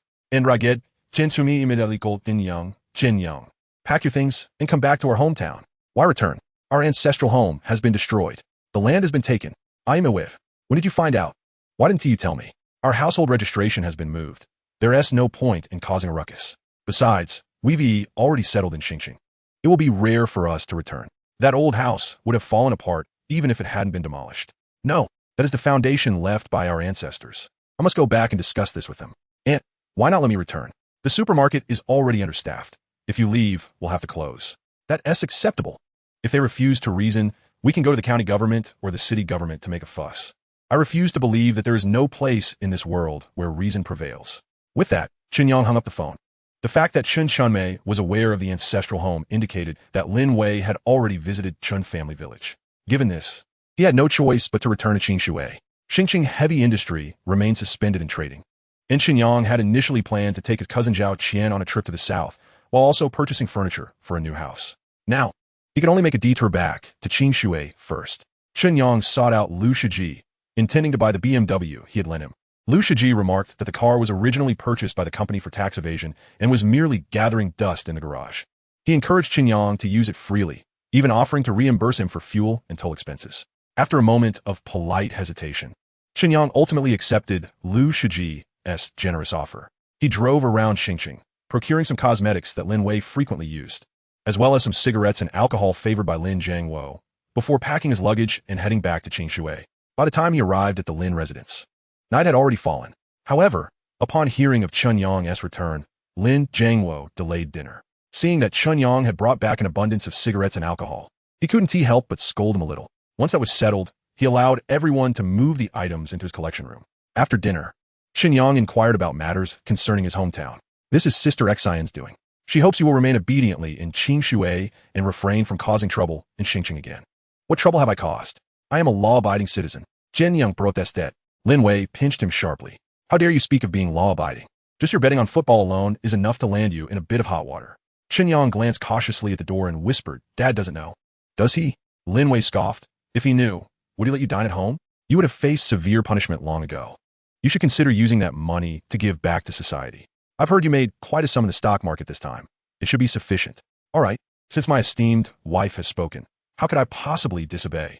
With ample cash in hand, Chen Yang felt much more at ease. He understood that charitable contributions could reduce tax burdens. Even if Lin Wei hadn't mentioned it, he would have set aside a sum for this purpose.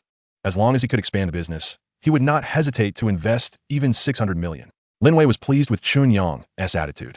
The conversation soon circled back to the ancestral home of the Chen family. The village committee of Chen Family Village had convened to discuss the matter, agreeing to allow him to relocate his household registration back to the village and approving his plans to rebuild on the ancestral land. They also expressed hopes that he would contribute to the local economy. Chen Yang felt a surge of discontent. They were returning to him what rightfully belonged to him, yet he was expected to owe them a favor? What kind of logic is that? Lin Wei replied, Chen Family Village is, after all, where you return to your roots. Not everyone there is bad. You can distinguish the unsavory characters from the rest and assist those who are deserving. Chen Yang sighed. You are far too optimistic. Human nature is complex. If they cannot gain anything, they will find ways to sabotage you. Honest people cannot contend with the unscrupulous. They are often easily swayed by those who are wicked. Lin Wei was unconvinced. Chen Yang proposed, how about we make a bet? I will return and initiate a project, allowing those honest and diligent individuals to take the lead. If it ultimately fails, you shall not interfere in my endeavors henceforth." Lin Wei resolutely shook her head in refusal. "You think you can set a trap for me? Not a chance. As long as you are my husband, your affairs are my concern." Seeing his scheme thwarted, Chen Yang decided to lie on the bed, feigning indifference. To his surprise, Lin Wei locked the door and leapt onto him like a tiger pouncing on its prey. Chapter 55. Registering the Leia trademark, Chen Yang did not rush to return to Chen family village. Since the locals desired him to invest, the later he returned, the more leverage he could secure. Furthermore, as it was an investment, he needed to ensure that the company was properly registered. Acting in the name of the company would not only allow for greater flexibility in handling various matters, but also enable him to access more local incentives. After careful consideration, Chen Yang decided to name the new company Leia Agricultural Products Trading Company, Limited. Following discussions with Lin Wei, he also named the soon-to-open supermarket Leia Lifestyle Supermarket. His reasoning was straightforward. The term Leia possesses an inherent affinity within society, along with remarkable attention and influence. In his previous life, a certain chain pharmacy had transformed this trademark into a publicly traded enterprise. Chen Yang hoped to leverage the same name to expand and strengthen his agricultural products trading company, to ensure the long-term viability of both the agricultural company and the supermarket. Chen Yang took the initiative to apply for the registration of the Leia trademark on the trademark website. Upon checking, he found that this trademark had not yet been registered. With Lin Jiangwo's connections at the Qingshui City Industrial and Commercial Bureau, the process for registering the company and supermarket proceeded swiftly. The trademark approval would take time, but Chen Yang was not in a hurry. After all, he was the first to register. It would not be easy for others to claim it afterward. The 4 interconnected storefronts at Shuangli Market had been opened up and renovated. To cut costs, Lin Feng enlisted his idle friends to assist.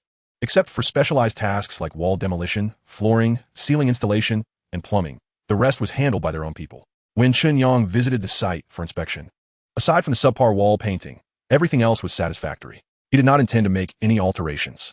After all, choosing Leia as a trademark meant adopting a down-to-earth approach. Given the current living conditions of the common people in Qingshui, overly luxurious renovations would only create a sense of distance. To express his gratitude for Lin Feng and his friend's assistance, Chen Yang decided to treat them to dinner. Lin Feng suggested the veteran restaurant they frequently patronized. After visiting, Chen Yang found it unsatisfactory. The place was too small and inconvenient for discussions. Eventually, with Lin Wei's recommendation, he reserved a large private room at the Qingshui Grand Hotel. It was fortunate he had booked a spacious room. Otherwise, it would have been awkward. Upon learning that Chen Yang intended to discuss the future development of Leia Agricultural Products Trading Company during dinner, Lin Feng, his future brother-in-law, was not shy about inviting over 20 friends. His intention seemed to be for Chen Yang to arrange positions for all his friends within the company and supermarket. Chen Yang did not mind this. During his time at the Lin residence, he had already spoken with Lin Wei about these individuals. Apart from a few of Lin Feng's comrades from the army, the others were veterans he had met at the veteran restaurant gatherings. Veterans are known for their discipline and execution capabilities, possessing good physical fitness, with some even having technical expertise. As long as their character was sound and they were willing to work hard, Chen Yang could entrust the company's logistics and security operations to them, especially the latter. Given the already strained relations with Zhang Jun, it was necessary to be prepared. Though the Lin family provided a safety net, the opposing party might not hesitate to act recklessly. During the meal, Lin Feng proactively suggested that Chen Yang, the future company president, say a few words. Chen Yang, feeling unfamiliar with everyone and not wishing to prolong their dining experience, offered only a few brief remarks. First and foremost, I would like to thank you all for your hard work over these past days. Without your contributions, the renovation of Leia Lifestyle Supermarket would not have progressed so swiftly. I am also grateful that you hold me in such regard, willing to forego various social engagements to attend this gathering. Now, regarding the future operations of Leia Agricultural Products Trading Company, Limited, I can, in principle, arrange a position for each of you. With compensation that will be no less than that of state-owned enterprises. However, the necessary procedures must be followed. After you return home, please each prepare a personal resume for me. We will assign specific roles based on your individual circumstances. Lastly, order whatever you wish to eat and drink tonight. Consider it a celebration for your joining the company. Upon finishing his speech, everyone stood up to applaud. As he had to drive, Chen Yang raised his cup to toast with tea instead of alcohol, offering 3 cups to everyone before entrusting the toasting duties to Lin Feng. He then took his leave with Lin Wei. Chen Yang's intention was clear. He aimed to leave the goodwill to Lin Feng. At the same time, it is hoped that they can revel in each other's company in an unrestrained environment, indulging in joyous libations. Once the establishment and operation of the Common People Agricultural Products Trading Company commences, a prolonged period of busyness will ensue, leaving them with little opportunity to gather in such a manner again. On their way home, Lin Wei suddenly proposed an overnight stay at Aunt Chen Yang's house. In response to Chen Yang's inquiry, it was revealed that the Lin family's house suffers from poor sound insulation, and their nocturnal activities had already stirred public discontent. In truth, Chen Yang had contemplated purchasing a residence in Qingshui City as well. However, he had been occupied in Xingqing for some time, and Lin Wei had her own work commitments, making it difficult to proceed. Consequently, this plan was temporarily shelved. Moreover, Chen Yang was not inclined to move into the residential area of the textile factory. Zhao Donghai's unit housing had not yet been demolished. It was an old-style two-building lacking an independent kitchen and bathroom, which posed significant inconveniences. While a short stay was manageable, Lin Wei would undoubtedly find it intolerable over a longer duration. After much contemplation, Chen Yang ultimately suggested renting an apartment near the municipal government where Lin Wei worked. The location offered excellent living conditions and convenient transportation, facilitating not only Lin Wei's commute, but also allowing them to enjoy their intimate world together. Lin Wei was elated. That evening, Chen Yang and Lin Wei lingered by the ancient city wall dock along the Qingshui River for quite some time. Lin Wei shared numerous stories with Chen Yang, touching upon her family matters as well as her aspirations in Qingshui City. In that moment, Chen Yang realized that Lin Wei's background was even more formidable than he had previously surmised. She had forsaken a brighter future in Xingqing to return to Qingshui, driven solely by her desire to fulfill her life ambitions through her own abilities. Although somewhat idealistic, it was indeed admirable. Reflecting on the trajectory of her past life, it was evident that Lin Wei had achieved remarkable accomplishments. Under her leadership, Qingshui County not only successfully eradicated poverty, but also emerged as one of the economically robust counties in Dongjiang Province. Naturally, following Chen Yang's rebirth, the butterfly effect had already taken root. Besides their union as a couple, Lin Wei's career path had also shifted. Presently, she served as the secretary to the deputy mayor, and barring unforeseen circumstances, her transition to grassroots work would likely be postponed. Thus, her future experiences would undoubtedly diverge from those of her previous life. Would she continue to serve as a benevolent official in Qingshui County, or would she become a prominent figure in another city? Chen Yang found himself unexpectedly looking forward to the arrival of that day. Of course, throughout this journey, Chen Yang would diligently manage his Common People Agricultural Products Trading Company, contributing to Lin Wei's aspirational path. After all, they were now a couple bound by shared joys and hardships. Chapter 56, Deputy Mayor Su. Chen Yang instructed his team to tidy up the storefronts within Shuangli Market. One space would serve as a temporary office for the Common People Agricultural Products Trading Company, while the other four would be utilized as warehouses for the agricultural products supermarket. As for the corner storefront facing the street, Chen Yang intended to establish a lottery shop. In impoverished areas, the number of individuals dreaming of overnight wealth tends to increase. Shuangli Market, positioned at a transportation hub with a high foot traffic, was ideal for such a business. Furthermore, during major football events, Chen Yang could leverage his memory to gain insights from the lottery director. After determining the purpose of the storefronts, Chen Yang began posting announcements to recruit staff. Most of Lin Feng's friends were only suitable for manual labor, for administrative roles. He needed individuals with higher educational qualifications. However, after a day of interviews, the results were far from satisfactory. Suitable candidates lacked experience, while those with experience were often too conservative and lacked entrepreneurial spirit. Chen Yang contemplated posting recruitment notices on the Xingqing University Campus Forum and on the Youth Network, but he was concerned about being discovered by Zhang Jun.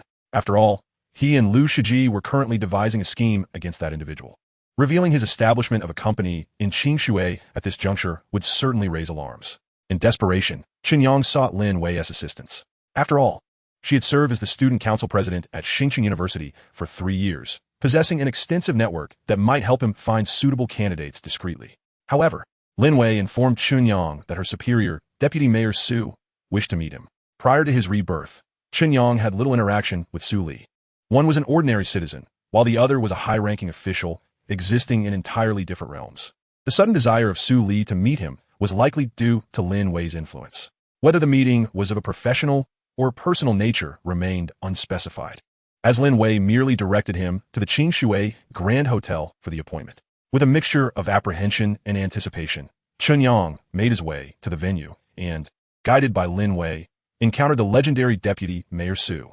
Having seen Su Li on television in his previous life, he recognized her as a striking beauty.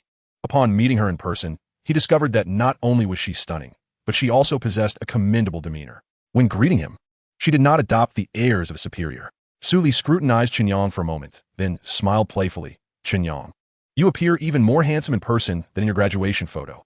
No wonder Lin Wei is fond of you. If I were a decade younger, I might have been captivated by you as well. Thank you for the compliment, Senior, Chen Yang replied, cautious not to jest in return. May I inquire if you have business with me? Su nodded, stating, I have two matters to discuss with you today. The first is to express my gratitude for the skincare products you sent. I truly appreciate them. However, since these products are rather expensive, I believe it would be appropriate to reimburse you to avoid any potential misunderstandings. With that, Su retrieved an envelope from a briefcase and extended it to Chen Yang. He declined to accept it, explaining those skincare products were intended for Lin Wei. I was merely concerned about her skin while accompanying you on your outings. As for your reimbursement, it was simply her thoughtful gesture, and I have no stake in it. Seeing Chen Yang's refusal, Su handed the envelope to Lin Wei instead, who also declined to accept it. Please don't misconstrue my intentions, Chief. The skincare products were primarily to prevent any misunderstandings. If we were to travel together, and you came back tan while I remained fair-skinned, what might others think? They could accuse me of neglecting my duties as your secretary. If you find it inappropriate, I can forego it in the future. If that's the case, then it is indeed my fault, Su said, bemused. Lin Wei's reasoning was so convoluted that Su felt awkward to persist in her principles. She was not a rigid individual, and recognizing Lin Wei's goodwill, she decided not to press the matter further. Su was aware of Lin Wei's background and did not require her superior's special consideration. As for Chen Yang, it turned out that she had her own motivations for seeking him out. Chen Yang, I hear you've established an agricultural products trading company. How are preparations progressing? The company's operational procedures are still being finalized, and the office location is temporary. We're also short-staffed. It will likely take at least a month to get everything on track. A month is rather slow. You could begin with preliminary preparations. I've heard from Lin Wei that your supermarket is set to open soon. Have you resolved the sourcing issues? I have reached a verbal agreement with local agricultural wholesalers to supply goods until the company is fully operational. Oh, have you considered bypassing wholesalers and sourcing directly from agricultural bases? That poses a challenge. Identifying suitable production sites and negotiating prices requires time. And we must also consider transportation logistics. If the volume is substantial, storage becomes a concern. At present, my company lacks the mature conditions necessary for such operations. If I can help you coordinate these issues, how much volume could you handle? That largely depends on market demand. My initial plan is to implement a month-long promotional campaign for the supermarket, targeting a daily sales volume of approximately 2 tons, culminating in a total of around 60 tons. Su felt somewhat disheartened. 60 tons would barely make a dent in the current agricultural surplus crisis faced by Qingshui City. Nevertheless, since Chen Yang was committed to investing in the agricultural sales sector, she was more than willing to offer her support. Here is a list of industries from Qingshui City and the surrounding counties. Take a look and see if any pique your interest. I can have Lin Wei make a copy for you. Chen Yang received the document handed over by Lin Wei, quickly perusing it and noting down the agricultural production-based listings pertinent to Qingshui County. Though the suburbs are in close proximity, the competition is fierce, and resources have been nearly depleted, offering no price advantage. When it comes to investing in the county, his foremost choice remains his hometown, Qingshui County. After all, it is the place where he was raised. Even though some unpleasant experiences have occurred, they do not diminish his affection for the place. Subsequently, Su inquired about Chen Yang's plans to establish an agricultural product trading company. In order to garner the strong support of his senior sister and mayor, Chen Yang did not shy away from revealing his ambitions. I plan to first establish stable procurement and sales channels in Qingshui City. Once the business stabilizes, I will set up a mature logistics system to distribute Qingshui's agricultural products to every corner of Dongjiang province. His tone was rather bold. Could he truly sell agricultural products in the remote mountainous areas? Where there is demand, there is a market. Cities have their own needs, and rural areas have theirs, he asserted. However, the current transportation conditions in rural areas are dire. Narrow, rugged roads riddled with potholes, and in some places, mere dirt paths that become nearly impassable during the rainy season. Such transportation challenges inevitably lead to soaring logistics costs, deterring even the most determined merchants from venturing into the market. Su concurred with Chen Yang's perspective, noting that if Qingshui City's information network were more developed, the current issue of unsold agricultural products would be significantly less severe. However, this is not a problem that can be resolved in just a day or two. It requires considerable manpower, resources, and time. Her work in Qingshui City is indeed a long and arduous journey. In Chapter 57, The plan for the creation of an online sales platform unfolds. Su Li not only provided a list of procurement sources, but also promised certain project subsidies and tax incentives for the local agricultural product trade company, Limited.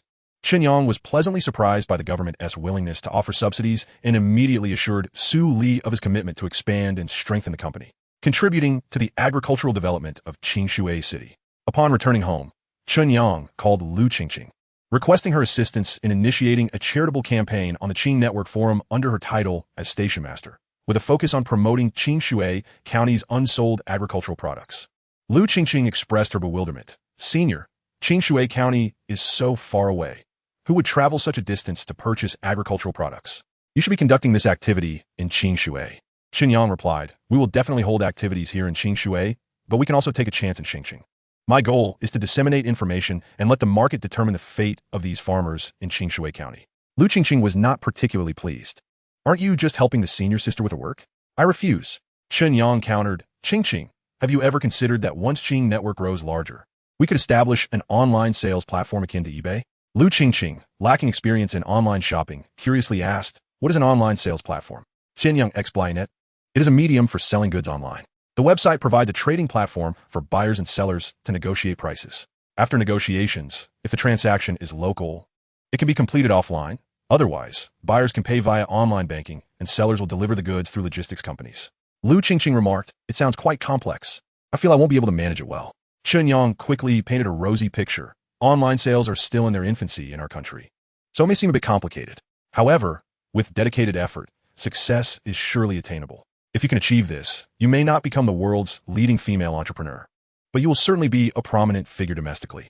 Lu Qingqing was intrigued. "So, does that mean I would be stronger than the senior sister?" "Absolutely." Chen Yang encouraged her verbally while gesturing for mercy to Lin Wei, who was casting a disapproving glance. Lu Qingqing felt satisfied. "So what should I do?" Chen Yang said, "Let us use this charitable agricultural assistance event as a trial to gauge the public's receptiveness to online shopping. If the results are promising, we can organize further activities to pique their interest. Once the timing is right, we can officially consider establishing the platform." Lu Qingqing agreed, "That we can certainly give a try. However, I'm not knowledgeable about agricultural products. You will need to provide the content." Chen Yang assured her it would be no problem, and after hanging up, he asked Lin Wei to prepare the content. Lin Wei was also quite interested in Chen Yang's ideas. If a genuine online sales platform could be established, Qingshui City's agricultural products could not only be sold throughout Dongjiang province, but also reach every corner of the nation. Even if it could not entirely resolve the issue of unsold goods, it could significantly alleviate the situation. She felt it was imperative to report this to Su Li during work hours. While waiting for Lin Wei to draft the content, Chen Yang placed a call to Du Yue, instructing her to rent a few vehicles, equip them with loudspeakers, and adorn their exteriors with advertisements announcing the grand opening discounts of the local agricultural products supermarket. Initially, Chen Yang intended to advertise solely in the southern district where Shuanglin Market is located, but after his conversation with Su Li, he decided to broaden his scope. He wanted to engage more people in the activity. Qingshui City has a resident population of at least several hundred thousand.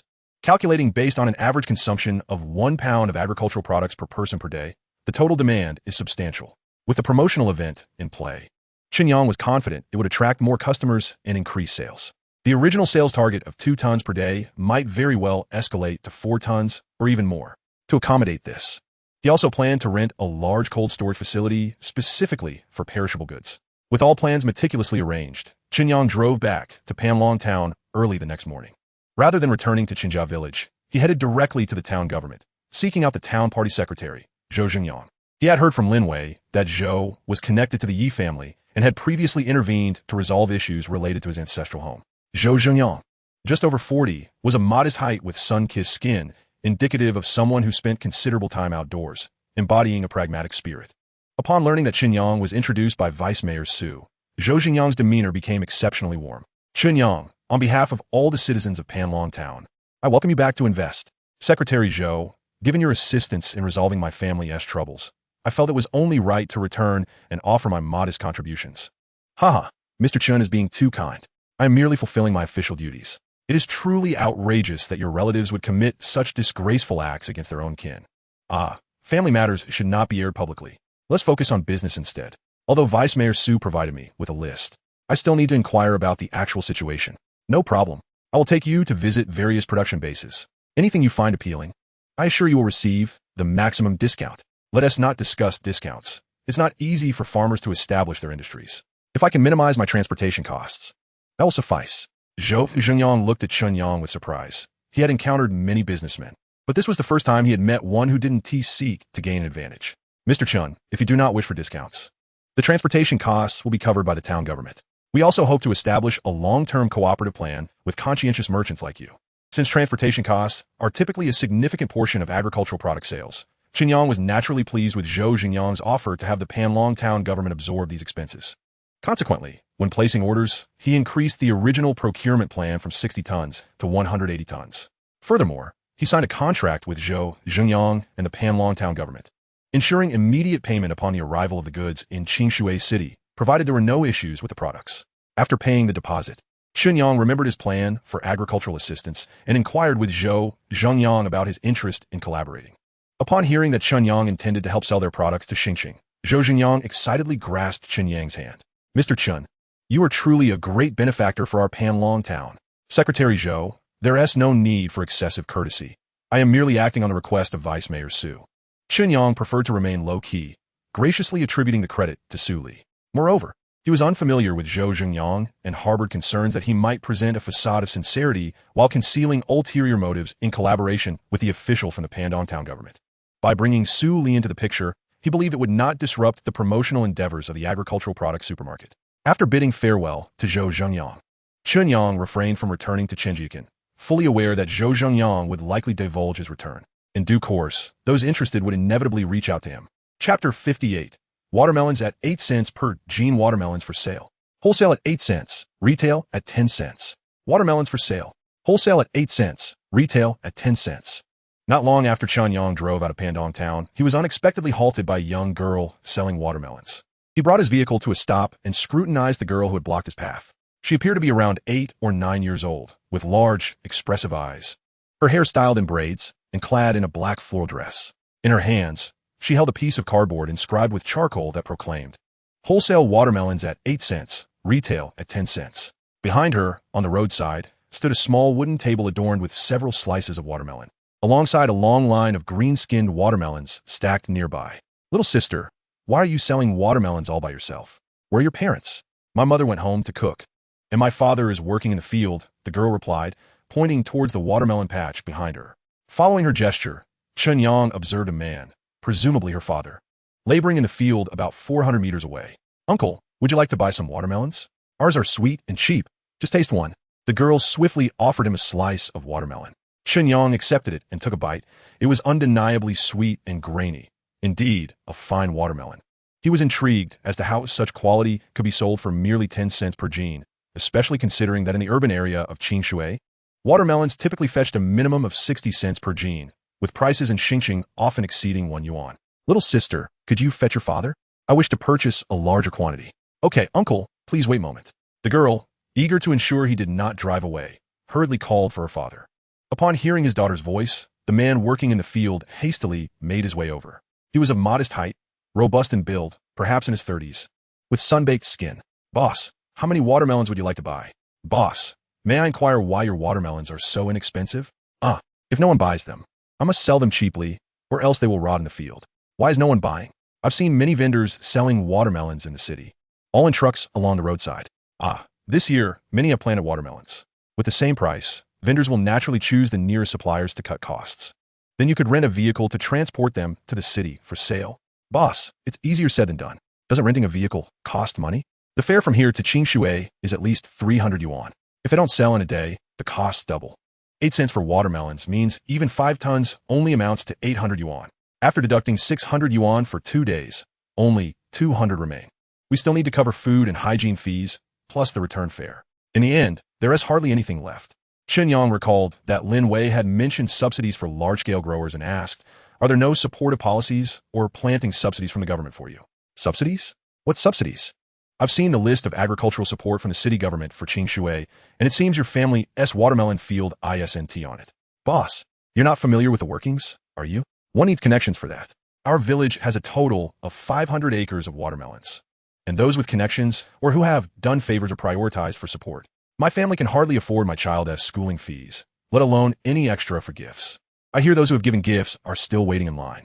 Chen Yang fell into silence. The list Su Li provided contained numerous watermelon production bases. As he drove to Pandong town, he had seen many watermelon fields along the way. This indicated that beyond the listed watermelon-producing areas, there were many more that remained unnoticed. Such extensive cultivation could hardly yield favorable market conditions. More critically, if the local watermelons were unsold, the market prices would not decrease significantly. Regardless, the watermelon vendors would not incur losses. It was the naive farmers who blindly followed the trend that would suffer. How many ripe watermelons do you have left? There should be over 10 tons. Let us do this. Pack 300 jean for me to take home. If I can secure a vehicle by tomorrow, I'll come back for the rest. Chen Yang retrieved 30 yuan from his pocket and handed it to the farmer. The latter expressed his gratitude profusely. He filled 4 burlap sacks with watermelons, placing them in the back seat and trunk of Chen Yang's car. Then, he pulled out 6 yuan in change and offered it to Chen Yang. Chen Yang declined, suggesting they settle the wholesale price of 8 cents when the large truck arrived the next day. The farmer insisted, determined to leave the change in the passenger seat. Unable to dissuade him, Chen Yang, noticing the sun was nearing its descent, bid farewell to the father and daughter before driving back to Qingshui City. After arriving, Chen Yang called Lin Wei and learned she was at home, prompting him to drive to her residence. He carried up 2 bags of watermelons, planning to leave the other 2 bags in the supermarket at Shuanglin Market to quench the thirst of the hardworking employees. Upon hearing that watermelons were merely 8 cents per jean, the Lin family was taken aback. Lin Wei suspected Chen Yang was joking. That's impossible. The cheapest wholesale price I compiled for Qingshui was at least 20 cents per jean. Chen Yang explained, the 20 cents per jean likely included transportation costs. It's also possible that certain officials' relatives or those who have offered favors are involved. Those overlooked farmers, unable to sell their watermelons and unwilling to let them rot, have no choice but to continue slashing prices. The hardest part is that even at reduced prices, they might still struggle to sell. Lin Wei fell into silence. If Chen Yang was not fabricating tales, the issue of unsold agricultural products in Qingshui was likely more severe than anticipated. Chen Yang, our supermarket's promotional plan does not include fruits. If you purchase over 10 tons of watermelons in one go, how will we manage? He expressed her concern. Given their current warehouse arrangements, the goods Chen Yang ordered from Pandong town would require payment for cold storage. Acquiring such a large quantity of watermelons would only escalate storage costs. After contemplating, Chen Yang proposed, we can distribute 100 jean to each employee at the company and store the remainder at Shuanglin Market for sale. If others sell at 60 cents, we can price ours at 30 cents. They're bound to sell. He chuckled. Then you'll incur a loss on this deal. That's not a good omen. Chen Yang sighed. I never intended to make a profit. My primary objective upon returning is to engage in charity. Lin Wei playfully kicked Chen Yang, threatening, don't complain in front of me. As a wealthy individual now, you must embrace greater social responsibility. Doing good deeds not only benefits others but also accumulates virtue for future generations. Chen Yang gazed at Lin Wei with hopeful eyes. Dear, when are you planning to give me a chubby little boy? Lin Wei's cheeks flushed as she shoved a piece of watermelon into Chen Yang's mouth. I'm busy right now. I don't have time for children. Just enjoy your watermelon. As Chen Yang chewed the watermelon, he silently sighed. Given Lin Wei's workaholic nature, fulfilling his father's wishes would likely be a challenging endeavor. Chapter 59. The Sales Miracle of Qingshui City. My daughter, are you concealing something from me regarding Chen Yang? No, not all. Really? Absolutely. Lin Zhangwo scrutinized Lin Wei's micro-expressions closely and, seeing no signs of deception, finally relaxed. If this agricultural products supermarket fails to turn a profit, we can explore other avenues. Do not let your brother's issues jeopardize your relationship. Dad, you're overthinking it. This supermarket will surely be profitable. The initial losses from promotional activities are merely to gather momentum. Many new stores in Xingqing have employed this strategy. Promotional events need not extend over a month. That fellow won a prize once, and during this period, he has indulged in buying a house, a car, and running a supermarket, exhibiting no restraint in his living expenses. I observe there is hardly anything left. If that supermarket continues to incur losses, how will you manage in the future? Father, you are overly concerned. He possesses dozens of properties in Star City. Even if this supermarket were to collapse, he could sustain himself through rental income. Moreover, this supermarket is bound to turn a profit eventually. You say he owns dozens of properties? Isn't the top prize only 5 million? Are the property prices in Star City truly that low? To be precise, he won 20 million. That was merely the asset he had upon his return. Barring any unforeseen circumstances, it should have already surpassed 9 figures by now. Thus, you need not worry about us starving. Lin Zhangwo suddenly felt a wave of melancholy. His decades of salary and bonuses would only suffice to purchase a single house in Qingshui. Yet, Chen Yang amassed over 100 million in mere a month. Is money so easily earned nowadays? Go on, keep boasting. Lin Wei decided to conclude his conversation with Lin Wei, feeling that his daughter was merely concocting tales to persuade him to accept Chen Yang. In truth, it was unnecessary. That lad's recent performance had already earned his approval in Lin Wei's eyes. After several days of preparation, the People's Agricultural Products supermarket finally opened its doors. Due to the overwhelming number of patrons, police officers, traffic officers, and law enforcement personnel from the urban management team collectively mobilized to maintain order. The atmosphere on-site was as festive as a celebration, with Qingshui Television sending reporters to conduct live interviews with the queuing citizens. As it was the first entrepreneurial venture of his daughter-in-law and son-in-law, Lin Wei drove over to take a look. When his gaze fell upon the serpentine queue resembling a colossal dragon, a profound sense of shock surged through his entire being like a tidal wave. Lin Wei had witnessed employee meetings with thousands of attendees and concerts with tens of thousands, yet he had never seen a queue for groceries with over 1,000 people. This was no longer the era of planned economy, where citizens queued for rations and tickets. Qingshui City boasts numerous agricultural markets, more than sufficient to meet the public's grocery needs. Therefore, gathering such a multitude in one location for grocery shopping was indeed a remarkable feat. What Lin Wei was unaware of was that Chen Yang had rented 4 vehicles and had been broadcasting announcements across the 4 districts of Qingshui City for 4 consecutive days. The prices at the People's Agricultural Products supermarket were genuinely affordable. For instance, cabbage sold at 6 jiao per jean was priced at 3 jiao. Green peppers at 1 yuan were sold for 7 jiao, and 12 yuan for string beans was reduced to 7 jiao. It could be said that all their products were sold at wholesale prices or even lower. Additionally, Chen Yang had arranged for several individuals to distribute water and watermelons to the queuing citizens and the law enforcement personnel maintaining order. With such low prices and excellent service, it was nearly impossible for the business to falter. Originally, the daily sales target was 6 tons. By 2 o'clock in the afternoon, it had already been met. Fortunately, Chen Yang had stocked enough inventory for 3 days and also arranged for personnel to be on standby in the cold storage. By 8 o'clock that evening, when the store closed, total sales exceeded 10 tons. Selling over 20,000 jean of goods in a single day was a remarkable achievement for any supermarket in Qingshui City. To avoid impacting future sales plans, Chen Yang called Zhou Zhengyang that night, requesting an increase in the daily supply of agricultural products to 10 tons. Simultaneously, Chen Yang made some adjustments to the sales plan, deciding to allocate additional staff to cater to customers purchasing in bulk, supplying them directly from the warehouse. This adjustment proved effective, with the sales volume exceeding 15 tons the following day. Chen Yang continued to modify the supply volume. Due to the limited store size and insufficient manpower, he ultimately capped the supply at 20 tons per day. Of course, behind the soaring sales lay significant losses. Within a week, the deficit at the People's Agricultural Products supermarket had reached 30,000 yuan, not accounting for labor and utility costs. Lin Wei struggled to comprehend Chen Yang's actions. Even if he aimed to attract customers to the supermarket, it was unnecessary to incur such exorbitant expenses.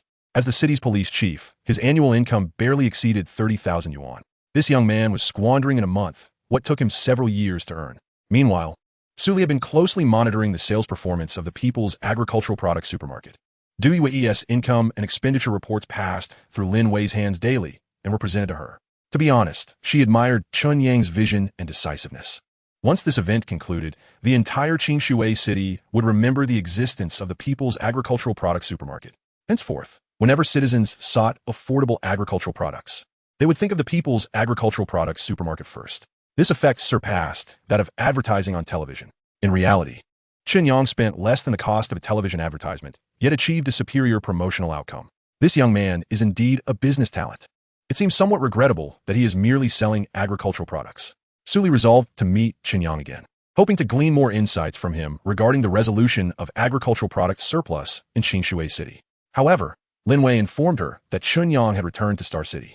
Star City Heavy Industry had reopened after a 7-day restructuring. Following its reopening, the stock experienced several consecutive surges. Currently, the market price had risen above 12 yuan, more than doubling since Chen Yang's initial purchase. Liu Shiji had been calling Chen Yang daily during this period. Besides discussing plans to exploit the Zhang brothers in the International New City project, he inquired more often about when to sell the stocks of Star City Heavy Industry. Of course, Liu Shiji was not the only one concerned about Star City Heavy Industry. Yi Xian and Su Mingyue were as well. Yi Xian's most frequent remark to Chen Yang was, "Why haven't you sold your stocks yet?" While Su Mingwei often urged, Chen Yang, I believe Star City heavy industry has increased sufficiently. Let us withdraw early. Chen Yang, however, was in no rush. He understood that the stocks of Star City heavy industry could at least triple in value. Such an excellent opportunity for profit was not one to be easily relinquished. His primary reason for returning to Star City was the impending bidding for the International Star City project. After nearly half a month of fishing, it was time for Lu Shiji to reel in his catch. Chapter 60, Zhang Jun's defeat at the bidding conference. In preparation for the bidding conference for the International New City project, Chen Yang specifically purchased an Armani suit from the Star City International Shopping Center. When he arrived at the bidding venue, dressed in his new attire to meet Lu Shiji, the latter, fearing being overshadowed, entered the venue without greeting him. Oh, looking dapper today. Which wealthy woman are you trying to attract? Xinjia. Such words are uncalled for. I am a married man. Then why are you here in Star City instead of accompanying your wife in Qingshui? Yi Xian shot Chen Yang a glance. Sensing that his presence here could not bode well, Lu Shiji had been fixated on lot number 8 of the International New City lately, even clashing with the Zhang brothers. Chen Yang's visit likely aimed to support Lu Shiji, with both of them having earned quite a bit recently. It was indeed possible they would make a significant impact at this auction. However, Yi Xian had come purely for the excitement. She had already given her warnings. Chen Yang and Lu Shiji chose to ignore her advice and venture into peril, leaving her disinclined to intervene further. After exchanging pleasantries with Chen Yang, Yi Xian mingled with other attendees. Just as Chen Yang was about to join Lu Shiji at the venue, he was intercepted by Zhang Jun. Oh, looking sharp today. Which woman are you trying to impress? Zhang Jun was accompanied by 4 others, including his kin Zhang Peng, along with Tang Kuan and Zhao Xuanfa.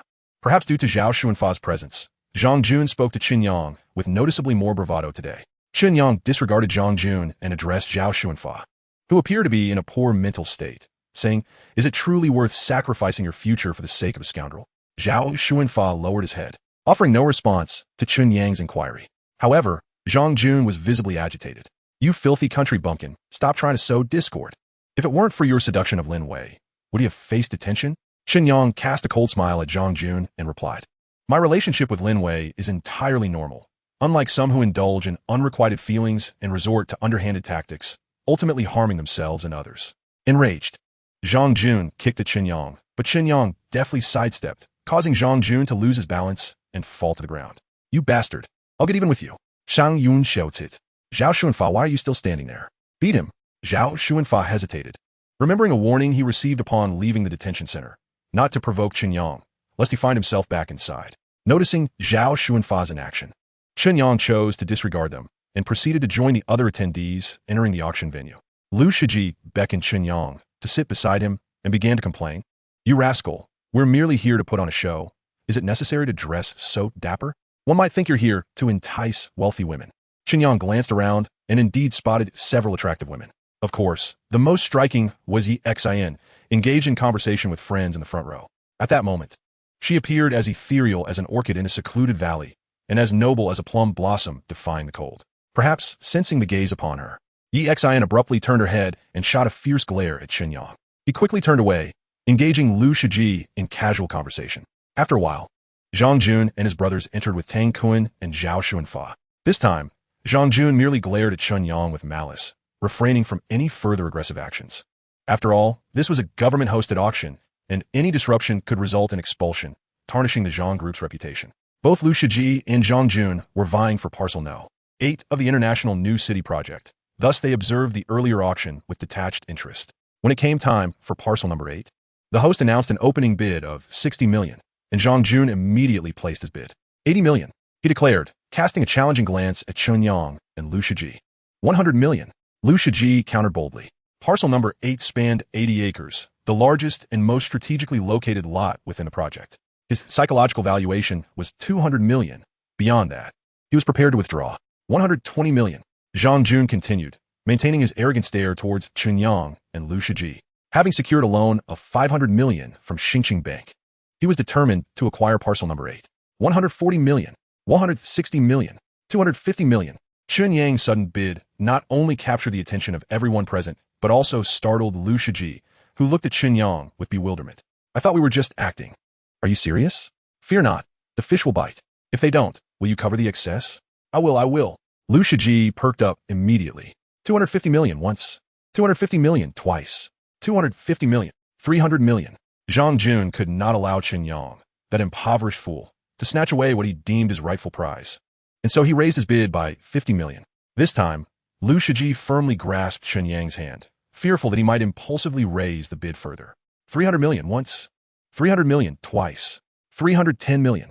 Zhang Jun instinctively glanced toward Chen Yang and Lu Shiji's position, momentarily stunned when they did not bid. However, he quickly regained his composure. 320 million, 330 million, 340 million, 350 million, 400 million. Zhang Jun was now thoroughly incensed, glaring menacingly at the other competitors, as if he wished to devour them whole. Perhaps his fury intimidated his rivals, for this time, no one dared to bid further. Ultimately, Zhang Jun secured parcel number 8 for 400 million. A poor wretch remains a poor wretch. If you lack the funds, don't crowd into such high-end affairs. With a victorious air, Zhang Jun began to mock Chen Yang. You should return to Qing Shui and continue being your pretty boy. Chen Yang, in high spirits, paid no heed to Zhang Jun's taunts. Lu Shiji chimed in. The foolish son of a landlord possesses a uniquely poor understanding. Spending an extra 200 million, he believes the auction house is his family's property. How absurd. Let us leave. We wouldn't want to be assimilated by their lack of intellect. Chen Yang urged Lu Shiji as they swiftly exited, leaving Zhang Jun fuming behind them. He suddenly realized he might have fallen into a trap. Zhang Jun glared furiously at the middle-aged businessman who had bid against him. Convinced that this individual was in cahoots with Lu Shiji and Chen Yang, having conspired to deceive him. You bastard! How dare you play me? Ouch, that hurts! Ouch! Zhao Xuanfa, come and save me! Zhang Jun found himself on the receiving end of the middle-aged man's bodyguard, who pinned him to the ground, delivering a barrage of punches and kicks. Zhao Xuanfa and Tang Kuan could only watch from a distance, too afraid to intervene. Had it not been for Zhang Peng calling security in time, he likely would have ended up in the hospital for several days. At that moment, Yi Xian, who had been observing, finally comprehended why Chen Yang and Lu Shiji had inquired about parcel number 8. The thought of those two, particularly Lu Shiji, who had been feigning foolishness in front of her for days, made her want to lash out. Chapter 61. The handsome deliverman driving a BMW. You fool. I allocated a budget of 200 million for the land, and you squandered 400 million. Did you spend 4 years studying finance in Xingqing just to learn to be an idiot? Dad, that parcel isn't a prime location. It will surely appreciate in value. Am I unaware of its potential for appreciation? The issue is, can we afford to wait? You borrowed 500 million from the bank. How will we repay that? With another 100 million, we can kickstart the project. Do you think this is child's play? Project approvals are not that easily obtained. Get back to Qing Shui. You need not concern yourself with matters in Xingqing. Dad, grant me another chance. I will make it work. If you don't return in 3 days, I will consider you no longer my son. Zhang Jun lay dejectedly on his bed. Having originally hoped to carve out a niche for himself in the business world of Xingqing through the International New City Project, only to be outmaneuvered by the alliance of Lu Shiji and Chen Yang. He later learned that Lu Shiji's budget was also only 200 million. Had it not been for Chen Yang's interference, he could have secured the land at a much lower price. That damned country bumpkin. I will make him pay. Outside the supermarket at Yangwan Huayuan Community, a semi-trailer truck had arrived, adorned with banners promoting poverty alleviation and assistance to farmers. It was loaded with 30 tons of watermelons transported from Qingshui County. The market price for watermelons in Xingqing was 80 cents per pound, but here, they were selling for only 50 cents. Purchases over 50 pounds also included free delivery. As word spread, it attracted a throng of eager buyers. Chen Yang had specially commissioned numerous t-shirts emblazoned with the insignia of the common people. He established a rule that whether in Qing Shui or Xingqing, anyone selling or delivering goods must wear them. This served as a form of brand promotion. After returning from the auction, Chen Yang shed his suit and donned the designated work shirt to handle deliveries. Lu Qingqing's poverty alleviation initiative launched on Qingwang had begun to yield results, with many users placing orders on the forum. However, they still exhibited a certain reluctance towards online payments, insisting on cash upon delivery. Chen Yang had brought only 2 employees with him, as they had enough work to keep them busy on site. He decided to personally handle those online orders. You are now a billionaire, a prominent figure. Is it not beneath your dignity to perform the duties of a courier? Lu Shiji expressed both disdain and confusion at Chen Yang's actions. What do you understand? This is called experiencing life. Chen Yang replied with a smile. Would you like to give it a try? I'm not as bored as you are. Lu Shiji resolutely shook his head in refusal. He was solely interested in finding a place of solace to revel in the success of his revenge against the Zhang brothers. It was regrettable to him that Chen Yang preferred to be a courier rather than join him in leisure, driving Lu Shiji's BMW. Chen Yang diligently delivered watermelons according to the list provided by Lu Qingqing. His actions quickly garnered attention on the Chen Yang forum. Dear family, the watermelons from the Agricultural Assistance Program have arrived. They are incredibly sweet and delicious. The best part? The delivery man is a handsome guy. Can you believe he drove a BMW to deliver a few dollars worth of watermelon? How touching. Upstairs, you didn't just buy one watermelon, did you? That could merit delivery. I feel sorry for the BMW guy's fuel costs. It's true. The courier is indeed handsome. I bought 50 pounds, and he even helped carry them up to the 7th floor. So considerate. If I weren't married, I would truly want to pursue a passionate romance with him. Wake up. The BMW guy is merely experiencing life. How could he possibly date an ordinary person? He is suited for a wealthy heiress. Is it possible that the BMW is borrowed? I noticed the work shirt he wore had a common people's logo. Perhaps he is genuinely just an average Joe. What you've said holds merit. How could someone who genuinely owns a BMW work as a courier? That car must belong to someone else, or perhaps his boss. Absurd. What kind of boss would provide their employee with a BMW for deliveries? Does anyone know the license plate number? I have a friend in the Transportation Bureau who would like to meet his boss. I checked for you.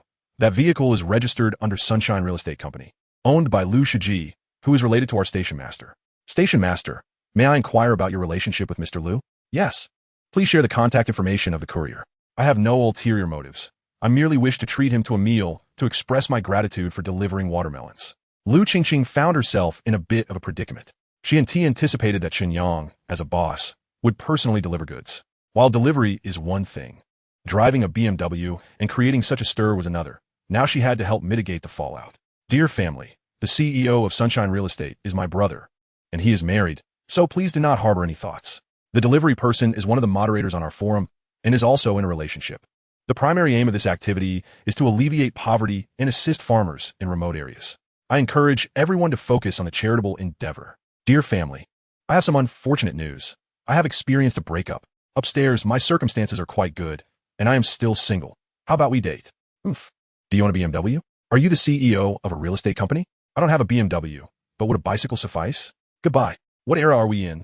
Still try to woo women with a bicycle? Upstairs, love is sacred. How could it possibly be conflated with money? How vulgar. I apologize. I am but a mundane person. I would rather cry in a BMW than laugh on a bicycle. Farewell. Oh, so you are a materialistic woman. What a pity that she is already in a relationship. What of it? I would rather be a mistress than date a penniless wretch like you. Observing the escalating argument, Liu Qingqing quickly intervened. Dear family, everyone has differing views on love. We cannot force others to accept what they do not appreciate. Whether it be love or material wealth, harmony remains paramount. I hope everyone can enjoy cheerful conversations here.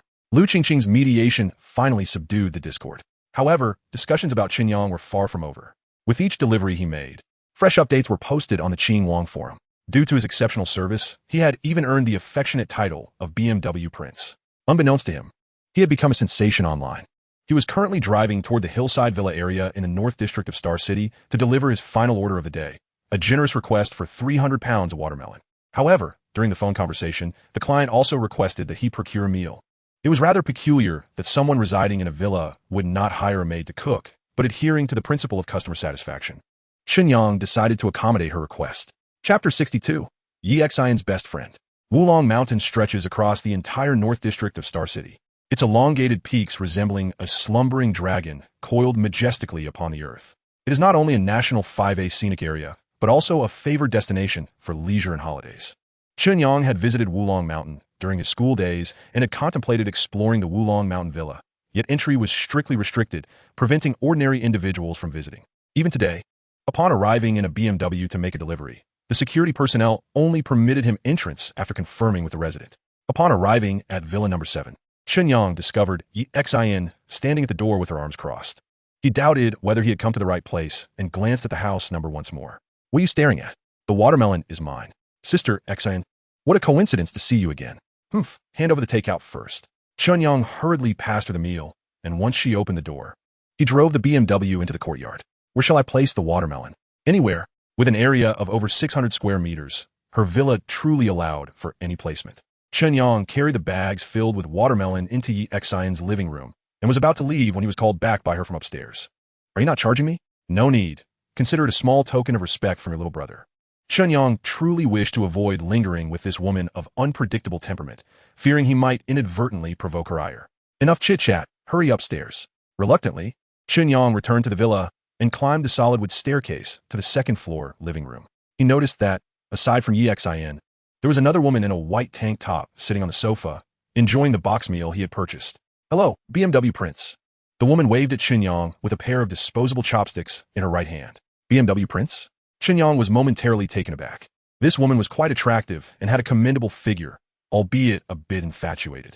Meeting for the first time, she had already assigned him a nickname. The issue was, he was neither a prince nor desired to be dubbed as the BMW Prince. "You've become quite the celebrity in deliveries. The netizens Anqing Wang and this lovely lady before you now refer to you as the BMW Prince. Xin, watch your words. I am currently a single woman." "And what of it? She's already taken. Do you remember the little girl from the Hu family? She is now his wife." "Oh, Lin Wei got married? When did that happen?" "I never received an invitation. These two got married on a whim. I only recently found out." "What a pity that such a handsome little sheep has been snatched away by that girl." Chen Yang, bewildered, gazed at the two women before him, particularly at the one consuming fast food, who was making remarks that likened him to a plump lamb. It felt like they were scheming for something sinister. "Perhaps I should take my leave now and gather another time." Chen Yang prepared to make his exit, feeling that the atmosphere was too charged with peculiarities for comfort. "Stop right there.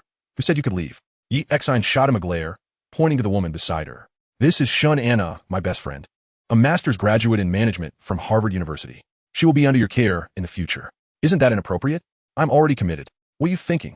Didn't TU ask Lin Wei to find you some talents? She has experience in Fortune 500 companies, which makes her perfectly suited for your small enterprise." "Is that so? Welcome, welcome."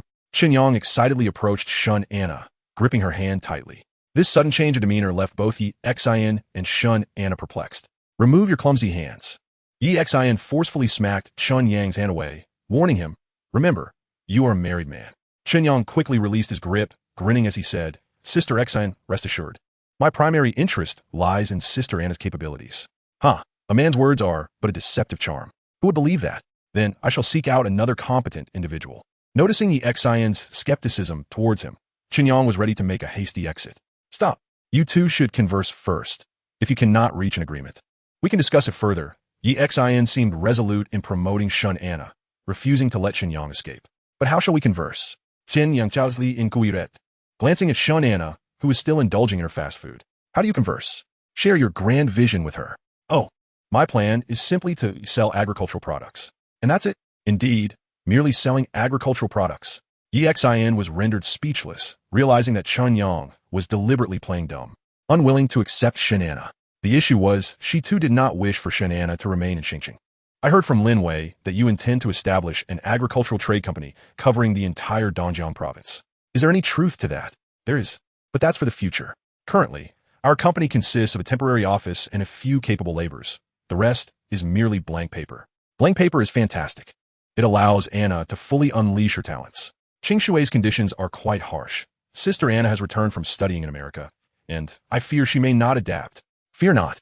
As long as you can maintain your composure, the rest will be manageable." Chen Yang was in agony, profoundly troubled.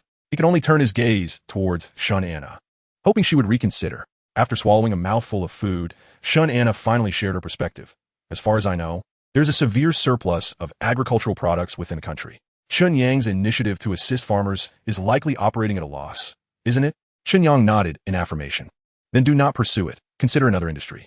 I think Qingshui is quite promising. Would you like me to introduce you to Qingshui? Their owner is my junior." "That sounds good. What sound good?" Seeing that Chen Yang and Shun Anna were on the verge of reaching a consensus, Xin immediately interjected. She pointed at Shun Anna, stating, "Your current situation is not suitable for remaining in Xinjiang, but selling agricultural products truly lacks prospects. If it fails, how will I navigate the business world afterward?" Shun Anna was not particularly pleased. "Does he have funds?" Xin pointed at Chen Yang, stating, "Over 100 million. Shun Anna's eyes lit up, and her demeanor grew enthusiastic. "Then it's no problem. We can have a good time." "A good time? Do you think this is a game?" Chen Yang quickly protested. "No, my establishment is too small. Sister Anna should soar in more expansive skies." Xin disregarded Chen Yang's objection, insisting, "I believe Qingshui skies are quite appealing." Shun Anna nodded in agreement. Chen Yang sought further justification, but Xin did not grant him the opportunity. "Enough, it's settled. I will call Lin Yada later to arrange accommodation for Anna." Chen Yang was reluctant to voice another protest, but was pulled downstairs by Xin. "Chen Yang, you take her away first. I will explain the specifics to you later. Just help me with this favor, and you can come to me whenever you face difficulties." Observing her resolute attitude, Chen Yang could only nod in agreement. In this situation, He needed to safeguard his finances. Without providing funds, Chen Anna would inevitably leave on her own accord. Chapter 63. A Reunion with General Manager Wang. Xin, it seems Chen Yang is quite intimidated by you. Is there something going on between you two? Chen Anna felt there was an underlying issue between Xin and Chen Yang. What are you thinking? My husband is still alive, and you're already seeking a new partner for me? Chen Anna noted that Xin did not seem to be lying, which slightly reassured her. Then treat him well in the future. Don't let it affect my superior-subordinate relationship with him. You and Lin Yadu are cut from the same cloth. Xin poked Chen Anna's forehead, stating seriously, I remind you, he's a married man. Chen Anna chuckled. Rest assured, my wounds have yet to heal. Even if I were to embark on a new relationship, I wouldn't undermine my own people. Yi nodded in satisfaction. That's good. In fact, there was an opportunity for you to take revenge, but unfortunately, it was disrupted by Chen Yang and that brother surnamed Zhang. Chen Anna expressed indifference. It's fine. I've already forgotten that person's existence. I hope that is the case. Xin certainly did not believe her. This woman nearly resorted to violence upon learning that her fiancé had a mistress. Had her people not intervened in time, she would likely be visiting a prison in America right now. Really, if you don't believe me, take me to their wedding tomorrow. I promise not to cause a scene and will even wish them a long-lasting union. Hurry and pack your bags. I will take you to Qingshui tonight. So soon? What about the watermelon I bought? Give it to the security guard. Isn't that inappropriate? It's a gift from my future boss. He has given gifts to others as well, and besides, I paid for it. All right then, let us head to Qingshui. It's been over a decade. I wonder if Lin Yada still remembers me. After leaving Wulong Mountain Villa, Chen Yang received a call from Lu Shiji, asking him to come to Sunshine Real Estate Company for an urgent matter. He drove to the Zinni building on Jiefeng Road in Xingqing and found Lu Shiji's company on the 13th floor. The scale was quite large, with over 600 square meters of space entirely occupied by their company. Upon learning that it was Chen Yang, the receptionist promptly escorted him to Lu Shiji's office. To Chen Yang's surprise, in addition to Lu Shiji, a familiar face from Wuju was also present. General Manager Chen, long time no see. General Manager Wang. What brings you here? Chen Yang, holding Wang's business card, knew he was in the timber business.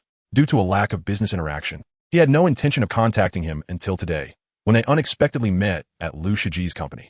I have a business deal I would like to discuss with General Manager Chen. I wonder if you might be interested. Wang spoke directly to the point. Chen Yang, curious, asked Wang what kind of deal. Wang replied, I have a piece of land in the southern suburbs of the city, which I initially intended to develop into a factory. However, due to recent business changes, I wish to sell it. I wonder if General Manager Chen is interested in taking it over?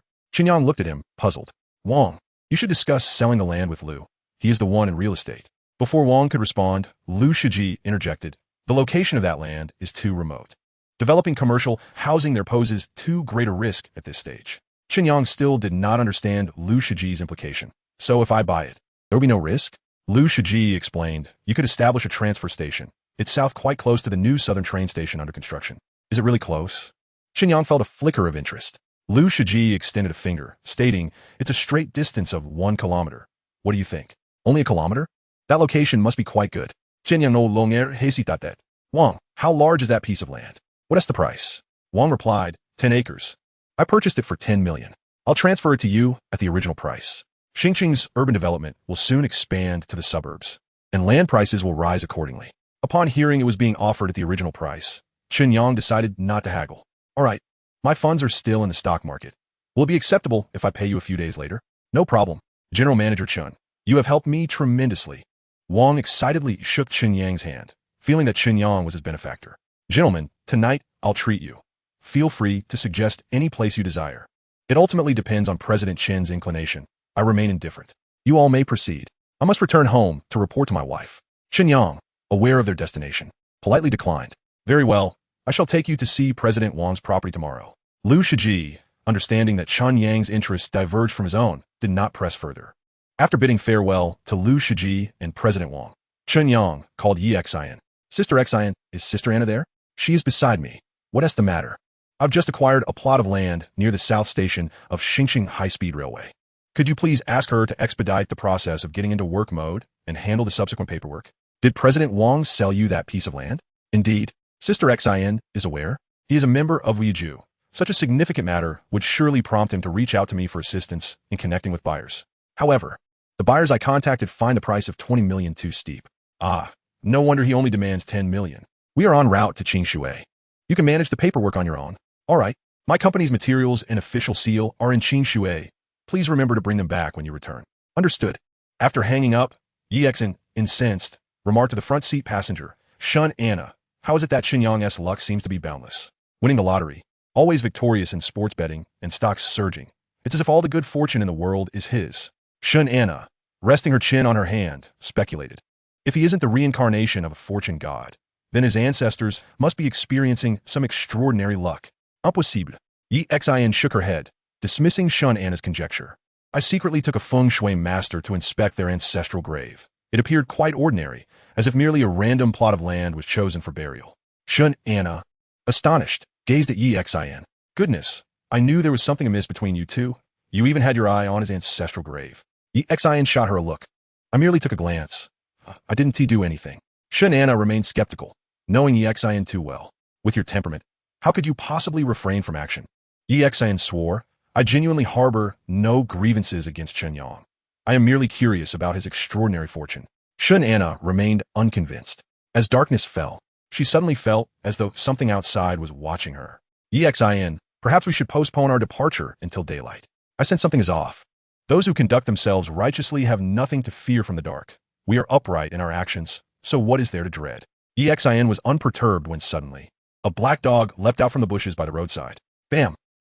Chapter 64. A capable CEO today, Chen Yang enjoyed an auspicious turn of events, acquiring a promising plot of land for 10 million. Given its proximity to the high-speed railway station, he intended to establish the future headquarters of a public agricultural trading company there. He had already sold half of the 30 tons of watermelons transported from Qingshui, reaping a profit of 15,000 yuan. Purchasing at 8 cents and selling at 50 cents, after deducting costs, labor, and transportation, he still made several thousand. After accounting for losses, he estimated at least 10,000 remained. He believed it prudent to establish several distribution points, not only to increase watermelon sales, but also to offset losses from the public agricultural supermarket. Regarding deliveries, having heard that he had become a sensation on Qingyuan, Chen Yang decided to refrain from personally handling them. Additionally, the cargo capacity of his BMW was limited and far less efficient than that of a truck. Each delivery also prompted Chen Chunmei to express her concerns. Chen Yang understood her frugality and refrained from arguing, recognizing that this aunt had painstakingly supported both him and Zhao Qian through college by being thrifty. Such ingrained habits could not be altered overnight. After dinner, having arranged accommodations for the employees traveling with him, Chen Yang prepared to return home when unexpectedly, Yi Xian's call came through again. Chen Yang, could you pick up Anna from Wuyuju? Sister Xian, didn't you return to Qingshui? I have an urgent matter. Please come quickly. At this late hour. Why not wait until tomorrow? No, we must leave today. Chen Yang found her insistence peculiar, sensing that something was amiss with Shin Anna. The social situation in Xingqing had been relatively stable lately, and he had not heard of any significant events occurring. Curiosity piqued. He decided to subtly inquire about Shun Anna's situation. To his surprise, after just a few questions, she saw through his intentions. Chen Yang, there's no need for you to be anxious. It's not a major issue. It's just that my fiancée is getting married tomorrow, and I'm not the bride. Chen Yang fell silent. Such matters would sadden anyone. In truth, there are plenty of good men in the world. You should feel fortunate to have avoided a scoundrel. Thank you for your consolation. I understand the reasoning, Shun Anna replied, wishing to avoid delving further into her romantic issues. Noticing her silence, Chen Yang resumed driving. After about half an hour, Shun Anna suddenly grew tense, her gaze fixed on the roadside. Chen Yang, have you seen anything strange? No, why? In the past few days. Have you had any dreams, perhaps involving elderly family members? None. I've been utterly exhausted, sleeping soundly until dawn. Is that so? That is quite fortunate. Chen Yang found Shin Anna's behavior odd. Do professors in America still teach about spirits? Not at all. I'm a staunch materialist. Then did you perhaps do something wrong? Is it connected to me? Absolutely not. I'm a bit tired. I think I'll rest for a while. Shin Anna quickly closed her eyes, feigning sleep. Having only just met her, Chen Yang felt hesitant to press further. The journey was filled with calls. Lin Wei had received Yi Xian's call, inquiring when they would arrive in Qingshui to arrange accommodations. Dui Wei wanted to report on the supermarket's performance, grappling with daily losses and a busy schedule. Much akin to Chunmei's situation. Lu Qingqing informed him to check his email for the latest poverty alleviation orders. Her tone was enthusiastic, leading Chen Yang to suspect a substantial order volume. Su Mingwei persistently questioned when he would sell his shares in Xingqing heavy industry. Chen Yang encouraged her to get some rest. In his past life, Chen Yang had been burdened by financial constraints, but in this life, despite having wealth, he still felt overwhelmed with busyness. What the predicament? He couldn't help but sigh. With your charm among women, how could you be troubled? Shun Anna, pretending to sleep. Couldn't he help but notice Chen Yang's discontent after his calls? First of all, the so-called charm you mentioned, aside from my wife, pertains only to professional relationships. Secondly, everyone experiences troubles. Is that so? Then what troubles you? I'm too busy and have no time to enjoy spending money. Sister Anna, you are a distinguished graduate of Harvard and a senior executive in a Fortune 500 company. Your capabilities should be remarkable. Henceforth, I shall entrust the management of my trading company entirely to you. Do not carry any psychological burden. I believe in your abilities. Chen Yang, I am not an 18-year-old girl. You should find a more suitable candidate for your brainwashing, Shun Anna replied, feeling somewhat irked. Originally, she had ambitions of achieving great things. But Chen Yang's words made her feel as though she had boarded a sinking ship. Sister, I felt an immediate connection upon first seeing you. Why not let us become sworn siblings? Stop it. I'm merely going to Qingshui for a breather. I have no interest whatsoever in your wretched agricultural company. Chen Anna could no longer tolerate Chen Yang's antics and resolved to continue feigning sleep. Chen Yang sighed, remarking, what a pity. I still hope you would assist me in taking the company public. You wish to go public? How much do you intend to invest? Chen Anna's interest was instantly rekindled.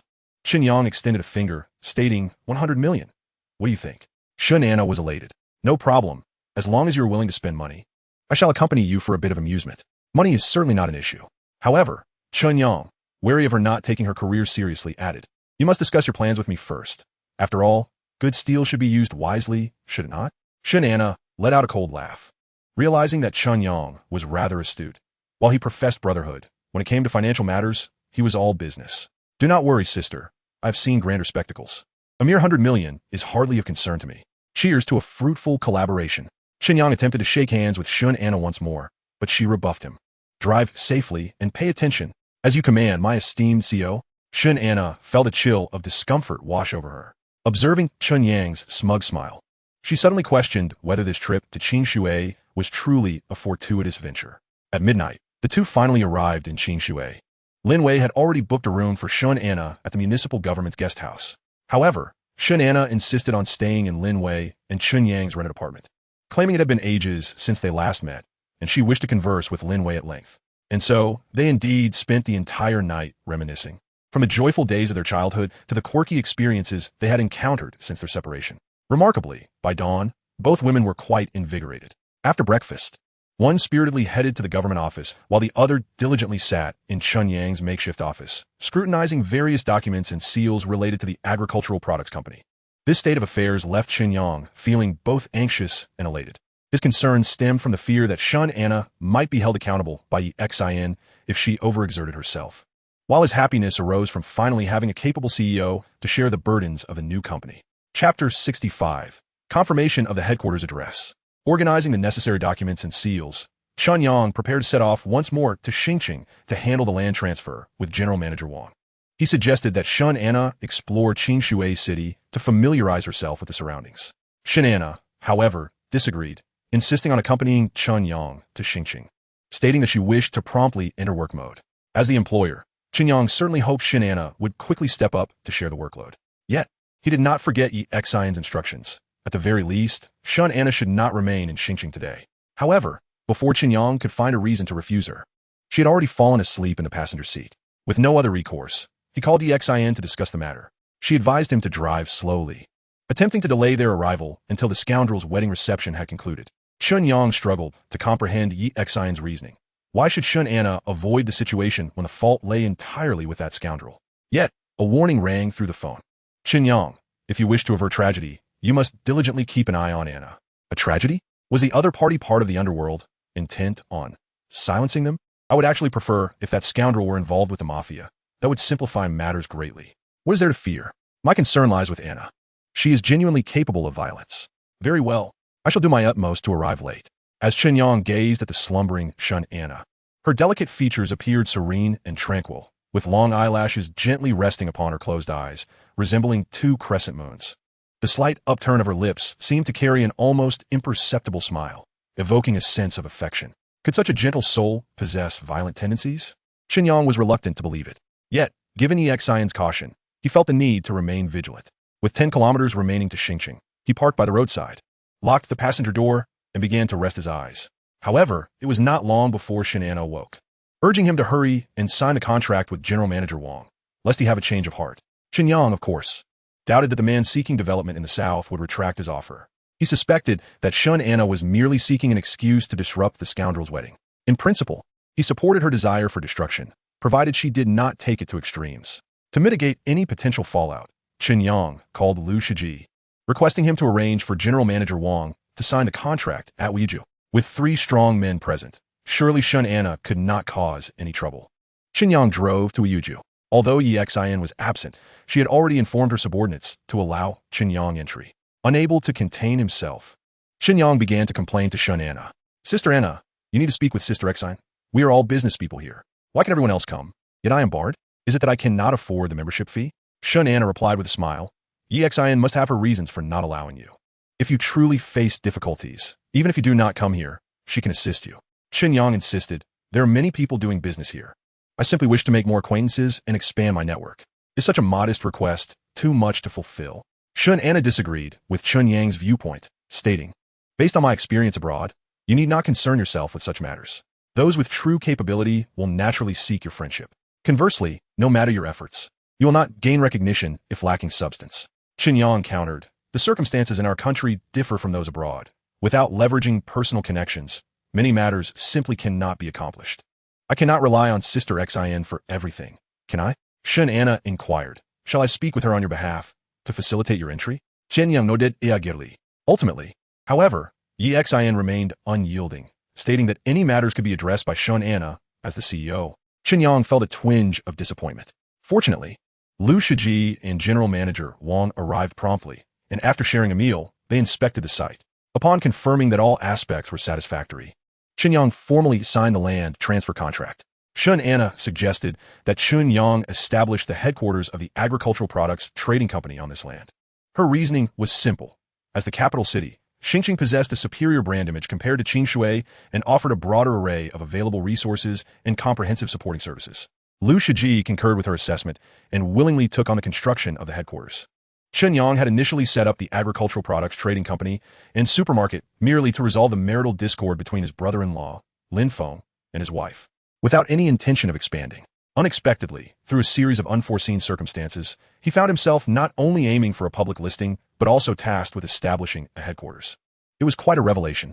After careful consideration, Chen Yang ultimately decided to accept Shun Anna's proposal to construct a headquarters in Xingqing and a branch in Qingshui. With funds in hand, other matters were no longer problematic. Once everything was concluded, Chen Yang escorted Shun Anna to Yi Xian's villa at Wulong Mountain for her rest. In the solitude of Chen Yang's presence, Shun Anna suddenly broke into tears, sobbing fiercely, filled with sorrow and despair. Chen Yang watched helplessly, his heart aching. Yet he refrained from intervening. He understood that only by allowing Shun Anna to fully express her emotions could things begin to shift toward a more positive direction. Chen Yang, why are men so quick to change their hearts? We once loved for 10 years, yet after just 4 years apart, he has changed. I believe the primary reason lies in the distance. Though distance may create beauty, it also fosters separation. In long-distance relationships, even 4 months can be unbearable. Is that so? Yet why can I not let go? Perhaps it is due to your lack of connection with the culture over there, deep down. You may not wish to integrate into that environment. Now that you have returned, you will inevitably encounter someone more suited to you. I'm not so foolish. I can live without a man. That is true. Focus on your work. I am counting on you to help the company go public. You should head back now. I need some time alone to reflect. Chen Yang remained still, even after Shun Anna had vented her emotions, until Yi Xian returned. He could not shake his unease. He was aware that those who suffered emotional setbacks tended to be highly sensitive, even if they did not intend to harm others. They could inadvertently cause harm to themselves. Regardless of the outcome, he wished to avoid such a scenario. Seeing Chen Yang remain, Shun Anna reclined on the sofa, curling up her body, gradually slipping into a state of deep slumber. Observing her pitiful demeanor, he couldn't help but let out a silent sigh. In his previous life, had he not also been profoundly wounded by love? A woman who had slept beside him for 20 years turned out to be merely a pawn in a grand scheme. The most ridiculous part was that even in his pain, he had to grit his teeth and shoulder the responsibilities of a man. If it weren't for the sudden crisis at Zhang Jun's company, if it weren't for Tang Kuan unveiling the truth, he would still be ensnared in his illusions. Chapter 66. Seizing the Primary Market. Chen Yang waited in vain for Yi Xian to return home. As night fell, he resorted to the kitchen to prepare 2 bowls of beef noodles. This woman was akin to Lu Qingqing. Her refrigerator brimmed with ingredients, yet she never cooked. When the noodles were ready, Chen Yang was enticed by the aroma and descended to the kitchen. After savoring a mouthful, she found it delightful. Giving Chen Yang a thumbs up with her thumb. Chen Yang, you are truly remarkable. Earning money, handsome, and your noodles are absolutely delicious. I can't help but feel a tinge of envy for Lin Wei. Chen Yang relished her praise, but remained modest, replying, honestly, aside from being somewhat handsome, I'm quite ordinary in other respects. Chen Yang gazed at Chen Yang, suddenly struck by a thought. She sighed and said, in truth, that person, aside from being unable to cook, is quite similar to you. I even fell out with my parents for him in my youth. I never imagined I would end up alone. Chen Yang inquired, who is that person? What does he do? I shall help you teach him a lesson. Chen Yang replied, his name is Wang Yichen, the future heir of Wang Real Estate. Wang Real Estate? Chen Yang paused momentarily, realizing that it was the same company that had encountered issues after acquiring the International New City Lot number 8 in his previous life. Rest assured, his good days are numbered. Why? Chen Yang, intrigued by Chen Yang's confidence, asked. Chen Yang feigned mystery, saying, I just quietly cast a spell on him. Chen Yang shot him a skeptical glance and continued eating her noodles. I swear, my magic is quite effective. He will surely face retribution. Chen Yang remained unconvinced but felt a warmth in her heart. It had been many years since she had someone to cheer her up during her low moments. After finishing the noodles, Yi Xin still had not returned. Unable to sleep, Chen Yang began discussing work with Chen Yang. When the conversation turned to the issue of agricultural products in Qingshui City facing market saturation, she suddenly conceived what she believed to be a brilliant idea. Chen Yang, I think you should seize this opportunity to sign long-term cooperation contracts with those farmers involved in the industry. First, capture the primary market in Qingshui City, and then you can command the initiative, whether in wholesale or retail. That is quite difficult. There are thousands of farmers in Qingshui City. I'm no Sun Wukong, capable of transforming into myriad shadows to negotiate business with them. Chen Yang had contemplated this approach himself, but after several days of recruitment at the Qingshui City Labor Bureau, he found no suitable candidates. Chen Yang, not fully grasping Chen Yang's concern, suggested, you don't have to do it all by yourself. Just hire more salespeople and delegate tasks to them. Chen Yang sighed. The workers in Qingshui City are primarily laid-off ordinary employees. It's certain they will follow your instructions. But getting them to pursue business is genuinely challenging. Not to mention going to the countryside. Even getting them to venture to the nearby county towns is a struggle. Chen Yang pondered for a moment and said, you can recruit workers in Xinjiang, with university students no longer being assigned jobs. If you offer a higher salary and better benefits, some will surely be tempted. University students have strong adaptability. If you spend a bit more to hire professional trainers, they could be ready for work in no more than half a month. Chen Yang found her reasoning sound and immediately agreed to her suggestion. Chen Yang continued, as for the contracts, I advise you to hire the best lawyers. Don't hesitate to spend a bit more. We must bind these merchants to our company to prevent competitors from taking advantage later. Chen Yang hesitated at her suggestion. The list of farmers from Qingshui City was provided by Su Li. If the contracts were too stringent, the farmers might raise a ruckus, dragging Su Li and Lin Wei into the fray. If he didn't use Su Li's list, the manpower and time required would increase exponentially. Not only would this decrease efficiency, but it would also risk alerting competitors. Contracts can be handled by a professional legal team, but they shouldn't be overly complicated. At the very least, the farmers should understand the content. In case of any disputes, we would still have a strong position. Sen Ana reminded Chen Yang. One must not be too merciful in business, or it could lead to significant losses. Chen Yang could only explain, if the contracts are too strict. My wife won't agree. She is responsible for the agricultural sector, and the list of farmers was provided by her team. If something goes awry, they will bear the responsibility. Chen Yang fell silent. If it were Yi Xin, she would undoubtedly support her without hesitation. But Lin Wei was different. Her grandfather had been a notorious figure in Dongjiang province during his tenure. If they angered him, both she and Chen Yang would face dire consequences. How about this? Let us relax the contracts for Qingshui City, but tighten them for other regions. After all, you intend to weave a web across the entire Dongjiang province. It's better to lay the groundwork early. With no better solution at hand, Chen Yang could only accept her suggestion for the time being. His bottom line was to ensure Lin Wei's future remained unaffected. Once they reached a consensus, Yi Xin finally returned. Seeing Chen Yang and Chen Yang engaged in pleasant conversation, she was quite surprised. You two have been alone together for so long, given that someone is emotionally vacant. I hope nothing untoward has transpired. Chen Yang shot Yi Xin an annoyed glare. Can't men and women talk about anything other than that? For instance, work? Absolutely not. Yi Xin replied decisively. At least the unpleasant men I've encountered have always used work as a pretext, with nothing but sordid thoughts in their minds. Chen Yang sensed a clash with the Xin and prepared to make his exit. What? Feeling guilty? I told you there must be something going on. Ye King T-sit. Sister Xin, have you ever seen a man and a woman engage in such activities without undressing? Is it some sort of soul cultivation? Soul cultivation? Can it be done that way? Chen Yang de departed. Continuing the conversation would surely lead the Xin to speak ill of him to Lin Wei, and he had no desire to become the subject of gossip. As Shun Anna saw Chen Yang flee, she hurried after him to remind him. Don't forget to prepare 10 million in startup funds for the company account. Chen Yang intended to let his stocks rise a few more days, telling her, borrow from Sister Xin first. I'll repay her once I sell the stocks. Xin, recalling Chen Yang's stocks, grew irritated. You can borrow money, but you must pay interest. Not much, just $1 million. Hey, the interest matter can be discussed with our CEO, as long as she agrees to reduce company expenses. I have no objections, Chen Yang replied before driving off. After Chen Yang's car disappeared, Shun Anna turned back and began to scold Xin. Chen Yang is at least Lin Wei's man. Can't you treat him a bit better? Xin was both amused and exasperated by Shin Anna's behavior. That guy is profiting immensely from the stock market on my shoulders. If it were anyone else, I would have chopped him up by now. And regarding the international New City matter, I repeatedly cautioned him not to interfere, yet he still meddled and messed things up. You should have seen that pair of shameless lovers. It was utterly nauseating. It's fine, Shin Anna replied nonchalantly. Shin Yang has already calculated it for me. That scoundrel-esque good days are coming to an end. Xin was left speechless. Shin Anna had actually fallen for such a flimsy trick to deceive naive women. Chapter 67. The Scapegoat Zhao Xiaoli. After emerging from the Wulong Mountain Villa, Chen Yang received a call from his aunt, Chen Chunmei, urging him to visit the Sunshine Garden community for an urgent matter.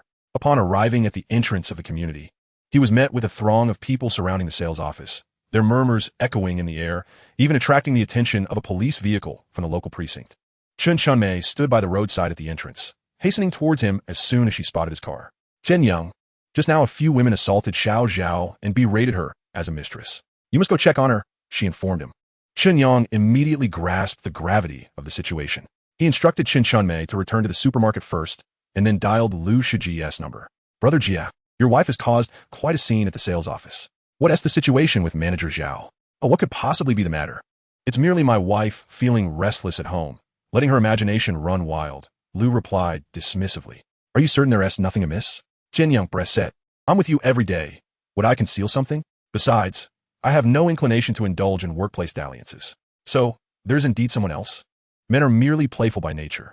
I know my boundaries, Lu retorted. What about your wife? It's inappropriate for her to continue causing a ruckus here. I assent it? Let me make a call to have her return. As for Zhao Xiaoli, have her take a break for a while. Her salary and bonuses will remain unaffected. You must address the core of the issue.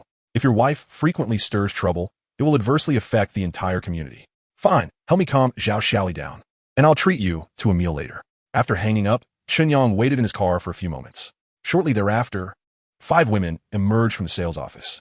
The leader, appearing to be in her 30s and possessing a decent appearance, albeit with a somewhat neglected physique, walked with an air of menace. It seemed she was Lu Shiji's first wife. Chen Yang chose to remain uninvolved in Lu's domestic affairs and waited until they departed before stepping out of his car. The officer from the precinct was a friend of Chun Bing, who had previously shown support at the supermarket's opening. Chen Yang greeted him and discreetly slipped him 2 packs of cigarettes, requesting assistance in dispersing the onlookers. Once the crowd dissipated, he entered the sales office. The lobby was in disarray. Zhao Xiaoli sat on the floor, weeping softly, her hair disheveled, her clothing torn to reveal only her undergarments. And a clear handprint marked her face. Several female employees from the sales department gathered around her, offering comfort. Chen Yang had someone help Zhao Xiaoli put on her coat. Then, in Lu Shiji's name, instructed the other employees to leave for the day. Manager Zhao, Mr. Lu suggests you take a few days off to avoid the commotion. Your salary and bonuses will be maintained. Zhao Xiaoli did not respond, her sobs growing louder. Chen Yang sighed and said, I understand that you are wronged. It is truly absurd for a young woman to be judged solely on her beauty, overlooked for her capabilities, and falsely accused of being a mistress. Yet, this is the harsh reality. When you are in a subordinate position, you must endure the weight of various rumors. Zhao Xiaoli, feeling deeply aggrieved, lamented. I neither steal nor cheat. I work diligently every day. Why must I suffer such indignities? When Miss Lu came by last time, I explained everything to her and have maintained my distance from Mr. Lu, yet they still refused to believe me. Chen Yang found it peculiar. Lu Shiji had been with him frequently, and Zhao Xiaoli was either working or assisting at the supermarket. There was no reason for Lu Shiji's wife to confront her. He pondered for a moment and asked Zhao Xiaoli, "Have you offended anyone recently?" Zhao Xiaoli shook her head. Chen Yang speculated. Is it possible that someone is envious of you and is deliberately slandering you to Mrs. Lu? They could be seeking to oust you to take your position. Zhao Xiaoli furrowed her brow, realizing the likelihood of this being true. However, with over a dozen employees at the sales office, she had no idea who might be scheming behind her back. Moreover, Mrs. Lu was notoriously unreasonable. Chen Yang advised Zhao Xiaoli, perhaps it would be prudent to heed Mr. Lu's advice and take a break for a while. Once your position is occupied, the truth will inevitably come to light. Upon hearing Chen Yang's suggestion, Zhao Xiaoli's spirits sank further. Mr. Chen, this idea is hardly favorable. So, I must suffer indignity and lose my job as well. Chen Yang comforted her. Rest assured, Mr. Lu is not a heartless individual. He will certainly compensate you for the grievances you've endured. If you find yourself bored during this break, I do have some side work that could earn you some extra income. Zhao Xiaoli inquired. Mr. Chen, you aren't asking me to help sell watermelons, are you?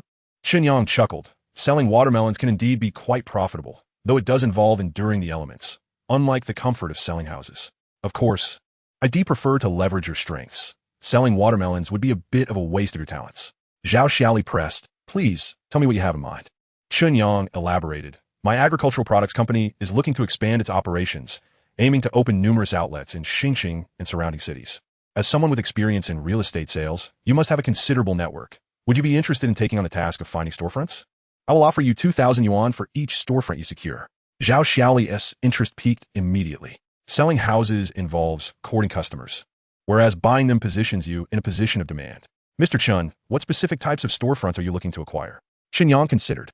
In the 8 districts of Xinjiang, my goal is to establish 4 stores in each district, each requiring 4 to 6 storefronts. The distance between each store must not be too close, and their locations should not be too obscure. They must be near essential service areas.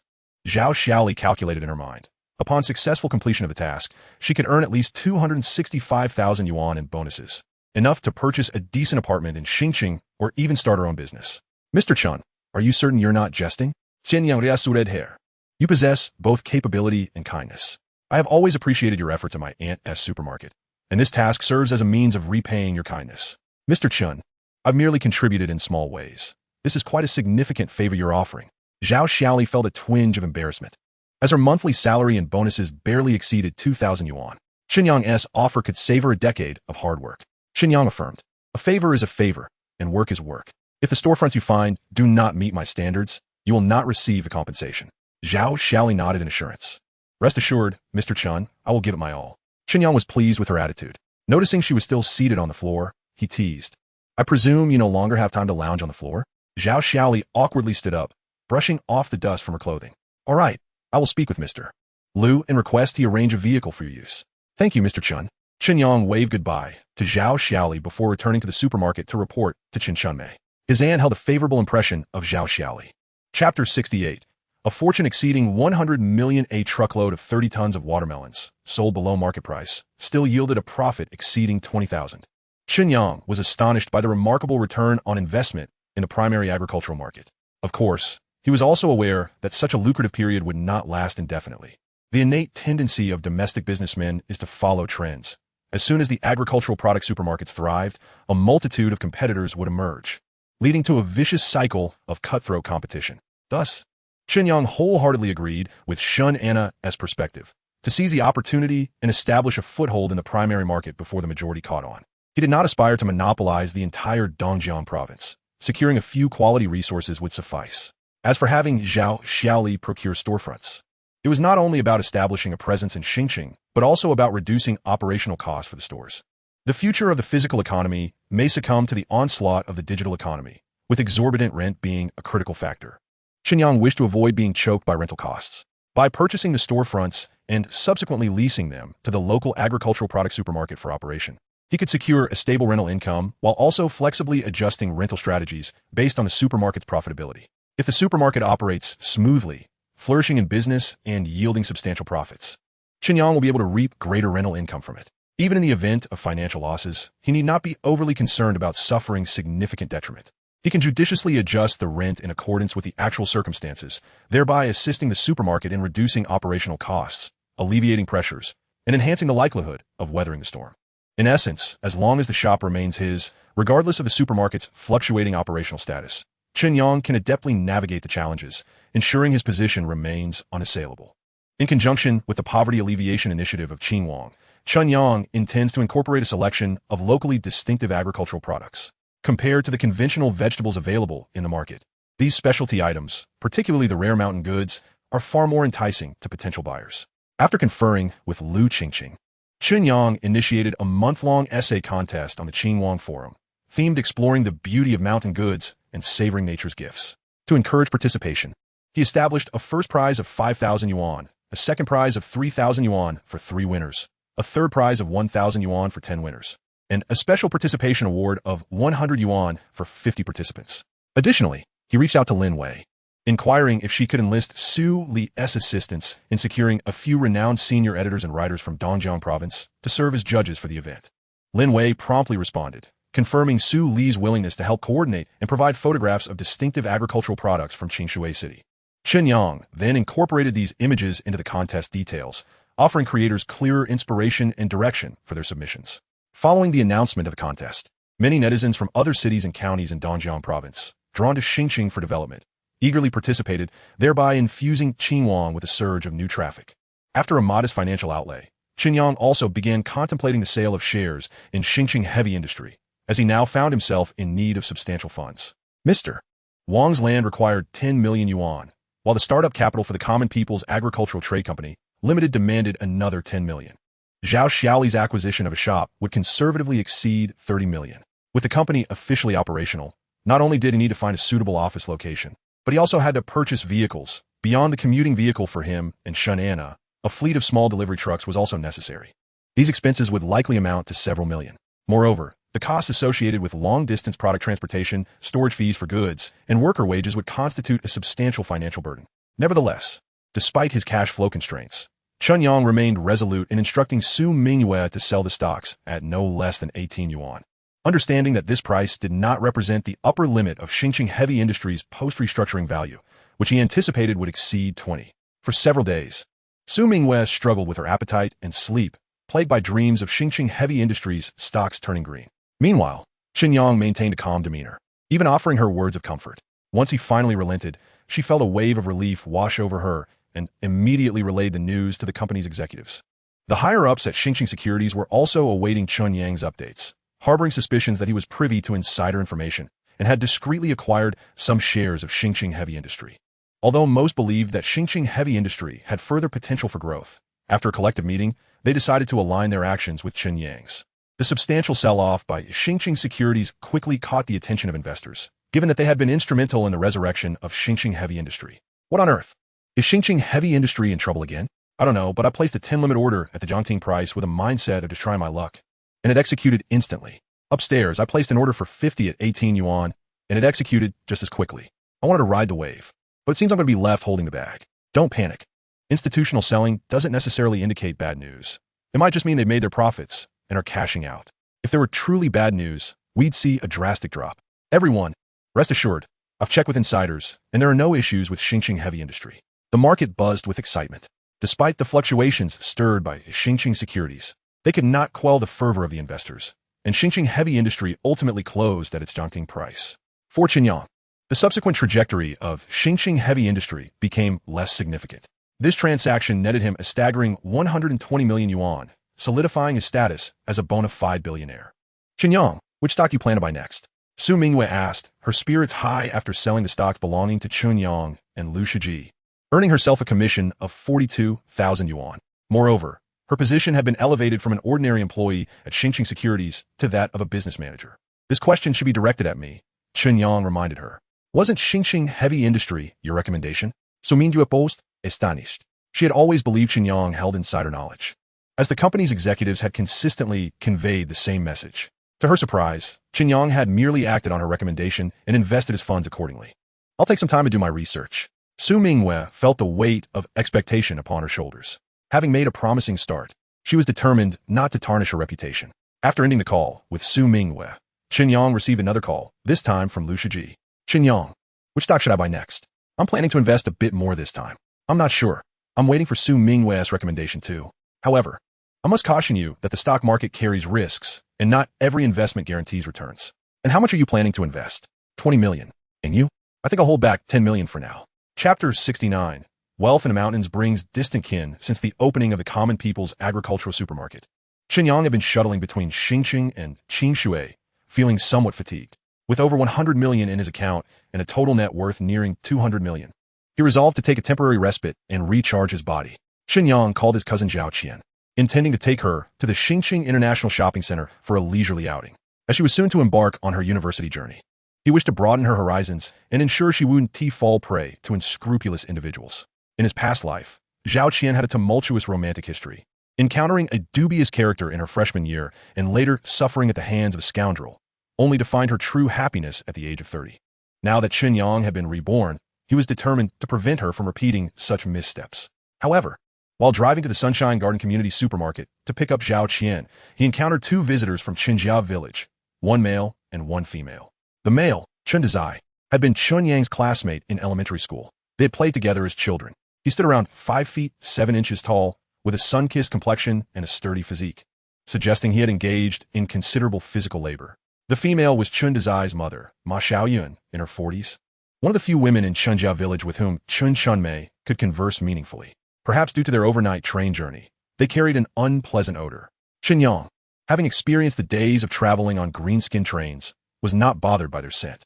On the contrary, he felt a sense of camaraderie towards this mother and son duo, as they had been among the rare individuals who stood up for him when his family's ancestral home had been usurped. Aunt Yun Dazai, it's been a while. Chen Yang, I can't believe you still remember Aunt Yun. Ma Xiaoyun grasped Chen Yang's hand tightly, reflecting on the decade that had passed. You've grown so tall since we last met. Chen Yang smiled. Dazai and I were classmates. I often came to your house for meals when we were young. How could I forget? Let us not dwell on those memories, Ma Xiaoyun said, feeling a bit shy that Chen Yang still recalled their childhood. You know Aunt Yun's family situation is modest, and I don't have much to offer. Chen Yang was stirred by the reminiscences, reflecting on the times when the entire village had been impoverished and everyone supported one another through hardships.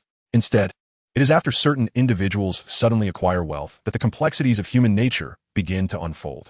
A segment of the affluent becomes intent on elevating themselves above others in the village, engaging in various machinations against weaker groups. Conversely, some impoverished individuals, unwilling to exert effort, feign camaraderie while secretly plotting mischief, dreaming of seeing the wealthy humbled. Meanwhile, a third group of honest individuals, lacking both money and power, find themselves caught in the middle, subjected to the bullying of both factions. Thus, Chen Yang is exceedingly reluctant to rejoin that community. Yet, the members of that community have no intention of letting him go, dispatching Ma Xiaoyun and her son as emissaries. Chen Yang, we come at the behest of the village secretary. We hope you can return to lead everyone towards a better life. Aunt Yun, if your life in the hometown is difficult, you may assist at my aunt's supermarket. Compensation will not be an issue. As for returning, let's not dwell on that. I am no longer a part of Qinjia Village. Chen Yang, regarding your household registration relocation, the village has convened a meeting and approved it. Additionally, your father's land has been returned. Let bygones be bygones. After all, we share a kinship. Chen Yang let out a cold laugh. When he was destitute and powerless, those same people had turned their backs on him. Now that he possesses wealth and a powerful background, they suddenly recall their familial ties? Ridiculous. Aunt Yun, please convey to the secretary that I am quite busy lately and have no time to return. Ma Xiaoyun sighed, choosing not to press further. She understood Chen Yang's sentiments. Those people truly were overbearing.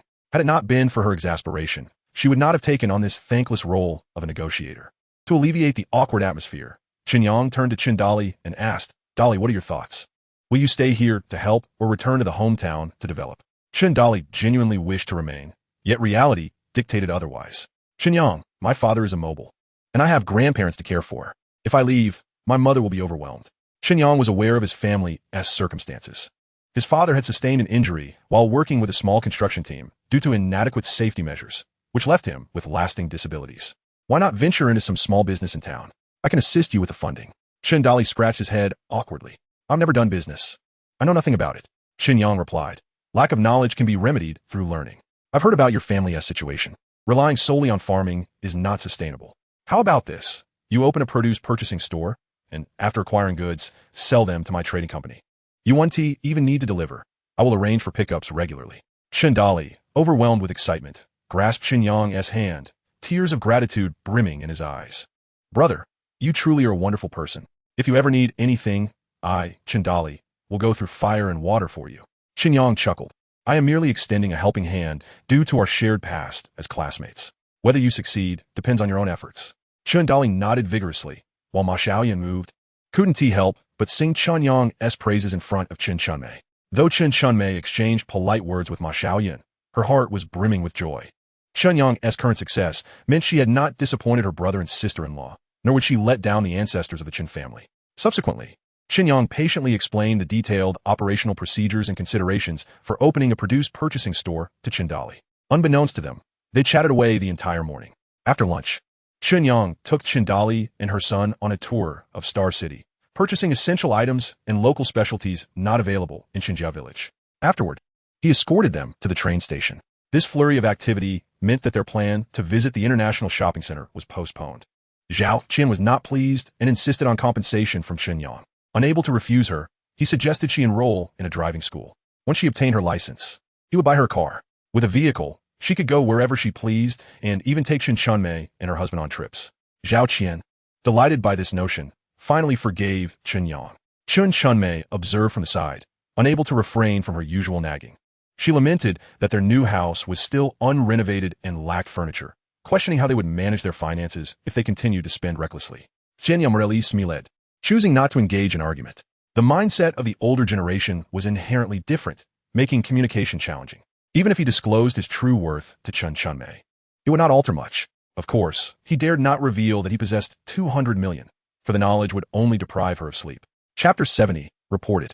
Chen Yang did not anticipate that his brief stay in Star City would lead him back to Qingshui so soon.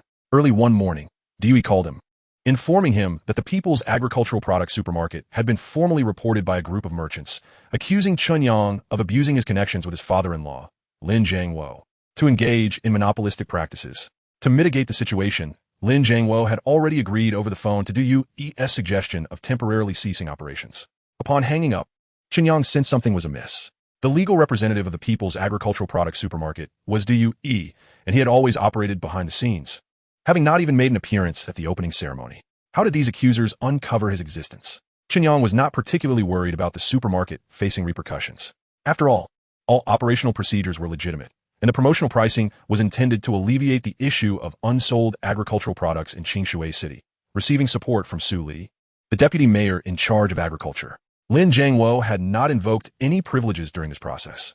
The individuals behind the accusations had managed to draw Chen Yang out from behind the scenes and seemed well aware of his relationship with Lin Wei, indicating they were driven by ulterior motives. Despite Dewey's assurances that he need not worry, he resolved to drive back to Qingshui. Upon arriving at Shuanglin Market, Chen Yang discovered that the entrance of the People's Agricultural Products Supermarket was indeed closed. Scattered on the ground outside lay numerous pamphlets, emblazoned with slogans accusing collusion between officials and merchants of monopolistic practices. Venturing into Shuanglin Market, he found Dewey and Lin Feng's comrades busy organizing goods inside the storefront. Outside, a throng of elderly men and women surrounded Dewey, offering words of support and pleading for the supermarket to reopen. Dewey, unable to defy Lin Wei's orders, could only patiently persuade them, though her efforts yielded little success. Seeing Chen Yang return, Dewey felt a wave of relief wash over her. Chen Yang, what should we do? Dad has ordered us to stop selling, but they refuse to leave. Chen Yang pondered for a moment before replying, Sister-in-law, gather up the perishable vegetables. Set aside some for our employees and give the rest away for free. Vegetables spoil if left too long, rather than letting them rot in the warehouse. Let us assist those in need. We won't charge anything, and Dad won't object. Dewey, somewhat pained, replied, but we have a ton of vegetables prepared for today.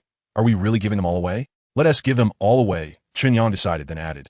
Limit it to £5 per person to avoid waste. Open the front entrance first. After the donations, we'll close up for the day. Chen Yang consented.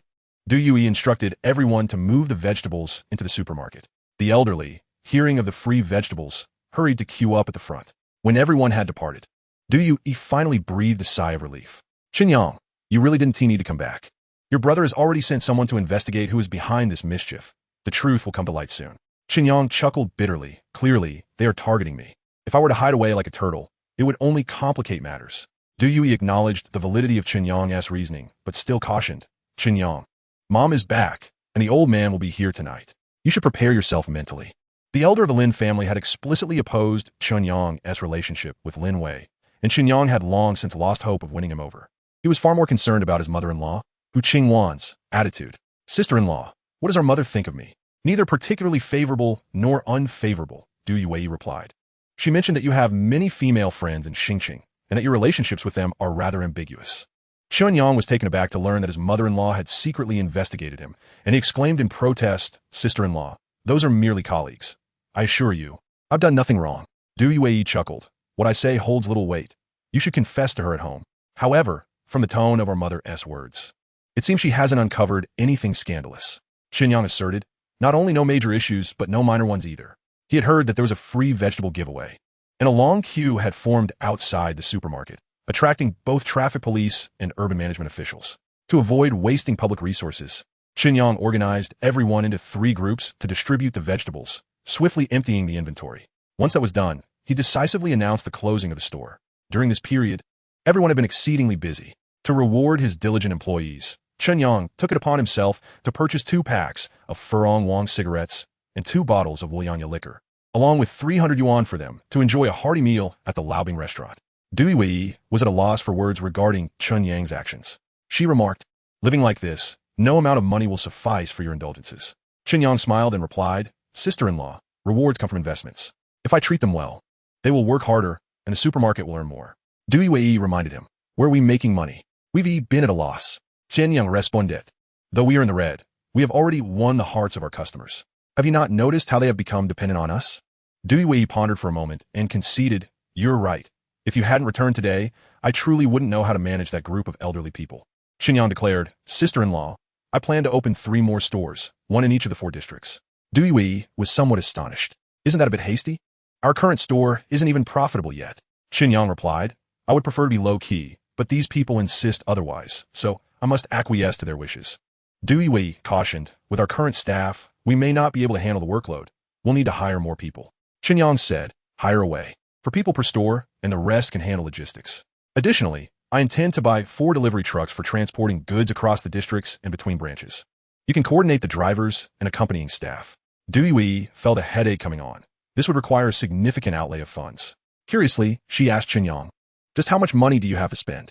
Chen Yang replied, Sister-in-law, a man's finances are a closely guarded secret. It's best not to pry. Du Yue shot him an exasperated glance. What a ridiculous secret. I am quite aware of your brother's finances. Chen Yang looked at her earnestly and asked, are you certain? Absolutely. Du Yue suddenly felt a twinge of doubt. Chen Yang sighed, foreseeing that Lin Feng would not have a pleasant night ahead. But what could he do? After all, his own day had not been easy either.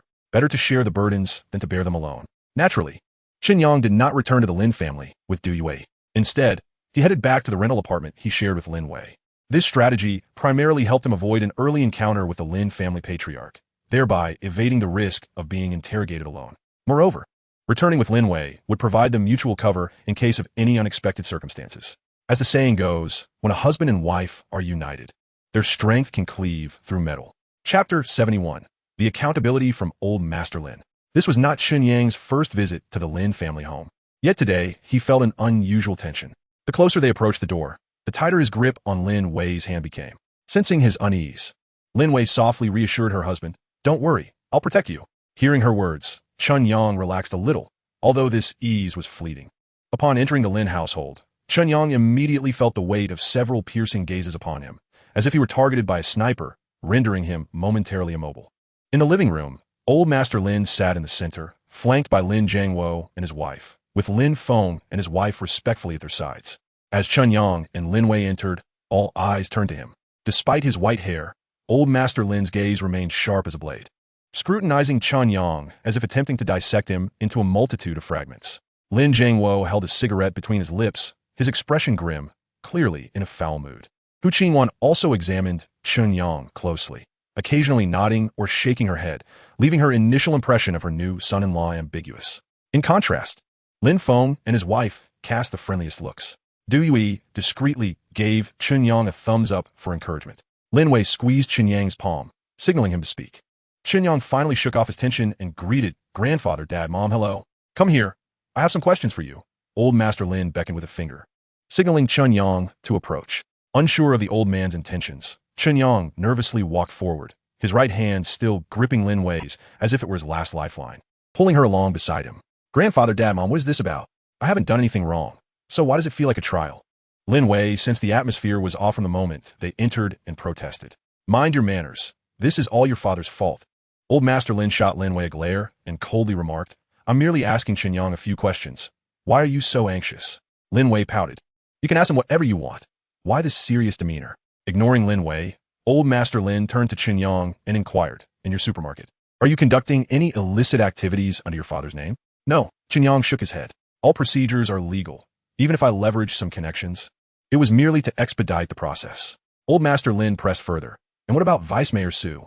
Have you been using her name for anything? Chen Yang replied.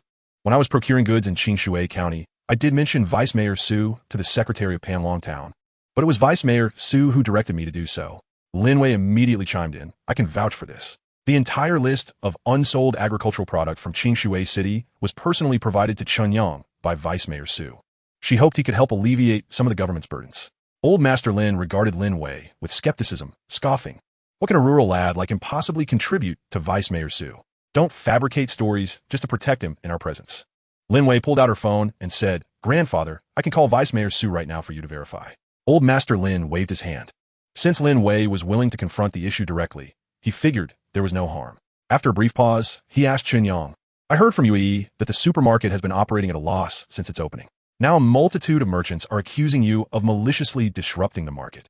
How do you explain that? Chen Yang responded, selling at low prices is a common marketing strategy for new stores. It's not just in Qingshui City. But most businesses across the country operate this way. The losses are primarily due to labor costs and refrigeration expenses. As for the claim of market disruption, I believe that is unfounded. Although the supermarket supplies 20 tons of goods daily, 3/4 are taken by vegetable vendors, leaving only about 5 tons or 10,000 jin for the public. Considering each citizen consumes about 5 jin, that means only 2,000 people benefit from our low prices. With hundreds of thousands of residents in Qingshui City, how significantly can 2,000 people impact the market? Old Master Lin carefully analyzed Chen Yang's words and found them to have merit. If Chen Yang is indeed truthful, then the so-called collusion among officials and the malicious sabotage of the market is entirely fictitious. This aligns perfectly with the investigation results previously reported to him by Lin Feng. Now, let us address the second matter. What grievances do you harbor against your classmate, Zhao Xuanfa? Why does he repeatedly seek to trouble you? Zhao Xuanfa? Chen Yang was taken aback to discover that this disturbance among the merchants was orchestrated by Zhao Xuanfa from behind the scenes. However, he quickly thought of another individual. Grandfather, I hold no animosity toward Zhao Xuanfa. If there are any grudges, they pertain to another person. My father should be acquainted with him. His name is Zhang Jun, and he has dined at our home during our school days. Old Master Lin glanced at Lin Jiangwo, who nodded in acknowledgement, stating, there is indeed such a person. Old Master Lin then inquired of Chen Yang, what grievances do you have with Zhang Jun? Chen Yang looked at Lin Wei and, with a hint of pride, replied, I wed the woman he has long pursued in vain. Old Master Lin, along with Lin Jiangwo and his wife, fell into a collective silence. Delving deeper into the matter, they uncovered that the root of the trouble originated from within their own family. At this juncture, everyone understood the situation. This farce was indeed financed and instigated by Zhang Jun, who employed Zhao Xuanfa to slander Chen Yang, consequently dragging Lin Jiangwo into the quagmire as well. Old Master Lin had originally come to hold Chen Yang accountable, even hoping to leverage this incident to expel him from the Lin family. However, he was taken aback by the frivolity of the truth. He deemed further inquiries pointless. Qingwan, do you have anything to add? Father, I have nothing to contribute. Hu Qingwan shook her head, understanding Old Master Lin's intention, but wishing to remain uninvolved. Chen Yang and Lin Wei had already obtained their marriage certificate, a fact that, despite lacking their approval, had become reality. To intervene at this moment would not only harm Chen Yang, but also affect her own daughter. Old Master Lin then turned to his son. Jiangwo, what about you? Lin Jiangwo, evading the question, remarked, I need to have a word with Zhang Dawei regarding how he raised such a son. Since everyone seems to have no objections, I shall take my leave. Old Master Lin, who was not particularly fond of Chen Yang, stood up with a stern expression, displeased that his son and daughter-in-law were not united in their stance, and walked toward the exit. Hu Qingwan quickly rose to intercept Old Master Lin. Father, dinner will be served shortly. Let Jiangwo accompany you home afterward. I am on a diet. You all may eat. Old Master Lin disregarded Hu Qingwan's entreaties and left in a huff. Jiangwo, aren't you going to see your father off? Hu Qingwan glared at Lin Jiangwo, who sighed in resignation and followed suit. Once Old Master Lin departed, the atmosphere in the room instantly lightened. Lin Wei pulled Chen Yang onto the sofa and cut him a piece of watermelon to ease his nerves. Witnessing this scene, Hu Qingwan could only shake her head and sigh. Her daughter was almost a mirror image of her younger self. Chapter 72, Establishing a Membership System. Farewell to Zhao Xuanfa. After dinner, Hu Qingwan summoned Chen Yang to her study, as she had matters to discuss. I have heard that you share a close relationship with the daughter of the chairman of the Lu Group. What is the nature of this relationship? She is a junior of Lin Wei and me. We are merely friends. Recently, my company has been involved in some charitable activities on our website, which Lin Wei is aware of. And what of your relationship with Su Mingyue, the one who assisted you with stock transactions? She is a college classmate and also Lin Wei's close friend, working at a securities firm, and asked me to help her secure business. Is it merely a friendship? I have heard you invested 60 million in her firm in one go. That is true. I was impressed by her analysis of the stock for Xingqing Heavy Industry and decided to take a gamble. Fortunately, it paid off. In the future, refrain from such speculative endeavors. Conducting business diligently not only yields profits, but also spares your family from worry. Understood. I shall remember that. Hu Qingwan initially intended to question Chen Yang regarding his knowledge of insider trading in stocks, but ultimately refrained, since the provincial authorities had not uncovered any results. She saw no reason to burden her own family. Furthermore, as long as Chen Yang and Lin Wei's relationship remained intact, that was sufficient. Devoid of Shun Anna's interference, Chen Yang could finally indulge in marital bliss within their rented abode. He felt an indescribable infatuation and affection for Lin Wei's graceful and alluring figure. Whenever his gaze fell upon her silky smooth skin, her long, slender legs, and her delicate waist, his heart would involuntarily race, as if it were about to leap from his throat. Lin Wei, on the other hand, reveled in conquering her partner with an air of regal aloofness. After a night of passion, the exhausted Lin Wei nestled against Chen Yang's body and fell into slumber. Meanwhile, Chen Yang entered a contemplative state, pondering the preparations for the supermarket's reopening. Although the incident of reporting was yet another ploy by Zhang Jun, it indirectly confirmed that the supermarket's low-price promotional activities had sparked a collective animosity among the surrounding merchants. Otherwise, it would have been challenging for Zhao Xuanfa, an outsider, to rally them together. After a night of reflection, Chen Yang resolved to establish a unique membership system for the supermarket. The membership would be divided into two categories. One for ordinary members, who would enjoy a 10% discount on regular merchandise, a 30% discount on promotional items, and a 50% discount on vegetable products after 6 o'clock in the evening.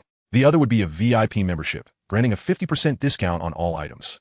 As for the membership criteria, anyone with a purchase record at the Leibexing Agricultural Products supermarket could apply to become an ordinary member. For VIP membership, Chen Yang decided to raise the threshold slightly, requiring a cumulative expenditure of 10,000 yuan to qualify, to provide some leeway for the merchants stocking goods. He also added an additional condition. A single purchase of 100 yuan would temporarily grant VIP privileges, with that transaction counting towards their total VIP expenditure. At dawn, Chen Yang ordered 2,000 paper ordinary membership cards and 100 VIP magnetic cards from an advertising shop. He also printed an announcement regarding the establishment of the supermarket's membership system to be displayed at the entrance. After reading the announcement, the patrons felt a twinge of disappointment. Having grown accustomed to purchasing vegetables at half price, the sudden increase to 70 to 90% felt rather jarring. The only consolation was that they could still buy some less than fresh vegetables at half price after 6 o'clock. As for the VIP membership, there was little contention. 100 yuan was not a significant hurdle for the merchants. Smaller scale vendors could easily find connections to pool resources. Though reluctant, a long queue formed outside the supermarket upon its reopening. Everyone did their calculations, even with a 20% price increase. The prices at Leibexing Agricultural Products supermarket remained cheaper than those at the market. Naturally, some were dissatisfied. For instance, the merchants who had protested collectively yesterday, upon learning of Leibexing's reopening, rushed over to voice their grievances. They held placards accusing collusion among officials and malicious market sabotage, blocking the supermarket's entrance and preventing the staff from selling goods. Their actions failed to incite the workers. Instead, they ignited the queue of patrons outside. What is wrong with these people? They won't sell us cheap vegetables, but won't allow others to do so either. Indeed, all they care about is money, completely disregarding our livelihoods. Damn it, if they won't let us live well, they shan't prosper either. Everyone, let's unite and take them down.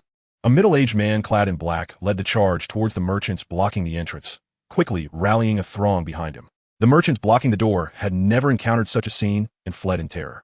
Those who were slower were soon knocked to the ground, only to be met with a barrage of punches and kicks.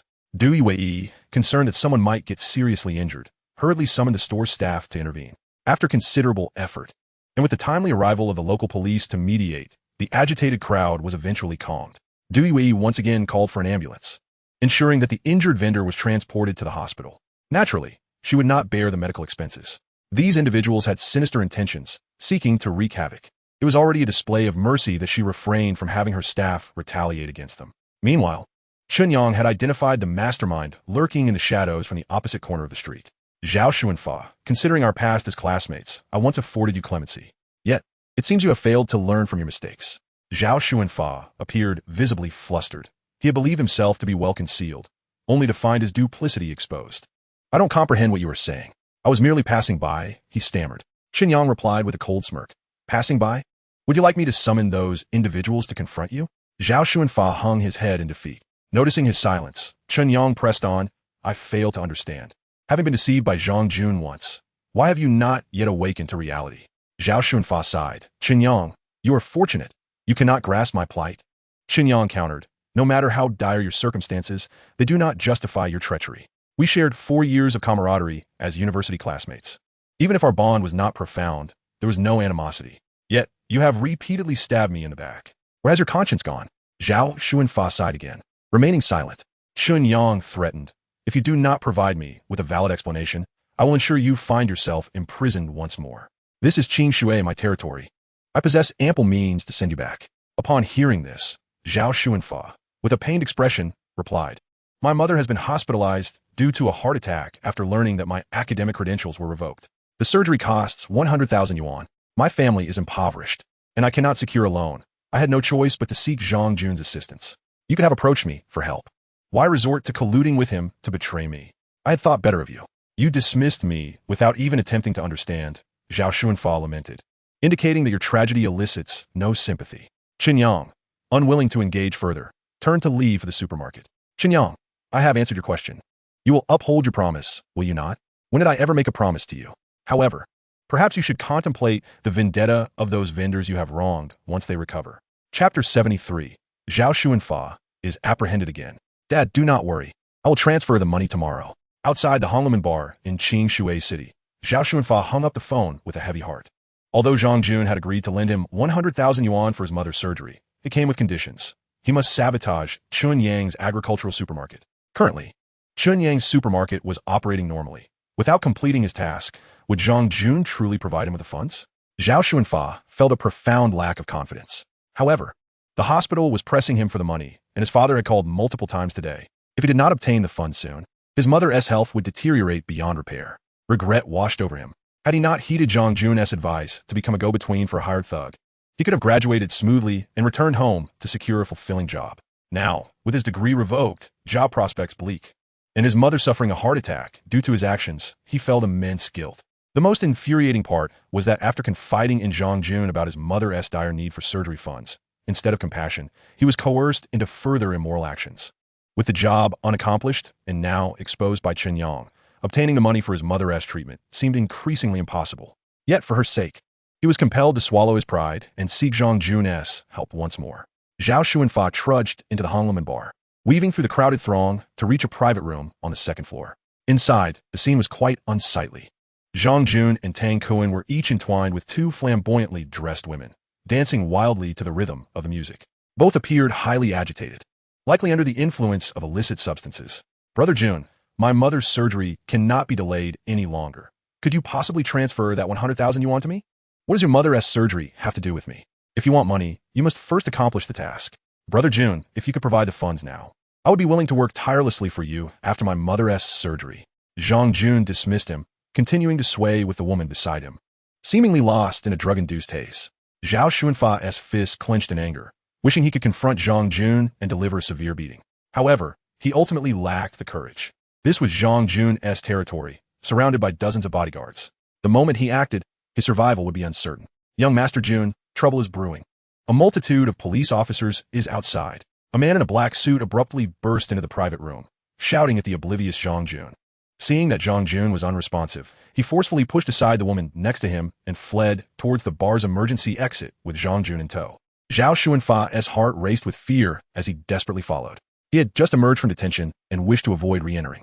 Unfortunately, it was not long before he felt a sudden blow to the back of his head, followed by a dizzying sensation that enveloped him, causing him to lose consciousness. Today, Chen Yang had the rare opportunity to take the initiative and was prepared to reap the rewards of victory when Lin Wei's phone rang. Wei, come to the police station. Your classmate Zhao Xuanfa says he urgently needs to see you. Zhao Xuanfa? He went to the police station to find you? No. Today, the Bureau conducted a surprise inspection of all entertainment venues in the city. Your two classmates, Zhao Xuanfa and Tang Kuan, were found with issues. Tang Kuan was caught using soft drugs, appearing disoriented during his arrest, while Zhao Xuanfa collapsed in the emergency exit of Honglumen Bar, with a bag of drugs hidden in his pocket. Why does he want to see me? Unknown. He claimed there was a life-and-death urgency, and that Chen Yang is aware of it. All right, I will head over. Lin Wei hung up, casting a puzzled glance at Chen Yang. What is going on between you and Zhao Xuanfa? Chen Yang suddenly recalled something and replied, his mother is in dire need of surgery due to a heart condition, requiring 100,000 yuan. Lin Wei appeared confused. He came with Zhang Jun to deceive you. How can he still have the audacity to ask you for money? Chen Yang shook his head. He did not ask me for money. Lin Wei was perplexed. Then what does he want from me? Do I possess the means to help him? Just go see for yourself. Chen Yang had lost interest. Zhao Xuanfa and Tang Kuan were entangled with Zhang Jun, both arrested for drug-related offenses, yet Zhang Jun was nowhere to be found. This was highly suspicious. The two changed into clean clothes and drove to the city police station. Along the way, the sound of sirens reverberated, as if the entire sky of Qingshui was ensnared within an impenetrable web of law enforcement. Upon arriving at the police station, Lin Feng had been waiting at the entrance for quite some time. Brother, what is the situation? Your classmate had a bag of drugs hidden in his pocket, but he refuses to admit ownership. Our colleagues have pressed him for the truth, but he remains silent, insisting on speaking only to you. Lin Wei seemed to grasp the gravity of the situation, refraining from further inquiries as she followed Lin Feng into the interrogation room. Zhao Xuanfa sat within, his head bandaged, his demeanor despondent and pallid. Upon seeing Lin Wei and Chen Yang arrive, a glimmer of hope flickered in his desperate gaze. Lin Wei did not extend him kindness, directly asking, Zhao Xuanfa, what do you require of us? Tears welled uncontrollably in Zhao Xuanfa's eyes as he implored Lin Wei. Lin Wei, considering our shared history as classmates, could you possibly lend me 100,000 yuan? The doctor has stated that if my mother does not undergo surgery soon, she will not survive. Lin Wei coldly remarked, you repeatedly assist in perpetrating evil, seeking every possible means to harm my husband. How dare you come to me asking for money? Zhao Xuanfa wept. I am bewitched and deserving of my fate, but my mother is innocent. Lin Wei sighed. They had all met Zhao Xuanfa's mother, a kind-hearted woman. During their university years, she often sent them local delicacies. How could such a wonderful person have given birth to a wretched son? Chen Yang, if you save my mother, I will confess all the wrongdoing Zhang Jun has committed. Will you help? As Zhao Xuanfa noticed Lin Wei's reluctance to relent, he shifted his hope to Chen Yang. Chen Yang did not provide him with an immediate answer. Then tell me, what exactly has he done? No. Zhao Xuanfa shook his head. You must first agree to lend me money to save my mother. Chen Yang turned to leave. At this point, he still sought to negotiate terms. Lin Wei grasped Chen Yang's arm and addressed Zhao Xuanfa. Speak. As long as the information you provide is truthful, I will do my utmost to help your mother through this crisis. The incident of hiring someone to harm others at the school gate was instigated by Zhang Jun. I am aware of that. Is there anything else? Zhang Jun borrowed 500 million from Xingqing Bank and gifted 2 million as a bribe to the bank's managing leader. Do you have evidence? No. I overheard Zhang Jun discussing it with someone else. Anything further? Those causing a ruckus outside the supermarket were sent by Zhang Jun. He also orchestrated the rumors about Uncle Lin and Chen Yang's relationship. Do you have any evidence proving his involvement? No. Zhao Xuanfa, can you provide anything of substance? Zhang Jun is a drug addict. Today at the Honglumen Bar, besides me and Tang Kuan, Zhang Jun was also present. When the police arrived, he was already disoriented, taken away by his bodyguard. I chased after them and was knocked unconscious. The things in my pocket are not mine. Chapter 74. The Frenzied Zhangdagua. Zhao Xuanfa's fortune was not entirely bleak. After reviewing the surveillance footage from the Honglumen Bar, the police discovered that he had not been in the bar for long and had not attempted to sell drugs. The package of drugs found did not bear his fingerprints. However, following a hair analysis, the police found that Zhao Xuanfa had recently used drugs. He would face corresponding administrative detention. With his incarceration, troubles returned to Chen Yang.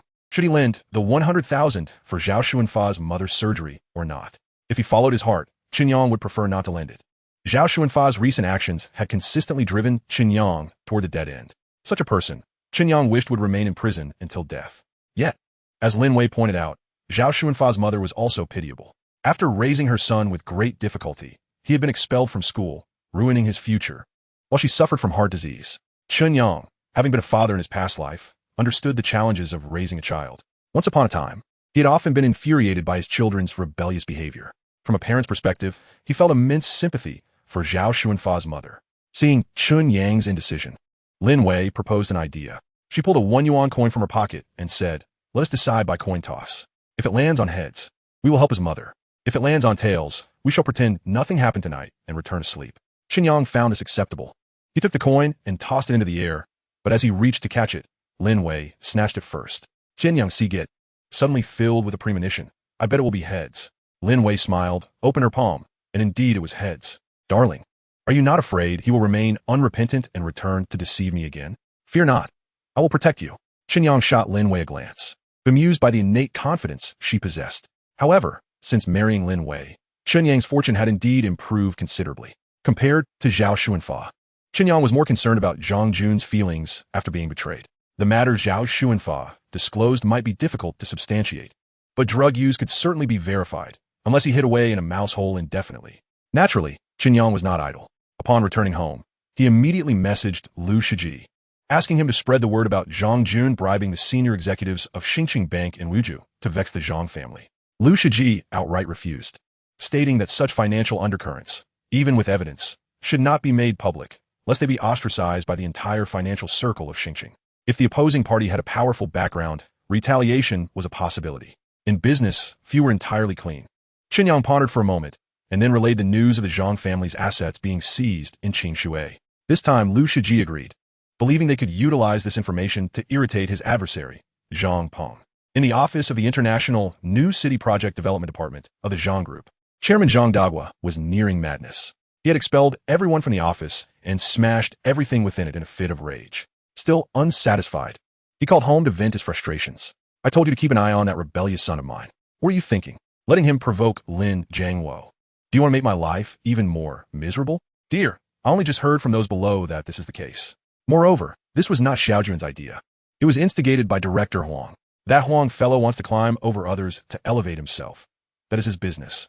Did you lack the foresight to be used as a stepping stone? What does a deputy director have to fight against a director who also serves as the political and legal committee secretary? If you cannot win over Lin Jiangwo, must you make him the Zhang family's enemy? Dear, what should we do?"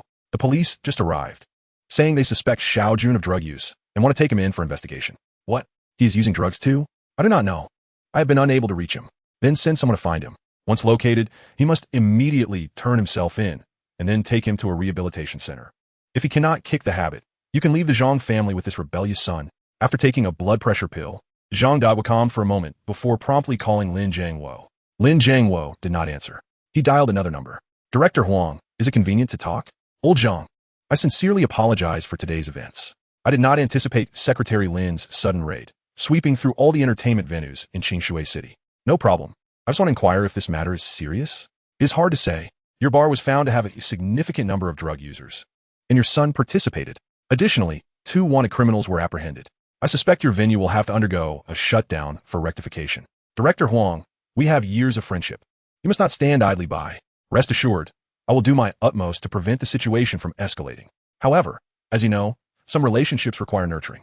"Director Huang, I understand the rules. Well, I have a pile of cases on my hands and will likely have to work late." Zhang Dagua hung up, cursing Director Huang's ancestors repeatedly.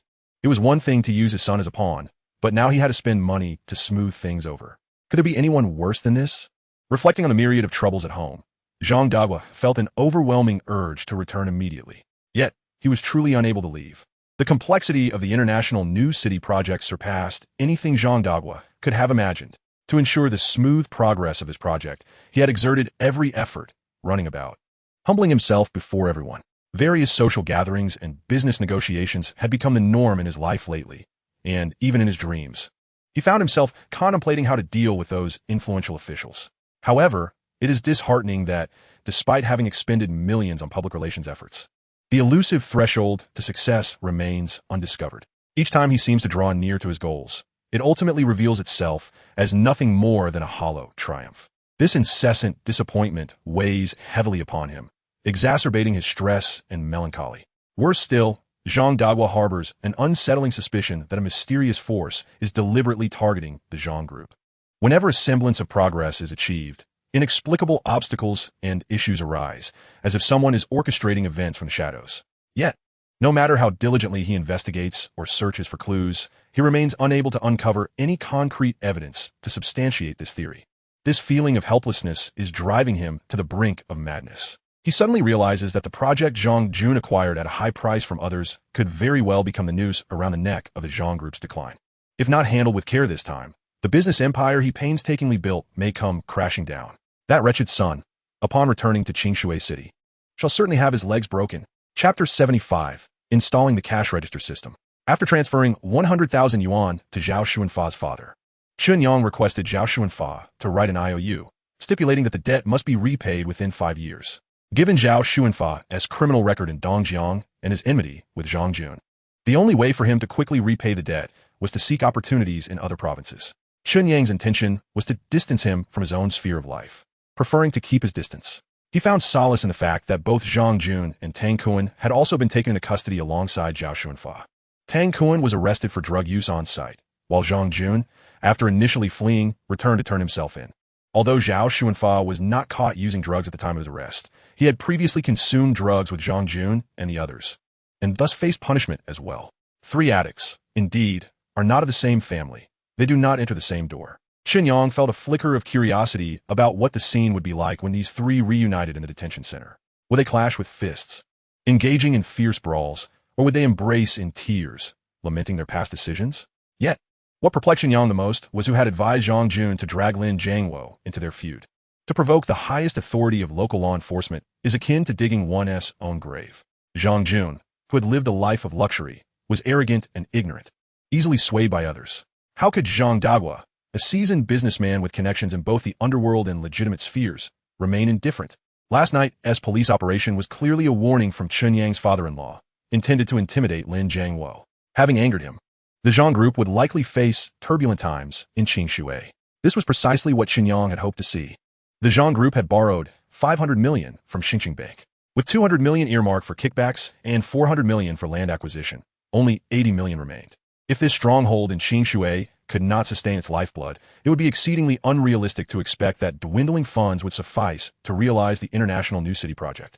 Of course, as the wealthiest private enterprise in Qingshui, the Zhang group would not easily collapse. With decisive action, such as liquidating some assets in Qingshui, they could bridge the gap for the international New City project and avert the crisis. With Zhang Jun's interference now quelled, the operations of the Leia agricultural products supermarket returned to normal. 2,000 paper membership cards were completely distributed within a day. Chen Yang, should we hire a few more cashiers? I'm afraid we might become overwhelmed later. Lin Wei expressed her concerns. Previously, the prices of vegetables were fixed, and customers could simply weigh and pay. Now, with memberships introduced, there were discounts of 10%, 7%, and 5% to consider. During peak hours, she could easily make mistakes under pressure.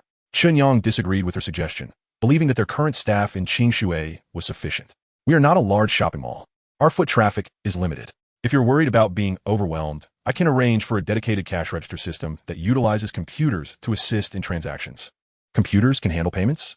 Lin Wei exclaimed in surprise, as if a new world had opened before her. Indeed, Chen Yang affirmed. Computers not only facilitate transactions and reduce the risk of accounting errors, but they also provide clearer insights into product sales within the store, saving considerable manpower. Lin Wei, intrigued, urged him to expedite the process, eager for the relief it would bring. Actually, our membership system is not complex. Just remember that discounts are 7% during holidays and 9% on non-holidays, he explained. VIP members won't come to pick up goods. Aside from the discounted vegetables after 6 p.m., other 5% discounts can be disregarded. But we need to track the total spending of each regular member. That's quite an undertaking, Lin Wei remarked. Since we are not implementing a points system for prizes or gift exchanges, there is no need for detailed statistics, Chen Yang replied. What if they wish to upgrade to VIP status? She inquired. Those aiming for VIP status will keep their own records. Generally, regular consumers find it challenging to meet the criteria for VIP membership in a short time frame without forming groups. And what if they do meet the criteria? Simple. Chen Yang shrugged. We just issue them a VIP card. What if everyone becomes a VIP member? How do we profit then? Question. Chen Yang Smilet. As the leading sales outlet for our products, we can adjust the prices of our goods as necessary. By negotiating lower prices during procurement and slightly raising them during sales, we can ensure profitability. Still unconvinced, Lin Wei expressed. But can we arbitrarily change product prices? Will the members agree? Aren't you worried they might report us to the Consumer Association? Chen Yang clarified, the market is ever-changing. Adjusting prices is a reasonable practice. As long as our prices remain lower than our competitors and our service superior, there should be no complaints. Even if there are, we can assert our final interpretation rights. Seeing that Chen Yang had considered all potential risks, Lin Wei ceased her objections. In truth, she found him somewhat enigmatic, despite his youth. He possessed a profound understanding of matters. Yet, she admired his mature and steady demeanor. Beyond admiration, Lin Wei felt immense gratitude towards Chen Yang. Since the opening of the Leia Bakesing agricultural products supermarket, Lin Feng had spent increasingly more time by her side, enriching her daily life significantly. Chen Yang was a man of action. By day, he discussed the need for a cash register system with Lin Wei, and by night, he shared his ideas with Chen Yang during a phone conference. Chen Yang was wholeheartedly supportive of procuring cash register equipment and establishing a stable cash register system. For the company to grow stronger, it required high efficiency, superior service, and top-notch quality. Equipping the chain supermarkets with the most advanced cash register systems would not only enhance operational efficiency, but also elevate the company's brand image. Chen Yang acted swiftly. The next day, she arranged for 2 cash registers to be delivered to Qingshui. After instructing Lin Wei on various operational processes, the technician left a contact number for after-sales service. Experiencing the convenience of the cash registers, Lin Wei's admiration for Chen Yang deepened. She felt that this brother-in-law was truly capable of anything. Having resolved Lin Wei's concerns, Chen Yang began searching for storefronts for branch locations in Qingshui.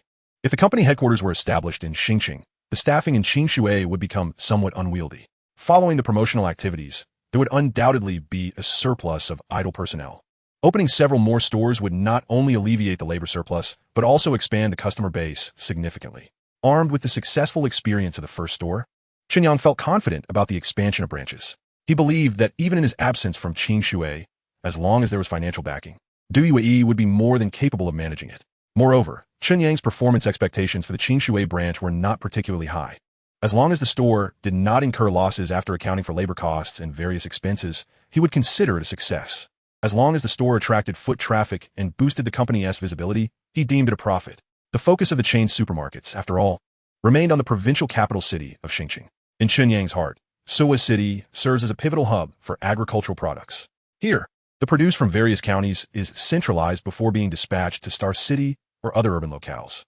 Subsequently, Chen Yang intends to establish his own warehousing and logistics center to better serve the parent company. Chapter 76. A New Company, New Colleagues. Chen Yang spent an entire day driving around the urban area of Suwa City, yet his endeavors yielded modest results.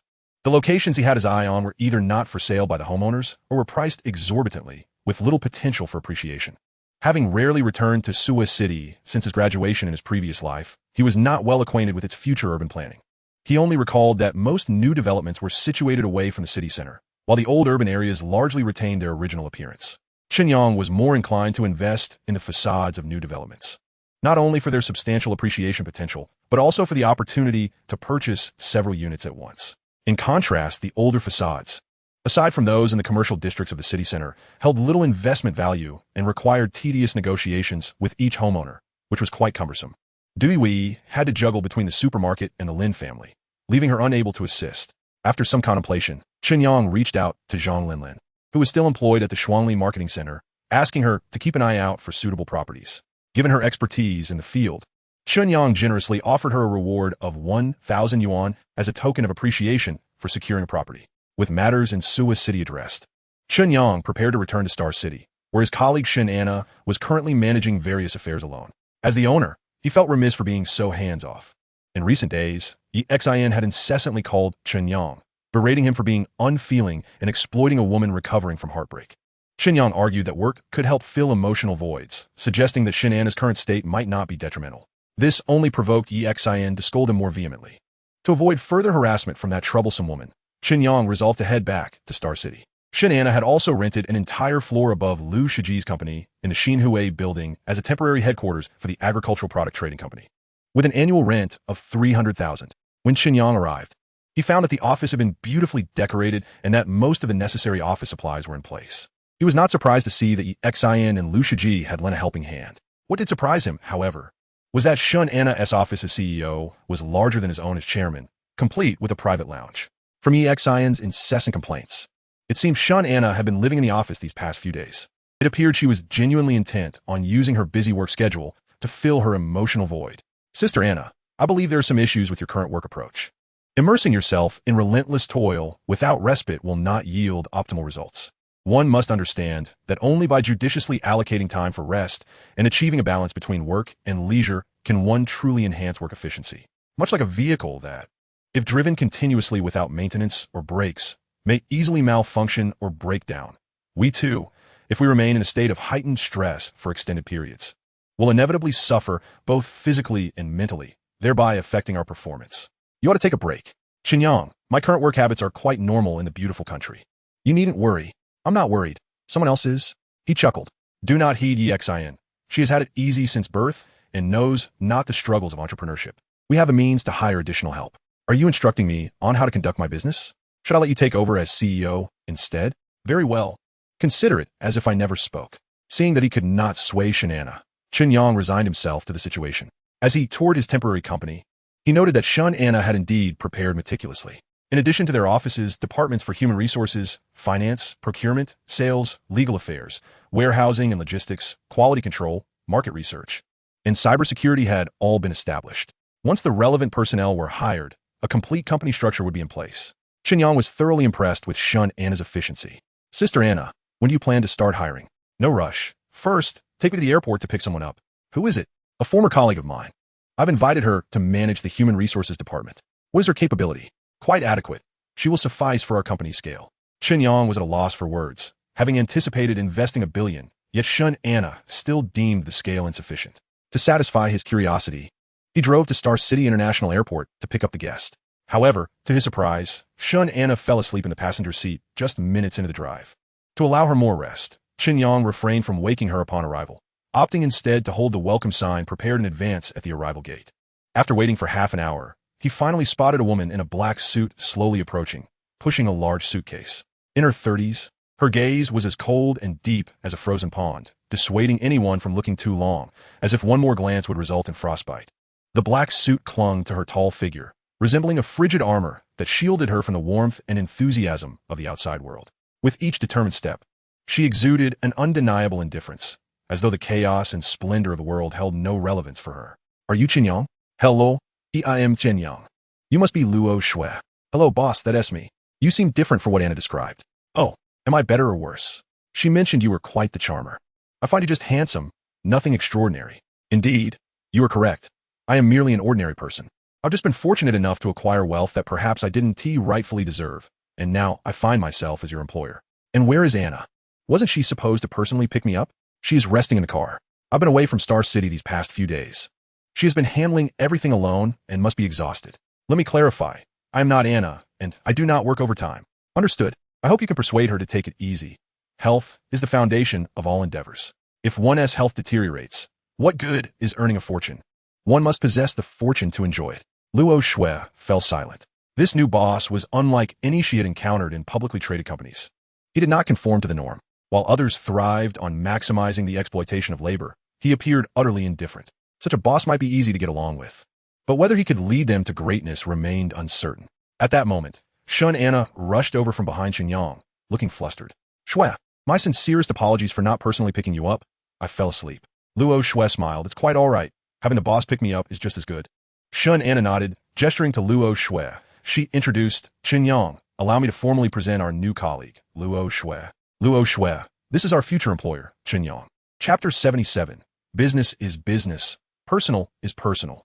Chen Yang booked 2 rooms at a hotel near the Xinhui building for Shun Anna and Luo Shui to rest. Given that Shun Anna had been residing in the office, Yi Xian would undoubtedly have a lot to say about it.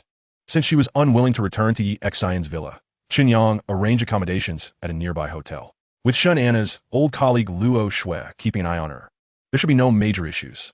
However, Shun Anna instructed Chen Yang to book 6 rooms, mentioning that 4 more individuals would be arriving later, her former classmates and colleagues. At 100 yuan per room, 6 rooms would total 600. Since all were being brought in from out of town, they would likely require long-term accommodations. Calculating at a monthly rate, 600 per day amounted to 18,000 yuan per month. This is merely about Shun Anna and her companions. If further recruitment is necessary, the expenses will inevitably escalate. Sister Anna, I have an unoccupied unit in the Sunshine Garden community. Is the company interested in renting it to furnish as employee dormitories? Shun Anna was somewhat perplexed by Chen Yang's intentions. She inquired, Boss, why must the company rent it? You could simply renovate it for us to reside in. Chen Yang explained, business is business, and personal matters are personal. The property is my private asset. It can be leased to the company or to individuals. If I provide it free of charge to the company, I would forfeit a source of income. Are you suggesting that we use company funds to renovate the property and then pay to rent it as a dormitory? Sen Anna sudenli comprenden Yang es perspective. It still felt somewhat odd. Precisely. Chen Yang affirmed with a nod. Rest assured, I won't take advantage of the company. The renovation costs can be offset against the subsequent rent. Shun Anna found Chen Yang's proposal viable. Regardless of whose property it was, renting was renting. And there was no need to contradict her employer over such trivial matters. Additionally, since Chen Yang's property was still in its raw state, they could design the renovations according to their preferences, making it more comfortable for future habitation. However, Shun Anna had further inquiries that needed clarification from Chen Yang. Will we stay before the renovations are completed? Chen Yang replied, you can arrange that yourself. You may stay in a hotel or rent a few existing units nearby for a transitional period. Then let us opt for a hotel. Shun Anna preferred not to squander too much time searching for accommodations and chose the most convenient living arrangement. Chen Yang then returned to the front desk, haggling with the hotel manager, ultimately securing 6 guest rooms for 12,000 yuan per month. After handing the room keys to Shun Anna, he drove home to rest. Anna, our boss is not the enigmatic figure you described. He is rather a demon. The company hasn't even begun to take off, and he is already scheming to profit from it, draining its resources. How can this company endure? Luo Shui expressed her dissatisfaction with Chen Yang's actions. Shun Anna disagreed with Luo Shui's viewpoint. She asserted, Chen Yang has the right to lease his property to any entity or individual. Since the renovation costs can be deducted from the rent, there is no question of him taking advantage of the company. Moreover, the company ultimately belongs to him. Any losses incurred are his alone. Why should we employees be overly concerned? While acknowledging the rationale, Luo Shui expressed her apprehension. But if he is this calculating, won't we eventually be exploited? Shun Anna chuckled. A shrewd boss is not necessarily a detriment to the company. Besides, he is not the person you imagine. He is actually quite kind and generous. Once you become more familiar with him, your current impression will surely change. Let's hope so. Luo Shui pouted. She had left her job at a foreign enterprise and traveled a great distance to pursue a promising venture alongside Shun Anna. If a new boss proved difficult to work with, it would indeed be challenging. Not long after returning home, Chen Yang received a call from Zhao Xiaoli, who mentioned she had identified several promising storefronts and inquired when he would be available to view them. Exhausted from a day of driving, he scheduled to meet her the following morning. Shortly thereafter, Shun Anna called again, asking if he would visit the company to meet the new employees. Since he was already committed to meeting Zhao Xiaoli, he requested that she postpone the meeting by a day. After hanging up with Shun Anna, he received another call from Su Mingwei, who wanted to recommend a few stocks to him. Chen Yang Ditlinet. He had been keeping an eye on the stock market during his downtime, and the overall trend was discouraging. The stocks of Xingqing Heavy Industry, which he had purchased when they peaked at 20-some yuan, had since declined to just over 16 yuan. Clearly, this was not an opportune time for stock trading. Su Mingwei, who had initially advocated for Xingqing Heavy Industry, had shifted her focus to several other stocks, her confidence evidently shaken by the sluggish market. This was not the right moment to re-enter the stock market. A rapid knocking at the door interrupted his thoughts. Suspecting it might be Lu Qingqing, he opened the door, only to find Su Mingwei standing there. Su Mingwei, you're still residing here? She explained, yes, there were several vacant rooms at Qingqing's place, so I moved in. Feeling somewhat fatigued, Chen Yang replied, I'm quite busy lately. You should manage the stock matters on your own. Su Mingwei hesitated. Isn't that a bit inappropriate? I must be responsible for your funds. Chen Yang pondered for a moment and said, of the stocks you've recommended, choose the one you believe has the least potential and invest in that. Huh? Su Mingwei was bewildered, unable to fathom Chen Yang's reasoning. Why? Chen Yang could not elucidate the intricacies of the future, merely stating, this is my opinion. If you wish to heed it, try investing a little. If not, continue to hold your position. Su Mingwei felt disappointed by his explanation. Reluctantly, she returned to Lu Qingqing's side, having already been indecisive. After conversing with Chen Yang, she felt even less inclined to invest. Consequently, she missed a valuable opportunity to shine. Chen Yang closed the door once he confirmed she would not return. He had kept 20 million in his account untouched, intending it as a trial for Su Mingwei, as long as she did not incur major losses. He believed he could recuperate the funds. Yet, Su Mingwei seemed to have lost the confidence she had when first introducing stocks to him, which left him feeling somewhat regretful. Currently, Chen Yang's capital was sufficient for a comfortable life in his later years. He preferred not to overexert himself. If Su Mingwei was willing to assist him in monitoring the stock market, he would gladly cooperate, provided there was potential for success. The Public Agricultural Products Trading Company's listing plan would proceed smoothly as long as Shun Anna and her team dedicated themselves fully. Chen Yang had no intention of interfering. He believed professional matters should be left to those with expertise. Since Shun Anna was skilled in her field, he, as a novice boss, had no need to meddle. Apart from the meetings he was required to attend, the signatures he had to provide, and the capital he had to invest, Chen Yang intended to limit the time he spent at the company. Chapter 78. Investing in Real Estate Agencies. After a few days' absence, Zhao Xiaoli had undergone a noticeable transformation. Her once formal and austere black business attire had been replaced with a simple yet fashionable white t-shirt and light blue jeans. Her high heels had given way to comfortable sneakers. The white t-shirt, as pristine as fresh snow, gently hugged her slender neck and delicate collarbone. The light blue jeans fit her trim waist, rounded backside, and long, straight legs perfectly, showcasing her exquisite figure without reserve. It was no wonder her beauty drew the envy of Liu Shiji's wife, perhaps due to prolonged sun exposure. Zhao Xiaoli's formerly fair complexion had taken on a slightly sun-kissed hue. However, this change did not diminish her allure. Rather, it imparted a vibrant and lively air, exuding a healthy and natural charm. The only aspect that made Chen Yang slightly uncomfortable was the thick layer of foundation on her face, which appeared starkly contrasted with the rest of her body, as if her face and body were unnaturally divided. It seemed her facial scars had yet to completely fade. Manager Zhao, everyone says you should borrow a car from the company for your commute. Why won't you heed their advice? Mr. Chun, I have resigned. So I have no reason to use the company car, nor do I wish to. Resigned? Chen Yang was taken aback. Liu Shiji had been in touch with him daily, yet had not mentioned this. Was it Liu's decision, or his wife's? Zhao Xiaoli sighed. I no longer wish to be disturbed by malicious rumors, so I chose to resign. Chen Yang understood her decision. The fear of public opinion could be overwhelming, especially after the incident. Even though Zhao Xiaoli is innocent, people tend to speculate according to their own biases rather than seek the truth of the matter. So, is everything all right in your life now? Would you like me to advance you some money? No need. President Liu has compensated me for 3 months' salary. Very well. If you encounter any difficulties, do let me know. Thank you for your concern, President Chen. Zhao Xiaoli declined in Yang's goodwill. After exchanging pleasantries, she guided Chen Yang to a crossroads in a residential community. She pointed to 4 row houses near the southeast corner and said to Chen Yang, I have contacted the landlords of these properties, and they are all willing to sell. Chen Yang observed that all 4 storefronts were in operation, each approximately 30 square meters. The 2 storefronts at the corner were small restaurants serving breakfast and lunch, experiencing average foot traffic with a sign advertising the sale of the business hanging at the entrance. The adjacent 2 storefronts included a dry cleaning shop that was closed and a clothing store also displaying a transfer sign, which was likewise not open. Why is business so poor here? Chen Yang wondered. Given the prime location, it was surprising that 2 out of 3 shops were up for sale. Zhao Xiaoli explained. There are 6 breakfast shops within a 200-meter radius, and this one has the worst taste. The clothing store sells trendy women's apparel, but the majority of passers-by are elderly and children, who seldom enter to make purchases. Only on weekends does their business pick up a bit. The dry cleaning shop's business is relatively stable, but their landlord mentioned that he could arrange for them to move out. Chen Yang inquired about the pedestrian traffic in the vicinity. Zhao Xiaoli pointed north toward the intersection and replied, There's an elementary school and a middle school over there. Every morning and evening, adults come to drop off and pick up their children. From my observations, the foot traffic remains consistently above 1,000 during each time period. Chen Yang then asked her where the vegetable market was located. Zhao Xiaoli responded, The vegetable market is near the school. Chen Yang pondered for a moment and concluded that this location could be ideal for establishing a supermarket specializing in agricultural products.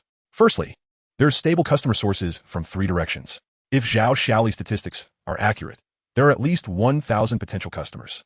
Secondly, there are many elderly residents in the area. This demographic is highly price sensitive. As long as the supermarket's vegetable prices are lower than those of the market, they will undoubtedly prefer to shop at the supermarket. In fact, even the elderly living north of the intersection might be attracted to it. Chen Yang quickly made up his mind. What are the prices for the storefronts? Zhao Xiaoli extended 4 fingers and said, 400,000 each. The old storefronts in this aging community are priced at 13,300 per square meter, which seems a bit steep given the current property prices in Xinjiang. However, being within the second ring road, There is significant potential for value appreciation in the future, whether through redevelopment or upgrades. All right, go ahead and negotiate with them. When it's time to sign contracts and make payments, just give me a call. After saying this, Chen Yang took out 10,000 yuan in cash that he had prepared in advance and handed it to Zhao Xiaoli. This money is to cover your errands. If it's not enough, let me know.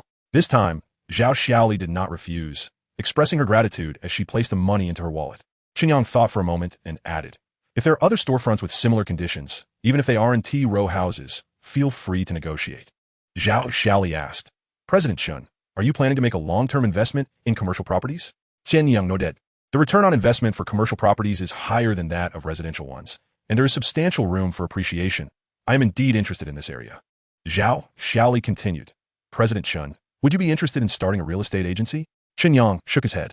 Running an agricultural trading company, along with a chain supermarket, was already enough to keep him busy, leaving no energy for other endeavors. However, he quickly grasped Zhao Xiaoli's intentions. Are you interested in starting one? Zhao Xiaoli nodded. I wish to do so, but I lack the capital. Chen Yang contemplated briefly and proposed, then I will invest in you to establish a real estate agency. I will provide the funding and take 30% of the shares. How does that sound? Zhao Xiaoli had initially only hoped for a job from Chen Yang, never expecting to become a shareholder directly, and tears of excitement welled up in her eyes. President Chen, you're not joking with me, are you? Chen Yang replied very seriously. I'm 100% serious. Thank you, President Chen, Zhao Xiaoli exclaimed, shaking Chen Yang's hand in excitement. Chen Yang, concerned that Zhao Xiaoli might get overly enthusiastic, cautioned her, don't be too hasty in your thanks. If performance is poor, I might still close the company at any time. Chen Yang, I will work hard. Zhao Xiaoli immediately raised 3 fingers in a solemn vow. Chen Yang was amused by her serious and cautious demeanor. Then you should get back to your important tasks. Zhao Xiaoli smiled and waved goodbye to Chen Yang before taking out her phone to contact the owners of the shops regarding the sale. After parting ways with Zhao Xiaoli, Chen Yang drove to the supermarket in Sunshine Garden Community. If his cousin Zhao Qian hadn't gone to driving lessons, he would fulfill his promise to take her shopping at Xingqing International Shopping Center. Chapter 79, An Unexpected Staff Meeting. Upon arriving at the rental apartment where Chen Chunmei's family lived, Chen Yang found his cousin Zhao Qian comfortably curled up in bed, lost in sweet dreams. Her long eyelashes fluttered slightly, as though she were immersed in a beautiful dream. Remembering her frequent complaints of sleep deprivation during high school, Chen Yang hesitated to disturb her. Since he had ample time today, he decided to assist at the supermarket first. When Chen Yang arrived at the supermarket in Sunshine Garden Community, he found several customers already selecting goods. Habitually, he greeted the staff on duty, Zhao Donghai and Zhong Lin, then helped organize the shelves. Just as he was engrossed in work, he suddenly heard a somewhat familiar voice from behind. Boss. The voice was crisp and cool, tinged with uncertainty. Chen Yang turned to see Luo Shui, the new HR personnel from his company, standing there. Luo Shui, what brings you here? Boss. Didn't you say you had important matters to attend to? Is this what you consider important? Luo Shui expressed surprise, mixed with a hint of dissatisfaction. The first high-level meeting of the company was taking place, and, as the boss, Chen Yang was absent. The reason for his absence was that he was working menial tasks in an ordinary supermarket. Caught in the act, Chen Yang felt somewhat embarrassed. He explained, I finished my matters and thought I would stop by to spend time with family and help out with some chores. This supermarket is also part of your family's business? As soon as Luo Shui asked the question, she realized it was redundant. The moment they arrived, President Lu downstairs had mentioned that the supermarket was run by Chen Yang's family. She quickly changed the subject. We came to check out the new dormitory with Anna and the others. Chen Yang was a bit surprised. He had only casually mentioned the rental situation and hadn't provided Shun Anna with a specific address. He and expected them to find it so easily. How did you know the address? President Lu from Sunshine Real Estate sent us over. Then let me take you there. Chen Yang, taken aback that they would seek Lu Shiji, felt it was his duty as the landlord and boss to serve as a guide. Let me grab some water first. Luo Shui had not forgotten her mission for coming to the supermarket and swiftly retrieved 6 bottles of ice-cold mineral water from the upright freezer at the entrance. When she was about to pay, Chen Yang stopped her. No need to pay. Consider my treat. Can I grab some snacks too? Sure. Faced with Luo Shui's small request for more, Chen Yang readily agreed. Luo Shui quickly dashed to the snack aisle to grab a few packs of her favorite treats. Chen Yang greeted Zhao Donghai, asking him to inform Zhao Qian to postpone their shopping plans for a while. Then, carrying the mineral water, he left the supermarket with Luo Shui. Shin Anna was chatting with new colleagues at the entrance of Sunshine Garden Community when she spotted Chen Yang and Luo Shui walking out of the supermarket together. Looking quite surprised. Boss, what brings you here? In the bustling supermarket, he was caught in the act of doing menial tasks. Before Chen Yang could concoct a defense, Luo Shui preemptively answered. Chen Anna found the situation somewhat amusing. It seemed that Chen Yang genuinely intended to shirk his responsibilities, preferring to linger in his own supermarket rather than attend to matters of the company. Shall we not introduce the new colleagues? Chen Yang glanced at the 4 individuals beside Chen Anna. 3 women and 1 man, all roughly in their 30s. Each of the women possessed striking beauty. The first, tall and slender, wore a floral dress that danced gracefully in the breeze, resembling a delicate swallow in flight. The second woman, slightly plump, sported an endearing round face that exuded charm and approachability. The third, bespectacled and petite, radiated an air of scholarly sophistication. As for the man, he appeared to be a simple, honest fellow, standing at about 1.7 meters, with a square face and glasses, quietly positioned next to his female colleagues. Turning to the 4, Chen Anna said, "Please introduce yourselves." "Boss, I'm Zhao Xiao. I look forward to working with you." The tall woman was the first to extend her hand for a handshake. "Boss, I'm Qin. I hope to collaborate effectively." The slightly chubby woman also shook Chen Yang's hand. "Boss, my name is Qian Duo. I appreciate your guidance." The bespectacled woman opted for a polite bow instead of a handshake. When it was the turn of the bespectacled male colleague, he merely lowered his head and quietly greeted Chen Yang. "Boss, I'm Luo Hao, specializing in computer science." Chen Yang was intrigued as to how Chen Anna had befriended such a reserved individual. Yet, a talent in computer science was precisely what he needed. He patted Luo Hao on the shoulder and encouraged him, "Work diligently. I hope you become a pivotal member of our company." Sensing that Chen Yang was focusing solely on Luo Hao, Zhao Xiao felt a twinge of jealousy. "Boss, that's not fair. Are we not important members of the company as well?" Chen Yang chuckled. "Even if you stand still, you're the finest face of the company. How could you possibly be unimportant?" Pouting, Zhao Xiao retorted. "So in the boss's eyes, we are merely decorative?" Chen Yang responded with a smile.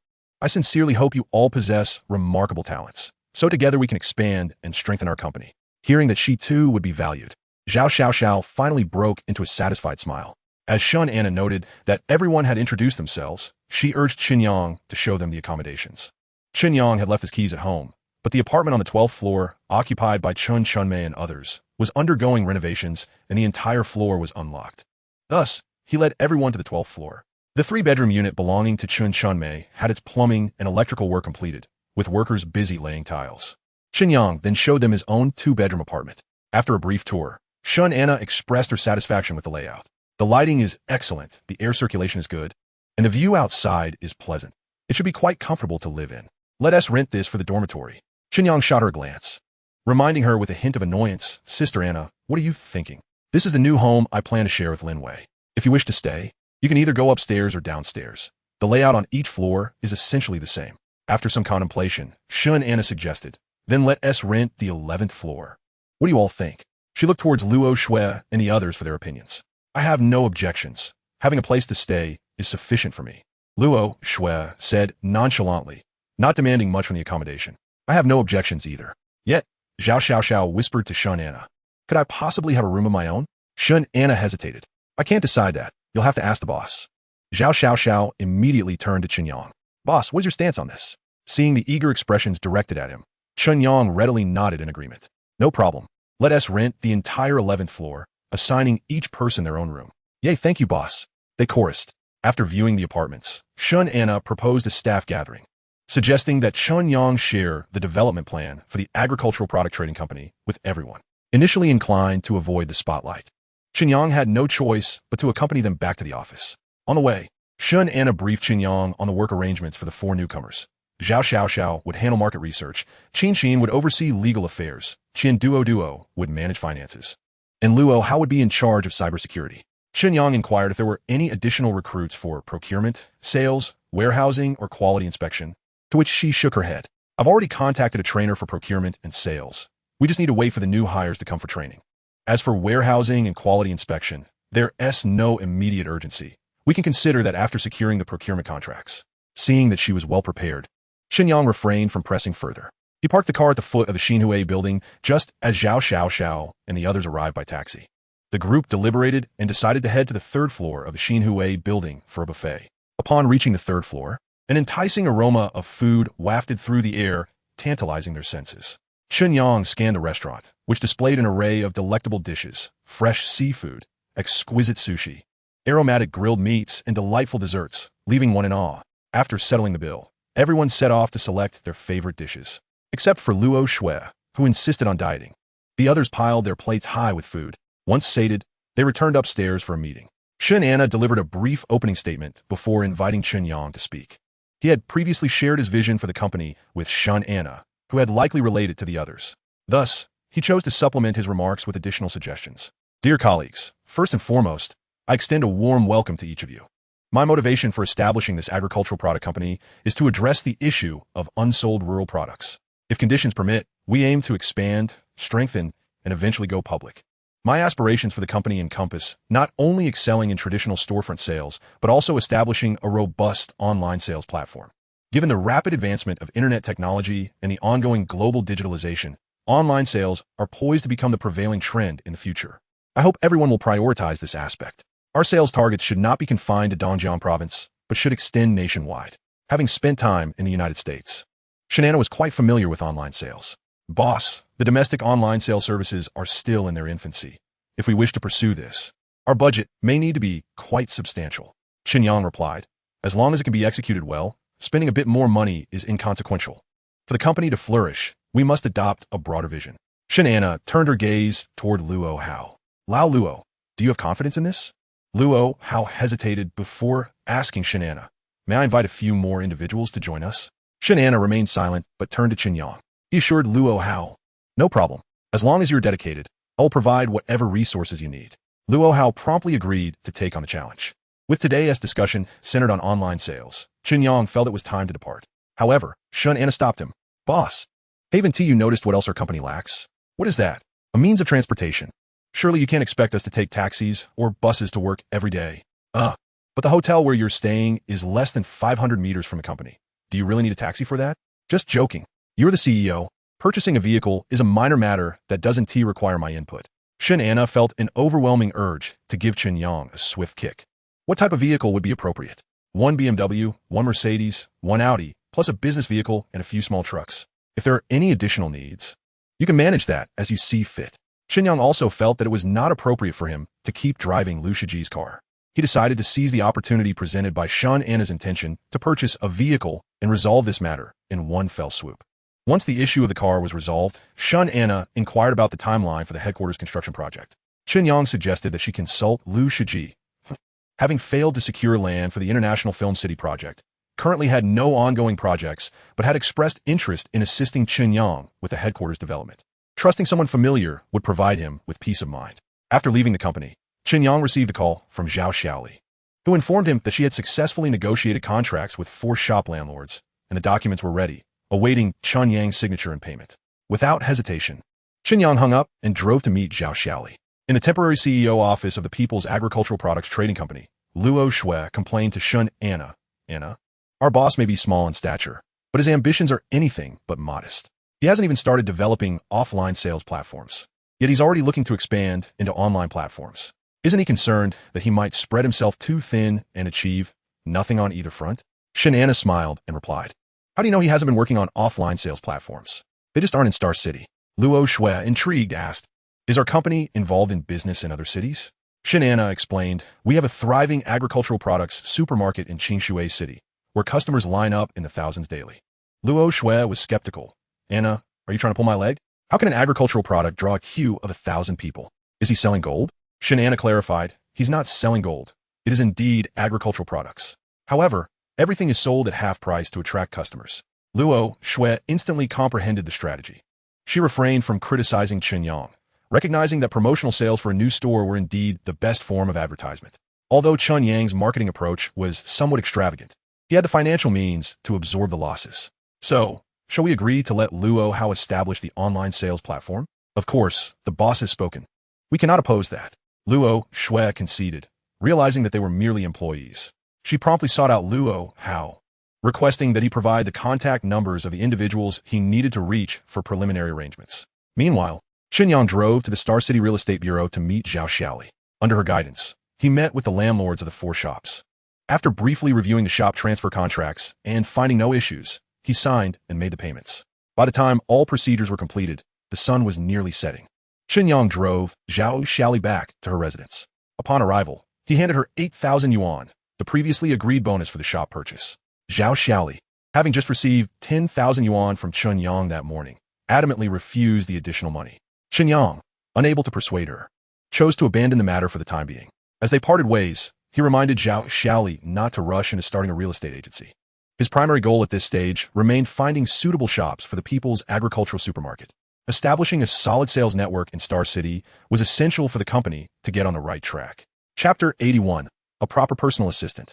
To expedite the shop purchasing process, Chen Yang called Shen Anna, requesting that Zhao Xiao be temporarily assigned to him as a personal assistant. Initially, Shen Anna was unsure of Chen Yang's intentions and curiously inquired over the phone, "Boss, you aren't involved in the day-to-day operations. Why do you need a personal assistant?" Chen Yang explained, "I plan to buy several shops for the agricultural products supermarket. Searching alone is too slow." Shen Anna further questioned, "Why choose Zhao Xiao?" Chen Yang replied, "She is experienced in market research and would benefit from familiarizing herself with the environment, making her future work more efficient." Shen Anna found his reasoning sound.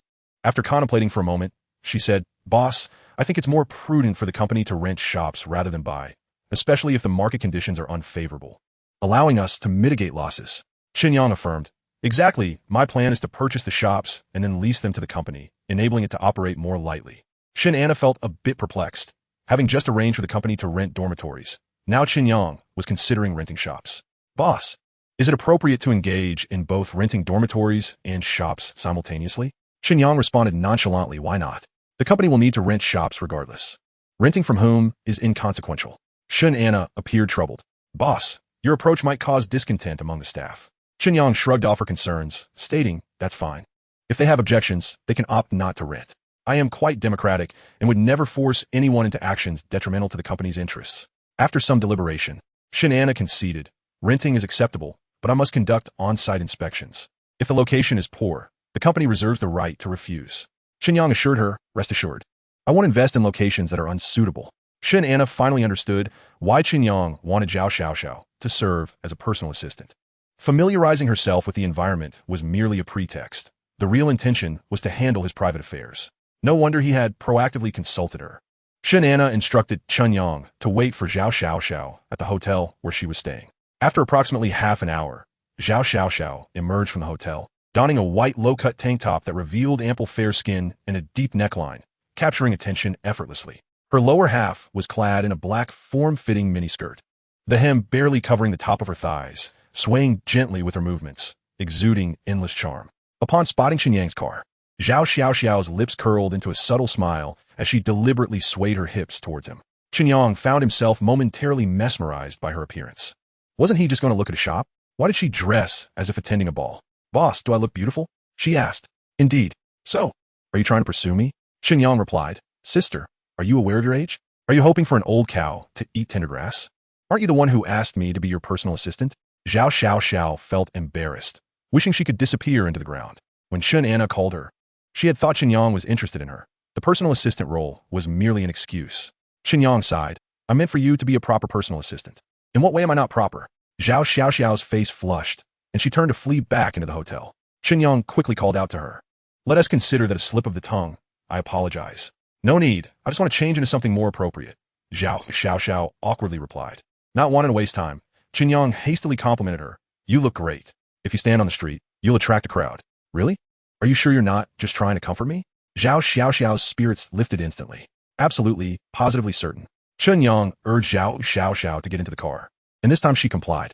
It must be said that Zhao Xiao's charm was indeed remarkable. Standing at the entrance of the real estate agency, she captivated the young real estate agents selling second-hand houses. Of course, during their journey, Chen Yang had already discussed their strategy with Zhao Xiao.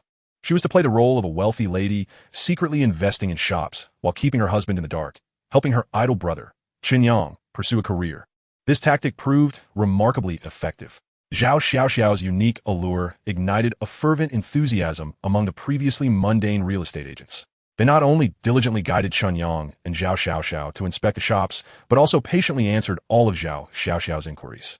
What was even more surprising was that when Zhao Xiao negotiated prices with the landlords, the agents assisted in communication and negotiations, striving to secure the most favorable terms for her.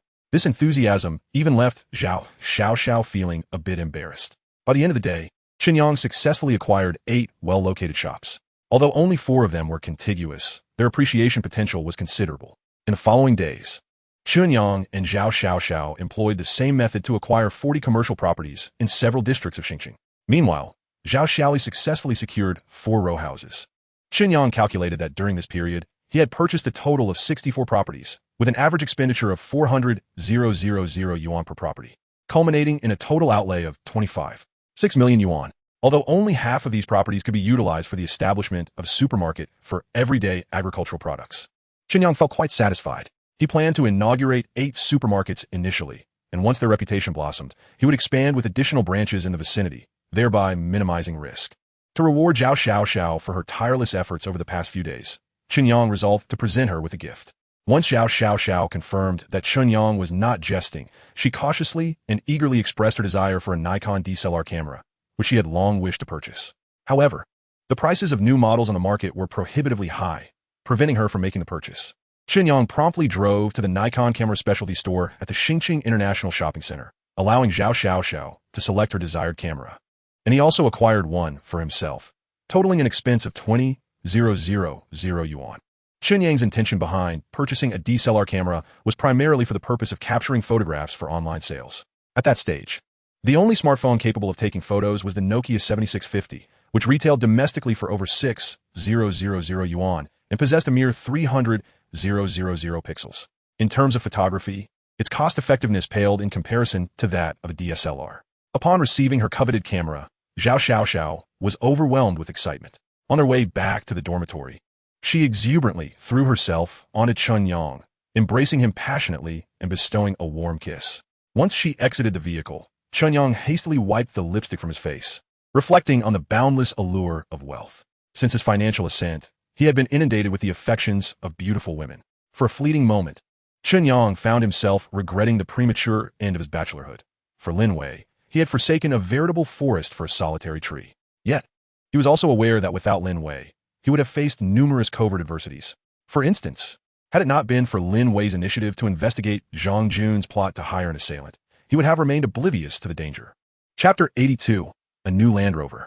Following Chen Yang's approval for the car purchases, Shen Anna acquired a Mercedes for her personal use and also procured a top-of-the-line Land Rover Range Rover for Chen Yang. Additionally, she purchased an Iveco van and 4-wheeling mini-trucks. The Iveco would be employed for transporting employees to and from work, while the mini-trucks were designated for delivering goods to clients or stores. The total expenditure for these 7 vehicles exceeded 5 million yuan.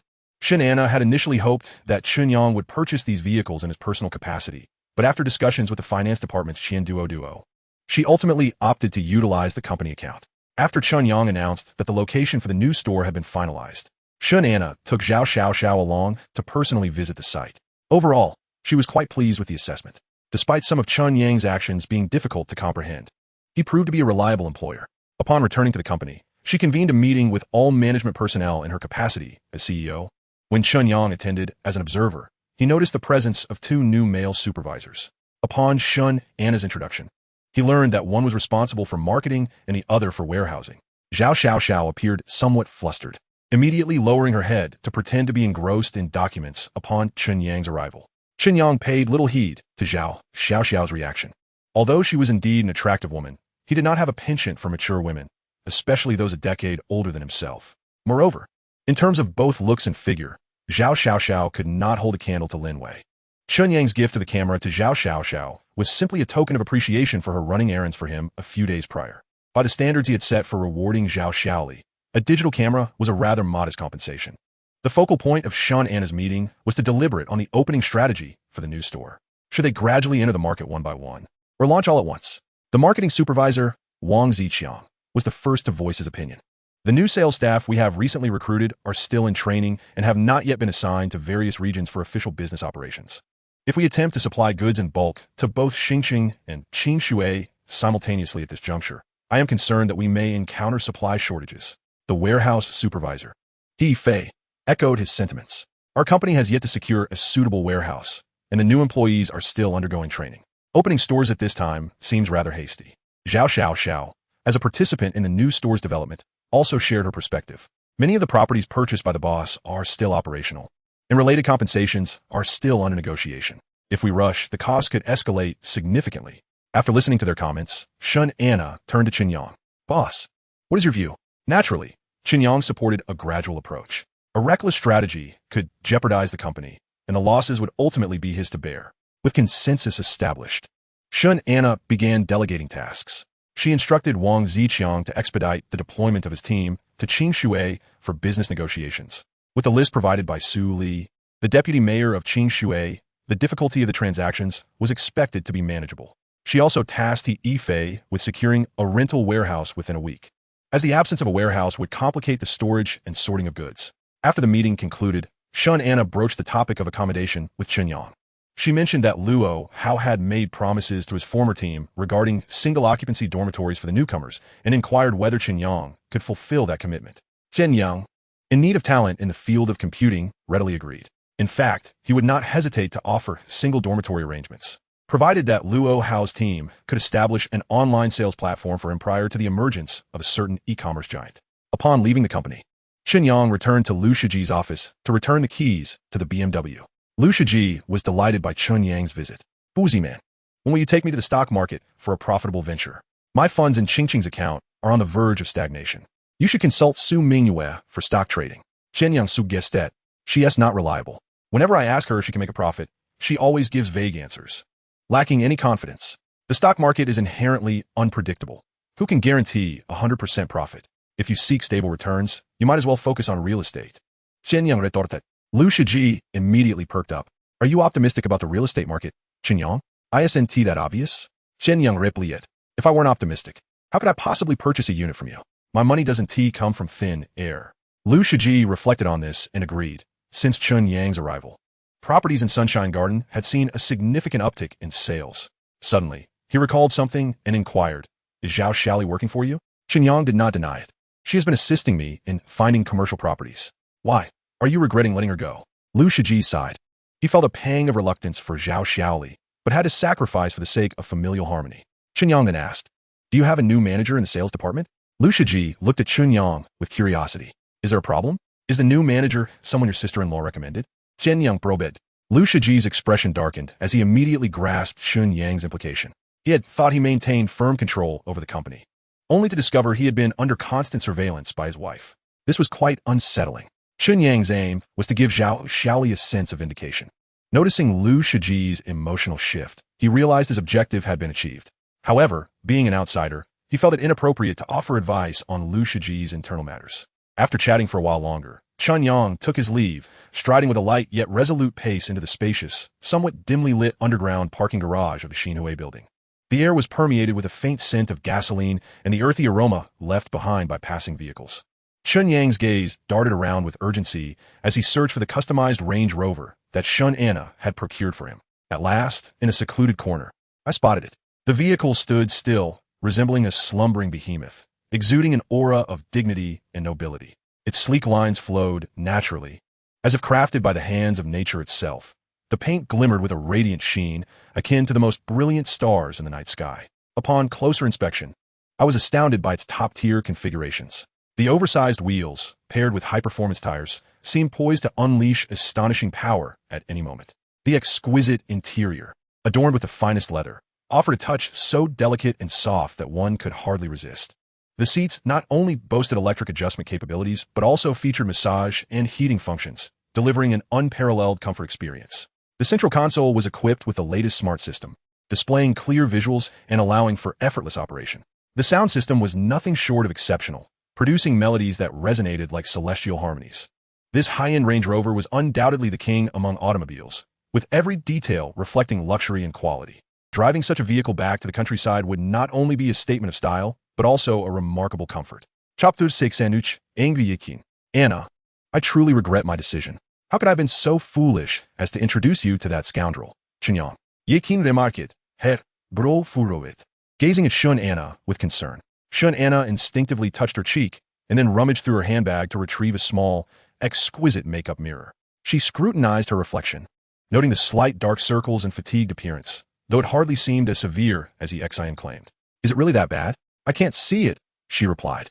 When your cosmetics can no longer conceal it, it will be too late, Yi Xin retorted sharply. You need to quit your job.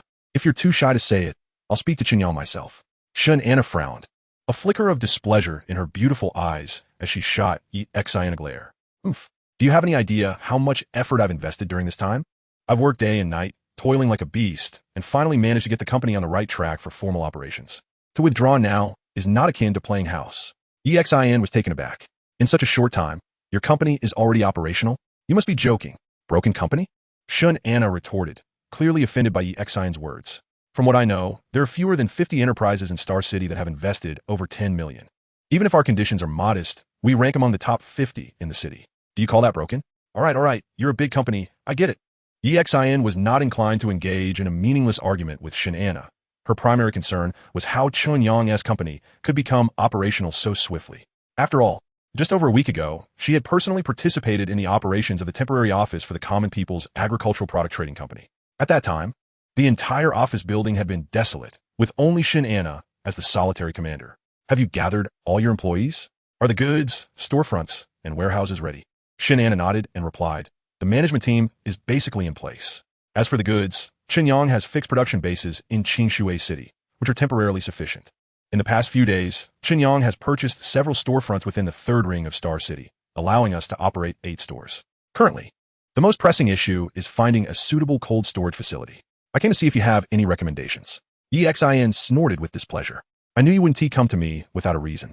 It's hard to even chat with you unless you need something. Chen Yang immediately adopted a cheerful demeanor, sidling up to EXIN, wrapping her arms around her shoulder, and sweetly pleading, darling, this isn't my first time as a CEO, of course. I need to achieve something. Once the company stabilizes, I promise to spend quality time with you. Enough. EXIN shivered at the display. Her main concern was Chen Yang overworking herself and jeopardizing her health. Having just lost a love, if her health were to falter too, she wouldn't know how to explain it to Chen Yang's parents living abroad. There's an old cold storage facility in the Southern Agricultural Product Trade Market that's up for transfer. I'll get you the contact details later. Let Chen Yang handle the negotiations himself. EXIN, I adore you. Chen Yang exclaimed, joyfully planting a kiss on EXIN's cheek. EXIN shook her head helplessly. She reminded Chen Yang, business is business. Don't let yourself be sold out to that scoundrel. What are you thinking? Chen Yang rolled her eyes. I'm 10 years older than Chen Yang. How could he possibly like me? Besides, he is married to Lin. Yiking responded. That lad is generous with the women around him, and he has good conditions. I worry you might be foolish.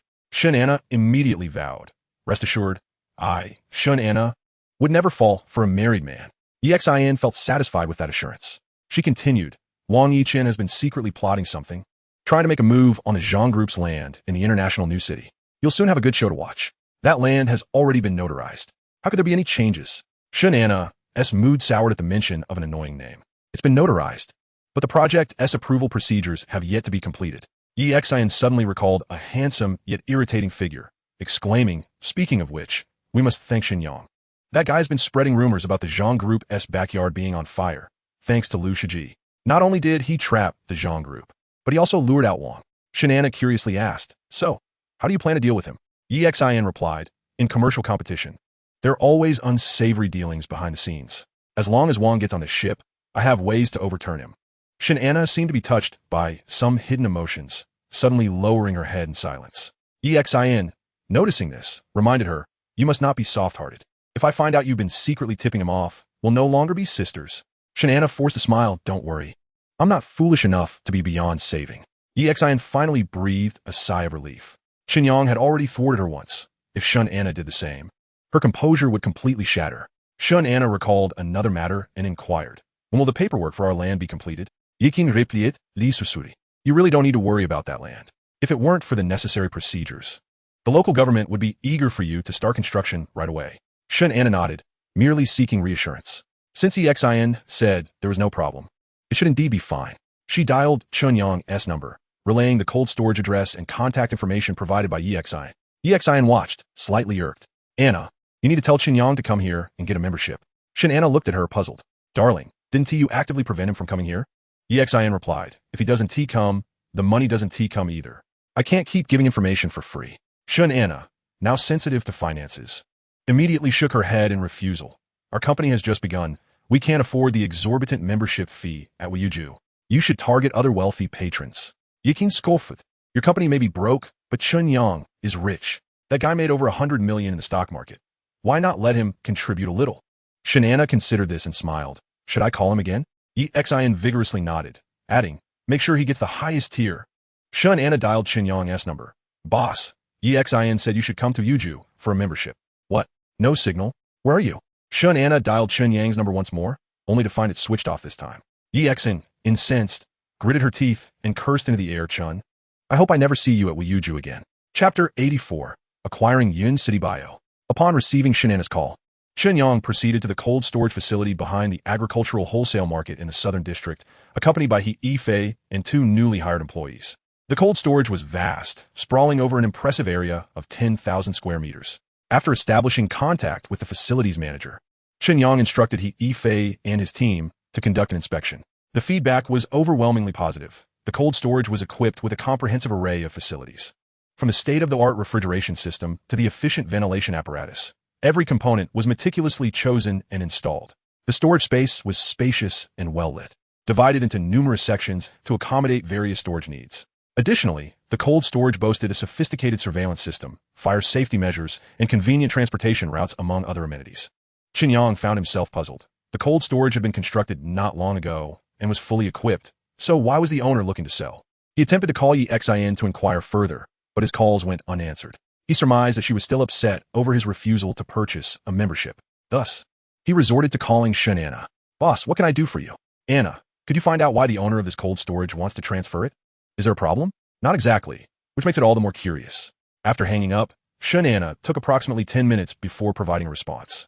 Boss, EXIN mentioned that the owner recently suffered significant losses from gambling and, after borrowing money from loan sharks to invest in stocks, incurred further losses. They are now in urgent need of cash to repay debts. If you wish to acquire it at the lowest price, she can facilitate the negotiation. What are the conditions? Become a member. Then let us go for the most basic tier. You know how many expenses the company has. We must embrace the spirit of frugality. Very well, but you all should return first. EXIN said we shouldn't rush. After concluding the call, Chen Yang escorted He Yifei and the others back to the company. Despite EXIN's irritable temperament, Chen Yang had unwavering confidence in her capabilities. As for the 500,000 yuan membership fee, he understood its necessity. With the substantial expenditures of Yuju, if everyone were to exploit information for free, the establishment would inevitably face ruin. With the cold storage matter seemingly resolved, Chen Yang decided to head home. Chen Anna would surely follow up on the subsequent tasks. His responsibility would be to provide the funding. Upon returning to the residential complex of Shida Affiliated High School, he encountered Lu Qingqing and Su Mingyue descending from the building. Su Mingyue appeared somewhat disheartened, while Lu Qingqing softly comforted her. What is wrong? Heartbroken? No, it's just that a stock she had her eye on has been rising these past few days. But she didn't buy it. As an experienced investor, Chen Yang understood the frustration of missing out on a stock. So you missed a single opportunity. Don't worry. As long as you're in the stock market, you'll have plenty more chances to miss. You'll eventually grow accustomed to it.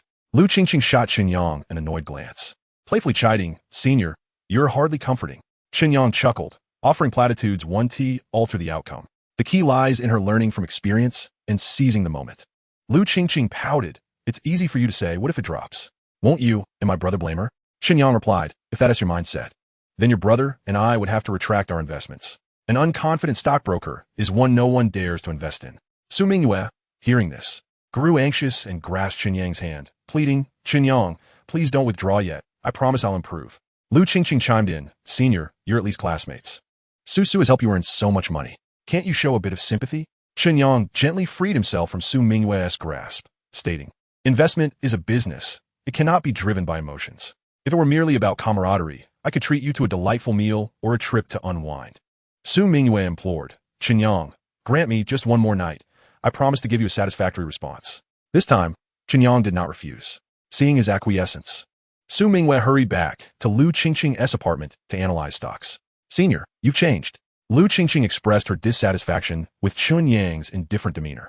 Chen Yang sighed as he watched Su Mingyue disappear, remarking her indecisive mindset will not serve her well as a stockbroker. Rather than facing eventual elimination, it's better to give her a push now. If she succeeds, splendid. If not, she can pivot without wasting her youth. Lu Qingqing may not have been well-versed in stocks, but she grasped the essence of Chen Yang's words, and a smile soon graced her face. Senior, so you never intended to withdraw. You made me worry for nothing. Chen Yang stated, whether to withdraw or not depends on her performance. As far as I know, your brother has already lost confidence in her. Having heard Lu Shiji's complaints, Lu Qingqing clenched her fists, declaring, then I must encourage Su. With that, she dashed back inside. Feeling fatigued, Chen Yang returned home, took a shower, and retired for the night. Upon waking, he discovered numerous messages from Su Mingwei. She had recommended Yin City Bio, stating that the company had recently developed several new projects and had business ties with several major domestic enterprises. She wanted to give a try. Chen Yang recalled that Yin City Bio had indeed seen a surge in its stock price for a time. After checking online, he found that the stock had consecutively dropped for 5 days, with its price falling from 22 to 18 yuan. If his memory served him correctly, this stock should eventually reach 25 yuan. After contemplating briefly, he sent Su Mingwei a message, advising her to invest in Yin City Bio, presumably having stayed up all night. Su Mingwei, upon receiving Chen Yang's message, knocked frantically on his door, fearing she had misread. Weren't you told to buy in? What is the issue? How much should I purchase? If you're confident, then go all in. Okay, should I notify General Liu as well? Handle it as you see fit. Don't ask me about everything. Stock investment inherently carries risks, and General Liu is not unreasonable. Chen Yang, thank you for your support. Su Mingwei bowed gratefully to him. Such formalities are unnecessary. Chen Yang turned aside, not wishing to receive such a gesture. The opportunity he provided for Su Mingwei to grow was mutualistic. It was a relationship of reciprocal benefit, devoid of any notion of indebtedness. With Chen Yang's affirmative response, Su Mingwei's spirits lifted considerably. She swiftly returned home to contact Liu Shiji. However, Liu Shiji indeed lacked confidence in her. His call soon reached Chen Yang. Chen Yang, did you buy Yin City Bio? Not yet. Su Mingwei thinks it's worth buying, so I advised her to proceed. How confident are you? I see she is quite confident, so we should make a profit. How much do you plan to invest? 20 million yuan. After all, it's all profit. Chapter 85. After the bad news comes good fortune, profits galore. Mr. Ma, why did you recommend Yin City Bio to little Su? What's the matter? Those favorable reports circulating are fabricated. You should know this stock holds no investment value. I'm aware. I simply want that little vixen to taste defeat once. She thinks she is impressive with 2 wealthy backers. She even hesitates to accept a dinner invitation. What a facade of superiority from someone who ascended through charm and sheer luck. Mr. Ma, if this backfires and her clients incur losses, could it damage the company's reputation? No worries. This stock merely lacks investment value. The risk is not substantial. Even if there are losses, it is the responsibility of that little vixen, and it has nothing to do with me.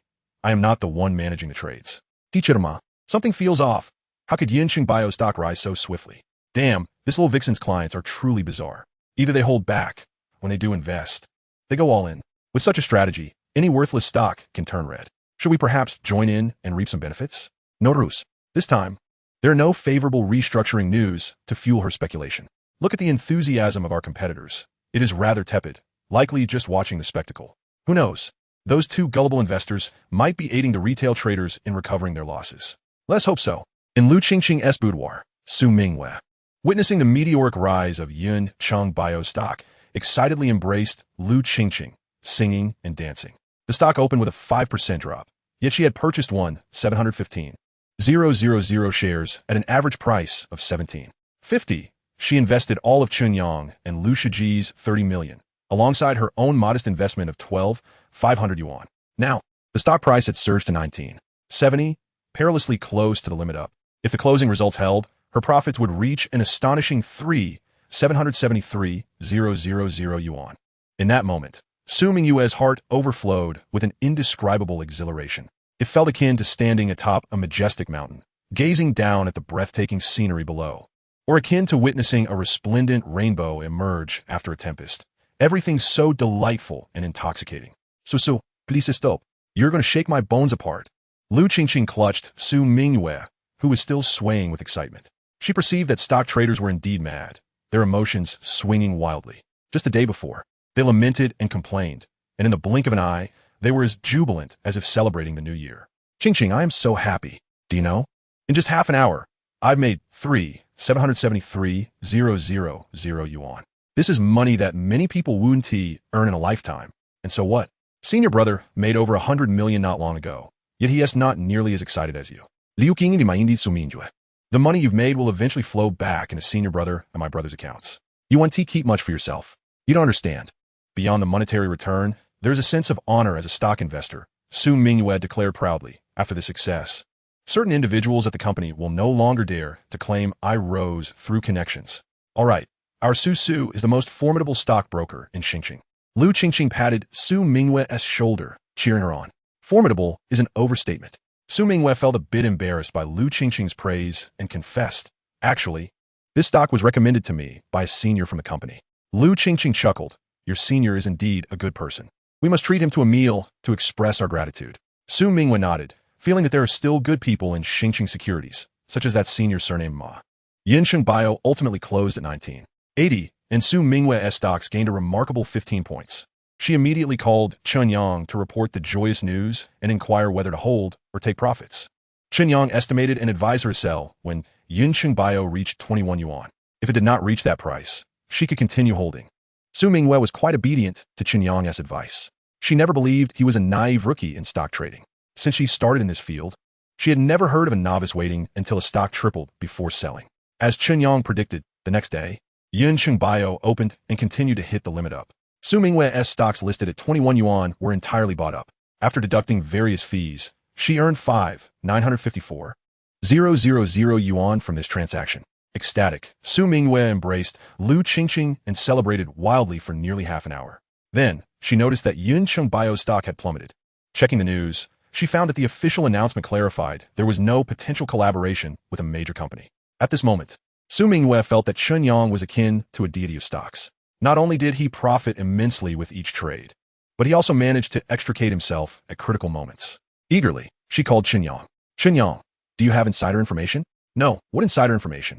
"About Yincheng Bio. It turns out they're not collaborating with a big company. Now, with the official news out, the stock is crashing, nearly hitting the floor." "Is that so? Then keep buying." "Buying? You want to do tea?" "Yes, my instincts tell me this stock should reach above 21. "Really? How much more should I buy?" "Buy it all. If it hits 21 tomorrow, then sell." "All right." Su Mingwei decisively acted again, successfully purchasing 1,988,000 shares of Yincheng Bio at an average price of 18 yuan before the market closed. Her actions astonished the entire Qingqing Securities. Damn, is this little vixen insane? Negative news just came out, and everyone is fleeing, yet she still wants a bottom fish? "Teacher Ma, isn't this quite good? If she makes a few million, you might not sleep well tonight." "Ha, you're right. She truly refuses to take the path of least resistance, charging straight into hell. Hey, let us wait for the show tomorrow, at 8 in the evening." Yincheng Bio's official announcement stated they had made significant breakthroughs in the development of a monoclonal antibody drug for emergency use. Upon the news release, the forums erupted. Wow, the higher-ups at Yincheng Bio are truly despicable. They frightened everyone away with negative news during the day, only to release positive news at night to elevate the stock price. The retail investors are clearly being exploited. Everyone who sold at the limit down. My heart is now icy cold. I was lucky to sell at 20 and made a small profit. I wonder if there will be another opportunity to buy tomorrow. My internet was slow, and I almost smashed my keyboard. I didn't expect to benefit from this disaster. Have you all noticed? Qingqing Securities is the real powerhouse. They heated up Yincheng Bio, then slammed the price down, only to engage in T operations again. This maneuver is simply brilliant. Chapter 86, Spending Money Like Water. As anticipated, the next day, as the market opened, Yincheng Bio's stock hit the limit up directly. Su Mingwei excitedly sought out her senior, Ma Chaoyun, who had recommended the stock, showering him with gratitude and offering to treat him to dinner. "I've not been feeling well lately. Let us do it next time." Monantai Xiaoyun Diklishne Sununtai Mingye's invitation. His previously unremarkable face now appeared as if someone had forcefully stuffed it with something repugnant, looking exceedingly unpleasant. He had intended to leverage the stock of Yincheng Bio to toy with the innocent Su Mingwei. Who would have thought that the situation would develop entirely contrary to his expectations? Not only did he fail to control the scenario as he wished, but he inadvertently assisted Su Mingwei in making a substantial profit. At this moment, the happier Su Mingwei laughed, the more repulsive it felt for Ma Chaoyun. What was even worse was that he misjudged the situation, missing 2 opportunities to profit and losing a significant client he had cooperated with for a year. After the announcement from Yincheng Bio last night, Ma Chaoyun was scolded for a full hour by that client. Their cooperative relationship fell apart entirely. "Senior, health is the foundation of revolution. You must rest more. It's not worth it to exhaust yourself to the point of illness." "What do you mean? Are you wishing for my illness?" "Senior, don't misunderstand. I naturally hope for your good health, so you can help me earn some money." One cannot rely on luck to earn money every time." Ma Chaoyun, uninterested in further conversation with Su Mingwei, walked away with a gloomy expression. Su Mingwei stood in a daze, perplexed as to which of her words had inadvertently offended the esteemed god of wealth. However, her fleeting disappointment was swiftly overshadowed by the elation of her stocks reaching their limit. Presently, she held a staggering 198,800 shares of Yunqing Biotechnology. Should the stock rise back to 21 yuan, as per Chen Yang's calculations, its total value would soar to 41,748,000 yuan.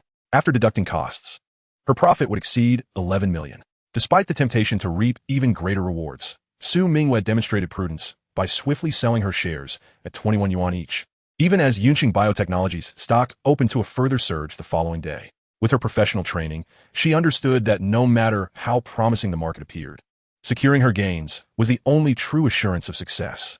Her sagacious investment yielded handsome returns. After the market closed, Chen Yang conferred with Liu Shiji and resolved to allocate 500,000 from the total profits as a dividend for Su Mingwei. He then advised her to maintain her position in cash. Simultaneously, as Su Mingwei liquidated her holdings, the seasoned stockbroker Ma Chaoyun from Xinqing Securities discreetly took over her shares. He was filled with anticipation that these stocks would skyrocket following the favorable news from Yunqing Biotechnology, thereby securing substantial profits. Yet, the unfolding events took him by surprise. When the stock price reached 22 yuan, its relentless ascent abruptly halted, akin to a sudden brake being applied. Subsequently, influenced by the overall market trends, it began to decline gradually. Ma Chaoyun, with his keen instincts honed over years in the market, sensed the ominous shift and swiftly recognized that Yunqing Biotechnology's momentum had waned. Without hesitation, he divested his stocks, only to find himself at a loss of 500,000 after tallying the results. Enraged, he vented his frustrations by smashing every insignificant object within his office. At Wuju, Yixin presented the drafted transfer documents for the cold storage at the Chengnan agricultural products wholesale market to Shen Anna for her review. In her pursuit to secure the 5 million membership fee, she had resorted to some rather dubious tactics. 15 million. Doesn't that seem a bit excessive? Shen Anna hesitated upon seeing the transfer price. The company's operational costs were only 10 million, and the investment in a cold storage facility exceeded the entire budget. It was extravagant. The initial construction of the cold storage alone had cost over 10 million, not to mention the land usage rights. Had it not been for the urgency to repay debts, one might not even part with it for 30 million. Yixin noted that since Shen Anna had become the CEO of the Lin Wei agricultural trade company, she had become exceedingly frugal in all her dealings. This transformation left Yixin feeling somewhat unsettled. Very well, I shall discuss it with the boss to gauge his sentiments. Understanding that Yixin had made every effort to negotiate a lower price, Shen Anna promptly reported the situation to Chen Yang. Upon hearing the details, Chen Yang affirmed that the price was acceptable. However, he insisted that the contract details must be reviewed by Qin Qin to avert any future complications. Shen Anna then summoned Qin Qin to Wuju, and after meticulously reviewing the contract 3 times, she ultimately affixed her signature to the transfer agreement. This time, Chen Yang did not purchase the cold storage under his personal name. Rather, he incorporated it under the Lin Wei agricultural trade company. The cold storage necessitated substantial manpower and resources for management and upkeep, which he personally lacked the capacity to oversee. It was more prudent to reserve it as capital for the company's future IPO. Nevertheless, Chen Yang did not abandon his quest for retail spaces throughout Xinjiang. Over the past few days, he had taken to driving around the city during the day, capturing images of suitable shops with his camera for later discussion with Zhao Xiaoli. Meanwhile, Zhao Xiao, while conducting market research, also assisted Chen Yang in scouting for potential stores. After a few days, they successfully acquired 36 additional shops, bringing the total to a neat 100. Furthermore, Chen Yang purchased a whole office floor in Xinhui building for 6 million, which Lin Wei agricultural trade company had leased. Given the central location of Xinhui building in Xinjiang, even if Lin Wei agricultural trade company established its headquarters at Xinjiang South Railway Station in the future, this site would serve as a significant external office. Calculating his investments, Chen Yang realized he had committed a total of 40 million, 10 million for the headquarters land, 15 million for the cold storage transfer fee, 5 million for Wuju's membership fee, and 10 million for company operational costs. His personal investments had reached 46 million, 100 shops, and 1 office floor. In less than half a month, he had spent a staggering 86 million. Truly, money flowed as freely as water. Having finalized the cold storage transfer procedures, Chen Yang resolved to return to Qingshui. On one hand, he had spent considerable time away from Xinjiang, and Lin Wei, who had been left alone in their home, had voiced her grievances on multiple occasions. To foster harmony in their marital relationship, it was imperative that he return home to fulfill his domestic duties. On the other hand, the agricultural resources tied to the contract in Panlong Town had largely been depleted. His return was necessary to reassess new resources. Although the company had dispatched sales personnel to negotiate business in the various counties of Qingshui, Chen Yang chose to take matters into his own hands. His decision was not only to advance the company's new ventures, but also to leave a favorable impression on Su Li, the deputy mayor of Qingshui. This would ensure that Liabexing Agricultural Trade Company could secure more agricultural policy support in Qingshui for at least the next 4 years.